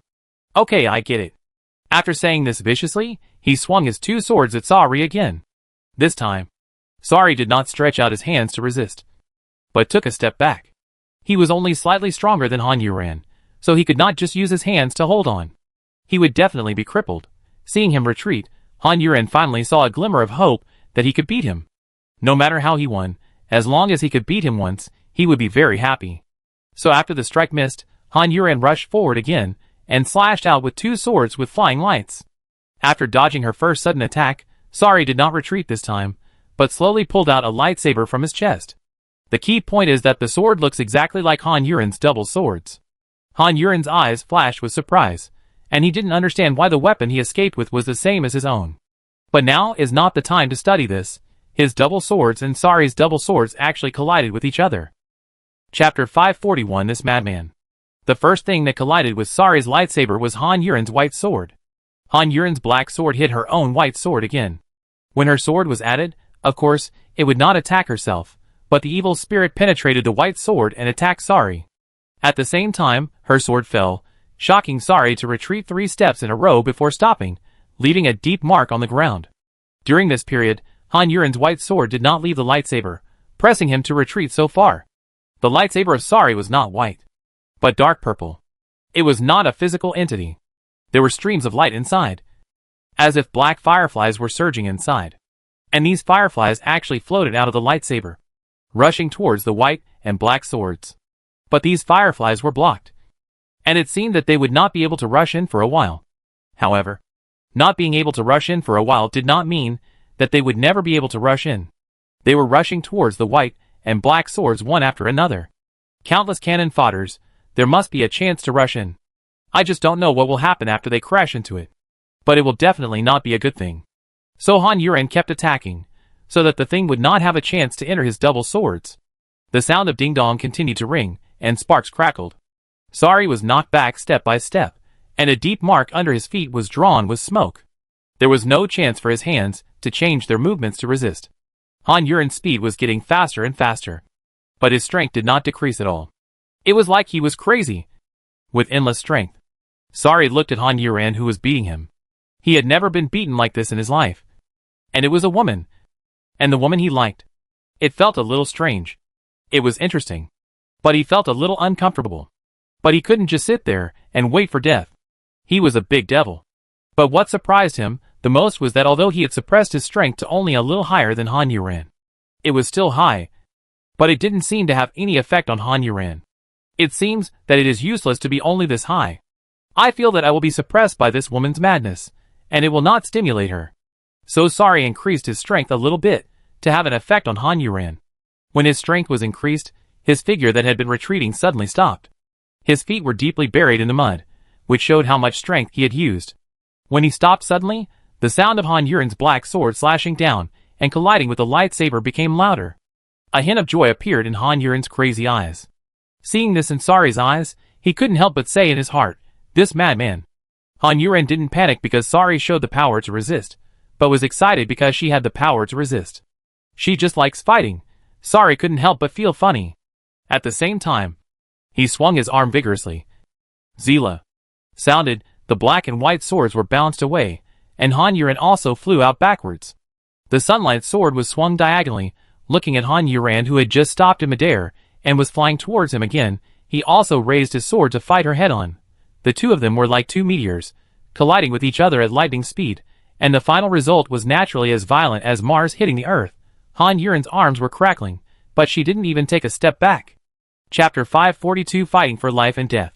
The black and white swords pressed together, and pressed on the lightsaber. Unlike Han Yuran's broken bones, Sari had no injuries at all. His eyes fell on the two broken bones on Han Yuran's arm. It didn't look like a serious injury, but this guy didn't even frown. Really, amazing. Han Yuran kept exerting strength in his hand holding the white sword, gradually lifting up the black sword that was pressed on it. From using both hands to fighting with Sari with one hand. The change was too fast. Sari was a little surprised. Looking at Han Yuran's veins, he was a little confused. Was it because of Han Yuran's inheritance, or because of the other party's desperate efforts? But no matter which one, it was what they wanted to see. When there was nothing left to fight, it was the time for her inheritance to be activated. The black sword had already stabbed towards Sari, and the tip of the sword passed over the two swords and stabbed towards Sari's head. Before the sword arrived, a black vortex had already formed in front of the tip of the sword, stirring up the black wind. Spinning like a top, it tore through the space, and stabbed down with an irresistible momentum. Judging from the madness in Han Yuran's eyes, she seemed to have no chance of stopping, even if her black sword really stabbed Sari. This time Sari did not use the same trick as last time. He raised his other hand, grasped the hilt of the sword, and exerted force with both hands. This time, his strength was more than doubled, and Han Yuran could not resist with one hand, and was knocked back. But the black sword still stabbed downwards. But Sari had already loosened his hand again, clenched it into a fist, and hit Han Yuran's abdomen, taking advantage of the opponent's unstable position. But he really estimated wrongly. A normal person at this time would tear off the attack, and dodge the attack, and then look for an opportunity. But Han Yuran didn't. She watched Sari's fist hit her abdomen, and the black sword still didn't stop. Sari's eyes narrowed slightly, and in the end, he didn't stop. The two of them were planning to attack each other after taking this blow. It really felt like a life-and-death fight. Sari's fist was one step ahead of Han Yuran's black sword, and hit Han Yuran's abdomen first. Han Yuran's abdomen was seen to be dented a little bit as the fist went deeper. Han Yuran suddenly opened her mouth and spurted out a mouthful of blood uncontrollably. At this time, the tip of her black sword had already taken away a strand of Sari's hair, and was about to pierce Sari's scalp. But as she spat out a mouthful of blood, her pupils flickered, and the blood hit the three swords, and some even splashed on Sari's face, emitting white smoke. Han Yuran's black sword never continued to move downwards. A trace of surprise flashed in Sari's eyes, and he retracted his fist. Han Yuran had already flown out. The hand holding the white sword covered his abdomen, and another mouthful of blood splashed in the air. Sari stood there dumbfounded, watching Han Yuran fall to the ground, and the dust flew down. He couldn't believe that the other party had stopped. He raised his hand to touch his head in a daze. His scalp still felt a slight stinging sensation. He really didn't expect that Han Yuran would stop. Why did she stop? Her eyes were so crazy, and it was obviously to stimulate her inheritance. Sari thought about moving his hand downwards, and touched his cheek that was burned by Han Yuran's blood. Chapter 543. Gentleness is also businesslike. When he put his hand down, the wound on his face had healed completely. On the other side, Han Yuran also rubbed his stomach and climbed up from the ground, with blood still hanging from the corner of his mouth. Sari walked over quickly, looked down at Han Yuran, and the first thing he said was, "Why did you withdraw the attack? We are stimulating your potential by fighting, not playing games." Looking up at him, Han Yuran, who was about to say, "It's okay," opened his mouth and was silent for a long time. After staring at Sari for 2 seconds, he stood up completely, spit out a mouthful of blood from his open mouth, and then raised his hand to wipe the corner of his mouth, and then said, "I'm sorry. I didn't control myself when I spit blood, and I didn't withdraw the attack intentionally." All his thoughts were hidden, and those thoughts that he didn't quite understand. It seemed that he didn't need to understand them now, and there was no need. Han Yuran smiled bitterly in her heart. She didn't know why she withdrew the attack. But when she saw her blood splashed on Sari's face, hurting Sari, she couldn't help but stop attacking. She wouldn't do such a thing normally. But she didn't expect that Sari, who seemed to be very gentle recently, came over to scold her instead of caring about her injury. Han Yuren found it funny that she had been saying that she didn't like him and would not become his princess. But in her heart, she still expected him to be gentle. Maybe what she said was just a lie to him and herself. In her heart, she was unwilling to admit the feeling. But now Han Yuren felt that there was no need to admit it. Although she had never liked anyone, she knew what it would be like if she liked someone. It should be like what she did just now, unable to bear to see the other person get hurt, not to mention doing it herself. But Sari's fist did not hesitate at all. He was doing business now, and his gentleness before was also business. For her own inheritance, not for herself. Seeing that Han Yuren had been silent and dazed since she said that, with her expression constantly changing, Sari asked, "What's wrong with you?" Han Yuren came back to her senses, looked at Sari with a smile, and replied, "It's okay. Let's continue." Sari's eyes flickered, and she didn't quite believe her words. But she didn't ask any more questions, and only said, "Don't stop attacking casually. It's meaningless to stimulate inheritance."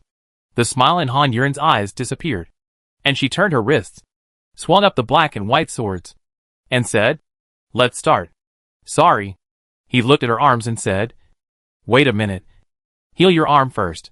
He stretched out his hand to grab Han Yuren's arm, but Han Yuren took a step back, twisted her arm, and avoided Sari's arm. He said, "No need. The harder the conditions, the stronger the desire to fight." Sari's hand stopped in midair, staring at Han Yuren, thinking about Han Yuren's action just now, whether it was really because of the reason she said, or because of something else, such as not wanting him to touch her. But why did she suddenly resist having physical contact with him? We were still talking and laughing before, along the way. "Are you angry?" Sari asked. He didn't like to be suppressed, so he was always very straightforward, and always spoke and acted like this, except when he did something bad. Chapter 544 Star of Gods and Demons. "No. You think too much," Han Yuren replied. He really wasn't angry. He was just a little disappointed. "So it wasn't a lie? Because I hit you just now?" Sari didn't believe Han Yuren's words. If he wasn't angry, why would he treat him so coldly? "It's not the first time I've been beaten. Of course I won't get angry about this kind of thing. And, can we get down to business now? I thought we had agreed just now not to worry about the other party coming to fight. So I did it." Before Sari finished speaking, Han Yuren raised his hand to interrupt him, and said seriously, "Do you think Han Yuren, would get angry about this kind of thing? Let me say it again. I'm not angry. And I have no obligation to keep smiling at you. Just like what Gu Chung and I said. We are just a cooperative relationship." Once again, the relationship between the two was defined as a cooperative relationship. And the rest was nothing. Of course, it was not the kind of relationship that Sari expected. Although she had been denying, but this time she was really sincere.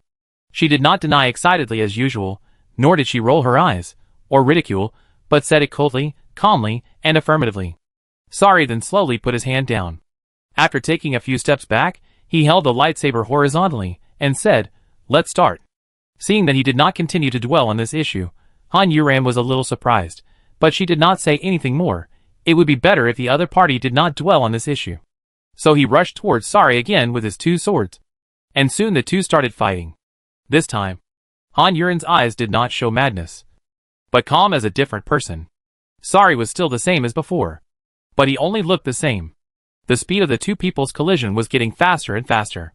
Han Yuren suddenly jumped in the air, and turned over Sari's head with a front flip, and came behind Sari, with a long sword first. Sari didn't even turn his head, and stabbed back from his armpit with a lightsaber in his hand, because he suppressed his fighting power to a higher level than Han Yuren. He was almost always the first to strike after Han Yuren. For every move Han Yuren made, he could make 1.5 moves.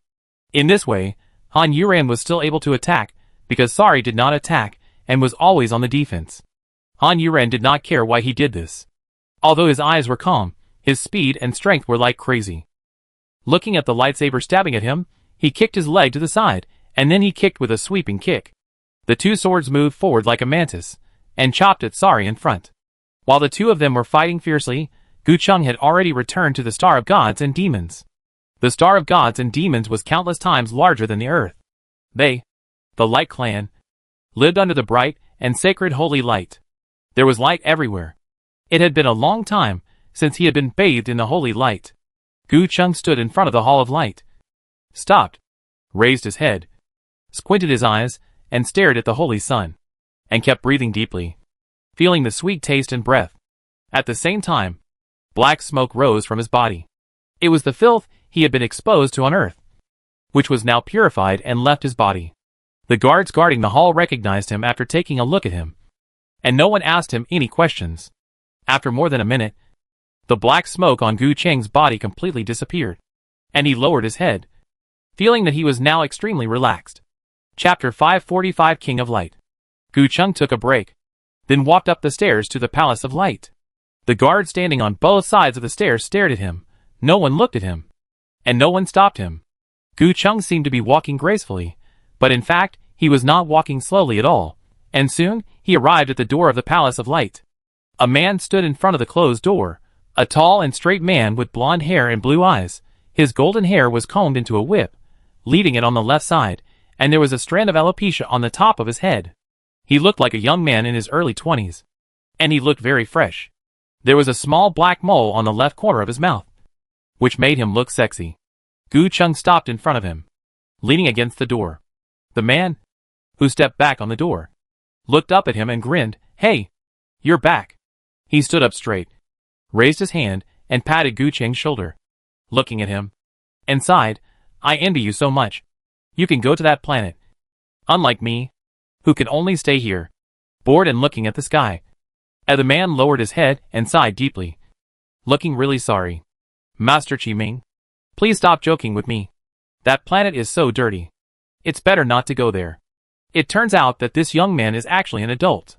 You can't judge a person by his appearance, although he looks really good and noble. However, Gu Cheng has changed a lot. When he was on Earth, he was very arrogant. Now he knows how to behave himself. "I'm not joking with you. I'm serious," Qiming said, looking up proudly and staring. "That's a pity," Gu Cheng said with a smile, and then said, "I have something to report to the King of Light." He didn't want to continue chatting with the other party. The other party was a chatterbox, and he was very talkative. No matter how familiar you were with him, as long as he caught you, you had to listen. What's more, he was familiar with him, hearing that he mentioned the business. Qiming pursed his lips. He couldn't chat with the other party anymore. He said with some regret, "Wait a minute. I'll go in and report." After saying that, he turned around and pushed open the heavy door, and walked in. The door opened and closed again, but there was a white light blocking it, and Gu Cheng couldn't see anything at all. Qiming entered the Hall of Light. The Hall of Light was very spacious and, of course, very bright. White stone pillars stood on both sides, forming a passage. There were stone carvings on the wall not far away. Qiming walked to the middle area, stopped, knelt on one knee, pressed his right hand to his left chest, respectfully lowered his head and said, "King of Light, Gu Cheng asks to see you. I have something to report." At the end of the passage, there was a throne of light piled up layer by layer. An old man with a white beard and white clothes, leaning on his scepter, sat on it. He was the only one in the Hall of Light of Norda. He slowly opened his eyes, looking at Qiming on the ground, said in a voice that matched his age, "Let him in." "Yes." Qiming replied and stood up, stepped back a step before turning around, walking out with steady steps, but when he walked out of the door, he immediately returned to his somewhat nonchalant look, blinked and said, "Okay, come in." "Thank you." Gu Cheng nodded and said, although this was Qiming's job, he still had to be polite. "You're welcome. It's just a small matter, Qiming said and pushed the door open.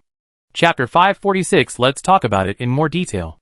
Gu Cheng entered the Palace of Light. His eyes were always on the ground. He did not dare to look straight at the King of Light, who was sitting on the throne in front of him. His status was there. This was not an insult. It should be like this. The one sitting there was the king of their Light clan, a king who had been respected by kneeling. Gu Cheng also stopped where Qiming had stopped before, knelt on one knee, put his right hand on his left chest, and said, "Lord King of Light, I have something to report." "Report?" the King of Light said simply. The surveillance target has now formed a cooperative relationship with the Dark Tribe's great demon king. Gu Chung lowered his head even more as he spoke. This was his mistake. He should have discovered it earlier and nipped this possibility in the bud. It wouldn't have developed to this point. So he deserved any punishment he received. And his humble attitude now was also justified. He was too careless. He never thought that the Dark Tribe's great demon king would condescend to form an alliance with a human, even if that was a very special human. But judging from everyone's understanding of the great demon king on their star of gods and demons, he would not do so. What cooperation? The King of Light asked, without any surprise. As expected of someone who has been in a high position for a long time. He is really powerful. Gu Chung shook his head slightly. I don't know. After saying that, his head almost fell to the ground. He really felt ashamed. After a moment of silence, the King of Light asked, Then what do you think the agreement is? After thinking about it, Gu Chung said, The most important thing about the target person is that she has the heart of the Book of Light in her body. The great demon king followed her closely. Probably for this. And what he can promise to the target is nothing more than safety. The retreat of the Dark Clan. Or saving a few people. Although Gu Cheng's guess was not completely correct, the direction was not wrong. The King of Light nodded. That should be it. There is one more thing. The Forest of Despair appeared on Earth a while ago. The target entered and came out intact. The King of Light raised his head from his hands. Tell me more details. Gu Chung then recounted everything he knew about Han Yuran and the Forest of Despair. He spoke very carefully, and he did not miss any small details he knew. The King of Light listened quietly, and did not speak until Gu Chung finished speaking. He was thinking about the sudden disappearance of the Forest of Despair a while ago. There was no one in the Dark Clan's place, so it was natural for them, the Light Clan, to check. But even if the Dark Clan's people were still there, they, the Light Clan, would also go to check. The Forest of Despair really disappeared, and turned into a large open space. The open space was normal. Their people did not encounter any danger after entering. It seemed that the place had just become a most ordinary piece of land. But a few days ago, the Forest of Despair suddenly appeared again. The same forest, the same despair. Wait here for a moment, the King of Light said. Yes, Gu Chung responded. The King of Light had already stood up and disappeared from the throne in an instant. But even so, Gu Chung did not look up, still keeping his head down, his mind working quickly, trying to figure out a more reliable answer about Han Yuran and the Forest of Despair. For some reason, he felt that the reason why they were able to get out of the Forest of Despair safely was definitely because of Han Yuran. Chapter 547 The Dark King appears. While Gu Chung was thinking about these things, the Light King had already appeared in front of the Dark King's palace. As soon as he showed up, a thunderous voice rang out, Old man, what are you doing here? On this star of gods and demons. The only one who dared to speak to the Light King like this was the Dark King. The Light King stretched out his hand and stroked his white beard that fell to his chest, and said with a smile, I came to see you, whether you are dead or not. Get out of here. I don't want to see you. This Dark King is really a rough man, and he speaks like a rough man, and a bit like the kind of outlaws in ancient times. The Light King can't scold the Dark King, so he can only say, I'm here to see you if I have something to do. No more curses were heard from inside, and after a while, the door of the palace suddenly opened. The old place, the Dark King said in a sullen tone, with a feeling of being uninterested. The Light King was naturally not polite either. After entering, he walked towards the old place with a familiar way. Although the Dark and Light tribes have maintained the illusion of peace on the surface over the years, everyone knows that they are enemies, and will destroy each other sooner or later. The kings of these two races are naturally complete enemies and mortal enemies. There is no possibility of becoming real good friends. But even so, they occasionally meet, chat together, and say a few words to each other, saying some meaningless words. They are fake old friends. And they also have an old place that they know well. Actually, if you think about it carefully, they have known each other for many years. From before they became kings, until they became kings. Each of them had a woman, children, until they were old and gray and were about to abdicate and be buried. If you think about it again, the people around you, they respect their king, they fear their king, but they just don't want to be friends with their king.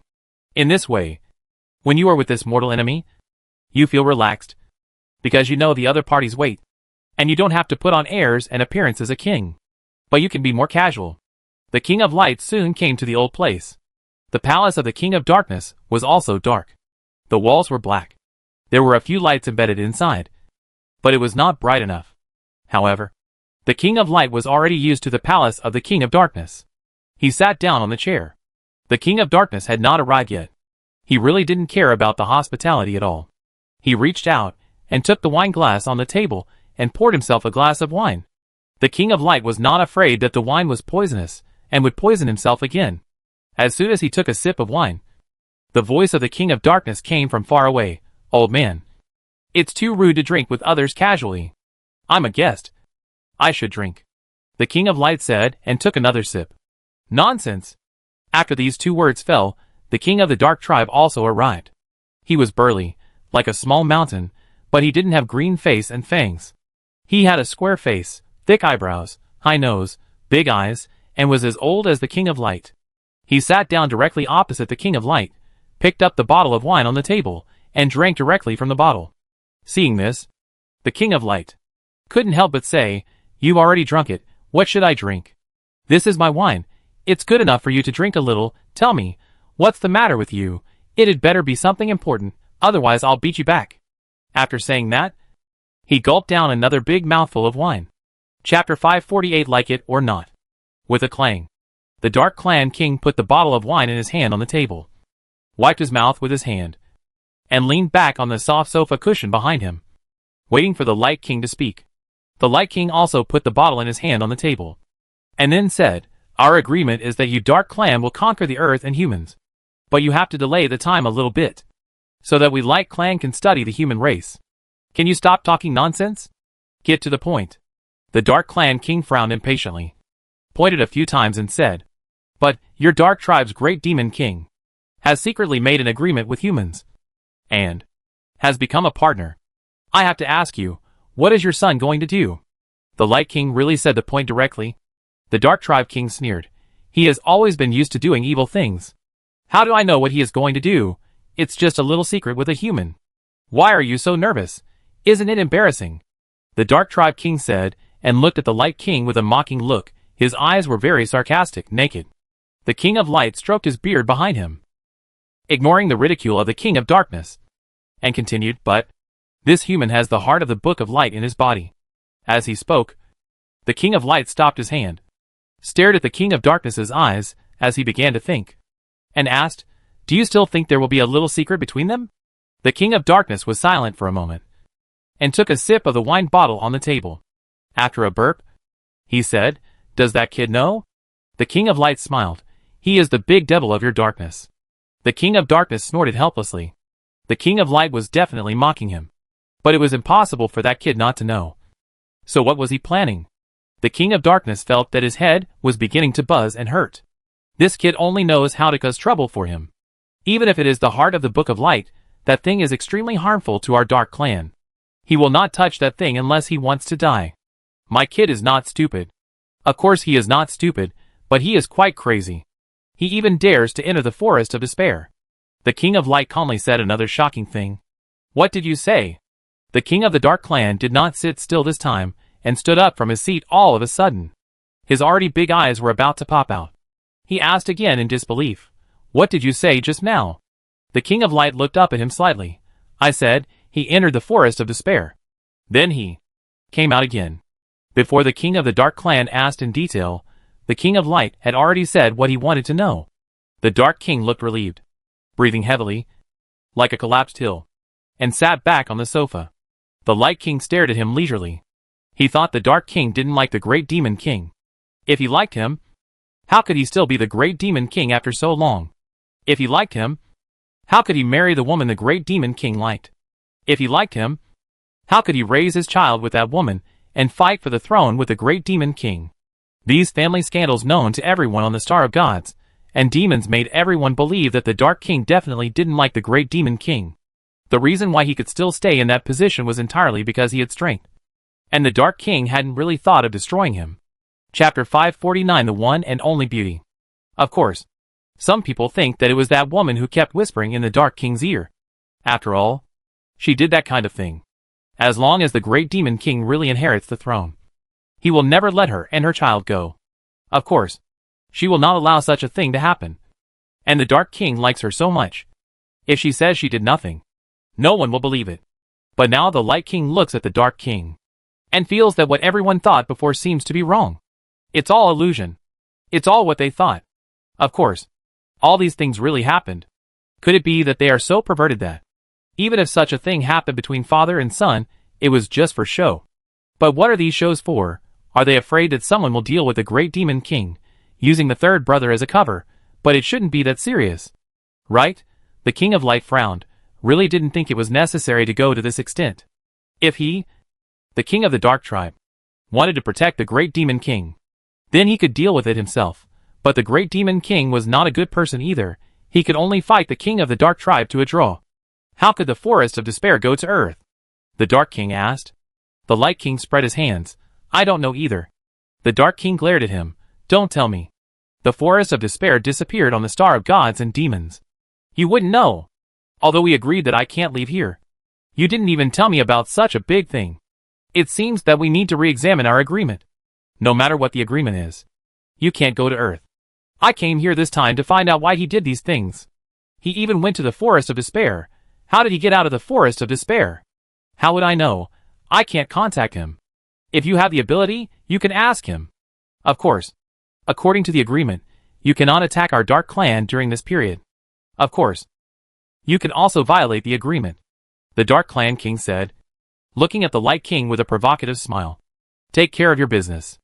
If any party violates the agreement, all agreements will be immediately invalidated. Don't forget it. The Light King stood up and turned around and walked out. No thanks. The Dark Clan King said this in a trembling voice, and then he picked up his own bottle of wine and drank it, but his brows were slightly furrowed, and his eyes were full of wandering thoughts. Not long after, there were slight footsteps outside, and soon, a slim woman walked in. She was wearing a black low-cut, slim waist dress, and her long hair was tied up behind her head, looking extremely elegant. The Dark Clan King heard the noise, raised his head, looked at the woman who sat down next to him, and reached out to hug the woman's back from behind. The woman also leaned her head on his shoulder docilely. She was already very beautiful. And after living a noble life for so many years, she had developed a noble temperament and elegance. Although she was not young, she was still a one-of-a-kind beauty. What do you think he wants to do? The woman put the bottle of wine in the hands of the Dark Clan King on the table, and asked.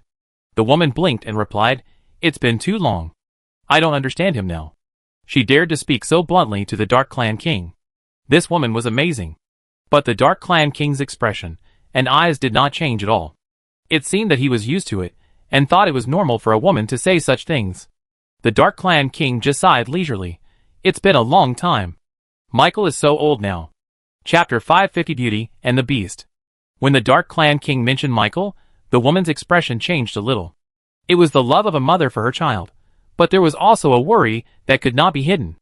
The Dark Clan King's thumb gently rubbed the woman's slightly frowned brows, smoothing them a little bit. Don't worry, Michael will be fine, trust me. The Dark Clan King's voice became steady at this moment. He was so manly, making people trust him and willing to rely on him. The woman should have felt the same way at this moment. She gently raised her hand and stroked the Dark King's chest.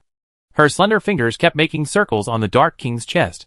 Well, I believe you. But, the woman did not finish her words. But the Dark King already understood what she meant. He raised his hand and held the woman's hand. I am the father of that little bastard. He must obey me. I heard what the Light King said just now. The woman said without hiding anything. She dared to eavesdrop. And eavesdropped on the Light King and the Dark King. And now she dared to say it directly. From this, it can be seen that this woman is really favored by the Dark Clan King. Even if she is not the queen. Even if the Dark Clan has no queen since the death of the previous queen. This woman has always been the most noble among the Dark Clan women. I know. The Dark Clan King said, turned his head to look at the woman, and kissed her forehead. To be honest, the two of them together really feel like a beauty and a beast. Although the woman's identity is noble because of the Dark Clan King, her ability has not been improved. Of course, she can't hide her whereabouts. Not only the Dark Clan King knows, but even the Light King who left knows that someone is listening to them. But the King of Light knew who it was, and he was used to it. That was why the King of Light believed more than anyone else that the King of the Dark Tribe liked Michael. Not sorry. because the king of the dark tribe could tolerate this woman doing such things.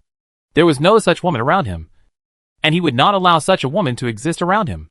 The figure of the king of light appeared in front of the throne again, and he sat down slowly. Although he did not make any sound, his sense of light still let Gu Chung know that the king of light was back. Gu Chung knelt for a long time, but his body remained motionless. Even the curvature of his neck did not change. The king of light was very satisfied with this. And the king must be respected? The agreement will not be changed for the time being. We will closely observe the movements of the great demon king, and you can hand over the heart of light when necessary, the king of light said.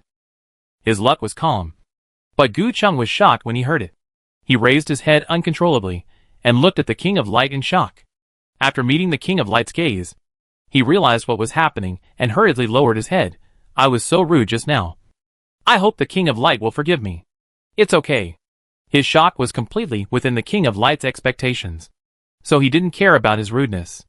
The reason why he made this decision was that he went to the Dark Clan for a walk, and he thought of another possibility for the great demon king to do this, which was for the position of the Dark Clan king. It has been too long, and that position has belonged to him for too long, and he has been ignored for too long. Now there is another strong enemy, and the old Dark Clan king behaves like this, so the great demon king will certainly not be willing to sit and wait for death. Chapter 551 Interpersonal Relationships. Then the purpose of the great demon king approaching the target is very clear. It must be for the heart of the Book of Light, although we don't know how he will use it, but it must be to deal with Michael. As for why the king of light did not guess that the great demon king was going to deal with their light clan, it is because his biggest enemy now is not the light clan. Why not guess that it is to deal with the king of the dark clan? The great demon king is not so arrogant. He is a smart man. Then he had to deal with Michael. And now was a golden opportunity. They were not under the eyes of the Dark Clan king, and the emperor was far away. It was the best time to get rid of this opponent. The reason why the Light King made such a decision, and even gave the heart of the Book of Light to the great demon king, was to make the fire bigger. When the Dark Clan was in chaos, it would be the time for the Light Clan to take action. Gu Chung did not know that the Light King had such a big plan. The king's thoughts were not something they could guess, because they were planning to make the clan prosper or perish. So Gu Chung is very worried now. But he is not worried about the holy object of their Light Clan. He is worried about what will happen to Han Yuran if he loses this holy object. But he can only speak out about his concern for the holy object of the Light Clan, Light King. Handing our holy object to the hands of the great demon king. Isn't it too dangerous? Light King looked shrewd, stroking his beard, and said, with him, he can't touch our holy object. If he holds it in his hands, it's just a waste of money. Light King said so. Gu Chung didn't dare to say anything more, for fear that Light King would doubt his intentions. He lowered his head again and said, I will follow the orders of the King of Light. Okay. Go down. Be careful this time, the King of Light said again calmly. And Gu Cheng's heart trembled again. He lowered his head even lower, and almost fell to the ground. Gu Chung will never let the King of Light down this time. Gu Chung made a solemn promise. Yes, the King of Light said softly. Gu Chung said no more and left. When he left the palace, he felt the pressure on his body disappear. Although the King of Light did not show any fear side from beginning to end, he only said that sentence at the end, asking him to be cautious. But this sentence showed that the King of Light was dissatisfied with his ability to do things and had opinions. Hey, how is it? Chi Ming asked, slapped Gu Chung on the shoulder, and asked with a smile. Gu Chung turned his body around, and his shoulder was freed from Chi Ming's hands. He smiled and said, nothing happened. Everything went well. Chi Ming nodded. You are lucky. You have been in there for such a long time. I thought the King of Light was angry. He made a scary expression, and then quickly changed to a smiling face. It seems that you have performed well this time. When the matter on that planet is over, you will definitely be promoted when you come back. I will treat you then, Chi Ming said with a greedy look, as if there was already a table of delicious food in front of him. And he stared at him and started eating. Gu Chung waved his hand. It's not that easy to get promoted. But no matter what, I will treat you to a meal. Don't be stingy in interpersonal relationships, especially when you are interacting with people who are higher than you.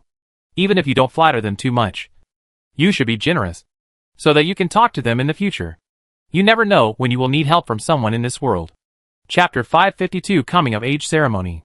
Although Gu Chung was very arrogant in the human world, it was because he really didn't take those humans seriously, and they would have nothing to do with his future life. But some people in the Light Clan were different, such as Qi Ming in front of him. Gu Chung was so generous, Qi Ming's eyes were even more appreciative, and patted Gu Chung on the shoulder.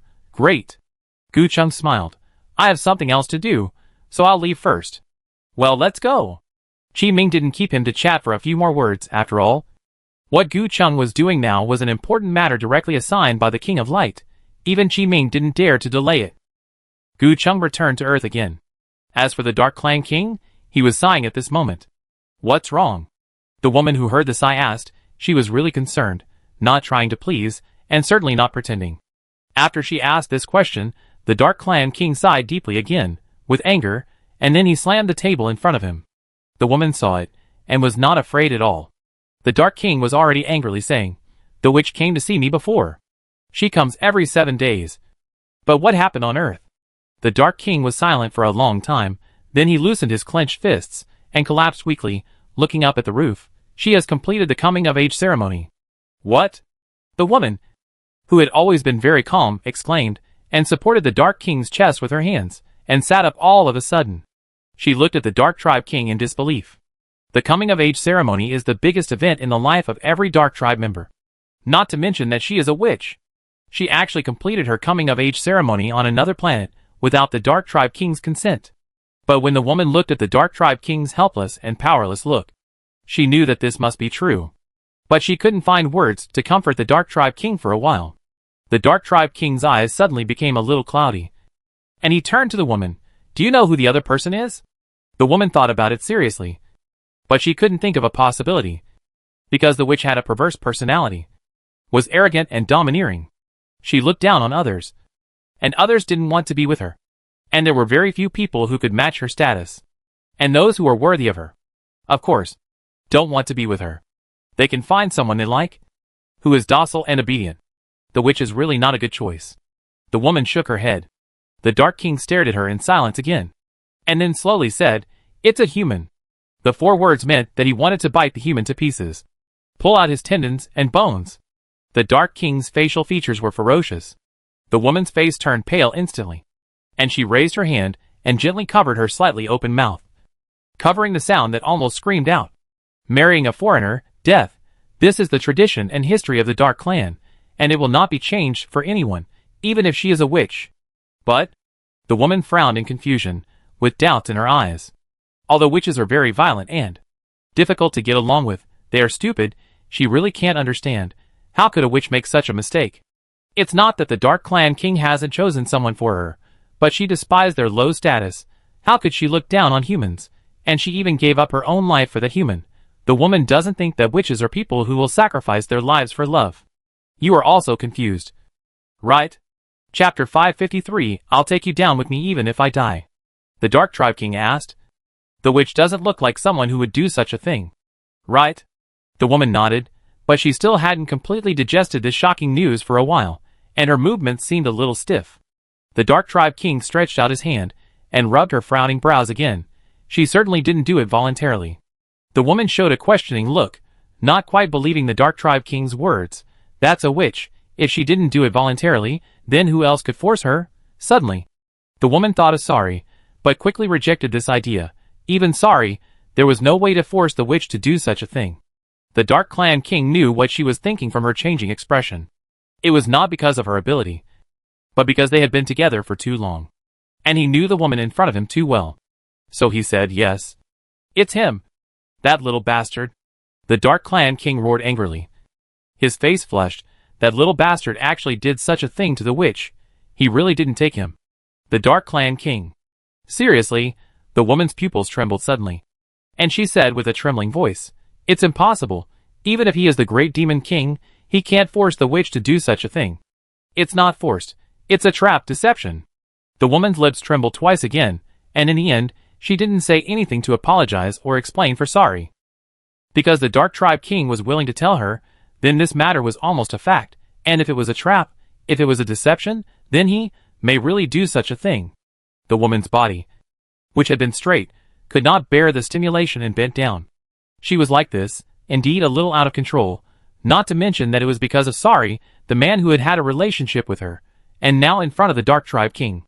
But the Dark Tribe King was not angry, but told the woman everything that happened, and these things, naturally, were told to him by the witch without leaving out a single detail. The witch had no other choice. The Dark King could tell from her appearance. So the witch did not hide anything and told the Dark King everything she knew. In the end, the Dark King did not say whether to punish her according to the rules. He just asked her to go back and continue to be her executive officer. An executive officer who had been stripped of his power. The witch went back. And she had no qualifications or conditions to ask for anything. She did this just because she didn't want them to have an easy life. She would drag them down with her even if she died. The woman listened to the Dark Clan King's story in silence. Before she could speak, she began to cry silently. She reached out to wipe her tears. But the Dark Clan King grabbed her hand and gently wiped away her tears. She said tenderly, "You've suffered." The woman looked at him with tears in her eyes, pursed her lips, and shook her head with sobs. "No, I'm not suffering." She spoke in a discontinuous manner. But she felt even more wronged. The Dark Clan King sat up straight with a distressed look on his face, and hugged the woman into his arms, rubbing his chin against her soft hair, and gently patting her back. "Cry. Cry. I'll hold you." After hearing these two words, the woman no longer concealed her inner feelings, and she put her arms around the Dark Clan King's waist, crying even harder. The Dark Clan King never had an impatient look on his face, and he just comforted the woman in a soft voice, not saying much, but taking practical actions. Chapter 554, Heart Pounding. The woman cried for a long time, before she gradually stopped crying. Her eyes were red and swollen from crying, and her face was moist from the tears. She really looked good even with such a perfect face. She looked good, and she also looked weak, making people feel distressed and want to take care of her. "Then how do you plan to deal with this matter, Your Majesty?" the woman asked. Her voice was even more gentle than before. "Some things cannot be changed, such as tradition." The Dark King spoke in a deep voice. His expression was heavier than his voice, but also resolute. The woman's pupils twitched twice. The witch was doomed to die. She had no feelings for the witch, but she felt sorry for her ending up like this. "As for that brat," the Dark King said viciously. Now, whenever the Great Demon King was mentioned, he would get angry. This brat actually did this to the witch. What else did he want to do? Did he want to rebel? Would he want to kill Michael? Kill my woman? And kill me? The Dark King was so angry that he slapped the table, and the table instantly broke into pieces and fell to the ground. The woman was not afraid of the fury of the Dark Clan King, but she looked a little worried. She was worried about the Great Demon King. The Dark Clan King finally vented his anger and said after feeling better, "That stinky boy. Of course, he must be punished. Give him 40 lashes. Let's see if he dares to do evil again in the future." The woman was terrified. "Your Majesty," the woman called softly and begged, 40 lashes. Who can bear it?" The Dark Clan King looked at her and said, "Don't worry. I won't beat him to death." The woman didn't say anything else, but leaned against the Dark Clan King's chest. The Great Demon King was fighting with Han Yuren on Earth at this time. With every movement, his flying hair brought out drops of sweat, and his hair was already tangled, as if he had just washed it. However, unlike him sweating here, Han Yuren was bleeding there. Now he was almost a bloody man. His clothes were torn in several places, and there was a wound across his forehead, which looked extremely scary. His face was covered in blood, and even sweat could not wash away the blood. How much blood did she bleed? But even so, she was still fighting with wolf-like eyes. Only one black sword was left in her hand, and the white sword was lying on the ground alone, with Han Yuren's own blood on it. And Han Yuren's right arm was hanging like a willow branch, shaking, and the whole arm was almost broken. The black sword still stabbed towards Sari unstoppably. Before the sword arrived, it was blocked by Sari's lightsaber, who caught it with his long legs and kicked forward, hitting Han Yuren's chest, and instantly became a blood-spraying car, and the whole person fell like a meteor. I have to say, this Sari is really ruthless. I have never seen someone who likes someone else, and can be so cruel. As she fell, Han Yuren suddenly turned the black sword around, pointing it downward, brushing her armpit, and stabbing into the ground, and her body was suspended in midair. If she were to hit the ground like this again, she would definitely faint. Chapter 555. Get up. Resist. Although she supported herself with the black sword, Han Yuren's body still shook, and the shallow wounds that had stopped bleeding were torn again. But it was not over yet. Han Yuren's shaking body had not stopped yet, and Sari's foot had already caught up with her, and stepped on the same spot as before. Then, there was a crackling sound, which was the sound of Han Yuren's sternum breaking. Her eyes were full of blood, and the blood at the corners of her mouth kept flowing. If she waited a little longer, she would bleed to death. She looked at Sari, who was stepping on her. His cold expression and increasing strength made Han Yuren wonder if he was not going to play the I love you game with her anymore. Instead, he was going to snatch it away forcefully. But he had said before that it could not be snatched away. Could it be that her attitude had provoked him? Han Yuren thought in her heart. But she did not stop. She pulled out the black sword that supported her body. At the same time, her whole body could not hold on, and fell to the ground. After all, there was a foot on top of her. The pulled-out black sword was swung by Han Yuren quickly. Just like Sari was stepping on her leg and slashing at her. She fell to the ground. And the black sword missed. Sari retracted his leg, and his speed was so fast that it was outrageous. After hitting the ground, Han Yuren coughed up blood again. She wanted to get up from the ground. But she couldn't. Her fingers scratched several deep marks on the ground. And finally she lost her strength. Sari's feet slowly fell from above to Han Yuren's head, blocking the light. He saw all of Han Yuren's movements, and saw Han Yuren's hands that had no strength and stopped struggling, and said, "I will really kill you. Get up. Resist." As he spoke, his feet continued to fall down, with the momentum of crushing Han Yuren's head. Han Yuren stared at him, blinked twice. Her lips kept moving, and she kept commanding her head to control her body, even though her body had no strength due to serious injuries and blood loss. She used her powerful head to control them crazily. Soon, the soles of the shoes became almost all Han Yuren could see. And then she heard Sari say, "Pick up your sword. Resist me. Defeat me." A lot of dirt on the soles of the shoes fell on Han Yuren's face. Han Yuren gritted her teeth, and suddenly howled, and her whole body turned over and rolled out. Although he only rolled once, he managed to escape from Sari's feet. Sari's feet pressed against Han Yu, and his head made a deep pit on the ground. He tilted his head to look at Han Yuren, who was hunched over and motionless, and said, "You are dead now." Han Yuren barely opened her eyes, but her eyelids twitched. Sari's words deeply hurt her heart and her self-esteem. But Sari was right. If they had fought normally, she would have died long ago. Whose foot would fall so slowly? But why did my body still not react at all? If the inheritance is no longer activated, my ability cannot be improved. I can't beat him. But what else can I do to activate the inheritance? I am almost dead. Han Yuren thought depressedly, grabbed a handful of mud and clenched it into a fist. No, I can't fall down yet. I can't just give up like this. She groped for the hilt of the black sword again, and climbed up from the ground tremblingly. A lot of blood was lost, and the world in her eyes began to become hazy. Chapter 556. The real trial begins. After standing up, Han Yuren's body swayed several times, and then took several steps back. Finally, she supported her body with the tip of the sword facing down. Luckily, it was a long sword.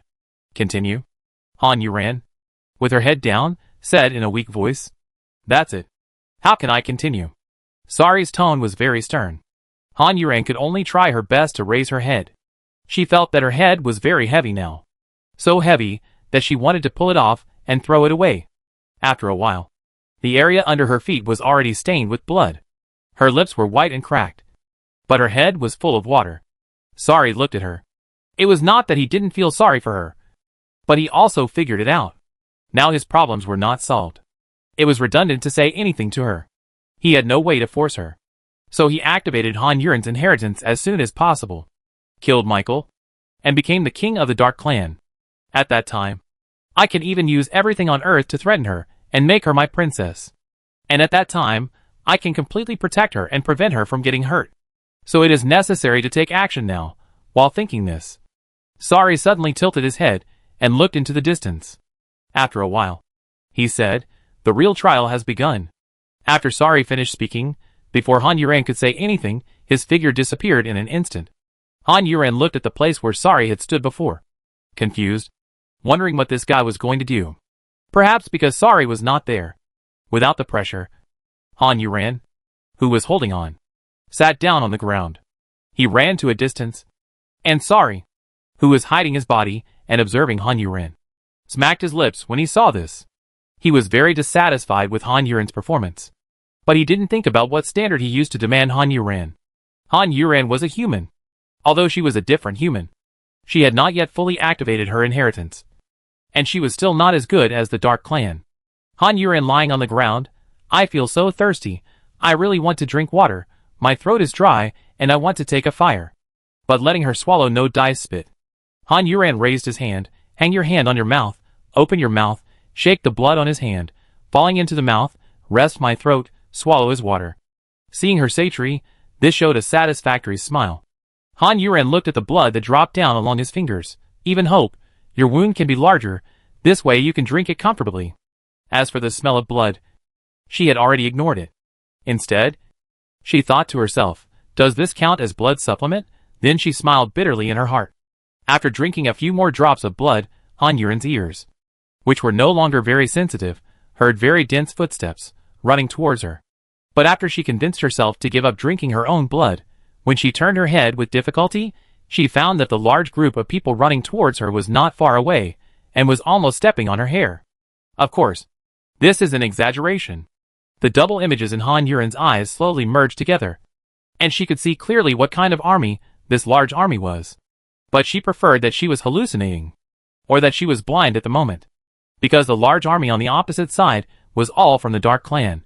Some of them also had magic beasts, estimated to be 40 or 50. Chapter 557, 1 verses 8. Han Yuren also understood why Sari left, and left behind such a sentence. It turned out that the real trial had begun. Han Yuren wanted to curse Sari. Isn't this trial too unfair? She is now just one breath away from death, but she has to be tested under such a bunch of monsters who eat people without leaving any bones. This is not a trial, this is suicide. Don't talk about her current state. Even if she is in her peak state, she can only survive with injuries. Sari wanted to kill him, but he was too embarrassed to do it himself. So he first beat himself into 3/4 of a pulp, and then let his men eat him. Han Yuren thought to herself. But she knew that Sari was not like that. She just had to think about it a little, so that she could have the spirit, strength, and willpower to resist the discomfort of her body, and rely on her willpower to defeat herself, and then defeat the enemy.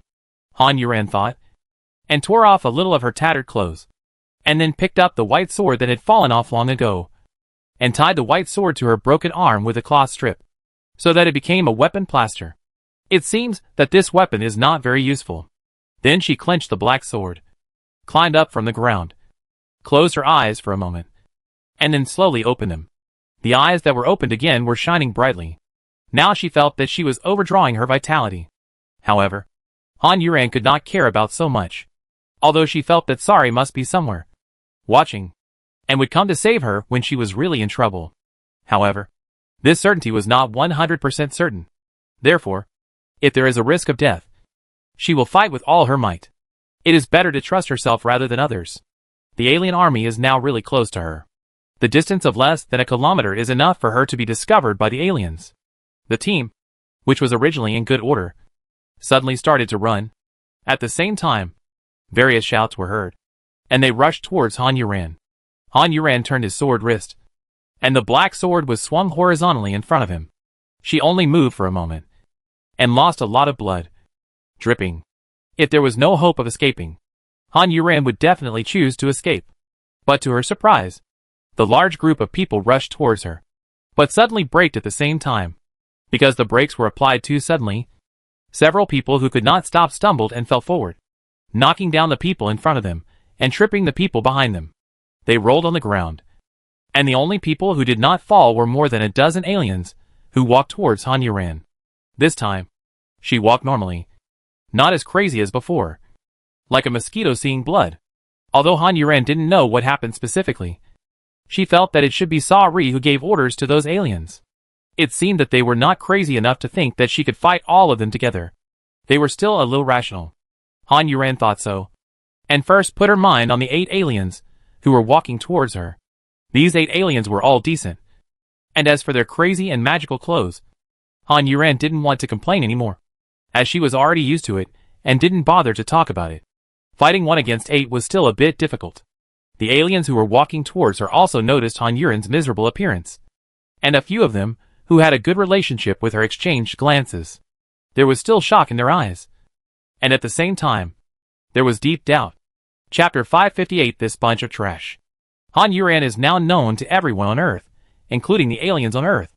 Han Yuran is the most popular one, but of course most people don't want this kind of popularity, and they can't enjoy it. So when the aliens on the opposite side noticed Han Yuran, they recognized him immediately. They really didn't expect that this huge pie would appear in front of them so quietly. Although the witch has no real power now, Han Yuran is still a special existence. They will definitely be rewarded if they capture her. Especially now that the other party is injured for unknown reasons. It is a once-in-a-lifetime opportunity. A seriously injured person alone. And a group of lively dark tribes. The ending is predictable. What makes them even more confused is that they just received the order of the Great Demon King, which was extremely sudden, with a bloody smell, and appeared in their ears. They could only fight Han Yuran in batches, which was just like a game. But where was the big devil? Watching all this, did he mean for them to capture Han Yuran or let her go, or let her live or die? This was very important. If they guessed the big devil's intentions wrong, then they would not have a good ending. So although 8 aliens were walking towards Han Yuran, each of them was more cautious than the other, just wanting the others to go first, while they waited and watched. The 8 people all had this idea. And the scene was quiet and awkward. Why don't you go up? Are you waiting for someone to run away? That sounds nice. Why don't you go up? You're picking up ready-made food. Are you a beggar? Who the hell are you talking about? The 8 people started to quarrel, and before they could fight Han Yuran, they were about to fight among themselves. The big devil looked grim. This bunch of trash. Han Yuran looked at the noisy group of dark tribes, and thought to himself, this is a bunch of idiots. At the same time, he prayed in his heart, they had better fight each other first, so that both sides would be injured, and they would fight to the death, and he would reap the benefits. Thinking this way, it was perfect. So she didn't rush to attack. If she did, the other party would definitely not quarrel, but attack her together. Moreover, she could also take this opportunity to slow down, as her body was too weak. However, the other party did not fight each other as she expected. The 8 people stopped at the same time, and their faces changed, as if they were listening to something attentively. Sari was giving an order at this time. If any of you still have a lucky chance, this Demon King will kill you on the spot. It was more of a threat than an order. Not only did he say this to the 8 Dark Clan members, he also said this to the Dark Clan members waiting to go on stage. Someone waiting to go on stage couldn't help but curse. These fools, they are so stupid. And the 8 Dark Clan members all shook. They couldn't stop shaking. This time after they looked at each other, no one was lucky enough to get away with it, but they all shouted and rushed towards Han Yuran. Han Yuran gritted his teeth and forced himself to look in spirit, swung a sword forward. The sword light shot towards the 8 people, as if it was going to split the sky and the earth. The 8 people all pulled out a bone sword from their chests. Han Yuran had seen the aliens use this move. That was when the alien was about to die, but he didn't expect that these 8 people would actually use this move directly. Chapter 559. Death due to underestimation. He used a killer move right from the start. It seems that he is really going to die this time. Han Yuran thought to himself, and roared, and rushed towards the 8 people with his sword. While waving the sword constantly, one sword wind after another. And the first sword wind had collided with the bone spur sword in the hand of the red-haired alien, who was in the front. The sword wind was horizontal, and the bone spur sword chopped down vertically from top to bottom. The alien even jumped up high to chop this time, and he was absolutely 100% murderous. His face was hideously distorted, like an evil ghost. However, Han Yuran, whose face was covered in wounds and blood, was not much better than him. Both of them were roaring, as if the louder one would win, or perhaps they were using their voices to give themselves more confidence. Everyone's focus was on this collision, except for Sari, except for Han Yuran. Sari knew the result of this collision, but Han Yuran didn't care about the result at all. All she had to do was to keep attacking, attack, and attack again. Even if the opponent died, she wouldn't mind slashing him with the sword again. A very crisp sound was heard, and the bone sword broke into 2 halves where it collided with the sword energy and shot out in 2 directions. During the shooting process, it was shattered into slag by the evil spirit on it and fell to the ground. Han Yuran did not just slash with the sword. The Dark Clan member was stunned when the bone sword broke. His ferocious expression froze, and his eyes were full of disbelief. The speed of his descent seemed to slow down. However, when he remembered that he had to fight back, the second sword wind had already cut him in half. The lower part of his body fell weakly, and the nerves in his legs glared reflexively. Above his waist, pain gradually covered his entire face, and he was instantly filled with fear, despair, and resentment. He opened his mouth wide and wanted to shout something, but he couldn't. His trembling pupils froze, and he fell to the ground. He died because of his carelessness and underestimation of the enemy. And of course, he died because of his reaction speed. If he had cut off Han Yuren's sword energy, Han Yuren would never have been as dumbfounded as he was, and would not have stood there in a daze. This is the difference between life and death. Of course, the most important thing is the difference in combat experience. Han Yuren has experienced too many battles with huge differences. Although the alien race lives in a world like the Dark Race, it is strictly dark and clearly divided, but there are rarely such life and death battles. And he has never experienced life and death battles, so his death is not unjust. One person died in such a short time, and it was such a simple, such a visually impactful way of death. The people in the alien race were a little confused. The scene of collective confusion was quite interesting. Han Yuren, the only one who was not confused, had already slashed at another alien with his sword. This time, the alien did not lose his life because of being dazed. Of course, the same mistake cannot be made twice. The alien woman took a step back. The bone spur stick in her hand was swung in a circle. It instantly split into two, and then into four, forming a sickle shape. It flew out of her hand and spun towards Han Yuren's black sword. The black sword was directly stuck in the gap between the two sickles. There was a clang sound, but the sickle wheel only stopped for a moment, and then continued to rotate. She twisted the black sword, wanted to suppress the black sword, but how could Han Yuren let her suppress it like this? The key point was that the current situation did not allow her to be suppressed by the other party. Chapter 560. Don't roll around, because at this time, on her left and right and behind, these shameless aliens actually attacked her together.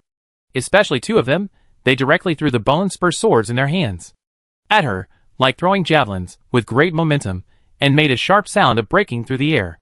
Han Yuren's black sword hand continued to exert force, trying to pick up the sickle wheel.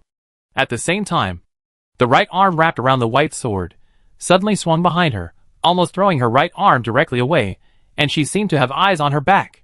The arm hit the right place, just above the spine, and with a clang, blocked a bone spur sword that was shot at her. The bone spur sword hit the blade of the white sword, and was deflected, and the white sword was also hit, and its flesh was pressed down a little, and the arm hit the back, causing Han Yuren's body to lean forward. She almost put her neck directly on the blade of the black sword, and killed herself, fortunately. At the last moment, Han Yuren controlled herself, and one of her gums was bitten and half flew out. She growled, and the hand holding the black sword lifted up with the blue veins that were about to break the skin, and finally lifted the sickle wheel. As soon as the alien woman stretched out her hand, the flying sickle wheel flew towards her palm, without any sound absorption. Han Yuren's severed hand stretched towards her left arm, but she really couldn't do two things at once, let alone deal with so many people alone. So this time, she was in the wrong position, just a little bit away, and she brushed past another bone spur sword. The bone spur sword stuck to Han Yuren's right arm, and the blade, without any mercy, pierced into Han Yuren's flesh, passed through the chest, pierced the flesh in front, revealing a head. There was blood and some flesh on it. Fortunately, the position of the bone spur sword was relatively good, perfectly avoiding Han Yuren's internal organs, otherwise she would definitely not be able to stand now. She was suddenly injured so badly, and the aliens were dumbfounded again, because they didn't know if they could kill her. So when she was injured, they were just trying to kill her while she was in pain, but the aliens all stopped. Even Han Yuren didn't know how she could still stand now.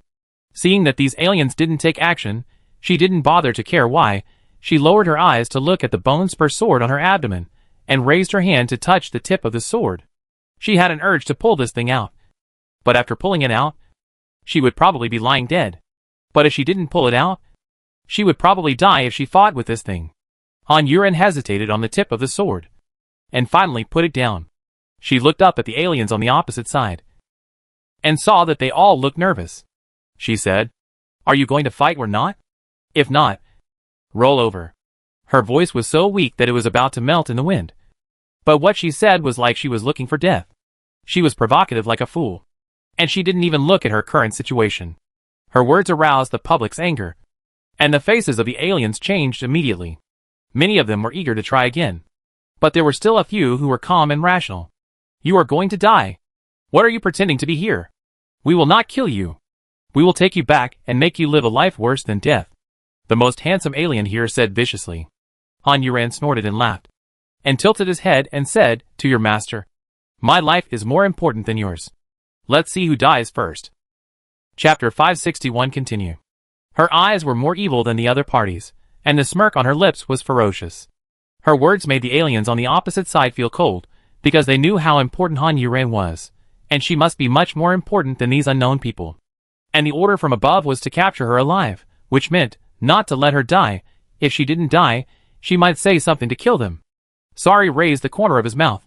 This guy actually still has the mind to threaten and scare them. Is he trying to get them to kill her? I don't know whether to say she is brave or stupid. After thinking about this, he gave another order, keep going. After receiving this order, the aliens in a dilemma did not hesitate and continued to attack Han Yuran.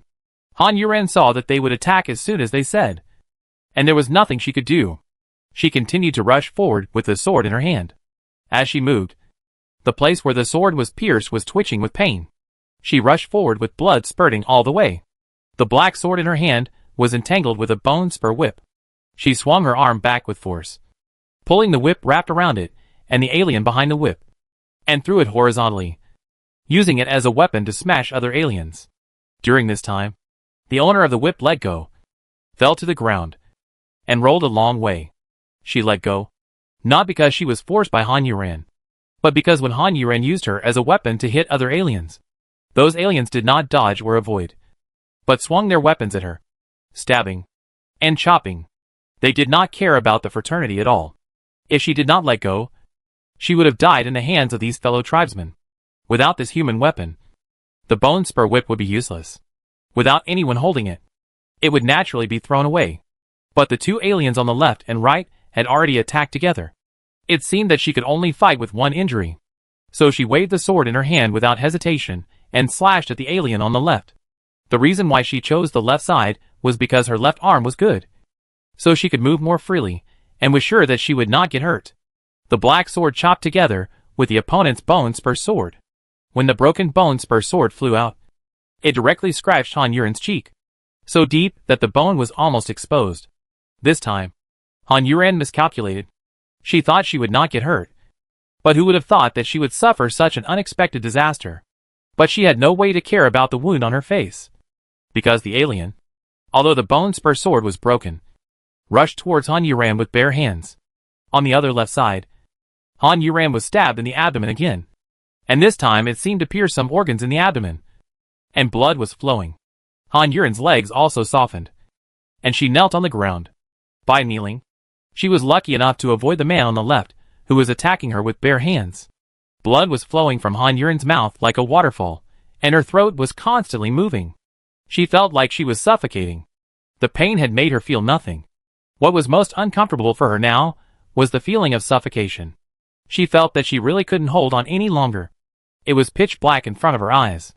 She really couldn't hold on any longer. When she fell to the ground, the bone spur sword that had been inserted in her abdomen was completely ejected by her action. The feeling of the bone spur sword passing through her abdomen was so painful that it was indescribable. Han Yuran fell to the ground with her face on the ground, and the bone spur sword stood alone on her abdomen. Chapter 562 Mai Tai's Attack. Han Yuran's last struggle was not to close her eyes, not to let herself lose consciousness completely. Now she could only do so much. She was really powerless to do more. At this moment she had to admit that. She had no other choice. She didn't even have the strength to end her life. She could only let others slaughter her. But the aliens stopped again, after looking at each other. Then, they didn't wait for Sari to give orders, but walked up directly, without any courtesy, and pulled Han Yuran up from the ground. Two aliens, each holding Han Yuran by one of their shoulders, like holding a tattered rag, so casually. Han Yuran's eyes rolled, and his legs were still dragging on the ground. This movement caused a lot of blood to flow out of his body. Why don't you show off your strength? You are still threatening us. You really overestimate your own abilities. The alien holding Han Yuran's right arm mocked. There was a lot of meanness in his narrow eyes. Han Yuran looked at him sideways again, but he really couldn't give him a good look now. But he was really uncomfortable letting him talk nonsense like this. So Han Yuran thought about it, and made the only attack she could do now. although it was a bit dirty. Her attack method was to gather saliva on her tongue, and then open her mouth and spit it hard at the face of the alien. It was so unexpected that the opponent was caught off guard and looked confused. Han Yuren's bloody saliva just smeared on the left eye of the alien. Fortunately, the alien had a good instinctive reaction and closed his eyes instantly. The blood only stained his eyelids, not his eyeballs. Otherwise, it would not be his eyelids that were burning and smoking, but his eyeballs. Han Yuren then grinned. "Sorry, I overestimated my abilities again. I hope you won't be too surprised." The alien had not moved since being spitted, even though his eyelids were corroded and almost leaked. Until now. When he heard Han Yuren's words, he raised his hand stiffly and wiped his left eyelid, which was covered with blood and flesh. Finally, the left eyelid was still burned by the blood. Han Yuren blinked his eyes when he saw this. As for the alien, he stretched his hand in front of his eyes and looked at it. After confirming the mess of dirt on his hand, his face suddenly turned ashen, the veins on his forehead bulged, he swung his arm, and slapped Han Yuren in the face. Before the slap arrived, the wind had already blown Han Yuren's short hair. Sari's eyes darkened, just as he was about to stop the alien, his woman. With his permission, could be hurt, but not humiliated. However, Han Yuren was one step ahead of him. Han Yuren smiled grimly. And the next moment, she exploded. Seeing this, Sari could no longer remain calm, and took a nervous step forward. The next moment, he disappeared. And the next moment, he appeared beside Han Yuren. However, he was sprayed with blood, and smoke began to rise. Sari turned his eyes to look at the smoke on his body, and then looked at Han Yuren in shock. Unlike his calmness, countless screams rang out around him. Those aliens were not as good as Sari. They were sprayed with Han Yuren's blood, pure blood, and almost burned their skin and flesh when they touched them. They rolled on the ground in pain. But this non-physical attack made them unable to resist. Chapter 563 I Can't Stop. They couldn't stop this kind of natural antagonism, and they could only bear it if they were hit. Soon those people's skin and flesh were torn, and it was horrible to look at, and they cried out in pain and struggled on the ground. The aliens in the distance were glad to see this, because they were not the ones who went up, otherwise they would be the ones lying on the ground now. They knew Han Yuren was different, but they didn't expect her blood to cause such serious damage to them, just like a natural enemy. But even those guys from the Light Clan who possessed divine incense seemed not to be able to defeat them to this extent. The aliens were confused, and after seeing the great demon king appear, they were completely panicked and scared. When one person knelt down, all the aliens soon knelt down. The great demon king was also sprayed with blood, but although he was smoking, his skin and flesh were intact. Compared with the aliens on the ground, the difference was too obvious. And he didn't catch Han Yuren. Did he really want to protect Han Yuren? The aliens were all unsure. The big devil certainly didn't care about them at the moment. His full attention and gaze were on Han Yuren. It can be said that Han Yuren has now truly become a bloody person, a completely bloody person, because every pore of her was gushing blood. Her explosion just now was not an explosion, the kind of explosion that blew herself into pieces, but like a blood plasma bag, exploded. Her pupils were red with blood, but they were extremely clear. At this moment, she was looking at Sari, who suddenly appeared again, and she could vaguely see that the two darker spots were pupils, and she saw her pupil shaking, and then she smiled, and her teeth turned red. After that, the whole person fell backwards. Sari took a step forward, reached out, and hugged Han Yuren's waist from behind, and pulled Han Yuren into his arms. Han Yuren's body leaned weakly on Sari's arm, still leaning back. His eyelids were already fighting, and the pores on his body were still bleeding. It was just not as cheerful as before. The smoke coming out of Sari's body almost covered the two people. But even so, Sari's skin was not burned. It was thick enough. Sari's other hand touched Han Yuren's body, and said, "Stop it now." Han Yuren smiled, and said with strength from nowhere, "I can't stop." Sari's pupil shrank. What does this mean? Han Yuren's eyelids closed again, and when she opened them again, they were only half open. "I can't help it. I'm so tired." Her voice was frighteningly weak. The aliens kneeling on the ground not far away, who heard the conversation between the two, were very disappointed. The attitude of this great devil towards Han Yuren was obviously that he didn't want her to die. But now, the aliens didn't dare to think about it anymore. "It's just a fight. What's so tiring about it?" Sari said, as he tried to heal Han Yuren's wounds. But he was very cautious, and only sent a little bit of his power into Han Yuren's body. As a result, The thing he was most worried about still happened. Sure enough, Han Yuren's body rejected his ability. This little ability was injected, but it slightly aggravated Han Yuren's injury. Sari's face became gloomier, grasping Han Yuren's shoulders, said in a deep voice, "You clearly know that I am here, and I won't let you die. Why?" Han Yuren's half-open eyes showed a faint helpless but firm smile. "I never count on anyone, not before, not now, and not in the future." Chapter 564 Death from Excessive Blood Loss. Han Yuren's words were like a sharp sword, piercing through Sari's skin without burning her blood, and piercing Sari's heart. His face was so gloomy that water could drip out of it. Han Yuren had no more strength to support himself and passed out. That's right. This time he didn't faint, but passed out. Death from excessive blood loss. His head suddenly fell backwards, and his neck was like a soft rope, which could no longer support his head. The pupils of the big devil suddenly dilated again, and they were a little out of focus. He looked at Han Yuren for 3 seconds before he came to his senses. He bent down and stretched out his hands, and hugged Han Yuren's legs again, and lifted Han Yuren up horizontally. After that, he turned around and looked at the aliens kneeling in the distance. The aliens who were looking over here lowered their heads in fear like frightened birds. Some of them were too scared and didn't control their strength well, so they hit their heads and bled. Sari walked towards the aliens, and Han Yuren bled all the way. The aliens heard the devil's footsteps getting closer and closer, and they began to tremble one after another, as if they were infected with some infectious disease. They didn't need to tremble for long, as Sari had already arrived. Sari's palm was open with 5 fingers, and he pointed at the head of the alien closest to him and darkened in the air. The alien was shrinking and twitching at a speed visible to the naked eye, and blood-red things kept floating out from the top of his head, gathering in the palm of Sari's hand to form a drop of blood. It was estimated that in just 3 seconds, the alien was sucked dry and fell to the ground. The remaining aliens were so scared that they kept kowtowed. Some of the braver ones, or those who were more afraid of death, and the smarter ones, had already begged for mercy. "Big Devil, please spare me. I was just following your orders." Yes, Big Devil. We didn't do anything. Yes, it really has nothing to do with us." While these aliens were begging for mercy, Sari had already used both hands to suck 2 more aliens dry. If Han Yuren saw Sari now, she would be speechless for a while. She didn't expect him to have such a vicious trick, or she would think of the star-absorbing technique in the novel she had read, which seemed to have the same feeling. After Sari sucked 4 more people dry, finally some aliens couldn't bear it. One of them foamed at the mouth. 1 fainted, 1 peed, and 2 ran away.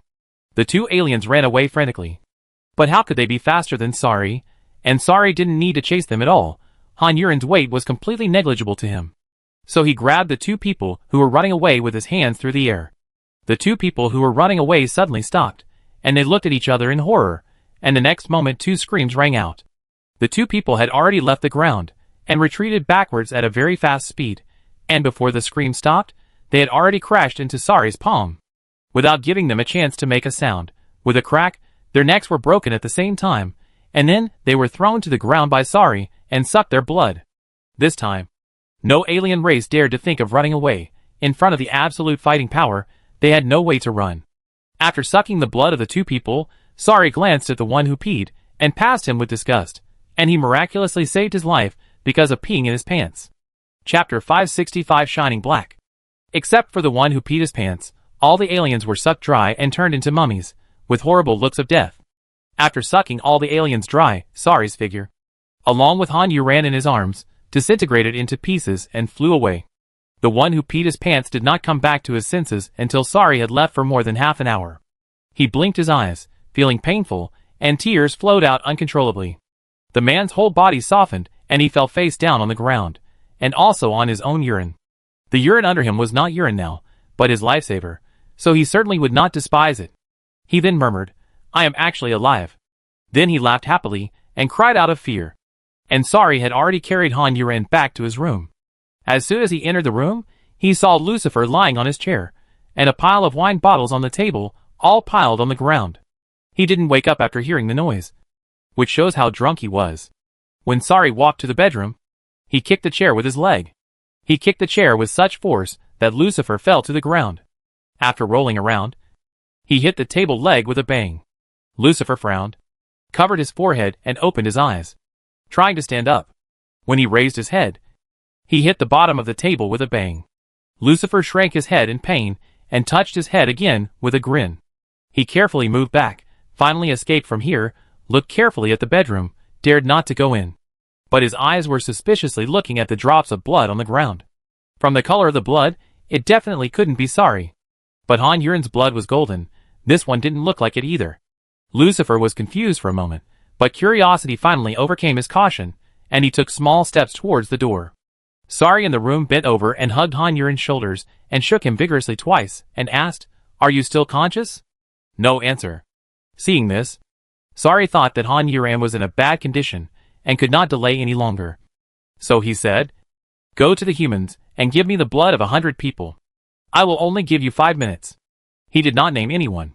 Lucifer, who had just moved to the door, was startled. After a moment of hesitation, he turned around and ran away. Time was running out.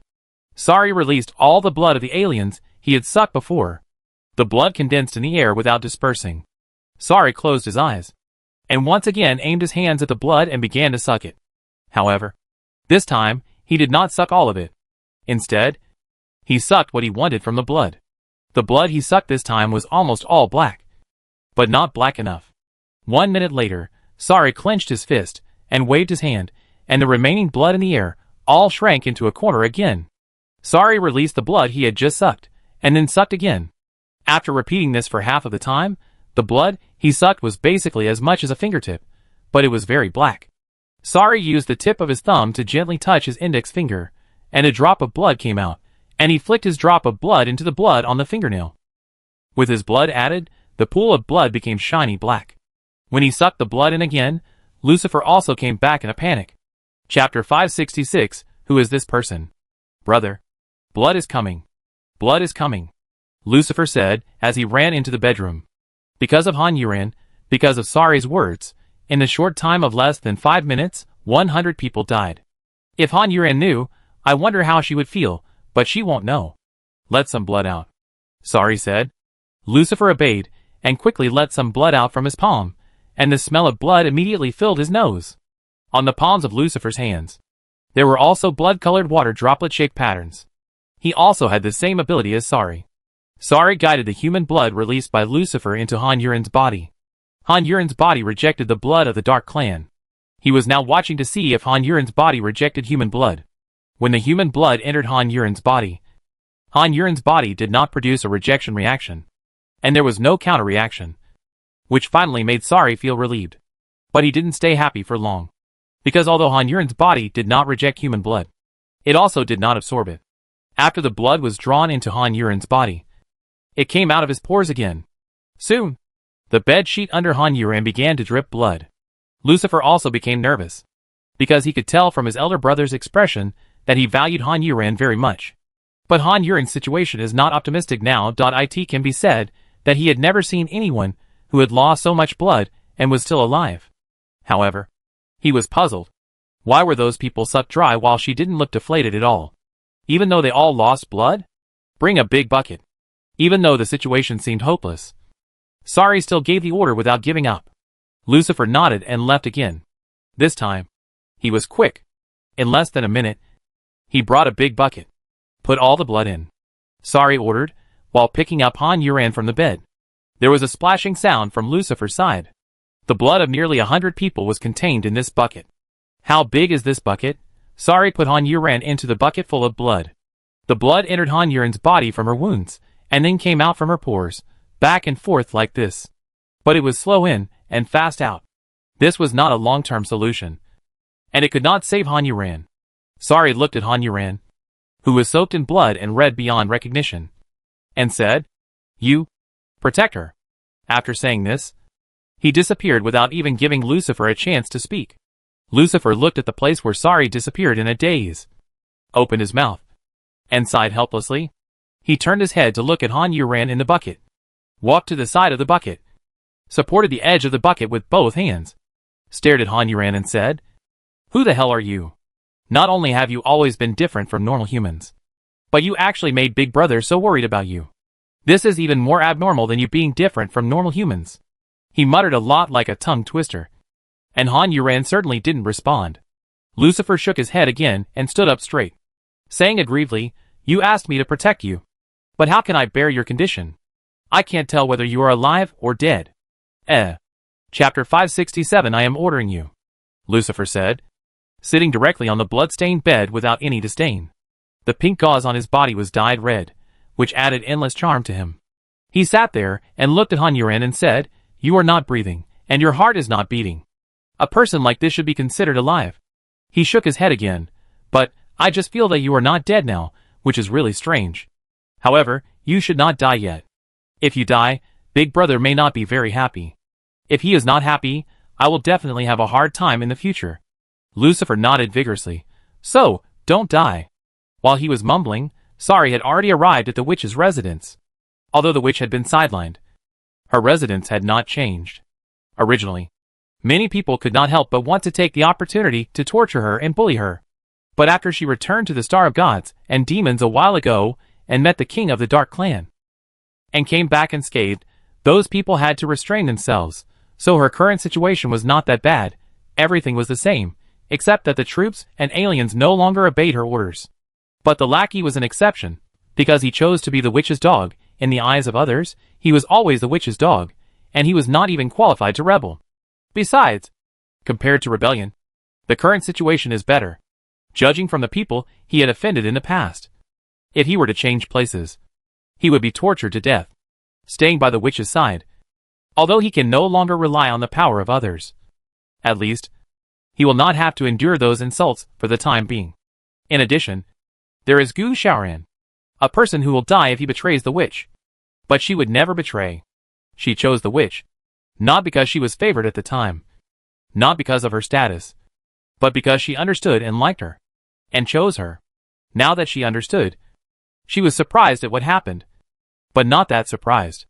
However, unlike the lackey, the witch lost her power, and the lackey lost her teeth, and dared not bark or bite. However, Gu Shaoran's status was never based on the witch. Therefore, she was still feared among the aliens, which was her strength.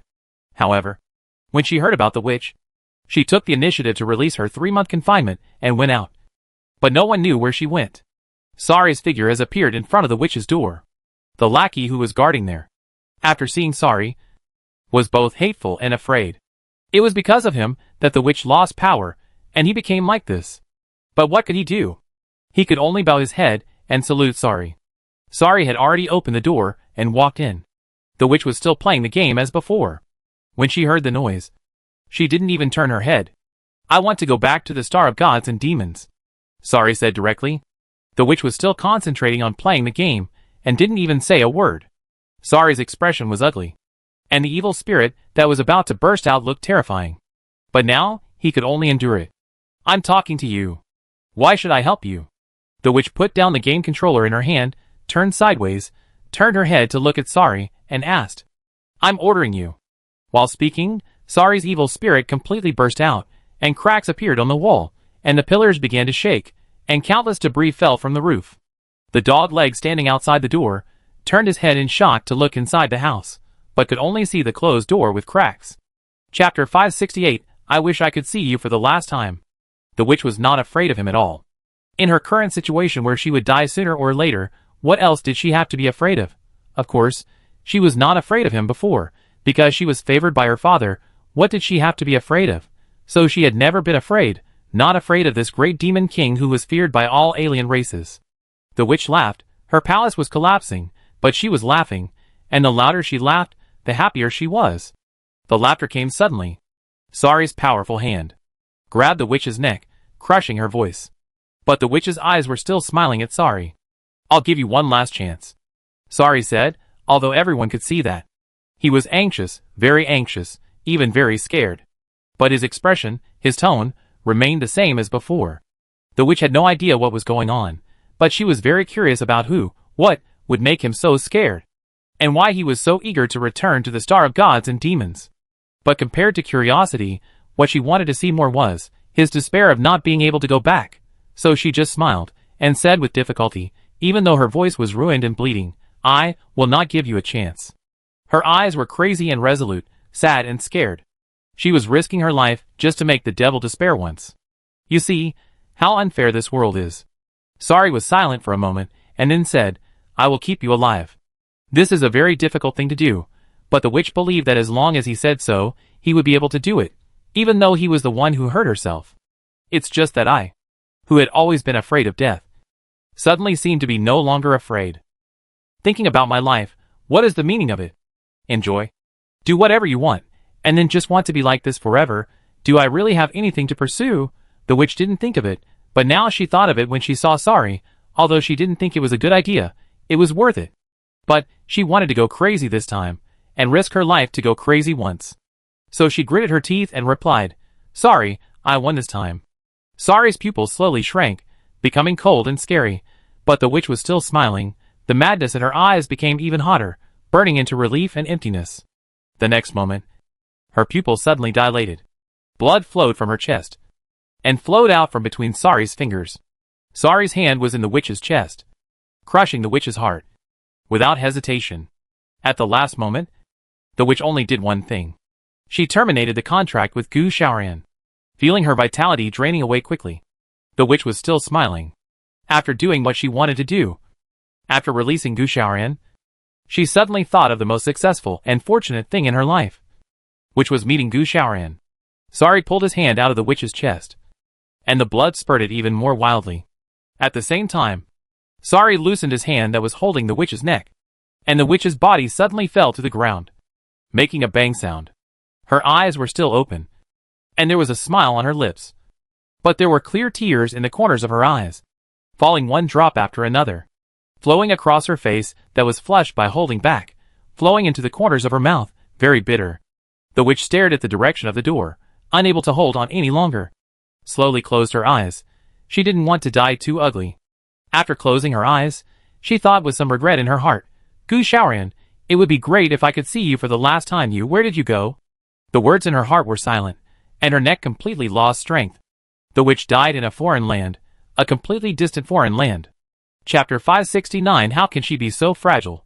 At the moment when the witch lost her breath of life, on the Star of Gods and Demons, the Dark Clan King suddenly sat up from the bed, and the woman asked sleepily, What's wrong? The Dark Clan King's eyes instantly turned red, and he lowered his head slightly, and his face turned very pale. Seeing this, the woman put her hand on the Dark Clan King's shoulder from behind, and hugged the Dark Clan King, and asked worriedly, But what happened? The Dark Clan King said with a choked voice, The witch, she is dead. The woman's face changed instantly, and she blinked twice in disbelief, and hugged the Dark Clan King's hand, and her fingers bent uncontrollably. But she didn't ask, because she had a vague answer in her mind. Although she didn't know what happened, she felt that the witch must have died at his hands. At the same time, a magic circle lit up under the witch. It was the magic circle that led back to the Star of Gods and Demons. When the executive died, the magic circle appeared automatically. After all, these aliens still had to return to their planet, and couldn't be trapped here because of the executive's death. Sari looked at the magic circle and said, I gave you a chance. After that, he walked up. In the Kingdom of Wings, Fu Xiuyan was being captured by someone and taken to a remote house on the first floor. He was tied to a chair with hemp ropes, with a claw stuffed in his mouth. Fu Xiuyan was struggling, but the fierce woman who captured him suddenly changed her face. The blood in her hand that was about to be fed to his mouth also fell to the ground. The whole person seemed to have lost her soul in an instant.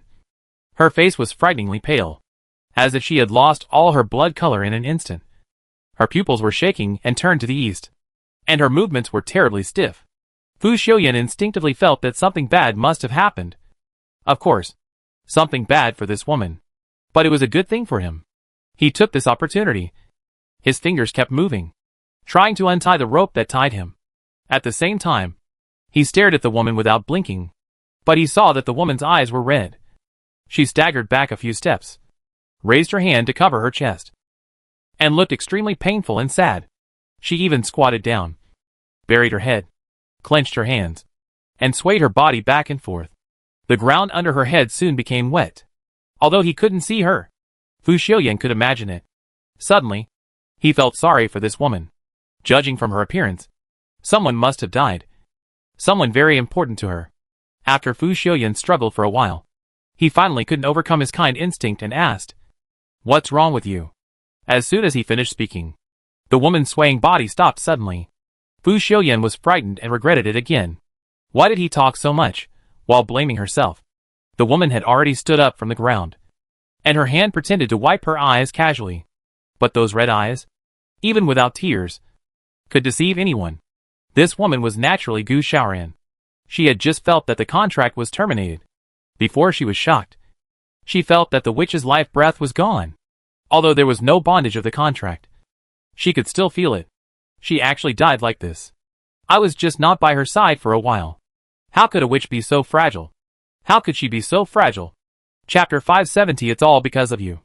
The more Gu Xiaoran thought about it, the angrier and sadder he became. But he also became calmer. Although the witch was not very strong, she was definitely not weak. On this earth, the only one who could make her so weak was probably Sa-Ri. Sa-Ri, you actually killed her. Gu Xiaoran gritted his teeth in his heart. He suddenly turned his head to look at Fu Xiuyan, who was so scared that he leaned his head back and stared nervously at this woman, who seemed to be mentally unstable. Gu Xiaoran stared at Fu Xiuyan. The reason why she came to him was to forcefully change his bloodline, to make him a fake dark tribe.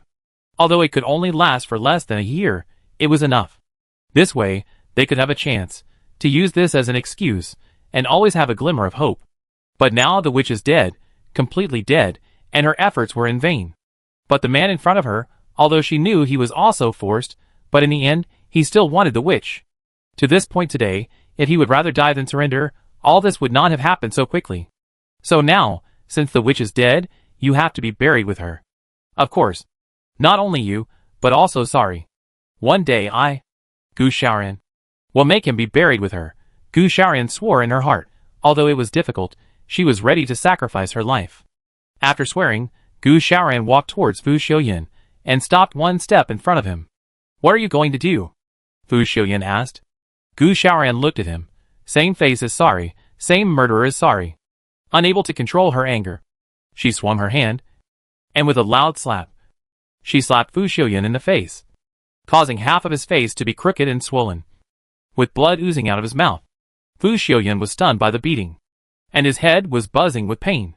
He was just an ordinary person, not a miracle worker, and being slapped in the face like this was a bit fatal. What am I going to do?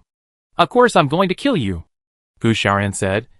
And even if she killed him now, it would not be enough to relieve her hatred.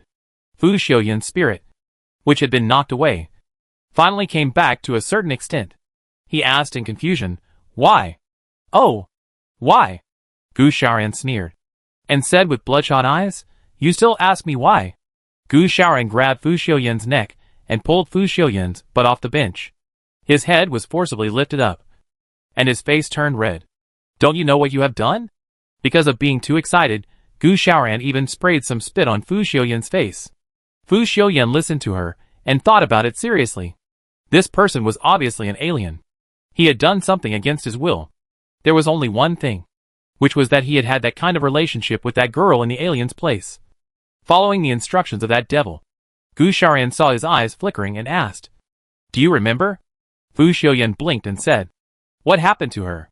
He was answered with another big slap in the face, this time on the other half of his face, and he was slapped evenly. Fu Xiuyan's eyes were already full of stars, and he was completely stunned. "How dare you ask? It's all because of you. It's all because of you." Gu Xiaoran almost broke Fu Xiuyan's neck while saying this. Fu Xiuyan was also suffocated to wake up, and his eyes were full of blood. Looking at Gu Xiaoran's appearance, it seemed that nothing good had happened. Fu Xiuyan couldn't tell what he felt. It was obvious that the girl wanted to sleep with that devil. Chapter 571. We are enemies. Gu Xiaoran took several deep breaths, and then temporarily suppressed her anger to a controllable range. She stared at Fu Xiuyan with fire in her cold eyes, and said word by word, "She is dead." These 3 words were like a bolt from the blue, which stunned Fu Xiuyan and made him speechless. At this moment, he was stunned again, not because he was beaten, but because he was shocked by the news. She was actually dead. Why? Is it because of what she did with him? Fu Xiuyan couldn't believe it. Just because of this, Gu Xiaoran had already said, "We, the Dark Clan, did this kind of thing with a foreign race, we will be executed." Gu Xiaoran's words undoubtedly cut off the little luck in Fu Xiuyan's heart. Yes, It was because of him, that's why he died, even if he didn't do it voluntarily. Fu Xiuyan opened his mouth wide, and couldn't even make a sound. He really didn't expect that. He didn't want to kill the other party. But Fu Xiuyan really didn't want to bear the crime of murder, so he said, "You are foreign races, you came to our world, killed our friends, relatives, lovers, we are enemies." The last sentence, Fu Xiuyan shouted out with great difficulty, with blood. In fact, he was yelling this to himself, so that he could feel less guilty. They were enemies, and it would be better if they died. At this time, Wu Su was walking towards his room, holding a bunch of white daisies in his hand. His smile was more beautiful and purer than the daisies in his hand. "You are right," Gu Xiaoran said as he grabbed Fu Xiuyan's neck and pulled Fu Xiuyan up from the chair. The ropes tied to Fu Xiuyan were broken, and blood marks appeared on Fu Xiuyan's body. Wu Su smiled and pushed open the door, and said, "Xiuyan, look what I brought you. You will definitely like it." He went into the room and closed the door. At this time, Gu Xiaoran's hand was still exerting force, and Fu Xiuyan's hand was grasping her arm. But no matter how hard he tried, he could not pull Gu Xiaoran's hand away, and his legs were kicking off the ground. The blood in his eyes flowed out from the corners of his eyes, making his vision blood red. Then he heard Gu Xiaoran say, "Then you go to hell, enemy!" Fu Xiuyan's pupils suddenly dilated, and there was no chance to speak. The last breath disappeared from his mouth and nose, and his neck slowly tilted to one side. The hand holding Gu Xiaoran had no more strength to let go, and fell down. His legs stopped kicking, and his eyes looked towards the door, and gradually lost focus. Gu Xiaoran raised the corner of his mouth and smiled coldly. Wu Su, who did not hear the answer, changed his expression, and felt very uncomfortable. He turned around, and the daisy in his hand fell to the ground, and was crushed by him.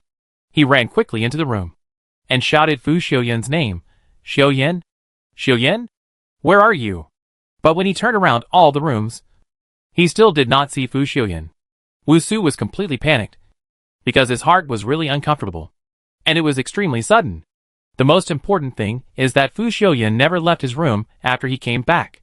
How could he suddenly disappear today? Wu Su did not dare to delay any longer, and hurried out, issued orders, and mobilized all departments and personnel to look for Fu Xiuyan in the city.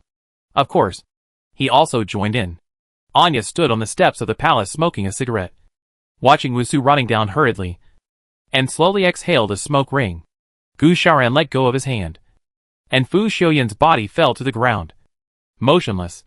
Chapter 572, The Broken Dream. "Don't worry, I will give him to you too," Gu Xiaoran murmured, as if he was possessed by a demon. After saying that, he turned around, without even glancing at Fu Xiuyan on the ground, opened the door, and left. Even though the city was full of searchers, no one found her. She easily left the city, and left the Kingdom of Wings. The wide-open door quickly attracted the searchers.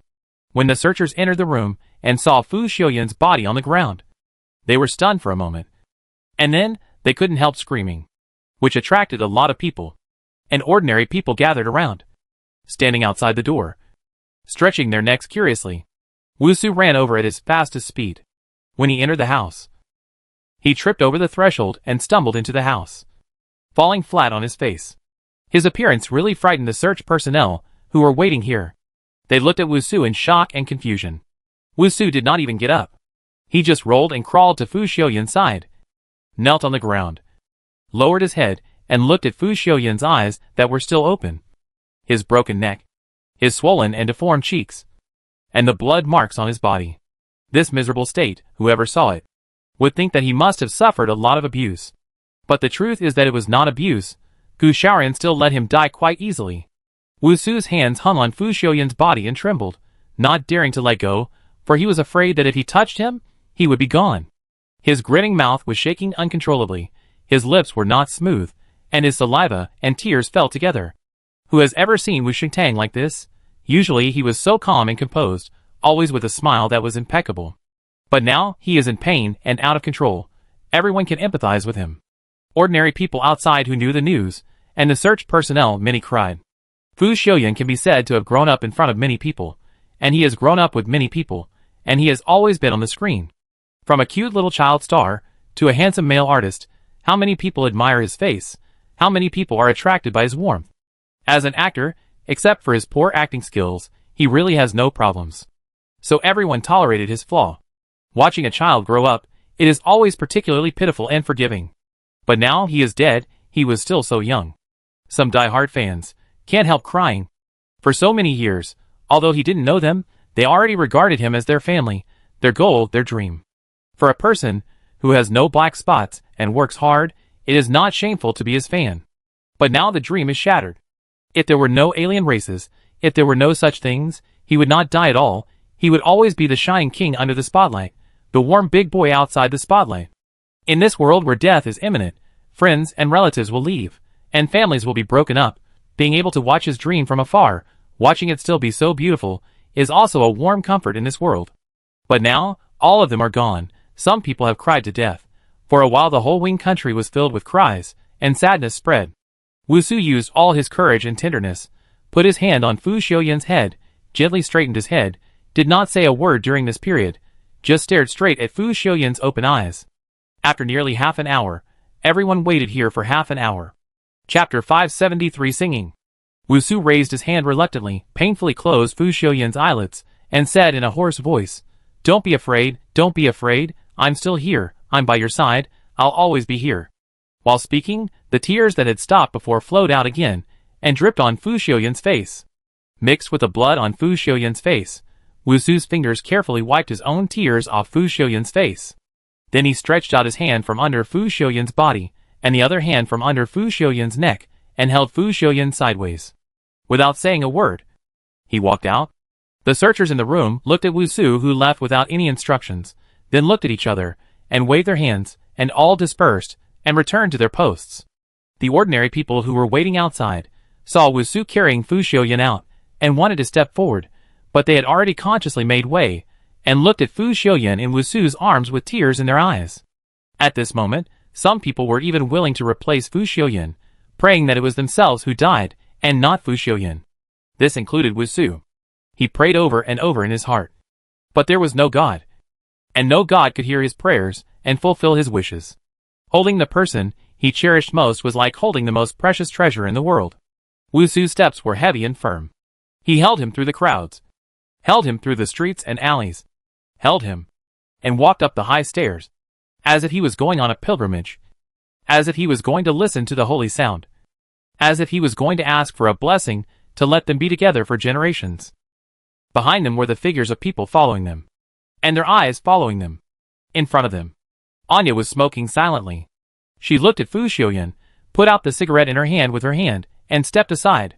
Gradually, singing began to sound from the crowd below the stairs. The sound became louder and louder, and more people sang along, choking with tears and emotions, venting together, expressing together, and wishing together. That was Fu Xiuyan's song. That was the only song Fu Xiuyan wrote himself. He said he wanted to dedicate this song to those he loved, and all those who loved him. I am the brightest star in the sky, you are my night sky.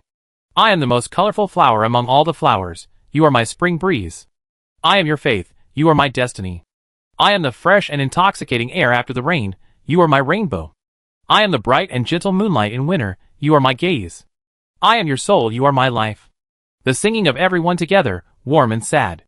Only Wusu knew that this song was actually written for him by Fu Xiuyan. After writing it, he gave it to him on purpose, showing off and asking for praise for a long time.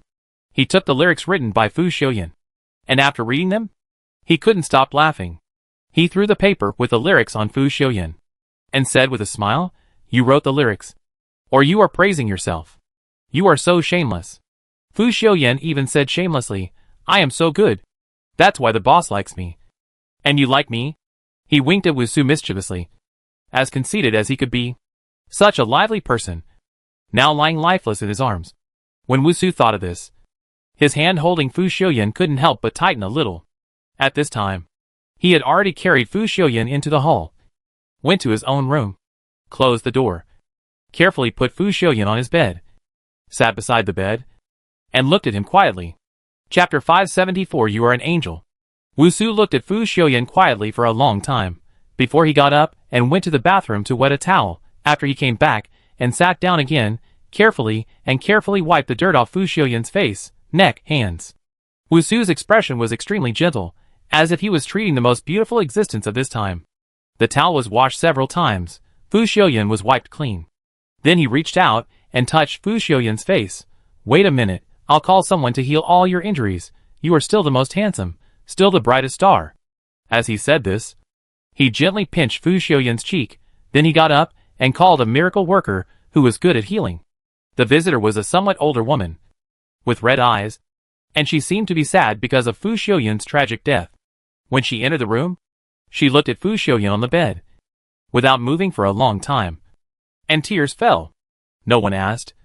So she spoke up, I have always liked this young man. Just like watching the younger generation of my own family, growing up day by day, and still so outstanding. What a pity. The woman stretched out her hand and touched Fu Xiuyan's head lovingly. After that, she held back her tears, and her hand was suspended in the air on Fu Xiuyan's face. A warm yellow halo appeared, illuminating Fu Xiuyan with golden light. His swollen cheeks were recovering at a visible speed. The woman murmured, as if coaxing a child, saying, It won't hurt soon, it's okay.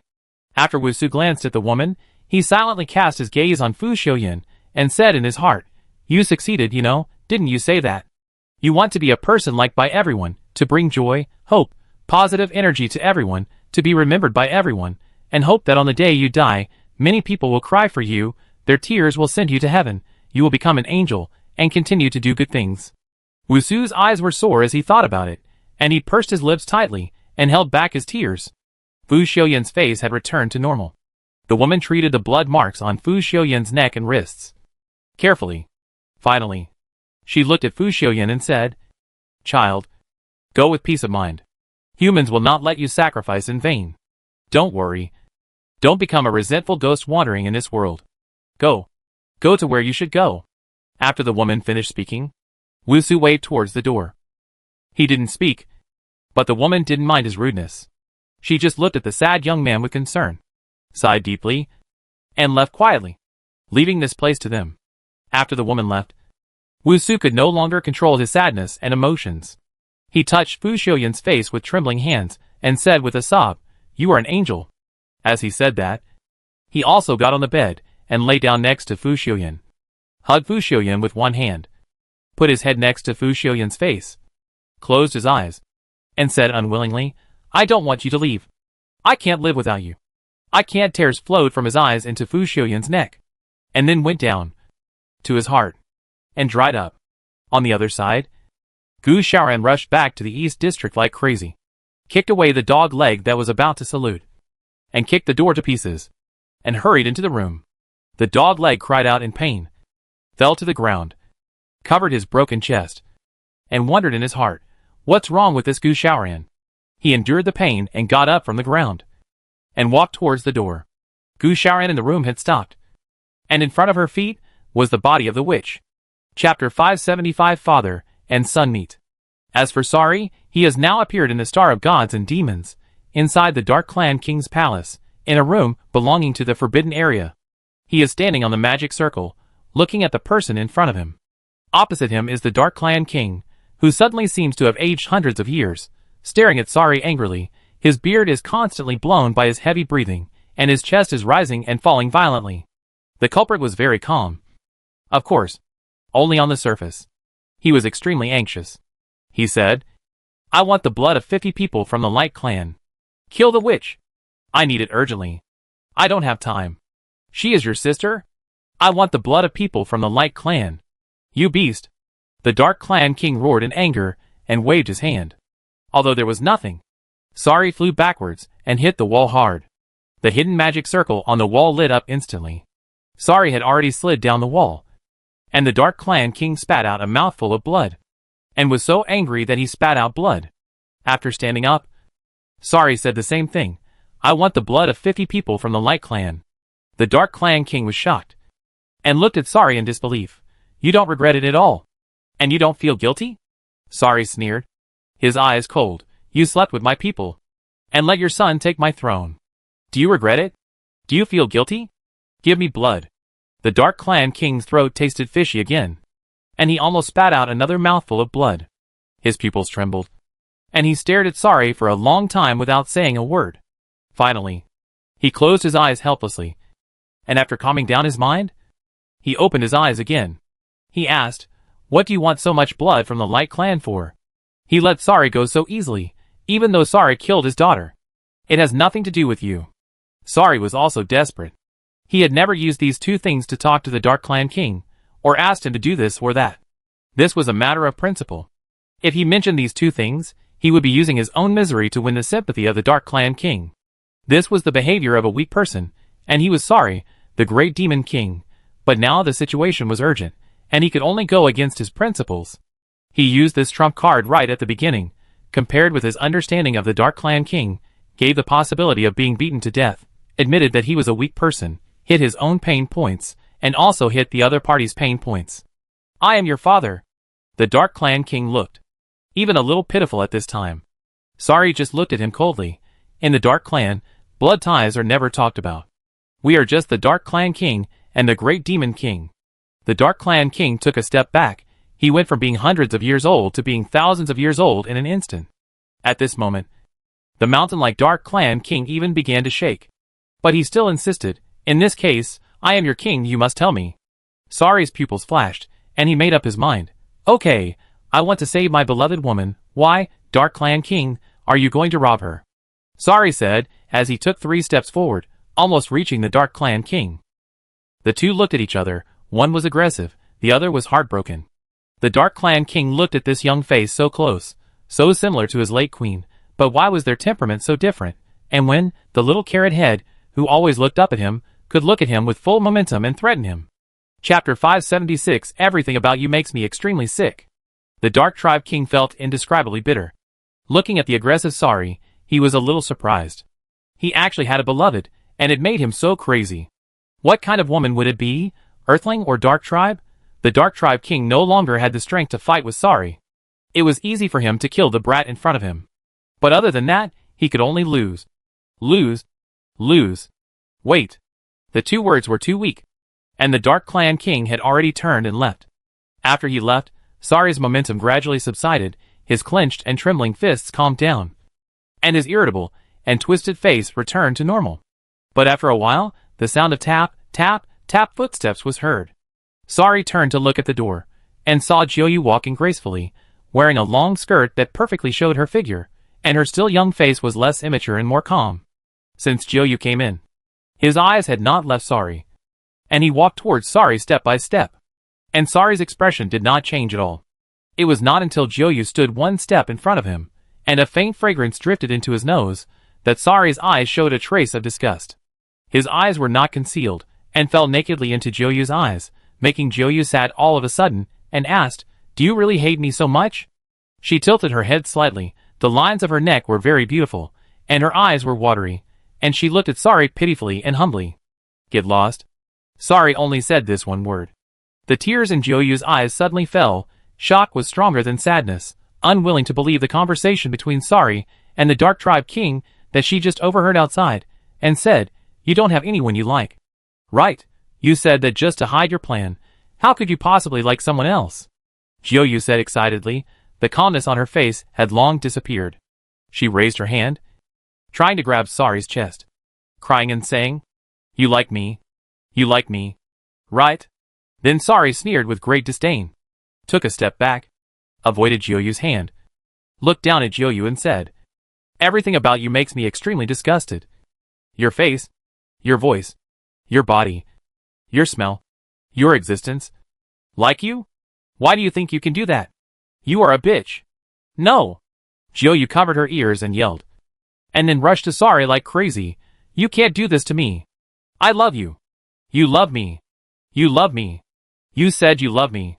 Sari waved his hand, breaking Jiuyu's arm bones, and Jiuyu fell to the ground with a bang, without even looking at her arm. She still grabbed at Sari, crawling on the ground. "Like a madman? No. It's not like that. I did it for you. I did it all for you. You can't do this to me." Sari's pupils trembled, and a wave of emotion rose in her heart. What does it mean to do it all for me? But he still stepped back, avoiding Jiuyu's hand that was grabbing her, and raised his foot at the same time. If he stepped on her, Jiuyu's arm would definitely be broken again. "You're The voice of the Dark Clan King suddenly rang out. And then he appeared beside Jiuyu and hugged Jiuyu in his arms at once. But even if the Dark Clan King appeared, Jiuyu still rushed towards Sari frantically, struggling. You love me. You can't do this to me. I love you. After saying the last 4 words, she couldn't stop crying. And her heartbroken look really didn't seem to be fake. Chapter 577 Go for Broke. Sari didn't know what Jiuyu was up to. And he was in front of the Dark Clan King. He was really not afraid of death. They had taken photos together before. But he ignored Jiuyu. And Jiuyu just looked at him silently. And then, they were still strangers.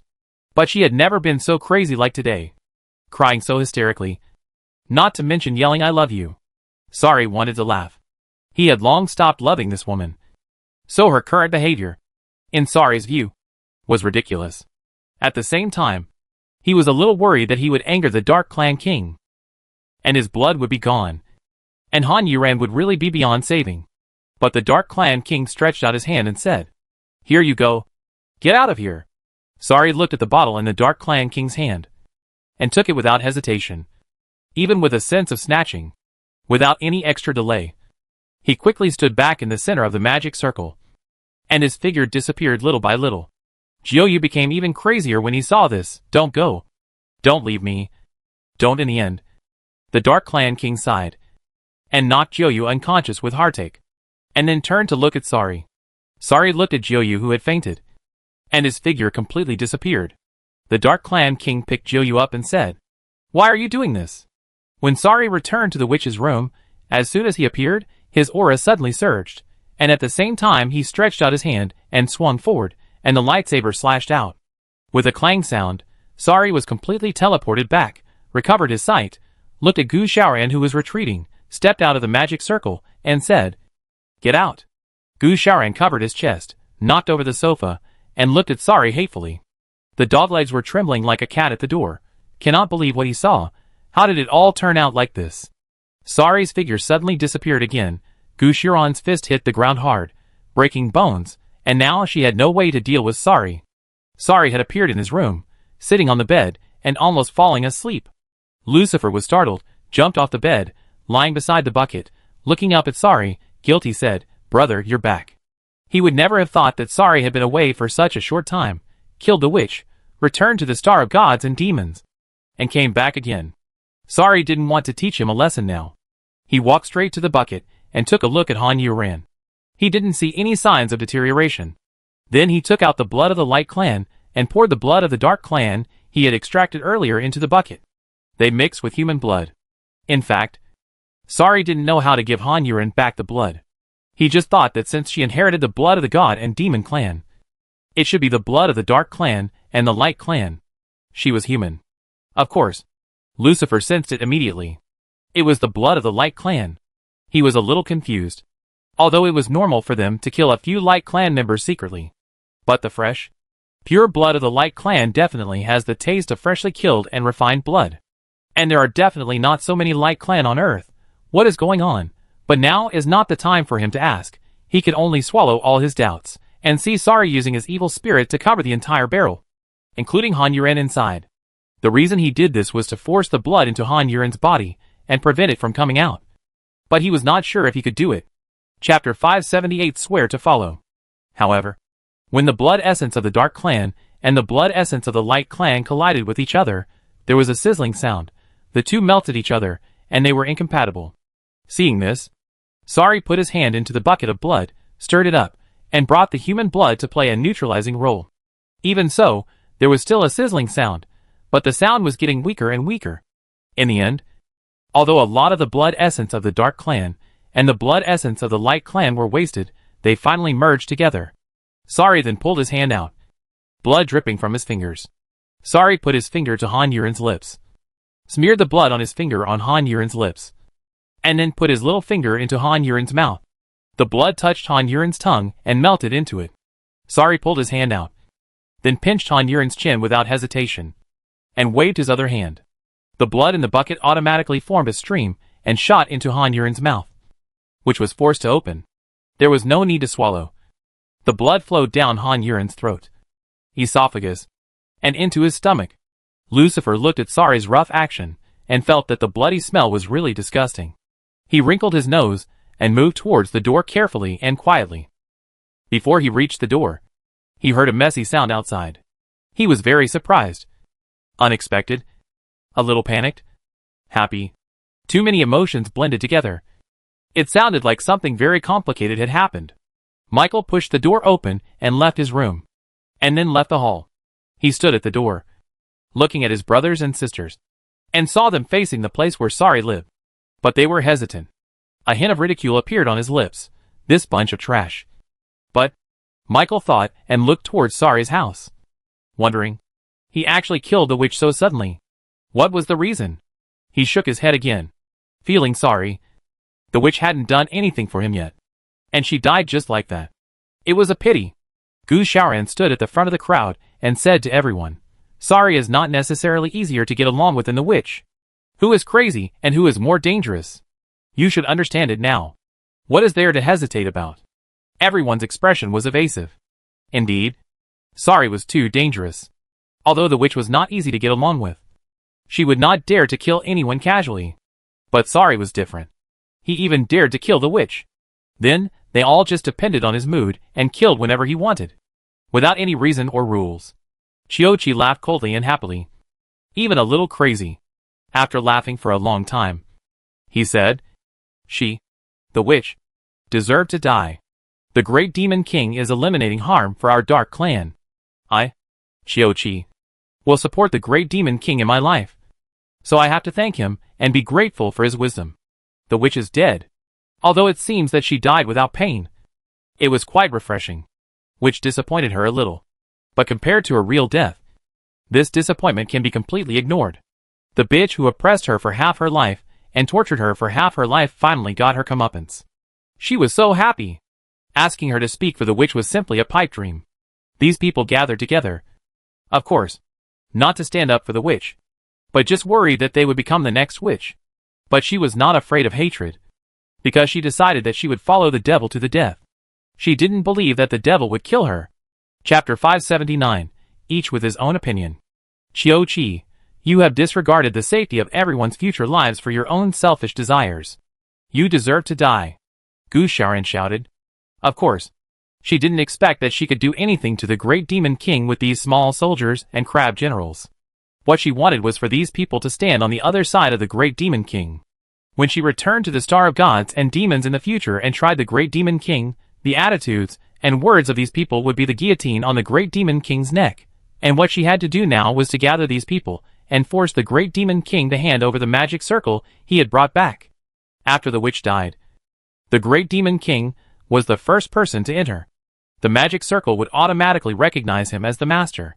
If the great demon king did not go back, and kept dragging it out here until the matter faded, then nothing would work. Gu Xiaoran, who are you? You dare to yell at me here?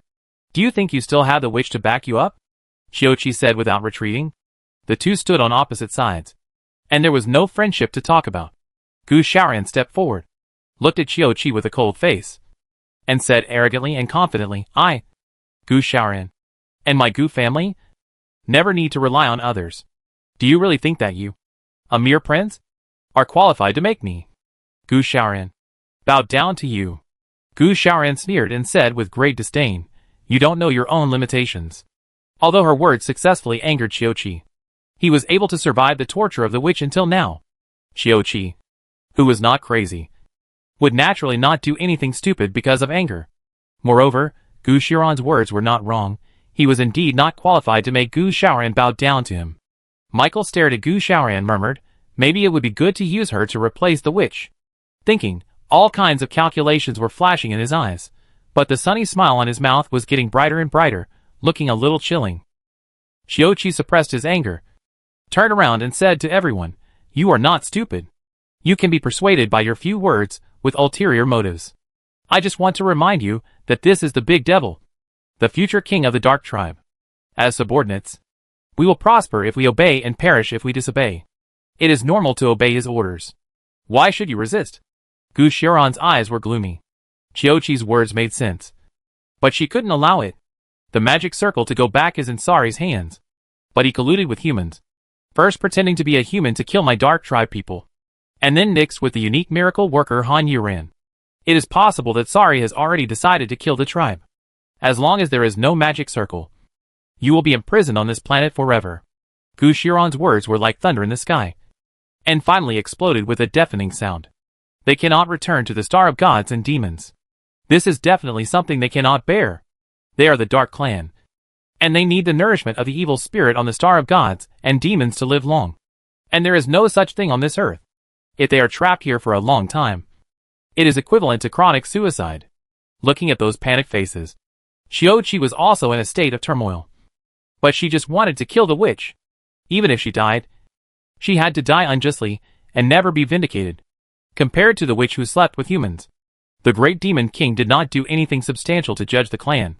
Just based on your few words, you are making groundless accusations. Isn't it too obvious that you want to avenge the witch? As the saying goes, hit the snake at its weakest point. You must grab the black history, magnify it to death, and suppress it. Chapter 580. The enemy of my enemy is my friend. It must be said that Qiuqi did a good job in this regard. He is a person who survived the torture. Yes, maybe the great demon king knew about the witch and felt that she insulted the honor of our clan, so he executed her. Another prince spoke up and stood on Sari's side. If you want to compete for the position of the king of the Dark Clan, you must have some loyal pawns. Although it was Lucifer who won over these pawns, because Sari was too disdainful to do such a thing. Lucifer had to consider him, so he condescended to be noble. Gu Xiaoran's face was gloomy. Of course, she knew that there must be the great demon king's people among them.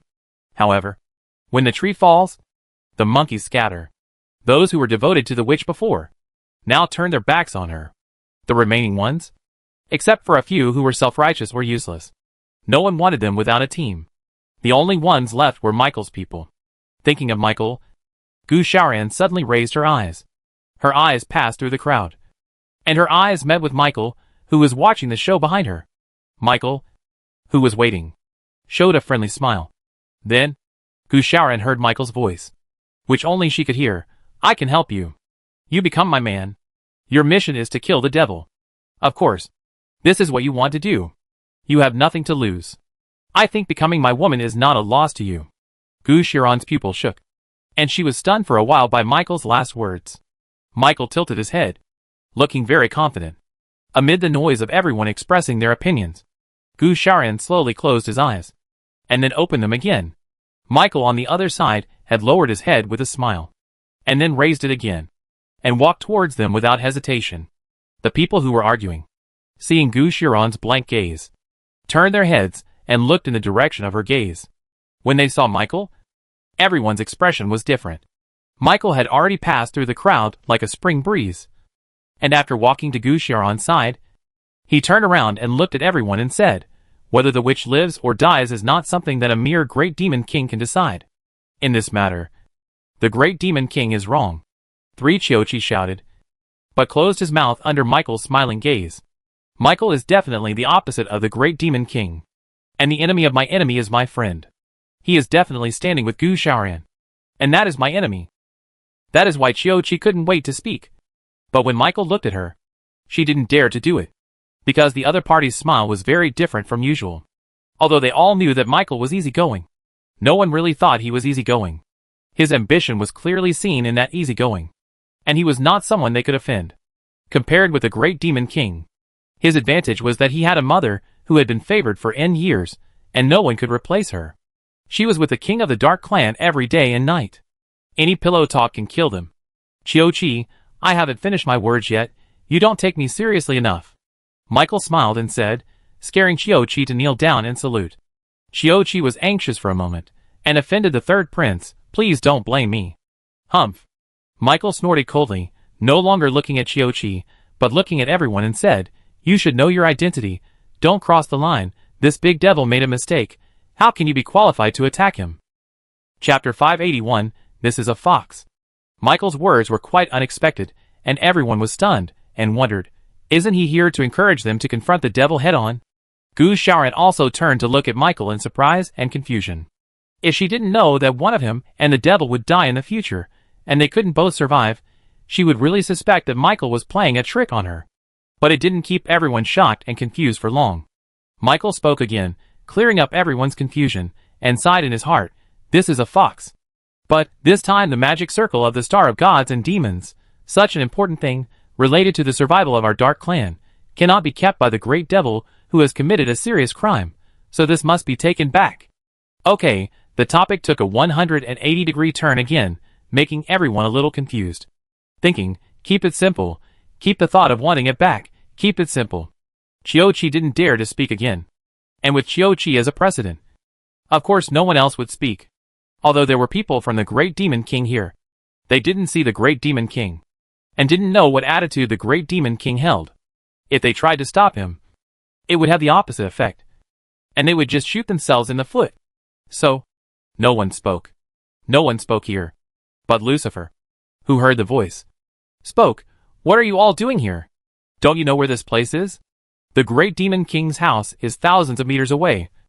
And even snakes, insects, rats and ants dare not pass by. Let alone them, who all go around far away." Although Lucifer was asking everyone, his eyes fell on Gu Xiaoran and Michael. He wondered in his heart, how could the two of them get involved? Michael turned and looked at Lucifer, pretending to be sad, and said, "The witch is dead." Lucifer was stunned for a second, 2 seconds, until the third second. He was shocked and said, "Ha!" looking at the silent people in a daze. "It seems that this thing seems to be true. But how is it possible? That little brat. How could he die so suddenly? Could it be that she was deprived of power, and knew that she would die sooner or later? So she committed suicide?" Lucifer said. He had to admit that he was thinking too simply. "She was killed by your elder brother," Gu Xiaoran said. Now she hated Lucifer as well. This face should not exist in this world. Lucifer's eyes widened twice as wide in an instant. His pupils trembled, and he closed his mouth, after giving his head a few seconds to calm down. He recalled the changes from when Sari left to when he appeared. He suddenly remembered the blood of the Light Clan, fresh, only returning to the Star of Gods and Demons.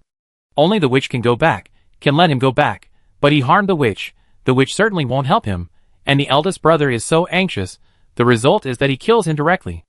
Lucifer's brain is also very sharp. It only took a short while to guess almost everything. So he now believes Gu Xiaoran's words. He can't help but believe it, but he can't just let this group of aggressive people in. The Han Yuran inside is the critical moment. If it goes wrong, he has no doubt that the eldest brother will kill all these people, kill them to death. "What evidence do you have?" Lucifer calmed down and asked. He could only drag them first. Dogleg saw it with his own eyes. I saw Sari appear from the magic circle with my own eyes. Chapter 582 Incomparable Purity. Gu Xiaoran's words were convincing, not to mention that there was the body of the witch lying there, which was an indisputable fact. Lucifer still retorted, "You are all the witch's people. Everyone knows that the witch hates my elder brother. She's suddenly committed suicide now. You can't stand it. So you want to put the blame on my elder brother. Isn't it too much?" Now he is arguing here. He will delay it for a second longer. And now Sari in the room has sweat on his forehead. He stopped pouring blood into Han Yuran's stomach, but carefully guided the blood into Han Yuran's body. All the blood was directed to each pore, and then sent to Han Yuran's body at once. And kept sending. And kept sending. In a blink of an eye, more than half of the blood in the bucket was gone. But the blood sent into the body was discharged from Han Yuran's body. Although it was discharged very slowly this time, it was also a sign that it could not be retained. Sari had gone through this process repeatedly, and his nerves were extremely tense. Otherwise, when would he sweat on his head? The strange thing is that there is nothing wrong with Han Yuran's body. There are no wounds. But the blood just won't stay. Sari's expression became a little irritable. He really didn't understand what else to do. Does he really have to take Han Yuran to the Forest of Despair? Is he so useless that he can't even save his own woman and needs someone else to do it? Especially now with the noisy shouting outside, those ants actually dared to come to him and shout, which made him even more angry. Seeing that the blood that had just been sent in was flowing out again, Sari knew that he could not let Han Yuran go on like this. He could only admit it. He was powerless. He killed her. He reached out and fished Han Yuran out of the bucket. Letting the blood drip, the magic circle appeared from under him instantly, and he took Han Yuran and disappeared in this house. As for those people outside, after he dealt with Han Yuran, he would slowly deal with them. Lucifer was still arguing with Gu Xiaoran outside. The two of them were arguing back and forth, and neither of them was willing to give in, as if they would win if they won the argument. As for the others, they were listening in silence. Although they were a little annoyed, they dared not speak now. In the end, Michael stopped the quarrel between the two of them, stepped forward, raised his hand and pressed on Lucifer's shoulder. And Lucifer did not avoid him. It seems that even in the current situation, there is still friendship between the two of them. Not brotherly love but friendship. What's the point of arguing now? We need the magic circle. We need to make sure that the magic circle can be opened at any time. We can return to the Star of Gods and Demons, which is the most important thing. So the big devil must appear. Michael's tone is different from Gushuran's quarreling tone because of anger. He is very calm. Lucifer will not be as crazy as he is when facing Gushuran when facing him. But his expression cannot be too good. Michael is obviously the spiritual pillar of these guys, who come to make trouble.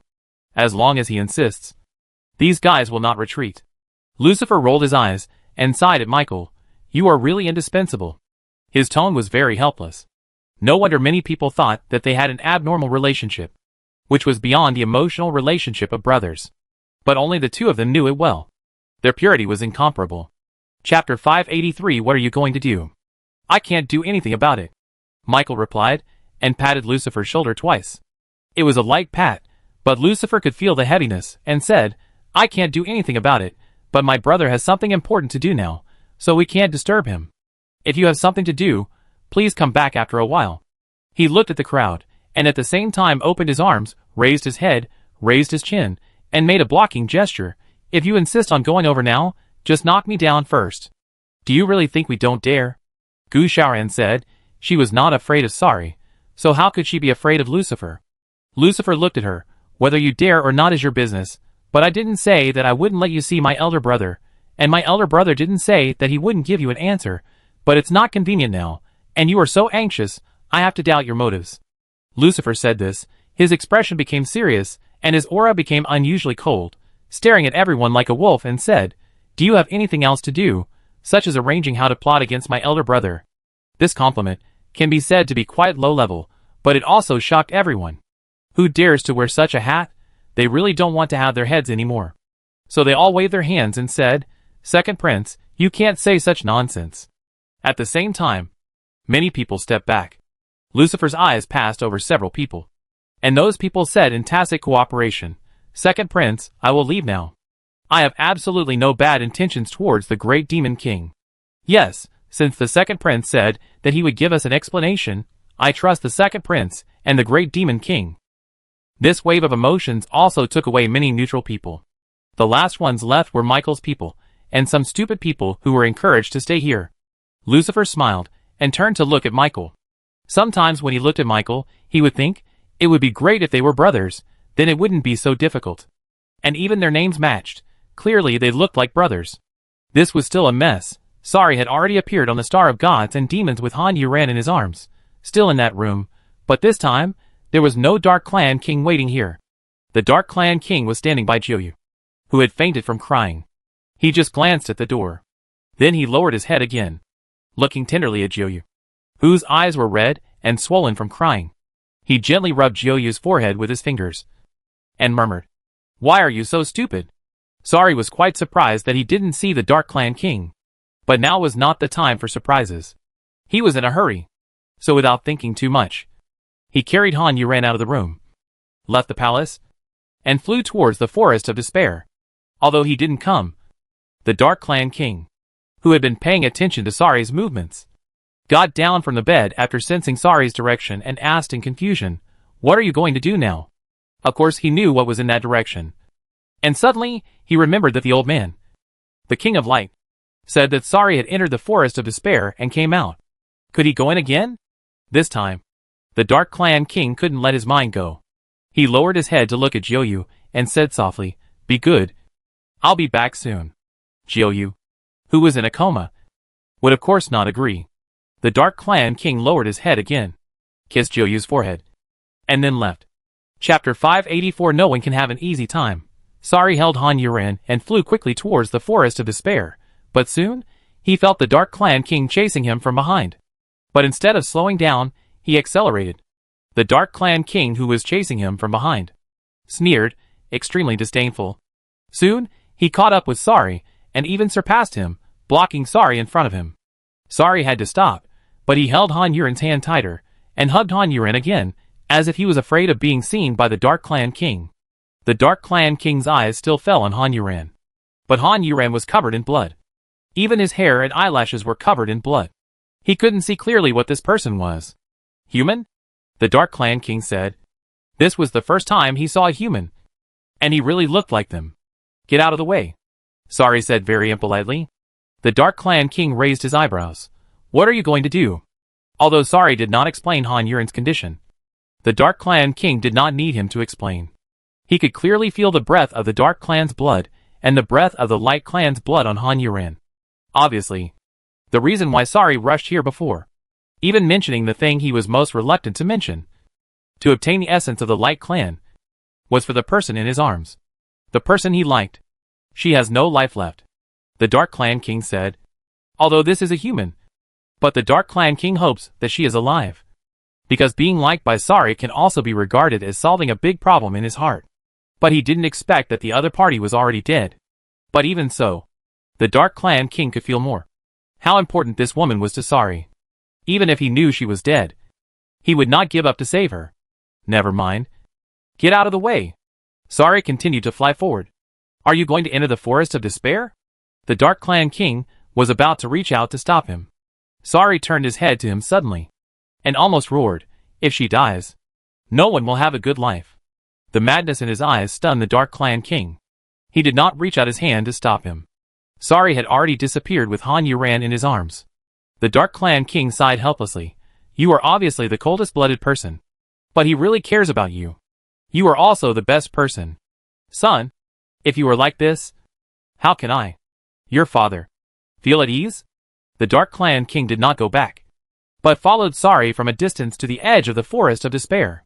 Seeing Sorry holding Han Yuren and going in without any hesitation, the Dark Clan King sighed again. Sorry did not go deep into the Forest of Despair, but instead, he sank his breath into his dantian and shouted loudly, I know you are here, the person you made a promise with is dead, only you can save her, get out quickly. His voice spread far away, in this forest, in this river of blood. There was no response. Sorry shouted a few more times. Still no response. He lowered his eyes to look at the blood under him, and had the urge to press Han Yuren in. Just as he was about to do so, the face appeared on a tree trunk next to him. And then a whirlpool appeared under Sorry. Sorry did not panic, and hugged Han Yuren tighter. Then he sank down with Han Yuren, following the same route as Han Yuren last time. The bubbles enveloped them, and they kept going down in the darkness. They appeared directly above the altar and fell down. Sorry's eyes wandered over the skeletons. Since coming here, he felt very uncomfortable. Uncomfortable all over. A feeling of suffocation, and a tremor from the soul. Chapter 585 Taunting Mode fully on. Come out, your hope is dead. Sorry had no time to dwell on other issues now, although he was really curious. Were these things the corpses of the gods and demons? I didn't expect there were only a few of them, and the number was too small compared to their Dark Clan or Light Clan. Not long after he finished shouting, he heard voices coming from all directions, but he couldn't tell where they came from. Are you from the Dark Clan? The anger in his tone, there was no intention to hide it at all, almost swallowed Sorry, and his clothes were soaked with sweat in an instant. Even if Sorry exploded his power in an instant, he could only barely resist the wrath of thunder. He was shocked. This is the power of the gods and demons. Or is this person an important figure in the gods and demons? So he has such power, and can almost compete with the king of the Dark Clan. Sorry was panting heavily. Before he could recover, his arms felt a sharp pain and pulling. Han Yuren was pulled upward by something invisible. Seeing this, he let go of his hand holding Han Yuren. Only the other person could save Han Yuren. Although he was unwilling to hand Han Yuren over, he still won with reason in the end. Han Yuren was floating not far in front of him. He looked and saw that it was the center of the marks under his feet. How could she be so badly injured? The voice sounded again, and the anger was reduced a lot. In order to survive, she blew herself up. The blood could not be stopped, and she could not control it. Sorry explained carefully, fearing that he would make mistakes or omit something, which would lead to misunderstandings and bad results. But he did not expect the other party to reply. Why does she have other lowly blood in her body? Sorry raised his eyebrows. The other party specified the essence of the Dark Clan and the essence of the Light Clan, but he used lowly to describe it, which was a provocation.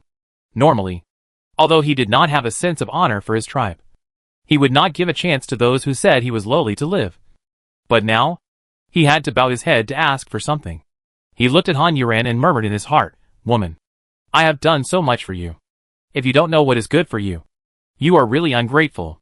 Then he spoke, not dwelling on the word lowly, and continued to explain, "I tried to use the essence of the Dark Clan, the essence of the Light Clan, and the blood of humans to guide them into her body, hoping to save her." Humph! Stupid! After the provocation, he began to ridicule with naked disdain. Sorry clenched his fists. When had he ever been insulted like this? It's really not a good thing to fall in love with someone. You will do a lot of things for the other person involuntarily, and you can't control it. You may even change yourself. So I failed. Sorry replied calmly. Not only would he lose his temper and get angry, he would also control his temper. This is a basic skill for a big boss. Don't you think that with your lowly blood, how can you compare it with the blood of our gods and demons? The other party was in a persistent mocking mode. Although Sorry could bear it, he didn't want to continue listening to such words, so he said, "Are you going to save her or not? What does it have to do with you?" The other party asked back, "What is my relationship with her? What does it have to do with you?" Sorry asked back again, starting the tongue twister mode. Chapter 586 Excessive explanations are just covering up. Because this determines whether I should save her or not. The other party's answer surprised Sorry. Sorry thought that Han Yuran was the other party's bloodline inheritor, and he estimated that there was only one such inheritor in the world. And the other party was a member of the God and Demon clan, a race that was exterminated long ago, but he persisted for so long and survived. What was he for? Of course, it was to revive the God and Demon clan, and then eliminate their enemies. So for him, Han Yuran should be a very important existence. There is no possibility of not saving him, and the other party must be as anxious as himself. But after thinking about it, Sorry understood why. It was obvious that the other party saw that he cared about Han Yuran very much, and he wanted to rely on this to control him and make him sacrifice something. His life, or other things including his life. She is my bait, and we use each other. Sorry replied. Since the other party was not in a hurry and dared to drag it on, it should be fine. So he chose to tell half the truth. But from your appearance, it doesn't seem that simple. Losing the bait will make my plan very difficult, and all the previous plans will fail. And I am a little anxious. So I look anxious. Too much explanation is a cover-up. The other party's words hit his heart directly and exposed his thoughts. Sorry smiled, as if hiding was useless. So he said, "Of course, there are some emotional issues besides this.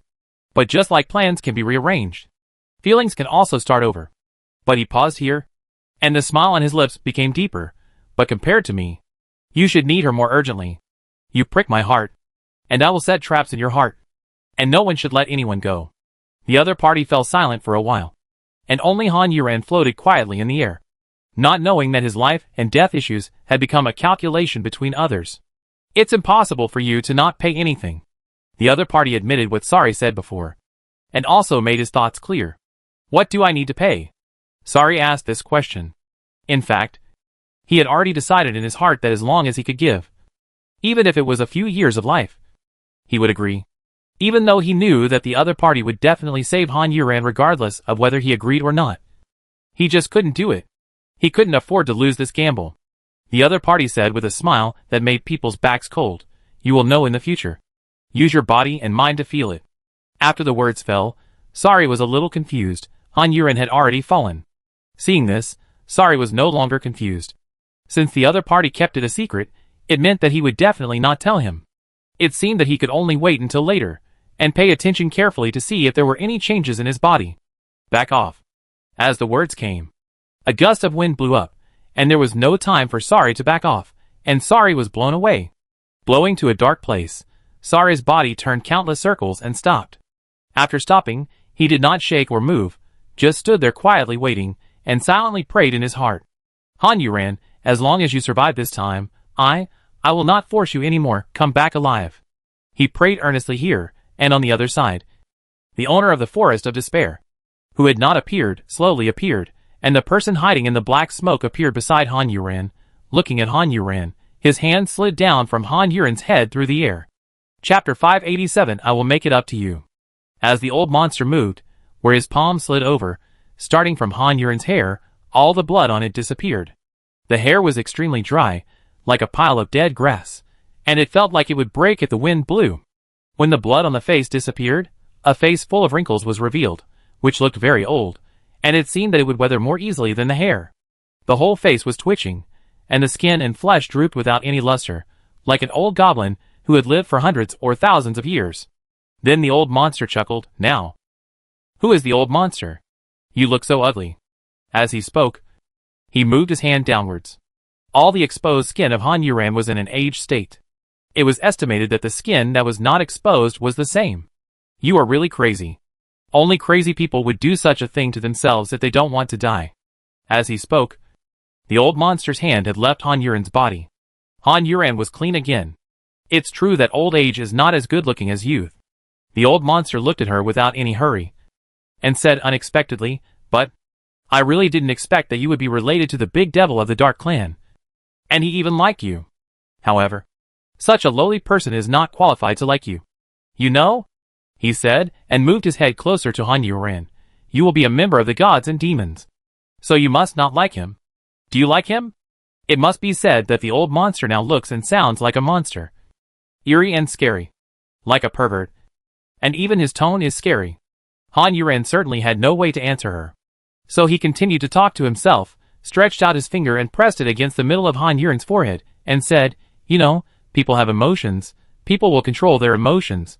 But not all people can control their emotions, when the emotions become uncontrollable."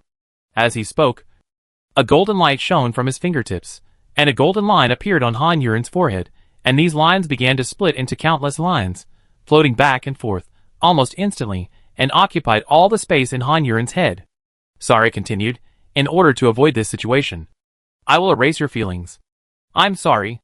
This sorry was said sincerely. He really felt sorry for Han Yuren. Love between men and women is a natural thing. But now, he wants to erase Han Yuren's natural thing. The gold threads brought back something. And the color changed from gold to copper. The gold threads began to retreat again. When all the gold threads retreated from Han Yuren's head, Han Yuren would no longer have any feelings of being attracted to others, being emotional, or having desires. Maybe she should have liked that person. But from now on, they will no longer exist. On the other side, Sorry was still praying, "I will protect you in the future. As for what I want, I can get it by myself. As for what you want, I will help you get it. I will compensate you." The old monster finished speaking, and the golden light on his fingers disappeared.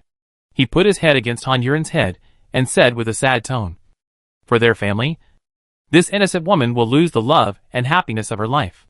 Chapter 588, A Blessing in Disguise. After resolving this matter, the old monster was really sad for a long time, before leaving Han Yuren's head, staring at Han Yuren intently and saying, "I will allow you to be the saint of my clan, and honor you for a lifetime." After saying that, he stepped back, looking at Han Yuren's situation again, and couldn't help but sigh. "You can be regarded as a blessing in disguise. If it weren't for this incident, Han Yuren's inheritance of the blood of gods and demons, I really don't know how many hundreds of lifetimes it would take to continue to be stimulated.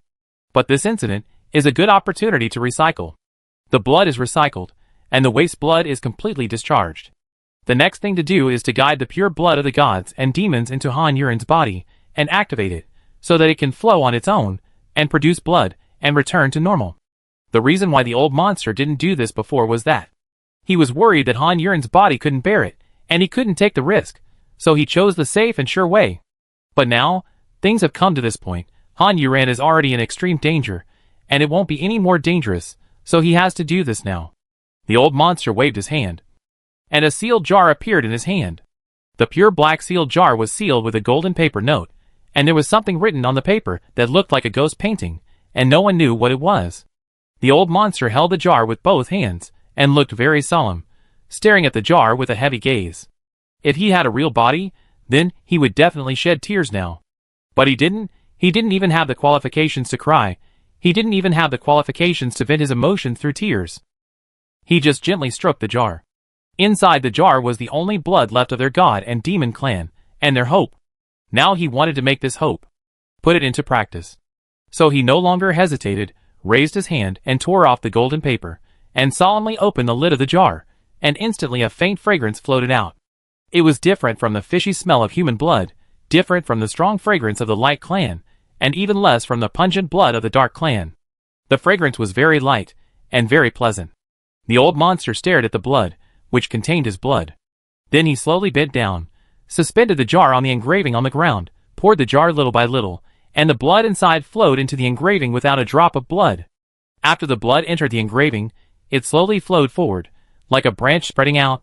The blood spread out in all directions along the engraving, circles, layers, crisscrossing and flowing towards Han Yuran in the middle. This process was slow, but the blood had already been poured out, and even the old monster could not intervene in the rest of the matter, and could only watch. The blood flowed very slowly, almost to the speed of a tortoise, and the old monster just watched quietly. Sorry, who was praying, stopped praying, because he smelled the faint fragrance. At first, he thought it was the blood of the people of the Light Clan, but soon recognized that it was not. After sniffing it twice, he felt that the smell was extremely good, but after entering the body, it would stop the speed of his blood flow. If he smelled this fragrance for a long time, he would probably die from the smell. Sari was somewhat puzzled and curious. He didn't know what kind of fragrance it was. It was so magical. The Dark Clan King went back. He was really worried about Jiuyu. He couldn't really care about the Great Demon King. When he went back, Jiuyu had already woken up. He was sitting on the bed, with an expressionless face. The first thing he said when he saw him was, "Is Sari bringing back the person he mentioned?" Chapter 589, So this is what happened. The Dark Tribe King looked at her eyes filled with jealousy, and knew what she was planning, but he would never allow such a thing to happen. So he spoke very sternly, and said sternly, "Don't do stupid things, and don't interfere in Sari's business." "Impossible. Do you want me to watch him with another woman?" Jiuyu shouted excitedly, and stood up from the bed, and walked towards the Dark Tribe King aggressively. Elegance was no longer visible in her.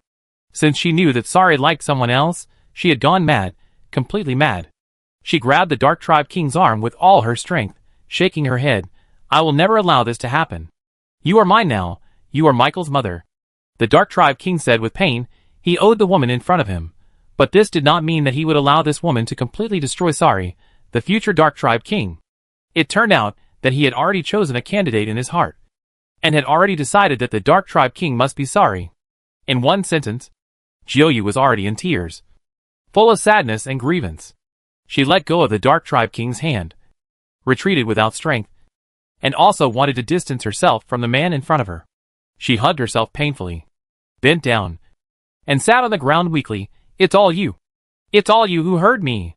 She covered her chest with one hand, and looked at the Dark Tribe King with tears in her eyes. "I did it for him. I did it for his mother. I gave everything for him. How could he do this to me?" The Dark Tribe King looked at her with a pang of heartache, as she and Sari always came together to visit their seriously ill mother, the late princess. The princess thought Jiuyu was very nice and considerate, but she was not worthy of Sari, her most precious and valued son. The princess of the future Dark Tribe King could not be someone of such a lowly status, and she was worried that after she left, no one would take care of the Dark Tribe King. So she pressed him hard, using both soft and hard tactics, and used all kinds of tricks, including threatening Jiuyu's family. Unlike the royal family, the family relationship of these lowly people was closer. In the end, Jiuyu had no choice but to agree. As for why the Dark Clan King agreed, it must be said that he really liked Jiuyu. Men always could not control their desires, and for their royal family, women were nothing. He did not expect that Sari would attach so much importance to Jiuyu. Not to mention that the princess also gave him a list of rules. Sari should marry who would be the best for his future, help consolidate the Dark Clan King's position, and help Sari unify the Star of Gods and Demons. Finally, with selfishness and justice, he agreed. In fact, the one who feels most sorry for Sari is his father, not this poor woman now. Later, Jiuyu got pregnant and had Michael, but she didn't like Michael at all. She deliberately let him play with Lucifer, thinking that Lucifer would avenge Sari and secretly kill Michael. But Lucifer disappointed her. He didn't do that, but became good friends with Michael. The king of the Dark Clan liked Jiuyu more and more. He wanted to get this woman, not only the person, but also the heart. What could he do? Naturally, he would use the person she cared about the most to plot against her. So the king of the Dark Clan kept praising Michael higher and higher. but was extremely cold to Sari, making Sari nervous about his position.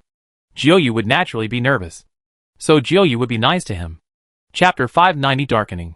And Jiuyu was just as the Dark Clan King thought. She was 200% devoted to him, careful, gentle, and obedient. Of course, she would say a lot of good things for Sari, and plead for Sari. Plead for those favors that he would not punish Sari for.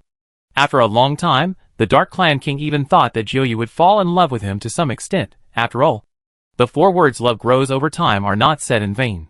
Of course, he really doted on Jiuyu. Except for his true feelings for Sari, he had no secrets from Jiuyu, and he didn't care if Jiuyu showed her true feelings for Sari in front of him. But more or less, the Dark Clan King thought that Jiuyu would fall in love with him. As a man, he wanted to be the most important man in the heart of his beloved woman, which was natural. So when Jiuyu was like a madman in front of him, just because of another man, and the feelings between him and her for so many years were not worth mentioning, the Dark Clan King was angry. He shook Jiuyu's arm away, and Jiuyu fell down with a bang, hitting the big bed behind him, which shook the big bed twice. The sudden action of the Dark Clan King stunned Jiuyu. Although tears were still flowing down, the sadness in his eyes had been replaced by shock. He looked at the Dark Clan King in disbelief. The Dark Clan King was also stunned by himself. He had never laid a hand on Jiuyu, and he had never thought of laying a hand on Jiuyu. But now, the Dark Clan King blinked, hiding his shock at the moment, pretending to be calm and looking at Jiuyu, still said sternly, "Don't forget your identity. Do you want to completely destroy him?" The Dark Clan King's words brought Jiuyu's mind back to Sari. Staring at the Dark Clan King, holding her neck, she slowly stood up from the ground. Her whole body turned black, and she said, "Since he will not belong to me, why can't I destroy him?" Her words made the Dark Clan King feel more shocked than when he pushed her just now. He was speechless for a while looking at Jiuyu, who had already walked towards him step by step. Her movements and demeanor had regained their elegance. The Dark Clan King was uncomfortable, and felt that the person in front of him was no longer his Jiuyu, no longer the Jiuyu of the past, and the light in her eyes was too scary. Jiuyu walked to the Dark Clan King and stopped, with a smile on her lips, which looked contradictory and uncomfortable compared to the tears on her face. But Jiuyu smiled more brilliantly, raised her hand, and touched the Dark Clan King's chest. The Dark Clan King wanted to avoid this hand for some reason. But he was the Dark Clan King. How could he be afraid of a woman's hand? But he didn't want to admit in his heart that he actually disliked and didn't like Jiuyu like she was now. So in the end, the Dark Clan King did not move, and let Jiuyu put her hand on his chest. Gently, tenderly, and teasingly. 5 fingers, as white as scallions, moved slowly on the Dark Clan King's chest. But the tenderness at this time was not what the Dark Clan King had expected, and it would not make him move.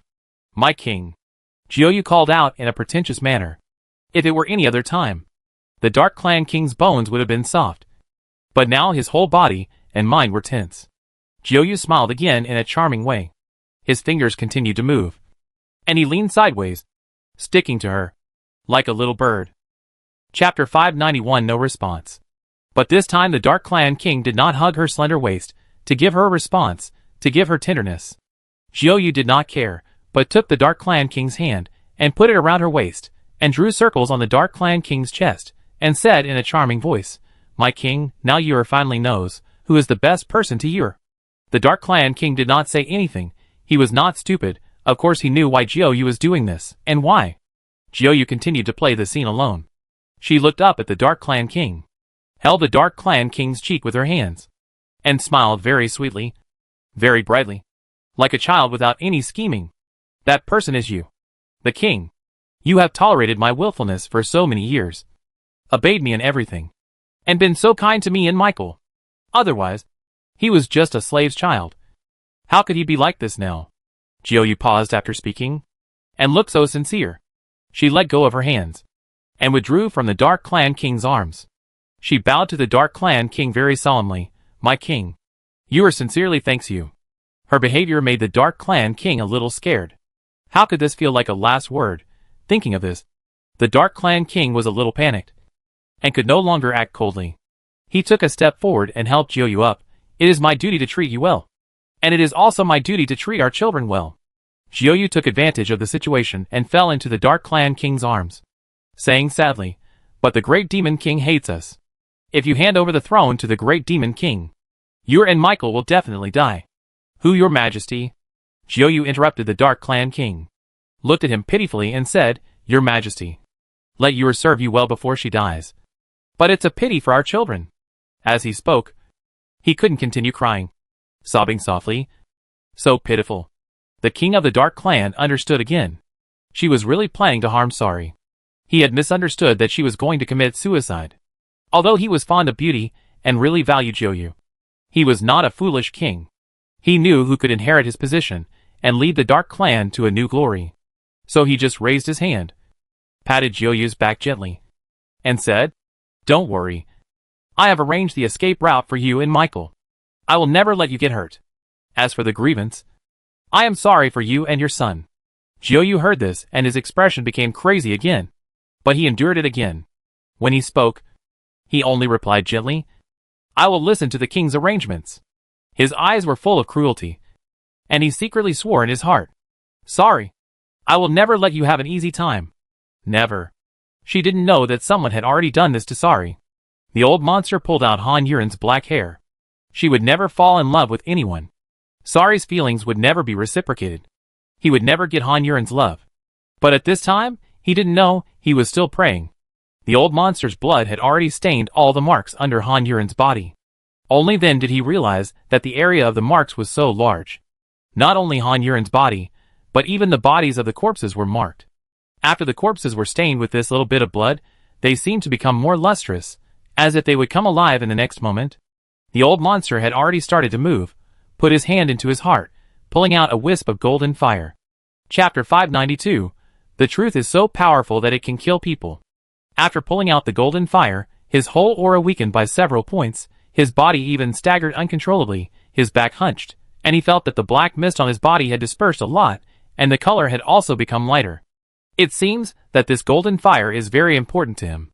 He also stared at the golden fire for several more times, before bending down and putting the golden fire in his hand into the blood-colored engraving. When the golden fire fell, it quickly spread all over the prairie. All the fire in the engraving was burned up at once. The golden red flame illuminated this place so clearly for the first time in history.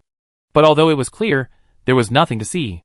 Except for their place, it was all black nothingness. Han Yuren was lying in the middle of the fire, burned and roasted by the fire. Even if the fire burned through her body, it would not burn her. The gas from the golden red flames went straight into Han Yuren's body. From every pore of hers, eyes, ears, mouth and nose, it kept drilling in. However, Han Yuren's body did not change at all. And I don't know if the smoke has any effect. But looking at the calm look of the old monster, it should have worked, otherwise he would be embarrassed by doing so. Sari, who had been praying, stopped, looked at the place where the light suddenly appeared, stared at it nervously. Presumably that was where Han Yuren was, but I don't know how she is now. Although I don't know what happened. It's better to have something happen than nothing. At least it means that the owner of the Forest of Despair has started to act. If he takes action, it means that Han Yuren may be alive. When he thought of this, Sari became excited. He looked at the direction of the light with burning eyes, and began to pray silently in his heart, cheering up. On the other hand, in the eastern region of the earth, Lucifer was still insisting on stopping Gu Shaoran and the others. Today my elder brother has something very important to do. It's about human life. If you disturb him, you know the result, Lucifer said.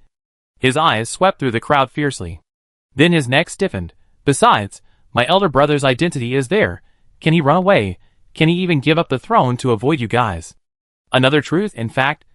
There is no need to beat around the bush. Just take this truth. You can't refute it even if I smash it. There is nothing to say. Everyone was silent.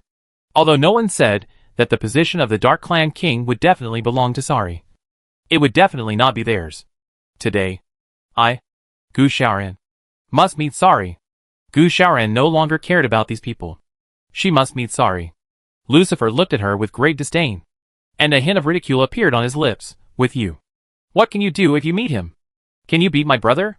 He turned around and looked at the people who were still here. So, don't make trouble here. Get out of the way quickly, or you will suffer in the future.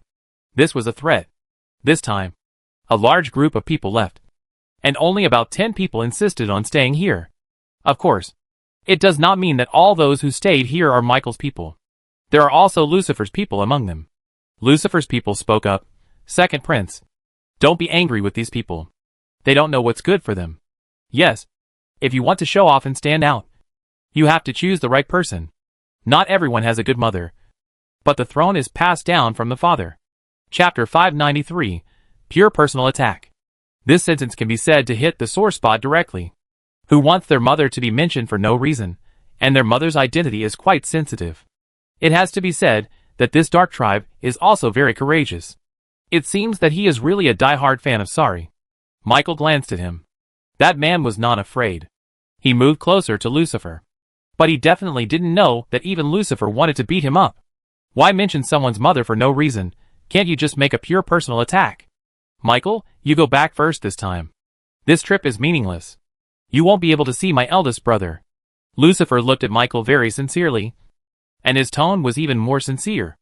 Okay. I'll listen to you. Michael looked at Lucifer and said, after that, without saying anything more, he turned around and walked back. When he left, his people naturally followed him obediently. Only Gu Shaoran, who was interrupted, was left standing there in a daze, looking dumbfounded at Michael, who left happily. This guy changed too quickly. He had made an alliance with me before, but now he left after Lucifer said this. This guy looks sincere, but it doesn't mean he is really sincere. Lucifer tilted his head proudly, looking at the dumbfounded Gu Shaoran with a smile that made him want to be beaten. Although Gu Shaoran's face turned red with anger, he could only snort helplessly, swung his arm, and turned away. With all these people gone, what was the point of her confronting Sari alone? Lucifer saw that Gu Shaoran had also left, and then he raised a finger and touched his bangs in front of his forehead artificially, and said, "Fight me!" Humph, a little naive. He turned around and walked back. But when he returned, he looked at the empty room, and there was only a bucket full of blood left. This time he was dumbfounded. Where did he go again? Lucifer thought about it, and looked around the room, although he knew it was impossible. Finally, he sat down on the bed, thinking blankly, what is going on, brother in Hanyuran? He raised his hand to cover his forehead, feeling powerless. What happened to this world? Even my brother started to go crazy. How can this be good? In the forest of despair, Hanyuran had changed in the burning fire. No longer twitching, his skin regained its elasticity and luster, his wrinkles disappeared, his hair was no longer dry grass. It seems that this method really worked. The old monster who had been watching all the time finally relaxed a little. In fact, he was also nervous. He had never done such a thing before. So it was impossible. Now that he saw the results and the hope, he finally felt relieved. Hanyuran's vitality was slowly recovering. She had come back from the gates of hell. Now, he could see that her chest was beginning to rise and fall. However, the mark on her forehead was gone, replaced by a golden flame-shaped mark, which looked radiant and beautiful, and made Hanyuran look more sacred and noble. The old monster looked at the mark on Hanyuran's forehead, and almost burst into tears for a moment. But it was a pity that he had no tears. But this could not stop his excitement. He had not seen this mark for a long time, which represented the mark of their god and demon clan. He raised his hand and touched his forehead. The mark on his forehead no longer had any light. Chapter 594 Baby. The old monster felt a little sad for a moment. His former glory, his once bright and splendid world, now gradually buried with the loss of light of the mark on his forehead, and he himself was buried too. Thinking of this, he couldn't help but clench his fists, and it was impossible to say that he didn't hate her.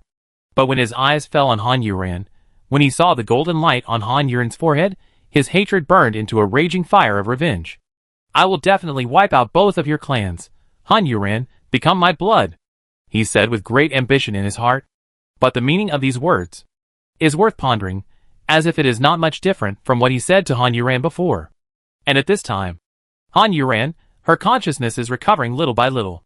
First, there is a buzzing in her head, as if someone hit her on the back of the head, although it doesn't hurt, but her head is buzzing.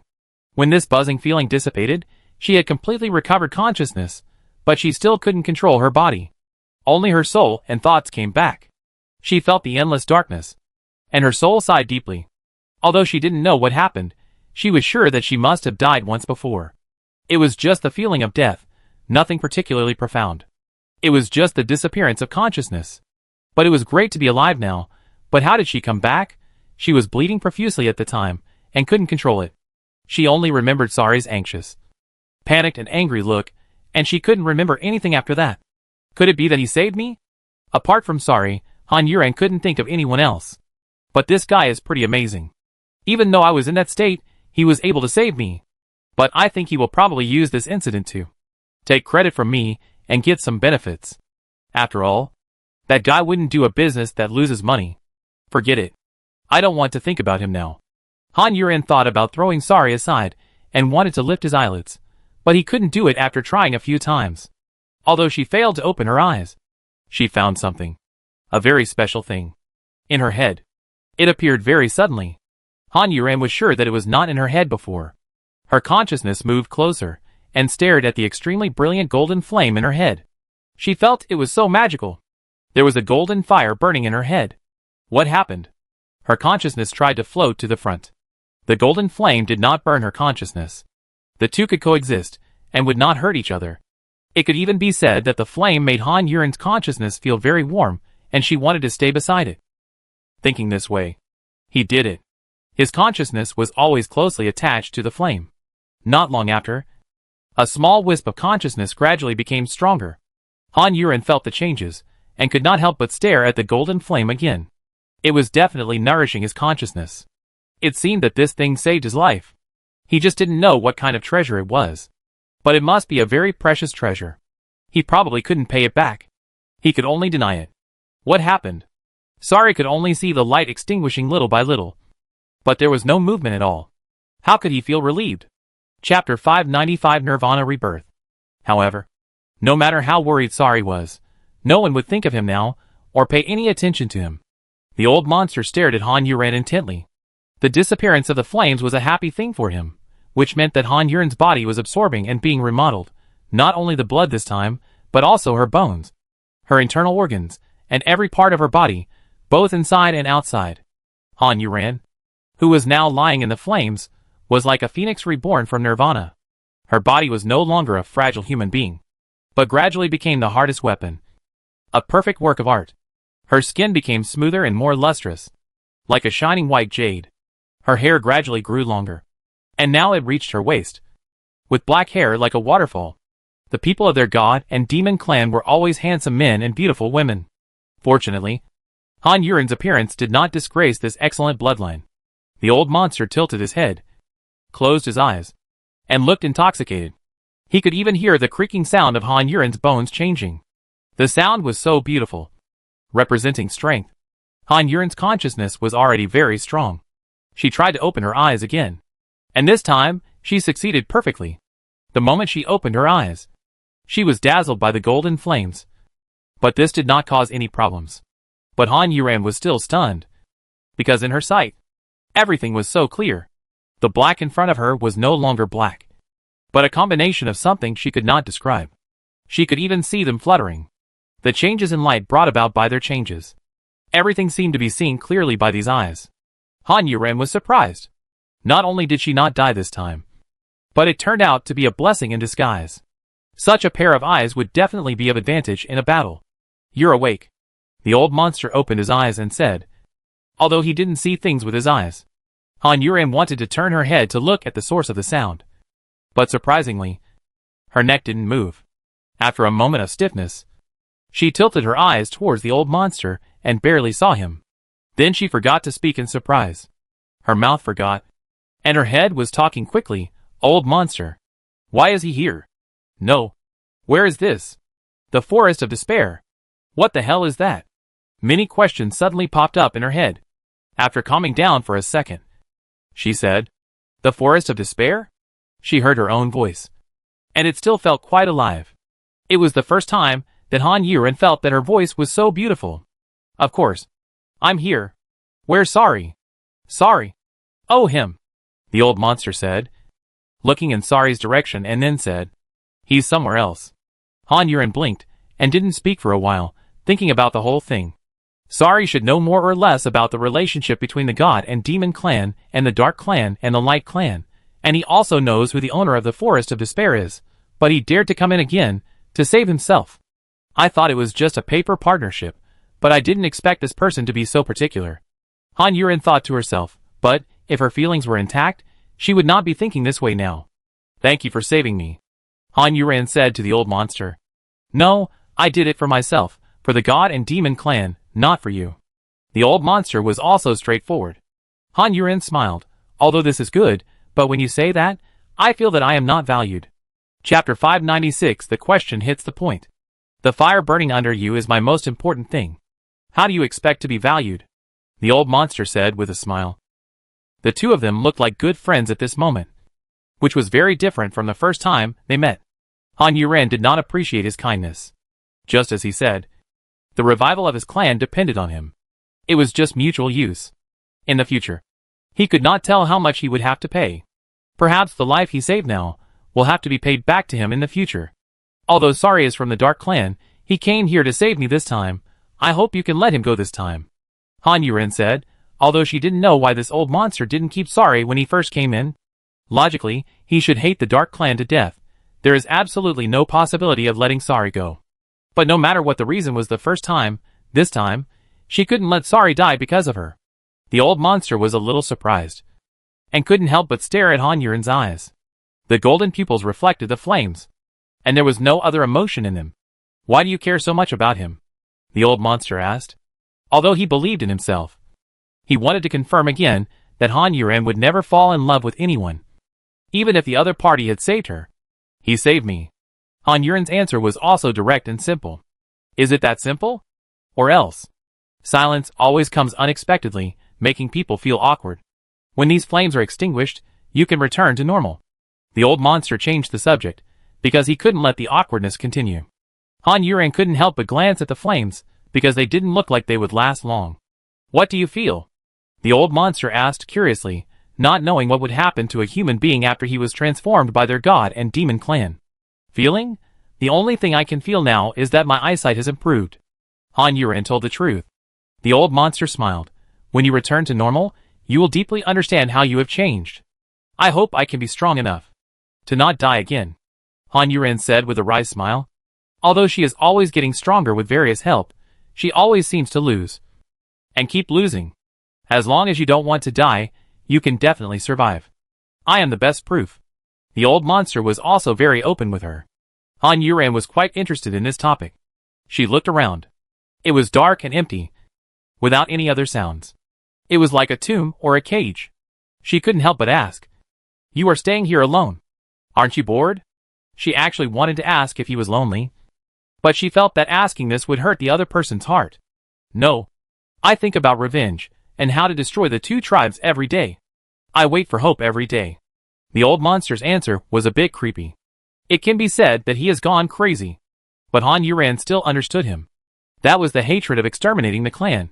As long as he survived, he would be crazy in this hatred, but he was able to stay sober in other aspects, which was already very strong and not easy. If it were me, I probably wouldn't be able to do it. Even if I inherited the blood of your clan, I don't think I can fight two clans alone. What is your plan? Han Yuren asked the point. Chapter 597 Test. Later. When you need to know, you will know. The old monster blocked this question without any hesitation. Han Yuren snorted and laughed, and did not dwell on this question. Since he did not want to say it, there was no way for him to ask it. And it was even more impossible to use force to force him to say it. Now he is still lying here. But since the other party is so tight-lipped, it seems that this matter is not easy, or he will have to pay a lot. Don't talk for now. Recovery is the most important thing. The old monster ended the conversation between the two. Han Yuren slowly closed her eyes. Her heart was already heavy. Although it was the other party who saved her, although it was because of the other party that she became stronger, but it didn't mean that she survived and died for the other party. Her consciousness returned to the golden flame in her mind. She reached out and gently stroked it. She murmured in her heart, "Do you belong to me or to someone else?" The flame would not answer her, but just gave her, which made her feel comfortable. When the flames on the outside were already dying, Han Yuren opened her eyes with a sense of something. The first thing she did was to look at the old monster. He was still standing there, like a statue. But she also had a feeling that she was being watched. This feeling made her feel a little uncomfortable. Han Yuren turned her eyes back again. At this moment, the flames also entered her body completely, and were completely extinguished. This time, Han Yuren's head did not buzz, but boomed. It felt like a revelation. And she suddenly became sober. Although she was sober before, it was different from that kind of sobriety. It was an indescribable sobriety. As if the world no longer had any secrets for her. Han Yuren sat up from the ground. And her eyes swept over the engravings and the bones below her body. And finally fixed on the old monster. This time, she saw the old monster with her eyes. But now the old monster seemed a little different from before. She seemed to see through the black fog and saw the old monster's appearance. But before she could see clearly, the old monster swung his arm and asked, "How do you feel?" When the old monster's arm fell, Han Yuren's eyes could no longer see through the black fog. She withdrew her gaze somewhat angrily and stood up. "I feel very comfortable." Comfortable? This adjective was quite surprising to the old monster. Han Yuren smiled. "Yes, I feel refreshed, and sharp-eyed and sharp-eared. Of course, I feel very comfortable." The old monster listened to her words and evaded, and did not ask more about such unimportant things. Han Yuren had already walked towards him, and asked, "Is this the earth or the star of gods and demons now?" "The star of gods and demons." "Why did you come back?" The two people looked at each other through the black fog. Both of them were testing each other, and out of their own considerations, there was no excessive entanglement, often just one sentence, "You answer if you want to, and it doesn't matter if you don't answer." Han Yuren felt a little tired. The people around her who needed her to face were all guessing at each other. There wasn't even a person she could talk to without worry. She missed Anya a little, but even Anya was hiding something from her. As for the people who broke the gods and demons, she just wanted them to be safe, and couldn't talk to them about anything. Chapter 598. This is my hometown. The old monster's answer was very touching, making people who knew his life feel sorry for him. But Han Yuren would not feel sorry for him. This was only part of the answer, and the other most important reason he did not say. "You said, can I destroy the Dark Clan and the Light Clan here?" Han Yuren asked. She asked sincerely. Because she really thought so. This is their hometown, their roots, and for such a perverted race like them, ordinary places would definitely not be able to support them. So this hometown should be very important. I will never abandon my home to invade a dispensable planet. The old monster couldn't get out because of his own reasons, and couldn't destroy them. But he was free. Of course, the old monster also saw her sincerity. He also wanted to, right now, to wipe out the two tribes, but he really couldn't do it now. He sighed helplessly. "You don't have that kind of power now." Han Yuren asked in surprise. "Can my blood of gods and demons still be stimulated?" The old monster shook his head. "Your blood of gods and demons can no longer be stimulated, but now you can't perfectly control the abilities in your body. You still need a period of experience and fighting to stabilize, and these battles can't be dangerous. You have to stay alive." Han Yuren was a little embarrassed. His face was a little hot. It seems that the old monster already knows why he is like this. Now he is reminding himself and mocking himself at the same time. It's all Sari's fault. What a dirty trick. Han Yuren cursed in her heart, putting all the responsibility on Sari. Poor Sari is still worried about her, and is so nervous. "Okay, I know. This time I must put safety first." Han Yuren promised with a smile, and then asked, "Should I go back to my hometown now?" The old monster nodded, looking at Han Yuren with expectant eyes. Han Yuren felt that his shoulders were extremely heavy. "I hope to see you soon," said the old monster. Although he had an agenda, it was still quite heartwarming. After Han Yuren nodded, her eyes became a little vague, as if she had something to say. Seeing her like this, the old monster knew what she was going to do. "Don't worry, this time, I won't keep you." The old monster's words made Han Yuren feel relieved. He smiled flatteringly. "I knew you were a capable person, and you wouldn't make it difficult for me." The old monster raised his hand in disdain to interrupt her flattery. Yes, yes, yes, I can't stand it." After saying that, he smiled, waved his hand, and said softly, "Let's go." After he finished speaking, a bubble appeared around Han Yuren, wrapping her, taking her upwards, and flying away. She was familiar with this routine, after all. She had experienced it once. She smiled, and waved to the old monster in the bubble, who kept watching her disappear from his sight.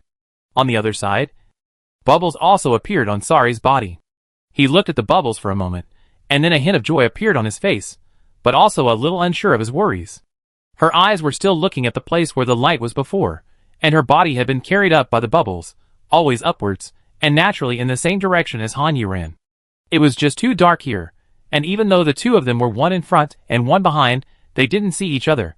When Han Yuren came out, the first thing he did was to turn around and look for Sari. Chapter 599. But Han Yuren did not see Sari. Her eyes followed her head and turned 360 degrees.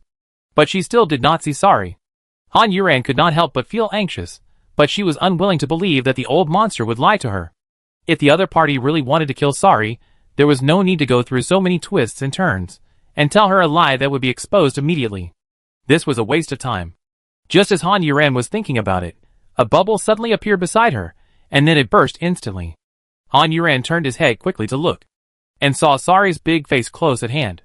Looking straight at him, Han Yuren thought, "You are handsome, but you are still a little big when you are so close." Han Yuren took 2 steps back, and heard Sari asked worriedly, "How are you?" He took a step forward, and walked in front of Han Yuren again, and put his perfect face close to him. Han Yuren then stepped back, tilted his head and said, "Just talk. Don't get so close. You just woke up and you despise me so much. You have no conscience. You are so ungrateful." Sari was obviously complaining, but he couldn't help but smile. There was no way he was so happy that Han Yuren woke up. He couldn't suppress the smile on his face, although he wanted to scold her. He just couldn't make an angry expression. He still suppressed his mood. Otherwise he would have hugged Han Yuren in his arms and spun around. But he didn't think she would let him hug her and spin around. Han Yuren looked at his perverted smile and felt uncomfortable all over. He had to talk about business quickly so that this guy could become more normal. "Well, thank you, hee. This thank you is a bit too stiff. Perfunctory and forced." Sari rolled his eyes, finally stopped smiling. "You just thank me like this? Isn't it a bit too simple?" He dragged out the sound for a long time. There must be something else. Han Yuren simply stopped guessing and asked, "Then how do you think I should thank you?" Sari smiled again. This time his smile was not so perverted, but it was obviously a smirk. "Of course I have nothing to repay you, so I will give you my body." As he said this, his eyes looked at Han Yuren with a bewitching look. Han Yuren once again felt the killing power of the handsome guy. She was just wondering why she had no reaction at all. And she was so calm that it was a bit abnormal. She said very calmly, "I have something to repay you, so I don't need to give you my body." Sari put away the smile on his face, and suddenly became serious, and the temperature around him dropped several degrees. He opened his thin lips and said in a cold and bloody voice, "For you. I even killed my own sister. What do you have to repay me?" This is a question, so it needs an answer. But Han Yuren was so calmed by his words that she couldn't speak. How should she answer? She looked at Sari in front of her. His expression was not sad, but his words were too shocking. Han Yuren couldn't believe it. Although Sari was crazy, he wouldn't be crazy to this extent. She forced a smile to hide her shock, and thought that Sari was joking with her. "Stop it. This joke is not funny at all. Let's go quickly. If I stay in this star of gods and demons, I will be in trouble if the Light Clan captures me." Han Yuren wanted to leave as she said this, but she didn't know where to go. Chapter 600. A forced melon is not sweet. Han Yuren could only stop, turning heavily to look at Sari, who was standing there motionless. The other party's behavior really scared her a little, not because of Sari, but because he really killed her sister because of her, and she seemed to be unable to avenge him. Looking at Sari, who was still motionless, Han Yuren had to stop smiling, walked forward, looked at Sari very seriously after taking a deep breath, then asked, "Are you really saying that you killed your sister for me? You didn't lie to me, you swear?" Although the person standing in front of her was a big liar, but Han Yuren still chose to believe his oath this time. Sari did not avoid Han Yuren's gaze. He raised his hand, put it together with only the index and middle fingers, and put it on his forehead and said, Sari, swear that I killed my sister, the witch." For Han Yuren, "If I lie today, I will never be able to be the king of the Dark Tribe." The more serious and cruel he swore, the more Han Yuren's heart sank. Sari actually swore on the position of the Dark Tribe king. The sister that Sari killed was actually a witch. What happened this time when he died? In short, it was this oath that Sari swore that shocked Han Yuren to the point of being burned inside and tinder outside. But you have to keep yourself calm and sober. After Sari swore, before Han Yuren opened his mouth, he asked, "What will you give me in return?" Han Yuren was speechless. Not to mention that she didn't have a sister.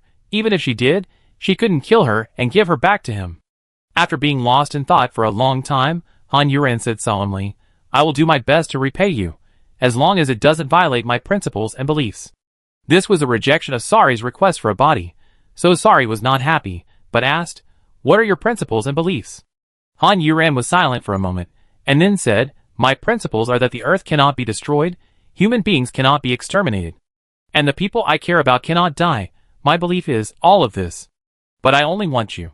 Sari's answer was so straightforward, and it was too disrespectful to Han Yuran. We are talking about a serious topic here. Han Yuran was also stunned by this blow. After frowning, he grinned and said, "A forced melon is not sweet." Sari said indifferently, "I don't care whether it is sweet or not, I must have it if I want it." After saying that, he turned and walked towards the Dark Clan palace. After expressing his determination and intention, he didn't want to continue this topic. Han Yuran looked at Sari's back speechlessly and helplessly, and followed him with a sigh. She thought, "I have never had an affair in my life, but this one happened at such an inappropriate time." She quickly followed Sari to the direction of the palace. Looking around, she was quite curious about this planet of gods and demons. But what she found most amazing was that she actually ran to another planet, traveling through an immeasurable distance. It was really amazing to think about it. These dark tribes were powerful. She looked at Sari as she thought about it, and couldn't help but think of him killing the witch, her sister. From the fact that he wanted to kill Michael, their family relationship should be quite weak. But even so, she couldn't accept the fact that he killed her sister for her. "I'm sorry," Han Yuran said. Her voice was a little low. Chapter 601. What did you say? I didn't hear it. Sorry. Who was walking in front paused for a moment, and continued to move forward, saying, "What did you say? I didn't hear it." Han Yuran showed a very disgusted expression. "You didn't hear it? Who are you kidding?" However, he still raised his voice an octave and shouted loudly, "I'm sorry." Sari snorted coldly. "You want to shock me to death? I'm not deaf." Han Yuran blinked his eyes. Is this guy throwing a tantrum? How can he be so childish? Han Yuran laughed at Sari in his heart. Since the other party was throwing a tantrum, she couldn't get close to him, so Han Yuran chose to keep silent, and at the same time she was puzzled. She had walked so far with Sari, but didn't see a single person. Could it be that the people of their dark clan had all gone to Earth? That would be too exaggerated. Besides, if they wanted to take over Earth, even though there were many miracle workers, it would be quite easy, but why were they dragging it on? Han Yuran felt that things were not that simple, but she didn't know how complicated things had become. She didn't say anything, and Sari couldn't vent his anger. He could only endure it. They came to the palace in silence. Han Yuran looked at it in astonishment. My goodness, the shape of this palace is really rough. There is no refinement at all. It relies on the momentum to hold up the scene. But it holds up. When he got here, Han Yuran stood up a little and quickened his pace, almost close to Sari's heels. He asked in a low voice, "Is this your palace?" "Yes." "Then your king, that is, your father, is he here?"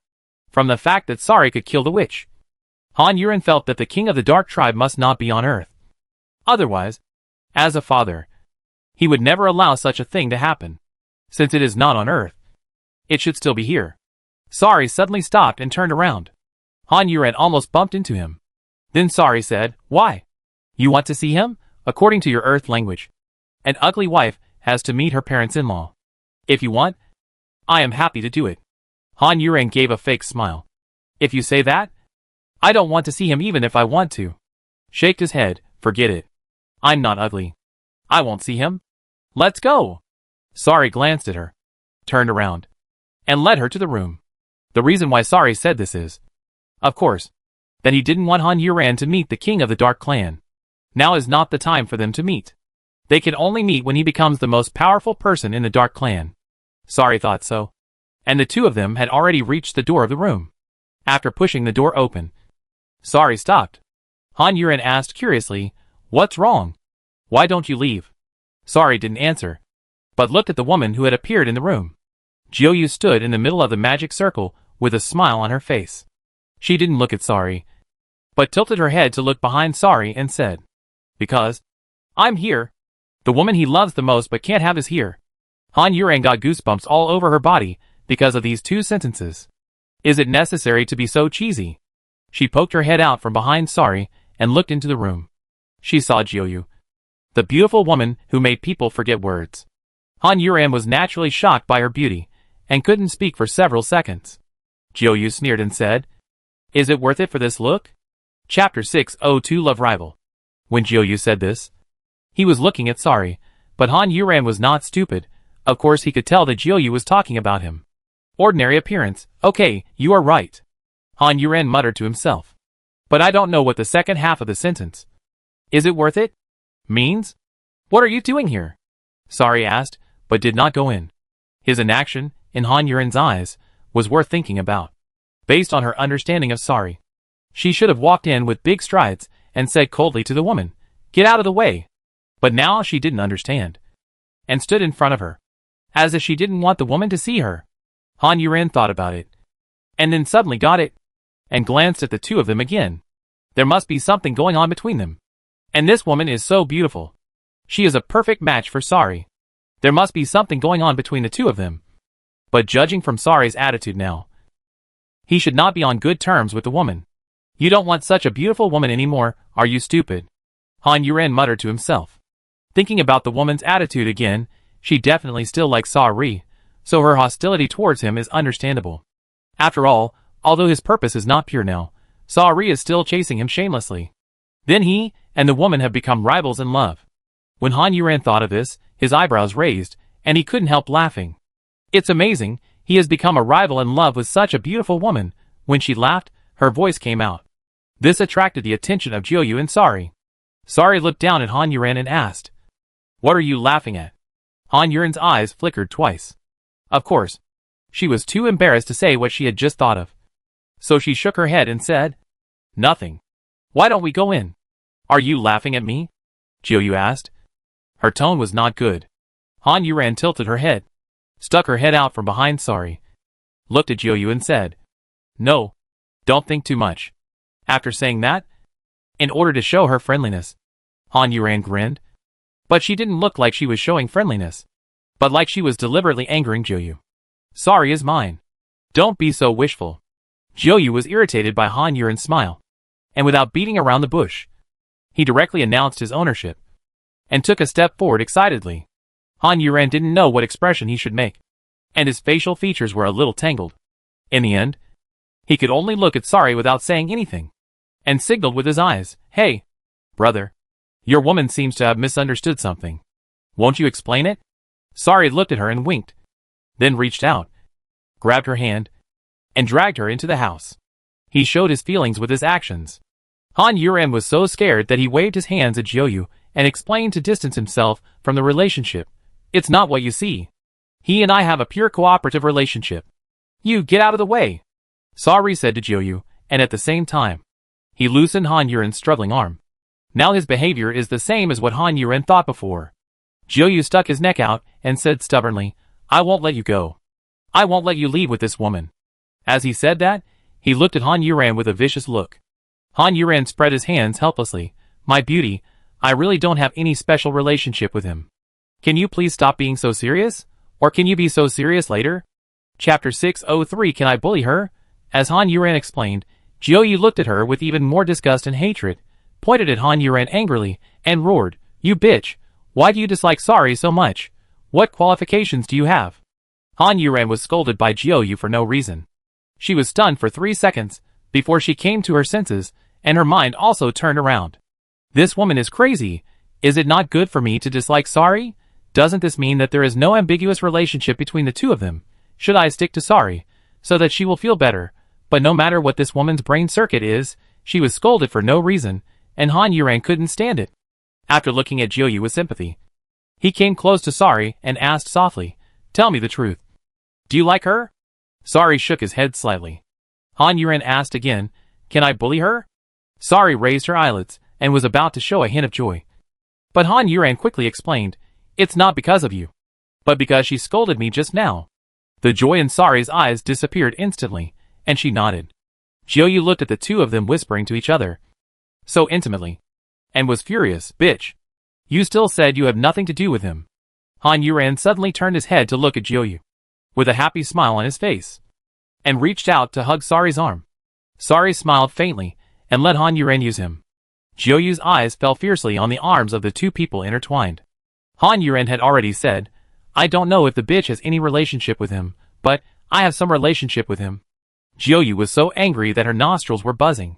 She looked at Sari heartbrokenly, unwilling to believe. You let her bully me like this. Tears were shining, and it was so pitiful that it broke people's hearts. Han Yuren felt that he was being shot. How did he bully her?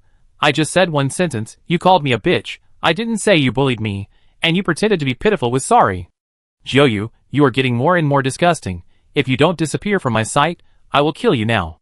Sari was really not tactful at all, and had no mercy on women. Even Han Yuren felt that this was a bit harsh. After all, you two had a relationship.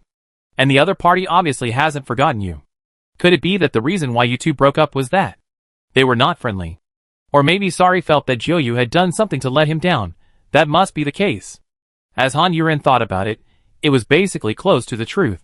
Jiuyu was also hurt by Sari's words, without any consideration for friendship. She knew that Sari wanted them to die. But when she heard Sari say that he wanted to kill her, she still felt heartbroken. After that, all the sadness turned into anger and madness. The pity on Jiuyu's face disappeared. And she said with confidence, Here? You want to kill me? Big devil. Do you trust your own strength too much? The name has changed. Han Yuren was also smart. And whispered to Sari, Be careful. She seems to be crazy. Let me go, Sari said.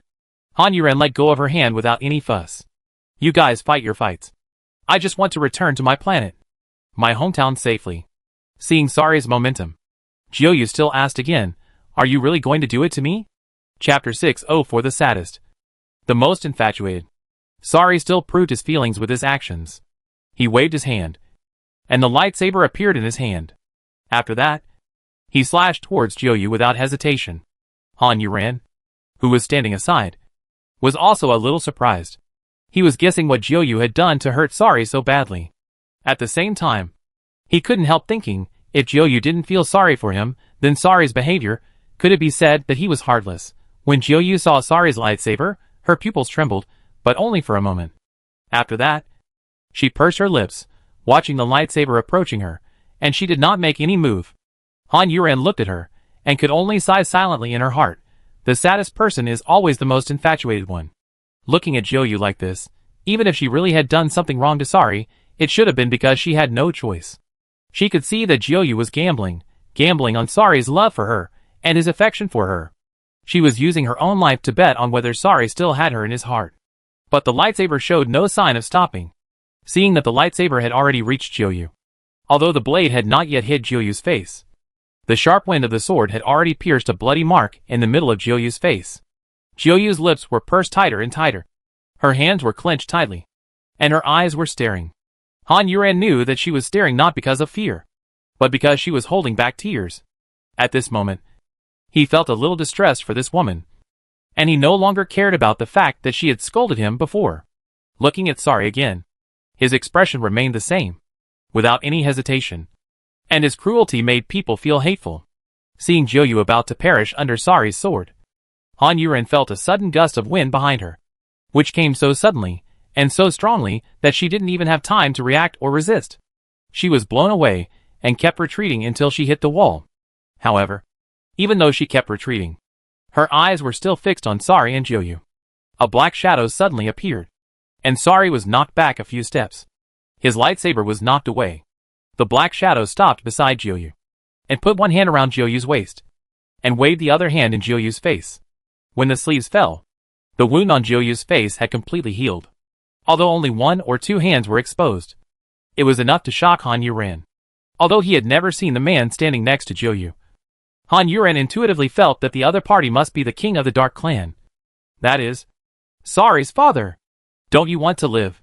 The muffled voice was a bit deafening. Sari had already stood firm, and said, Someone wanted to die. I just helped her.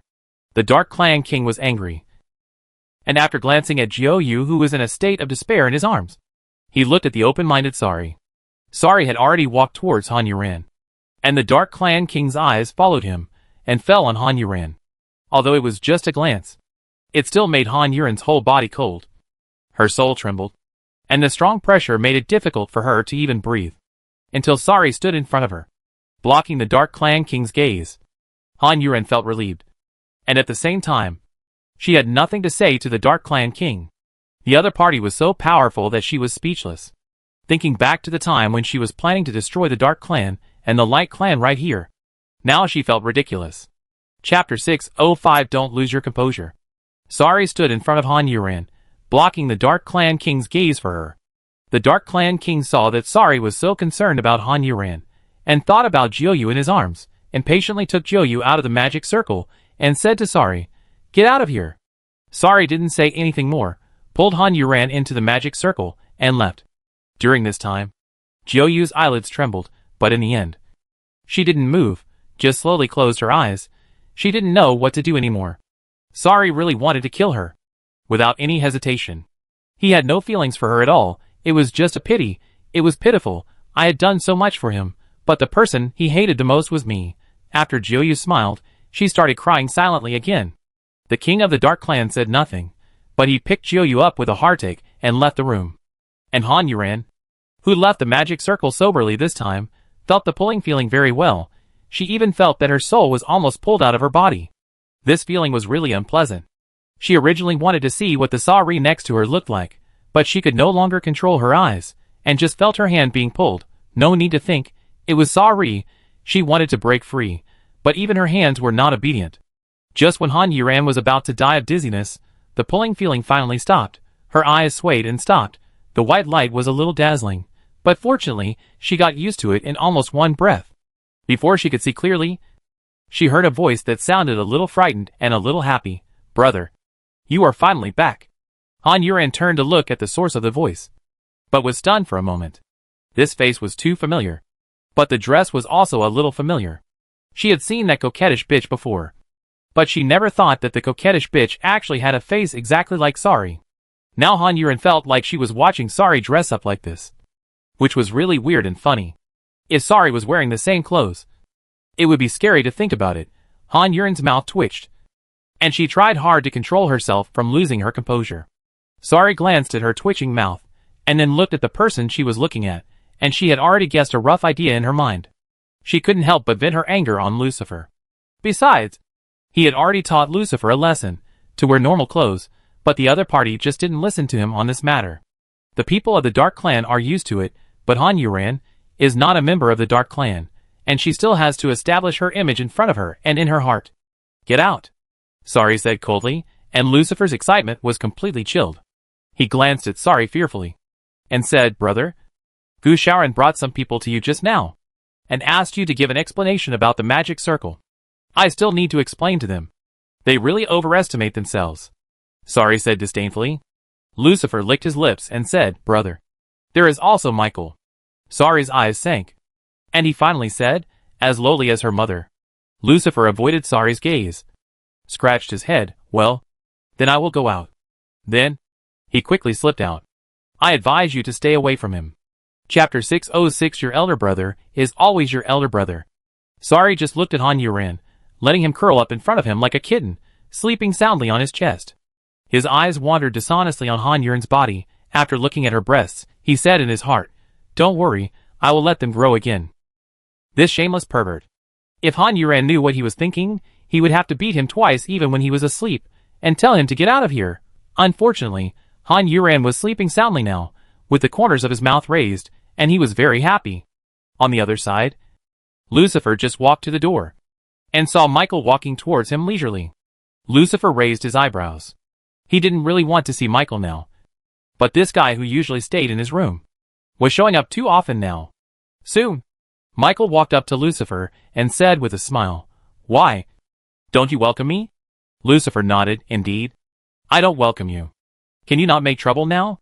Wait until my mission is over before you make trouble. Otherwise, my brother will never let me down," Lucifer said helplessly.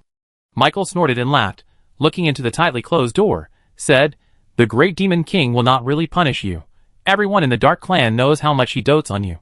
His brother. Lucifer's eyes widened. "What are you kidding? Big brother dotes on me. Are you crazy?" Michael shook his head and stared at Lucifer. "Think carefully, regarding all the absurd things you have done, the various mistakes you have made, even being so close to me. Has the great demon king ever really punished you?" Hearing what Michael said, Lucifer rolled his eyes at him. "You sound like you are always in trouble." Then he thought carefully about Michael's words, and recalled the mistakes he had made in his half-life, big, small, that he could remember. Thinking about it this way, it's true. Lucifer showed a shocked look. He couldn't imagine what exactly was going on. Big Brother always said, I'll beat you, you wait, if this thing can't be done, you'll have something to worry about, get out. In short, he kept saying this kind of thing over and over again. Of course, he did hit me, but it was just a punch, a kick. With the physical fitness of the Dark Clan, with the strength of Big Brother, those few hits were no different from tickling. Did the eldest brother really hit him? Lucifer thought about it seriously and said, never. Not only that, when his mother was around, when he was angry and wanted to hit him, it was the eldest brother who begged for mercy. And when his father was angry and wanted to hit him, it was the eldest brother who stood in front of him to block him. When the other brothers and sisters were young, when his and the eldest brother's status was not as noble, no one would let you go. So when he was bullied, it was the eldest brother who stood up for him and hit him back. Before his elder brother became the big devil, before he became the second prince, his elder brother had fought hard to make a name for himself. And none of his brothers and sisters dared to bully him. But he was too afraid of his elder brother, because he had seen the fights of the Sari too many times. And he could only describe it in 2 words. Terrible. Although he was protecting himself, his young heart was still frightened and terrified. Chapter 607 Man. Lucifer will never forget the first time his elder brother fought for him. It has become a lifelong mark deeply engraved in his mind, his heart. At that time, he seemed to have just learned to walk a few days ago, stumbling all day long, walking happily. Then he stumbled and bumped into Uma, which caused him to drop a piece of food in his hand to the ground, all covered with sand, and it was obvious that he could not eat it. And that guy was a pure foodie, the kind that you could take his life, but not his food. So, this collision set Uma on fire. Uma was 7 years older than him, and he stretched out his hand, grabbed his collar, and lifted himself off the ground. He was very cowardly at the time, a real little crybaby. He was frightened and burst into tears, but his crying did not save him, and Uma did not show his big brother style and let him go. A punch on the left, a slap on the right, and threw him to the ground, and stepped on him twice. Lucifer was beaten so hard that he even cried. It was so miserable. If you are unlucky, even God will bully you. Lucifer was beaten to death on the ground. He couldn't move at all. His face was swollen, and there was blood on the corner of his mouth. His left leg was bent as if it was definitely broken. His tears dripped into the ground under him, and he cried so hard that he died. He was woken up by the cold rain again. After he opened his eyes, he started to sob again. At that time, he felt that he was afraid of dying. He was so sad. I saw a pair of feet running towards me, and at the same time, I heard my elder brother's voice, Lucifer. That worried, shocked and angry roar did not sound like it came from a child at all.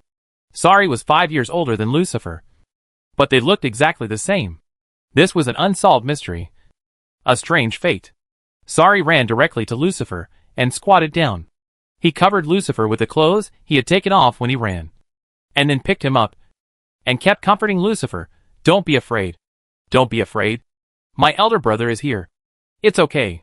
After Lucifer was picked up by Sari, the fear of dying in his heart disappeared instantly, and he fainted in Sari's arms. Lucifer was full of energy again the next day. Later, the executor said that it was Sari who went to his mother to find the best Liao doctor to heal his wounds. He was scolded by his mother, who said he was making a fuss. It was just such a small wound. But Sari insisted, and his mother couldn't persuade him. But when Sari appeared in front of him, he didn't say anything, just looked him up and down, and asked, "Tell me, who hit you?" When he thought of Uma, he was so scared that his body couldn't help shaking. Finally, he was severely reprimanded by his elder brother, and taught himself that as a man, he should not be so useless. If he was beaten, he should walk back. Then he said, "But you are a little chicken now, and you can't beat anyone. So as your elder brother, I will beat you back this time. Who do you want to be?" Lucifer was led astray by Sari's power, and said Uma's name. He felt that Sari's aura suddenly turned cold, and his eyes narrowed slightly. He was so scared that he was about to retreat. But he was glared at by Sari again, and dared not move. Then Sari turned around and said, "Follow me." Chapter 608 Who gave you the courage? Lucifer hesitated for a moment, and dared not to follow him, but could only follow him in fear. The answer was obvious. Sari took him to find Wuma, who was eating. Sari stepped forward without saying a word, and knocked the food on the table to the ground with a wave of his hand, and said, "Who gave you the courage? You dare to hit my brother." At this moment, Lucifer felt that the man was definitely not his elder brother. When did his elder brother become so scary? Although he only said one sentence, he was so scared that he could not speak, and it seemed that the light around him had dimmed. Wuma certainly didn't take Sari seriously. At that time, he was young and thought that as long as he was older than the other party, he would be able to beat him. But Sari showed his strength and taught Wuma a painful lesson. And he magically beat Wuma, a foodie, into his little fan. He would never object to anything Sari asked him to do. Until now, he has become their powerful helper. But at that time, Lucifer was really scared and cried. And he collapsed on the ground. Looking at him lying on the ground, his face was covered in blood, his eyes were wide open, and blood was still flowing out of his mouth. He looked like he was dead, but his head was tilted, and his eyes were fixed on Lucifer. And Sari was also injured, his abdomen was bleeding, and his arms had turned 180 degrees. But he still insisted on standing, putting his feet on Wuma's body, turning his back to Lucifer, turning to look at Lucifer, his face was covered with splashed blood. After seeing Lucifer, he grinned, and it was this smile that frightened Lucifer to the ground. Then he heard Sari say, "Remember, from now on, you have to pay back all those who bullied you." Later, Sari was punished, and Lucifer was too frightened and fell ill for more than 10 days before he recovered. As for later, Lucifer still did not fight back like Sari, because every time, Sari would stand in front of him to protect him. But the impression at that time and the subsequent fights with Sari were too deep, causing Lucifer to be afraid of Sari in his heart. He always felt that if Sari said he would beat him and punish him, he would definitely do it. As a result, he never thought carefully whether Sari had really punished him. Now, after Michael's reminder, he realized that his elder brother hated that woman and the child of the woman in front of him. But his elder brother never said anything. Even though he had a good relationship with Michael, his elder brother never thought of using him to hurt Michael. Michael looked at Lucifer, who was lost in his thoughts and whose expression kept changing, and was about to walk towards the house behind Lucifer. But just as he passed by Lucifer, his shoulder was grabbed by Lucifer's hand. Michael turned around and heard Lucifer say, "I can't go in now. Don't make it difficult for me." "What? Did you find out that the devil is good to you?" Michael said, although he didn't move forward. But he didn't retreat either. Lucifer smiled and said, "We are brothers. Good or bad, we will protect each other." Michael's eyelids twitched, and he asked, "What about us? We are brothers. So, listen to me now, brother." Michael smiled and raised his hand to take Lucifer's hand off his shoulder. During this time, the smile on Lucifer's face became more and more solidified. Chapter 609. You've been lying to her. But Michael didn't fight him as Lucifer thought, but turned around and left. When they passed by each other, Michael said softly, "But I am also good to you." Lucifer froze in place. Michael's words lingered in his mind for a long time, and Michael had left. He was smiling when he came, and his eyes were cloudy when he left. Lucifer turned his head, looking at Michael's disappointed and lonely back. His head got hot, and he shouted, "Hey!" Michael stopped, but didn't turn around. Then Lucifer continued to shout, "Do you know, I approached you to kill you." He approached Michael with this thought in mind. But later he kept denying it, not wanting to admit that he had this thought. And of course, he didn't want Michael to know. But he always felt deeply guilty about this matter, and always felt that he owed Michael. So, even if this guy was not interesting at all, no one was willing to be with him. And he couldn't play with him. But he still played with him. When he didn't talk, he kept talking, and they spent time together, wanting to pull him out of the room to see what the world was like. Just like that, Michael gradually opened his heart to him, would joke with him, and make trouble with him, but for others, he just smiled faintly, warm and distant. However, now that Lucifer had shouted this matter out, he felt nervous, and also relaxed. He thought that Michael was so smart, he should also think about why he, as Sari's younger brother, wanted to get close to him. But if he knew, why would he accept me? Just like Sari. He never used me. Lucifer stared at Michael, who stood there motionless, but looked particularly heavy. His hands were already clenched into fists. He didn't know what answer he wanted to hear, but he hoped that the other party could forgive him. But at the same time, he hoped that the other party would hate him. They would be enemies from then on. which would be convenient for them in the future. Time seemed to be extremely long at this moment. Every minute, every second was torture. It was unknown how long it had been before Michael said, "I'm still alive." After that, he raised his legs, took a step, and continued to walk away. In an instant, Lucifer felt his nose was a little sour. His eyes were a little hot, and he wanted to cry. After blinking twice, he rolled his eyes upwards. If he had known earlier, he would not have provoked this guy. But did he regret it? No, he did not regret it. Michael's figure had disappeared at the corner, and he saw two Sherlongs standing under the tree, apparently waiting for him. After seeing Michael, he laughed. "I didn't expect you to be so affectionate. But don't you think you've made a mistake?" He walked towards Michael step by step, and said angrily, "My sister gave up her life for you, and you treated her like this?" Michael looked at Tu Sherlong indifferently and ruthlessly and said, "She's dead. How do you want me to treat her? A dead person. Are you going to let me be buried with her?" Tu Sherlong rushed towards Michael excitedly, grabbed Michael's neck, and Michael took several steps back. He said with bloodshot eyes, "She died for you. What did you give her? You didn't give her anything. You've been lying to her." Chapter 610 You Owe Me Too Much. Michael stopped with his legs against a stone. His neck was pinched. His head was forced to look up, still looking at Tu Sherlong calmly and coldly. Compared to Tu Sherlong's crazy look, they were completely two extremes. But his look made Tu Sherlong even more angry. Michael looked at Tu Sherlong in front of him, and it was Tu Sherlong who appeared in his sight. Round face, pair of phoenix eyes, which narrowed into two small crescents when he smiled, revealing two small tiger teeth, looking simple, innocent and cute. When she faced him, she always smiled, even when she was bleeding and injured. Why did he provoke her? Michael thought about it carefully. It happened too long ago. Why did he provoke such a simple little girl with no fighting power? Yes, it was because of Lucifer.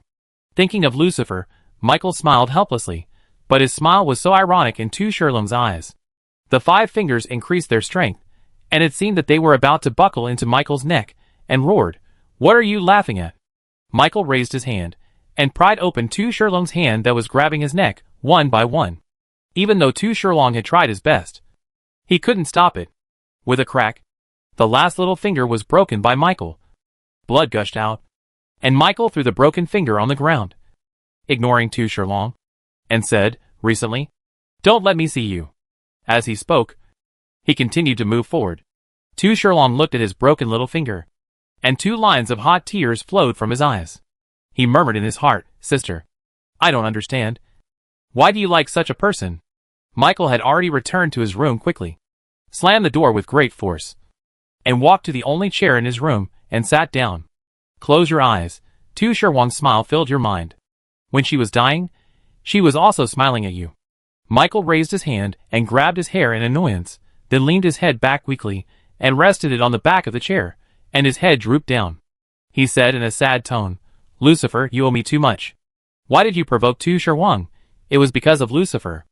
I don't know since when I started to get used to Lucifer appearing in my world, being by my side, laughing, making trouble, being silly, complaining, until one day he purposely hugged me from behind, trying to act like a spoiled child.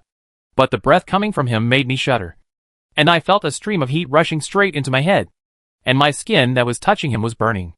But at that time, he still felt a little strange, until one day he woke up from his sleep, felt the difference under him, and recalled his dream. He finally understood what all this was for. Now that he understood, he could never pretend not to understand. From then on, every time Lucifer appeared in front of him, beside him, it was a torture for him. He had to pretend to be the same as before, and at the same time, he had to endure the temptation from him. Although he did not do anything intentionally, it was still the same as before, but it was different for him.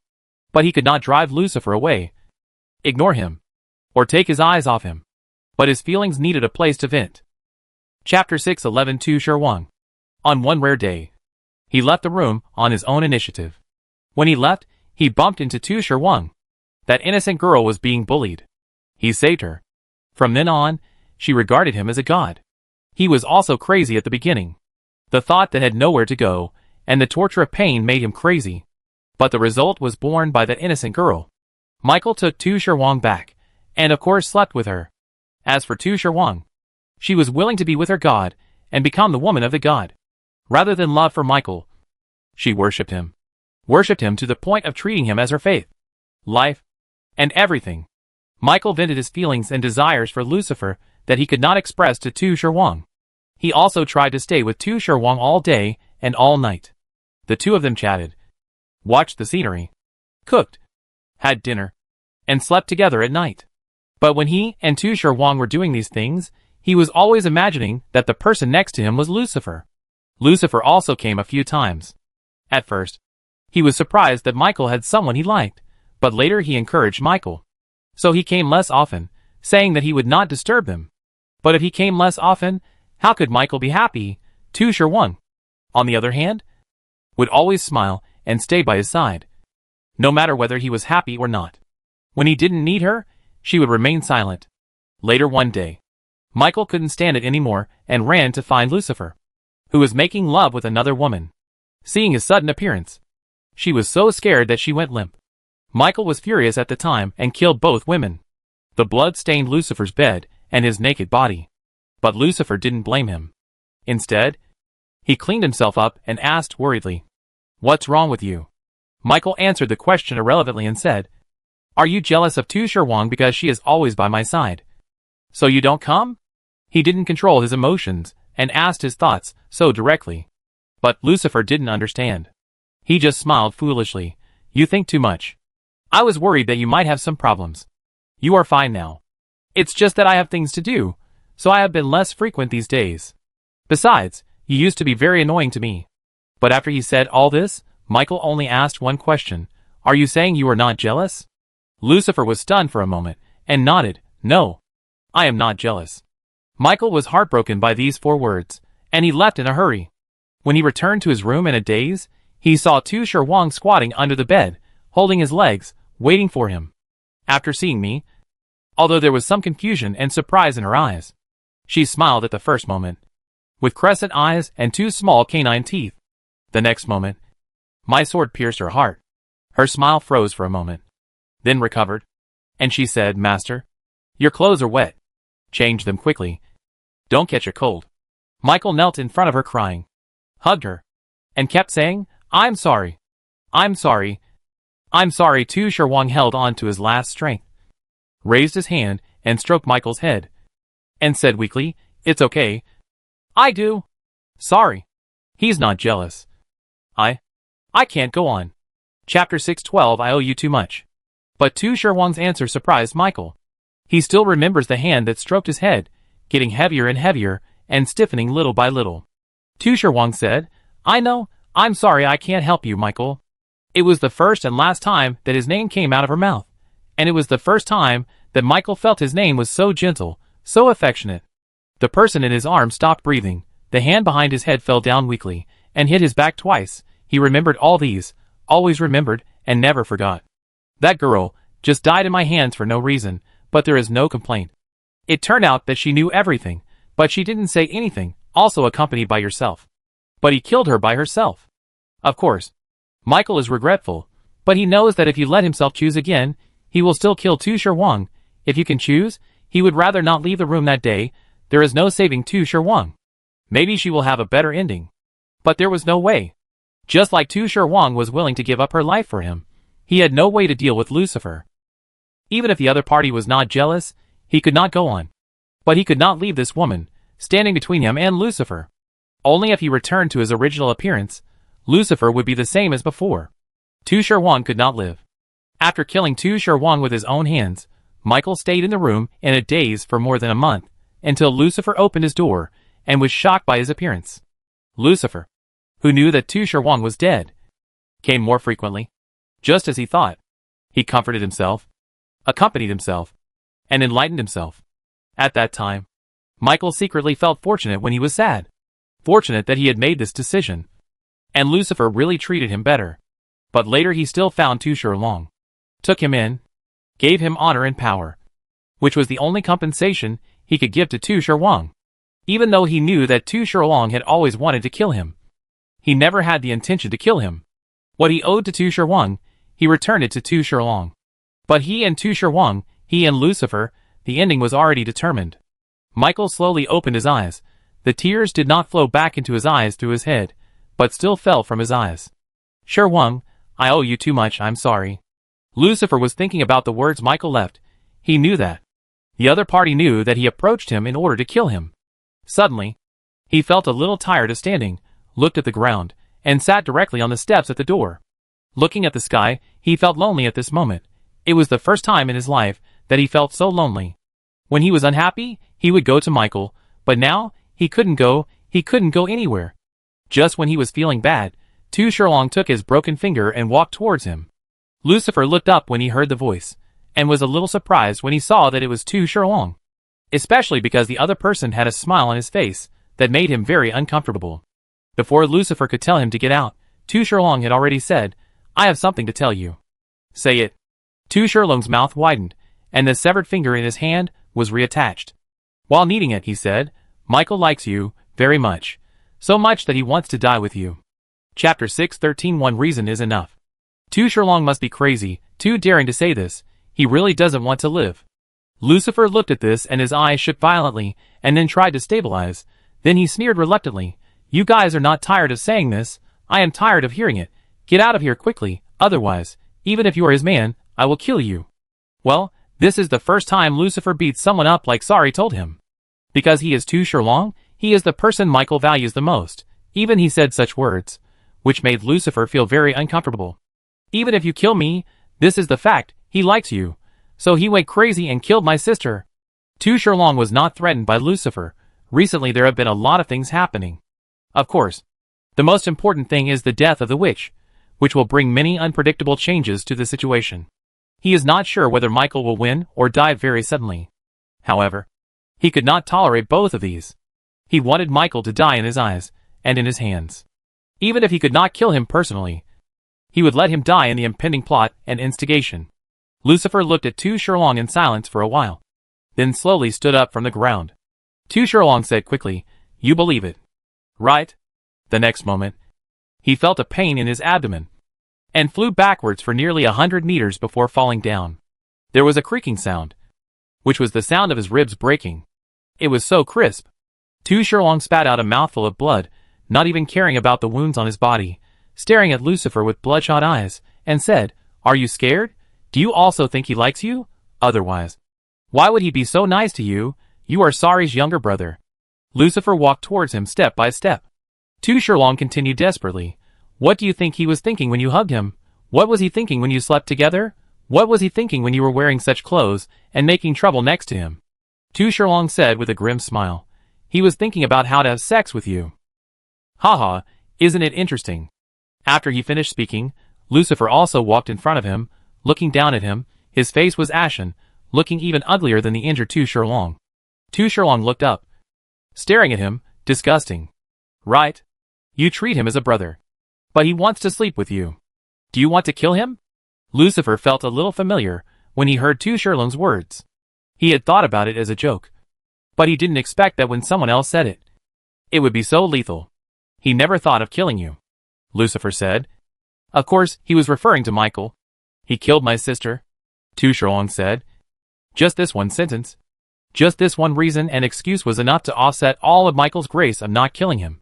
Lucifer also thought of Tu Shilong, whom he had only met a few times. But he had investigated thoroughly.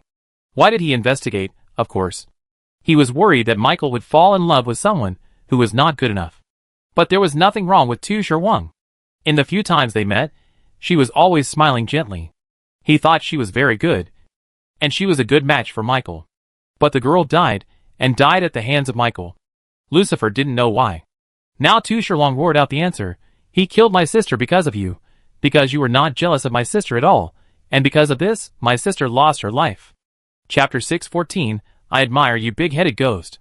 If he doesn't want to kill you, I won't kill you either, Lucifer said. Then he raised his leg again, kicked Tu Shilong in the abdomen, kicked him further away, but he wouldn't die. Lucifer then returned to the steps and sat down in silence, seemingly very calm, but in fact his heart was already turbulent, somewhat out of control. Although he was very reluctant to believe Tu Shilong's words, it was obvious that Tu Shilong hated Michael, and wanted Michael to die. His words could not be believed. But he couldn't help thinking about every little thing he had with Michael. He grew from a small baby, and slowly learned to crawl, and walk, and talk. A child who looked brighter than the light tribe, who was given an angel's name, was simply a psychopath in the dark tribe. Later, the child grew into a young boy, and then grew from a young boy into a big boy of 16 or 17 years old. Now he has grown from a big boy into a man. How could the relationship between them change? Lucifer couldn't figure it out. He just liked to tease him, and didn't want to see him frowning like a teenager. Lucifer was lost in deep thought here, while Tu Shirlong trembled and got up from the ground, and walked towards Michael's room. Han Yuran, who was sleeping soundly, frowned and snorted again, and Sari saw her like this, and knew that she was about to wake up, and quickly closed his eyes, and began to pretend to sleep. After a short while, Han Yuran slowly opened her eyes, and felt relaxed and comfortable, as if she was trapped in clouds or cotton. But when she opened her eyes, that wonderful feeling disappeared, because what appeared in her eyes was a chest, without clothes, a naked chest, and it was obviously a man's chest. Who was the man next to her? Only S*******. When she thought of this, Han Yuran was so scared that she sat up suddenly, and pulled the quilt on her body with her hand, and covered herself with it. But after covering herself with it, she found that she was wearing clothes, and they were well dressed. This discovery made her feel relieved. After a long sigh, she looked forward. As expected, she saw Sari lying on the bed with his upper body naked, his eyes closed, and he looked like he was sleeping. Her eyes moved downwards, and she saw a long, hairy leg. Only the calf of the left leg was exposed. The part below the waist was covered with a quilt, and it was almost exposed. Han Yuran took a look at the other leg and waist of the other person, who was naked, and then looked at the quilt in her hand. Fortunately, she didn't pull it too much. Otherwise, she would have seen something she didn't want to see. I was annoyed at how I could fall asleep, but Sari was clearly wearing clothes when he slept. This guy deliberately took off his clothes. How shameless!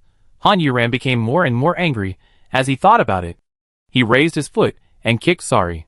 At the same time, he threw the quilt in his hand on Sari and got out of bed. Sari pretended to have just woken up, squinting his eyes, and said in a daze, "What's wrong? You shameless guy, stop pretending," Han Yuran said as he left the room and walked to the living room outside.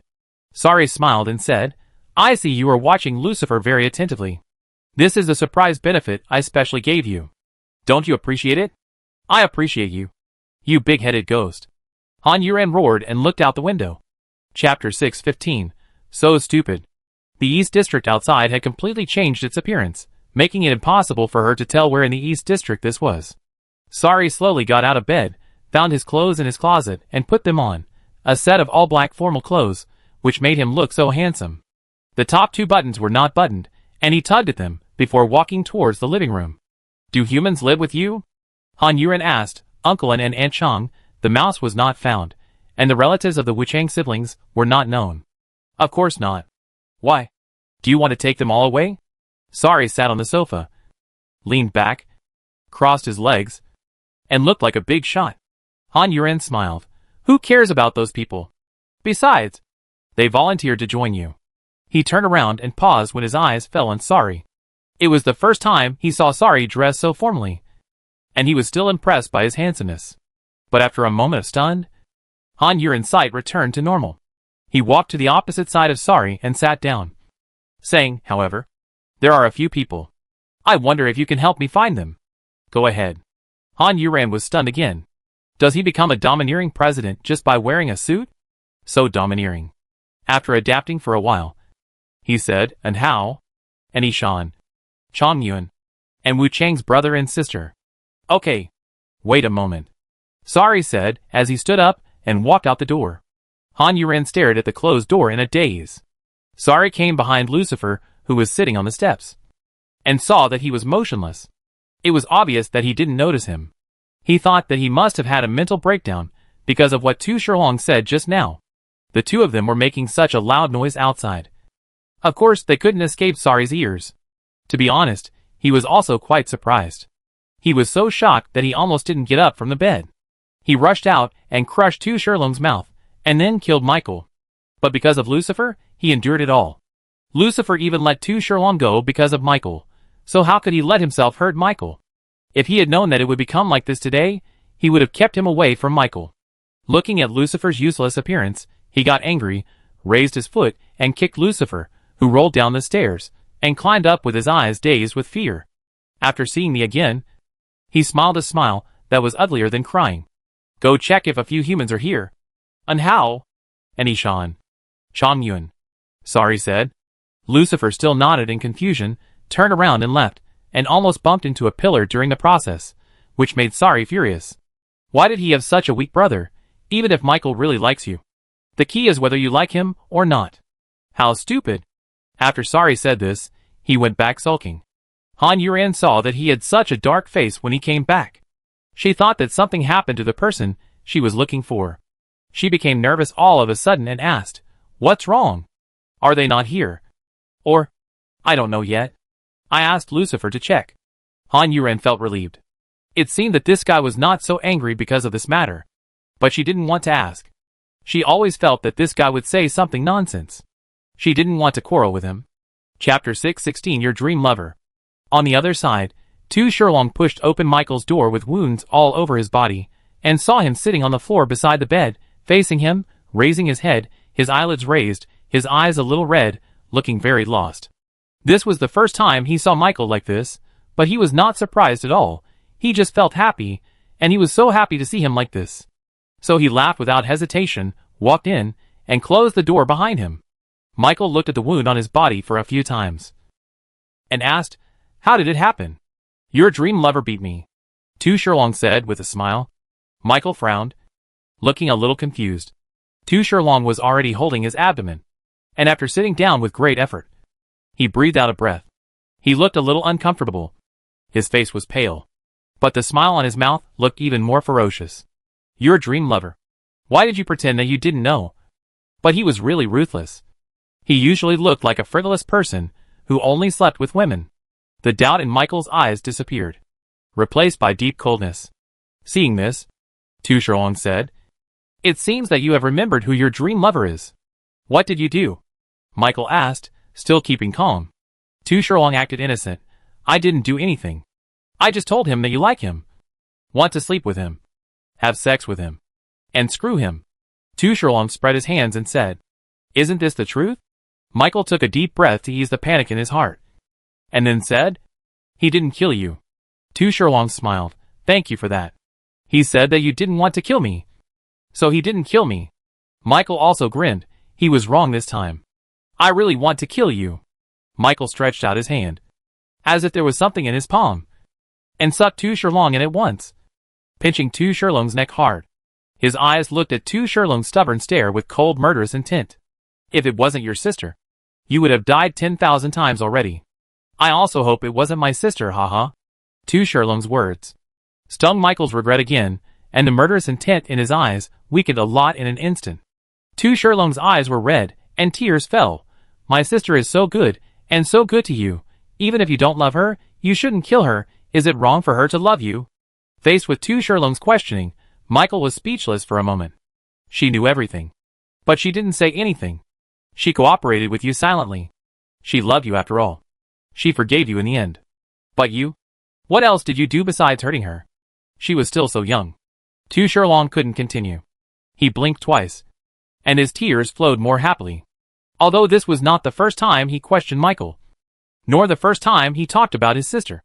It was the first time he cried in front of Michael.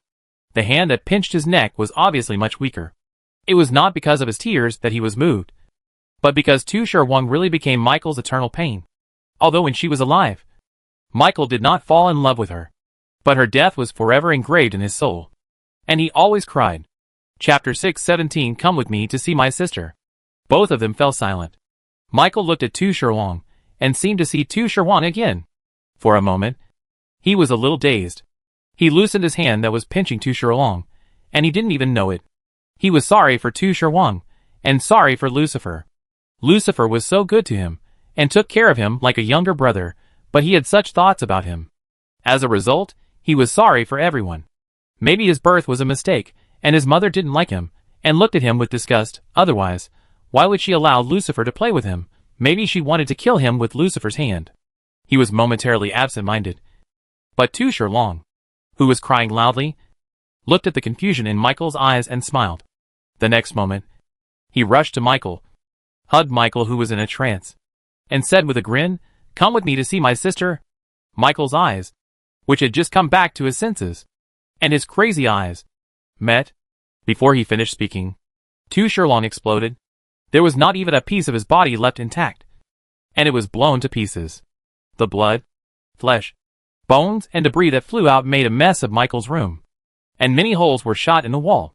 After all the blood mist fell, Michael was still leaning against the bed, but the bed behind him was already riddled with holes. He lowered his head, and the arm that was pinching Tu Shilong was completely blown off, leaving only the bloody shoulder and the white bone fragments. His body was covered in blood, from the chest to the abdomen, and a big hole was blown out, and his back could almost be seen. Many of his internal organs had leaked out, and they were in tatters. This appearance was simply horrible. Tu Shilong in front of him could no longer be seen. Or rather, every red spot in the room was him. After finishing what Sari had told him to do, Lucifer, who was walking back, looked at the direction of Michael's room again, and finally shook his head silently, and continued to walk back. He was about to push the door open out of habit, but his hand changed its action in an instant, and knocked on the door. After knocking twice, he heard Sari inside say, "Come in." Then he entered the room. He first glanced at Han Yuran, and felt it was magical that a dead person could come back to life. He didn't know what his elder brother had done for her. Han Yuran looked at him nervously and expectantly. Sari nodded, and Lucifer said, "Brother, of the people you asked me to check, only Wuchang Xiongxiemi has a record here, and he is alive. As for the other 3 people, there is no record, which means they have never been here." Lucifer's words made Han Yuran's heart instantly cold. The earth has been occupied by aliens for too long. Only the Kingdom of Wings, and the humans here are relatively safe. Those wandering outside, if they don't have any abilities, it is unlikely that they will survive for so long. When she thought of Hauzi, Uncle and Aunt Chom might have already. Han Yuran blinked, tears streaming down her face. Lucifer pursed his lips, not knowing what to say, while Sari asked, "Is it possible that they didn't use their real names?" Sari's words gave Han Yuran hope again. She stood up, put her hands on the table, stretched her neck and looked at Sari, saying, "Let me check everyone." Lucifer laughed in his heart. "Who do you think you are?" The next second, he was slapped in the face. Chapter 618. "Is it you?" Then Sari said very gently, "Okay, don't worry, we'll go now." Lucifer felt his face burning with pain. The man who just spoke was his elder brother. He was too unfamiliar. Isn't this too much of a favor to his younger brother? What's more? Lucifer thought, and glanced at Han Yuran again. What's more, this woman's appearance is also average. Han Yuran had already thanked Sari. It was a sincere thank you. The kind of thank you that was very grateful. This time, Sari didn't joke with him. He didn't tell her how to thank him. He just stood up, led her away from here, and walked towards the humans. As for Lucifer, he didn't get a word and was left alone. It was really pitiful. He stayed there for 2 or 3 seconds, and was depressed before suppressing the anger in his heart. The other 2 had already left in pairs, leaving him, who worked hard to run errands, alone here. It was really rude. Thinking of this, he looked through the window again, and looked at Michael. He struggled for a while, but finally he gritted his teeth, glared, looked like he was determined to get out, turned around vigorously, opened the door, slammed the door, and left in a hurry. He walked faster and faster, for fear that if he didn't take advantage of this momentum, he would lose the courage. In the end, he was almost jogging, but when he ran to Michael's door, he stopped again, and his hand that was about to push the door stopped in front of the door. Even if he took advantage of this momentum, he didn't have enough courage. Standing in place, inhaling hard, exhaling, inhaling and exhaling again. He repeated this for more than 10 times, then he opened his eyes again, and grinned awkwardly, put his hand on the door, pushed it hard, and laughed loudly. "Michael, I just heard something very..." Lucifer's words suddenly stopped, and he stood at the door stupidly, looking at Michael, who looked like a corpse opposite him. The blood in the room hurt Lucifer's eyes, because he was too nervous before, and he didn't even smell such a strong smell of blood. Looking at Michael, who was hanging his head, and had intestines about to flow out. He was so scared that he stood there. For a moment, he didn't know what to do or how to do it. He kept blinking his eyes, and after about 2 seconds, he rushed to Michael's side like crazy, while transferring his power into Michael's body, and stuffing the things that flowed out back into Michael's stomach. Then he picked up Michael sideways, and saw that the other party's closed eyelids trembled for a while, and then slowly opened his eyes. But in the end, he only opened a crack, and said, "Is it you?" Even if he opened his eyes, the blood color was too dazzling, and his vision was blurred. Michael couldn't see who came to his side and picked him up, but he knew it must be him. It must be Lucifer, because of the smell. It's me, don't be afraid, it's okay, what happened?" Lucifer asked worriedly, holding Michael, and hurried to Sari's room. With Michael in this state, Sari was the only one who could save him. On the way, he met Chiochi. Lucifer said, "Quick, go to the humans, call the big devil back, I'm in his room." Chiochi looked at Michael in Lucifer's arms in a daze, couldn't believe what he saw, and couldn't imagine what had happened to Michael in such a short time. Chapter 6:19 What happened? Lucifer saw Chiochi still standing there in a daze, and immediately got angry, and shouted, "Go!" Seeing him so crazy, Chiochi subconsciously wanted to follow the order, and quickly ran to the human, to find the big devil. But he hesitated again, glanced at Michael, and couldn't help but remind him, Second King, the third prince, and the big devil have always been enemies. "Isn't this a good time?" Chiochi said with a cruel look. Lucifer looked at her coldly. "Do you think I need you to remind me?" Chiochi was speechless for a moment, and her reason returned again. Naturally, she remembered the relationship between Lucifer and Michael. The two were very good friends. She was really crazy just now. Chiochi was frightened, afraid that Lucifer would bear a grudge against him, and quickly admitted his mistake. "I was wrong. I will go call the devil now." After saying that, he ran away quickly, trying to perform well, so as not to be punished later. But to be honest, she originally thought that the relationship between Lucifer and Michael was just a false pretense of mutual deception, and it was all purposeful. Of course, she was not like those people, saying that there was any gay relationship between the two of them. But she was really wrong. Very wrong. And she was also wrong. The feelings between the two are real, and the gay love is also real. Seeing Chiochi go to find Sari, Lucifer carried Michael and hurried to Sari's room. After arriving, he put Michael on the bed and used his ability to maintain his life signs. Michael closed his eyes, frowned, and looked very uncomfortable. There was no blood on his face, and his mouth was very dry. He said in a daze, "Don't leave me. Don't leave me." The remaining arm was grabbed uneasily. Seeing him like this, Lucifer reached out his hand, held his grasping hand, and comforted him, saying, "I won't leave. I won't leave. Don't be afraid." Michael's hand tightly held his hand again, and he calmed down a little, and his frown gradually relaxed. Lucifer looked at him, and inevitably thought of Tu Sherlong's words. With this matter in his mind, he felt that Michael was different from the Michael he had seen before, familiar and strange. Obviously, the two people were holding hands tightly, so close, but he felt that the distance between them was so far.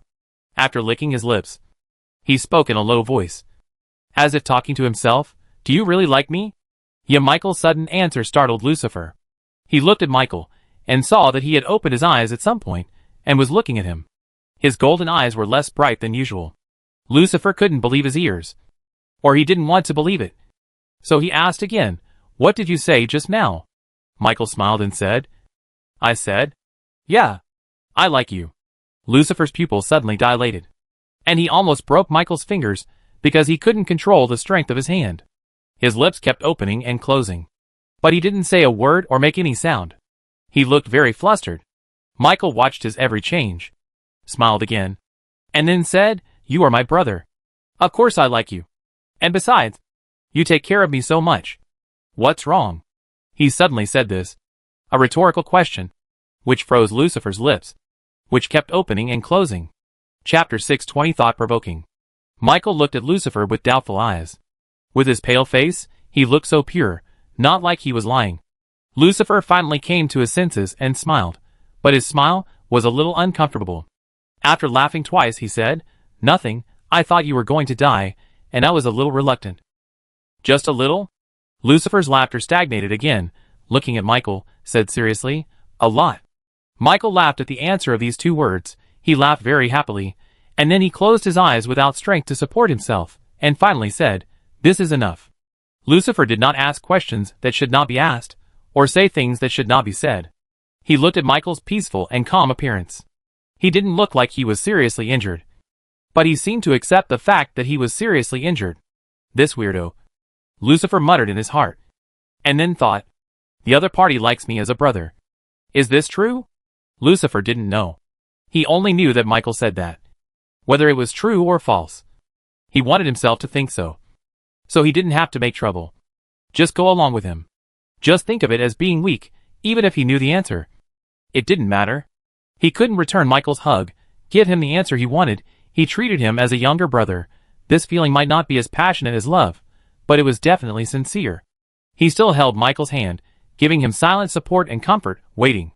Qiuqi ran to the humans at his fastest speed, found the Great Demon, carefully told the Great Demon about Lucifer's instructions and Michael's situation, and then quietly waited. Han Yuran stood beside Sari, identifying one face after another. And the humans lined up in a row. Waiting. Qiuqi said in his heart. Speechless. What happened today? I encountered so many incredible situations as soon as I came out. The Great Demon King was actually with the human Han Yuran. He was still checking the human here. What happened? She naturally couldn't think of an answer. And then she heard Sari ask. Is Michael going to die? Qiuqi thought carefully about Michael's appearance again. And told Sari all the details of Michael's injuries. As for whether Michael was going to die, it was up to the Great Demon King to judge. Lucifer is anxious? Sari asked again. Qiuqi nodded.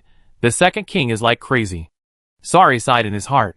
And said to Han Yuran, you go back with me first. Although Han Yuran was watching these humans, she heard the conversation between Sari and Qiuqi, seeing that Sari wanted to take her back. He said, you go back? I can't help. I will continue here. Don't be anxious at this moment. I am worried about you being alone here. There are many people who are against me here. These people can't run away. And they can't be spared. Sari insisted. You know that Gu Shaoran is here. If she knows the news, she will come to kill her in a minute. He is worried about leaving Han Yuran alone here. Qiuqi listened to the words of the big devil, and couldn't help but glance at Han Yuran again. The words of the big devil were too ambiguous, and aroused people's reverie. Han Yuran heard what Sari said, and it seemed that the other party was in a difficult situation. He had helped her many times, and it was really not good to cause trouble for him again. She nodded, okay.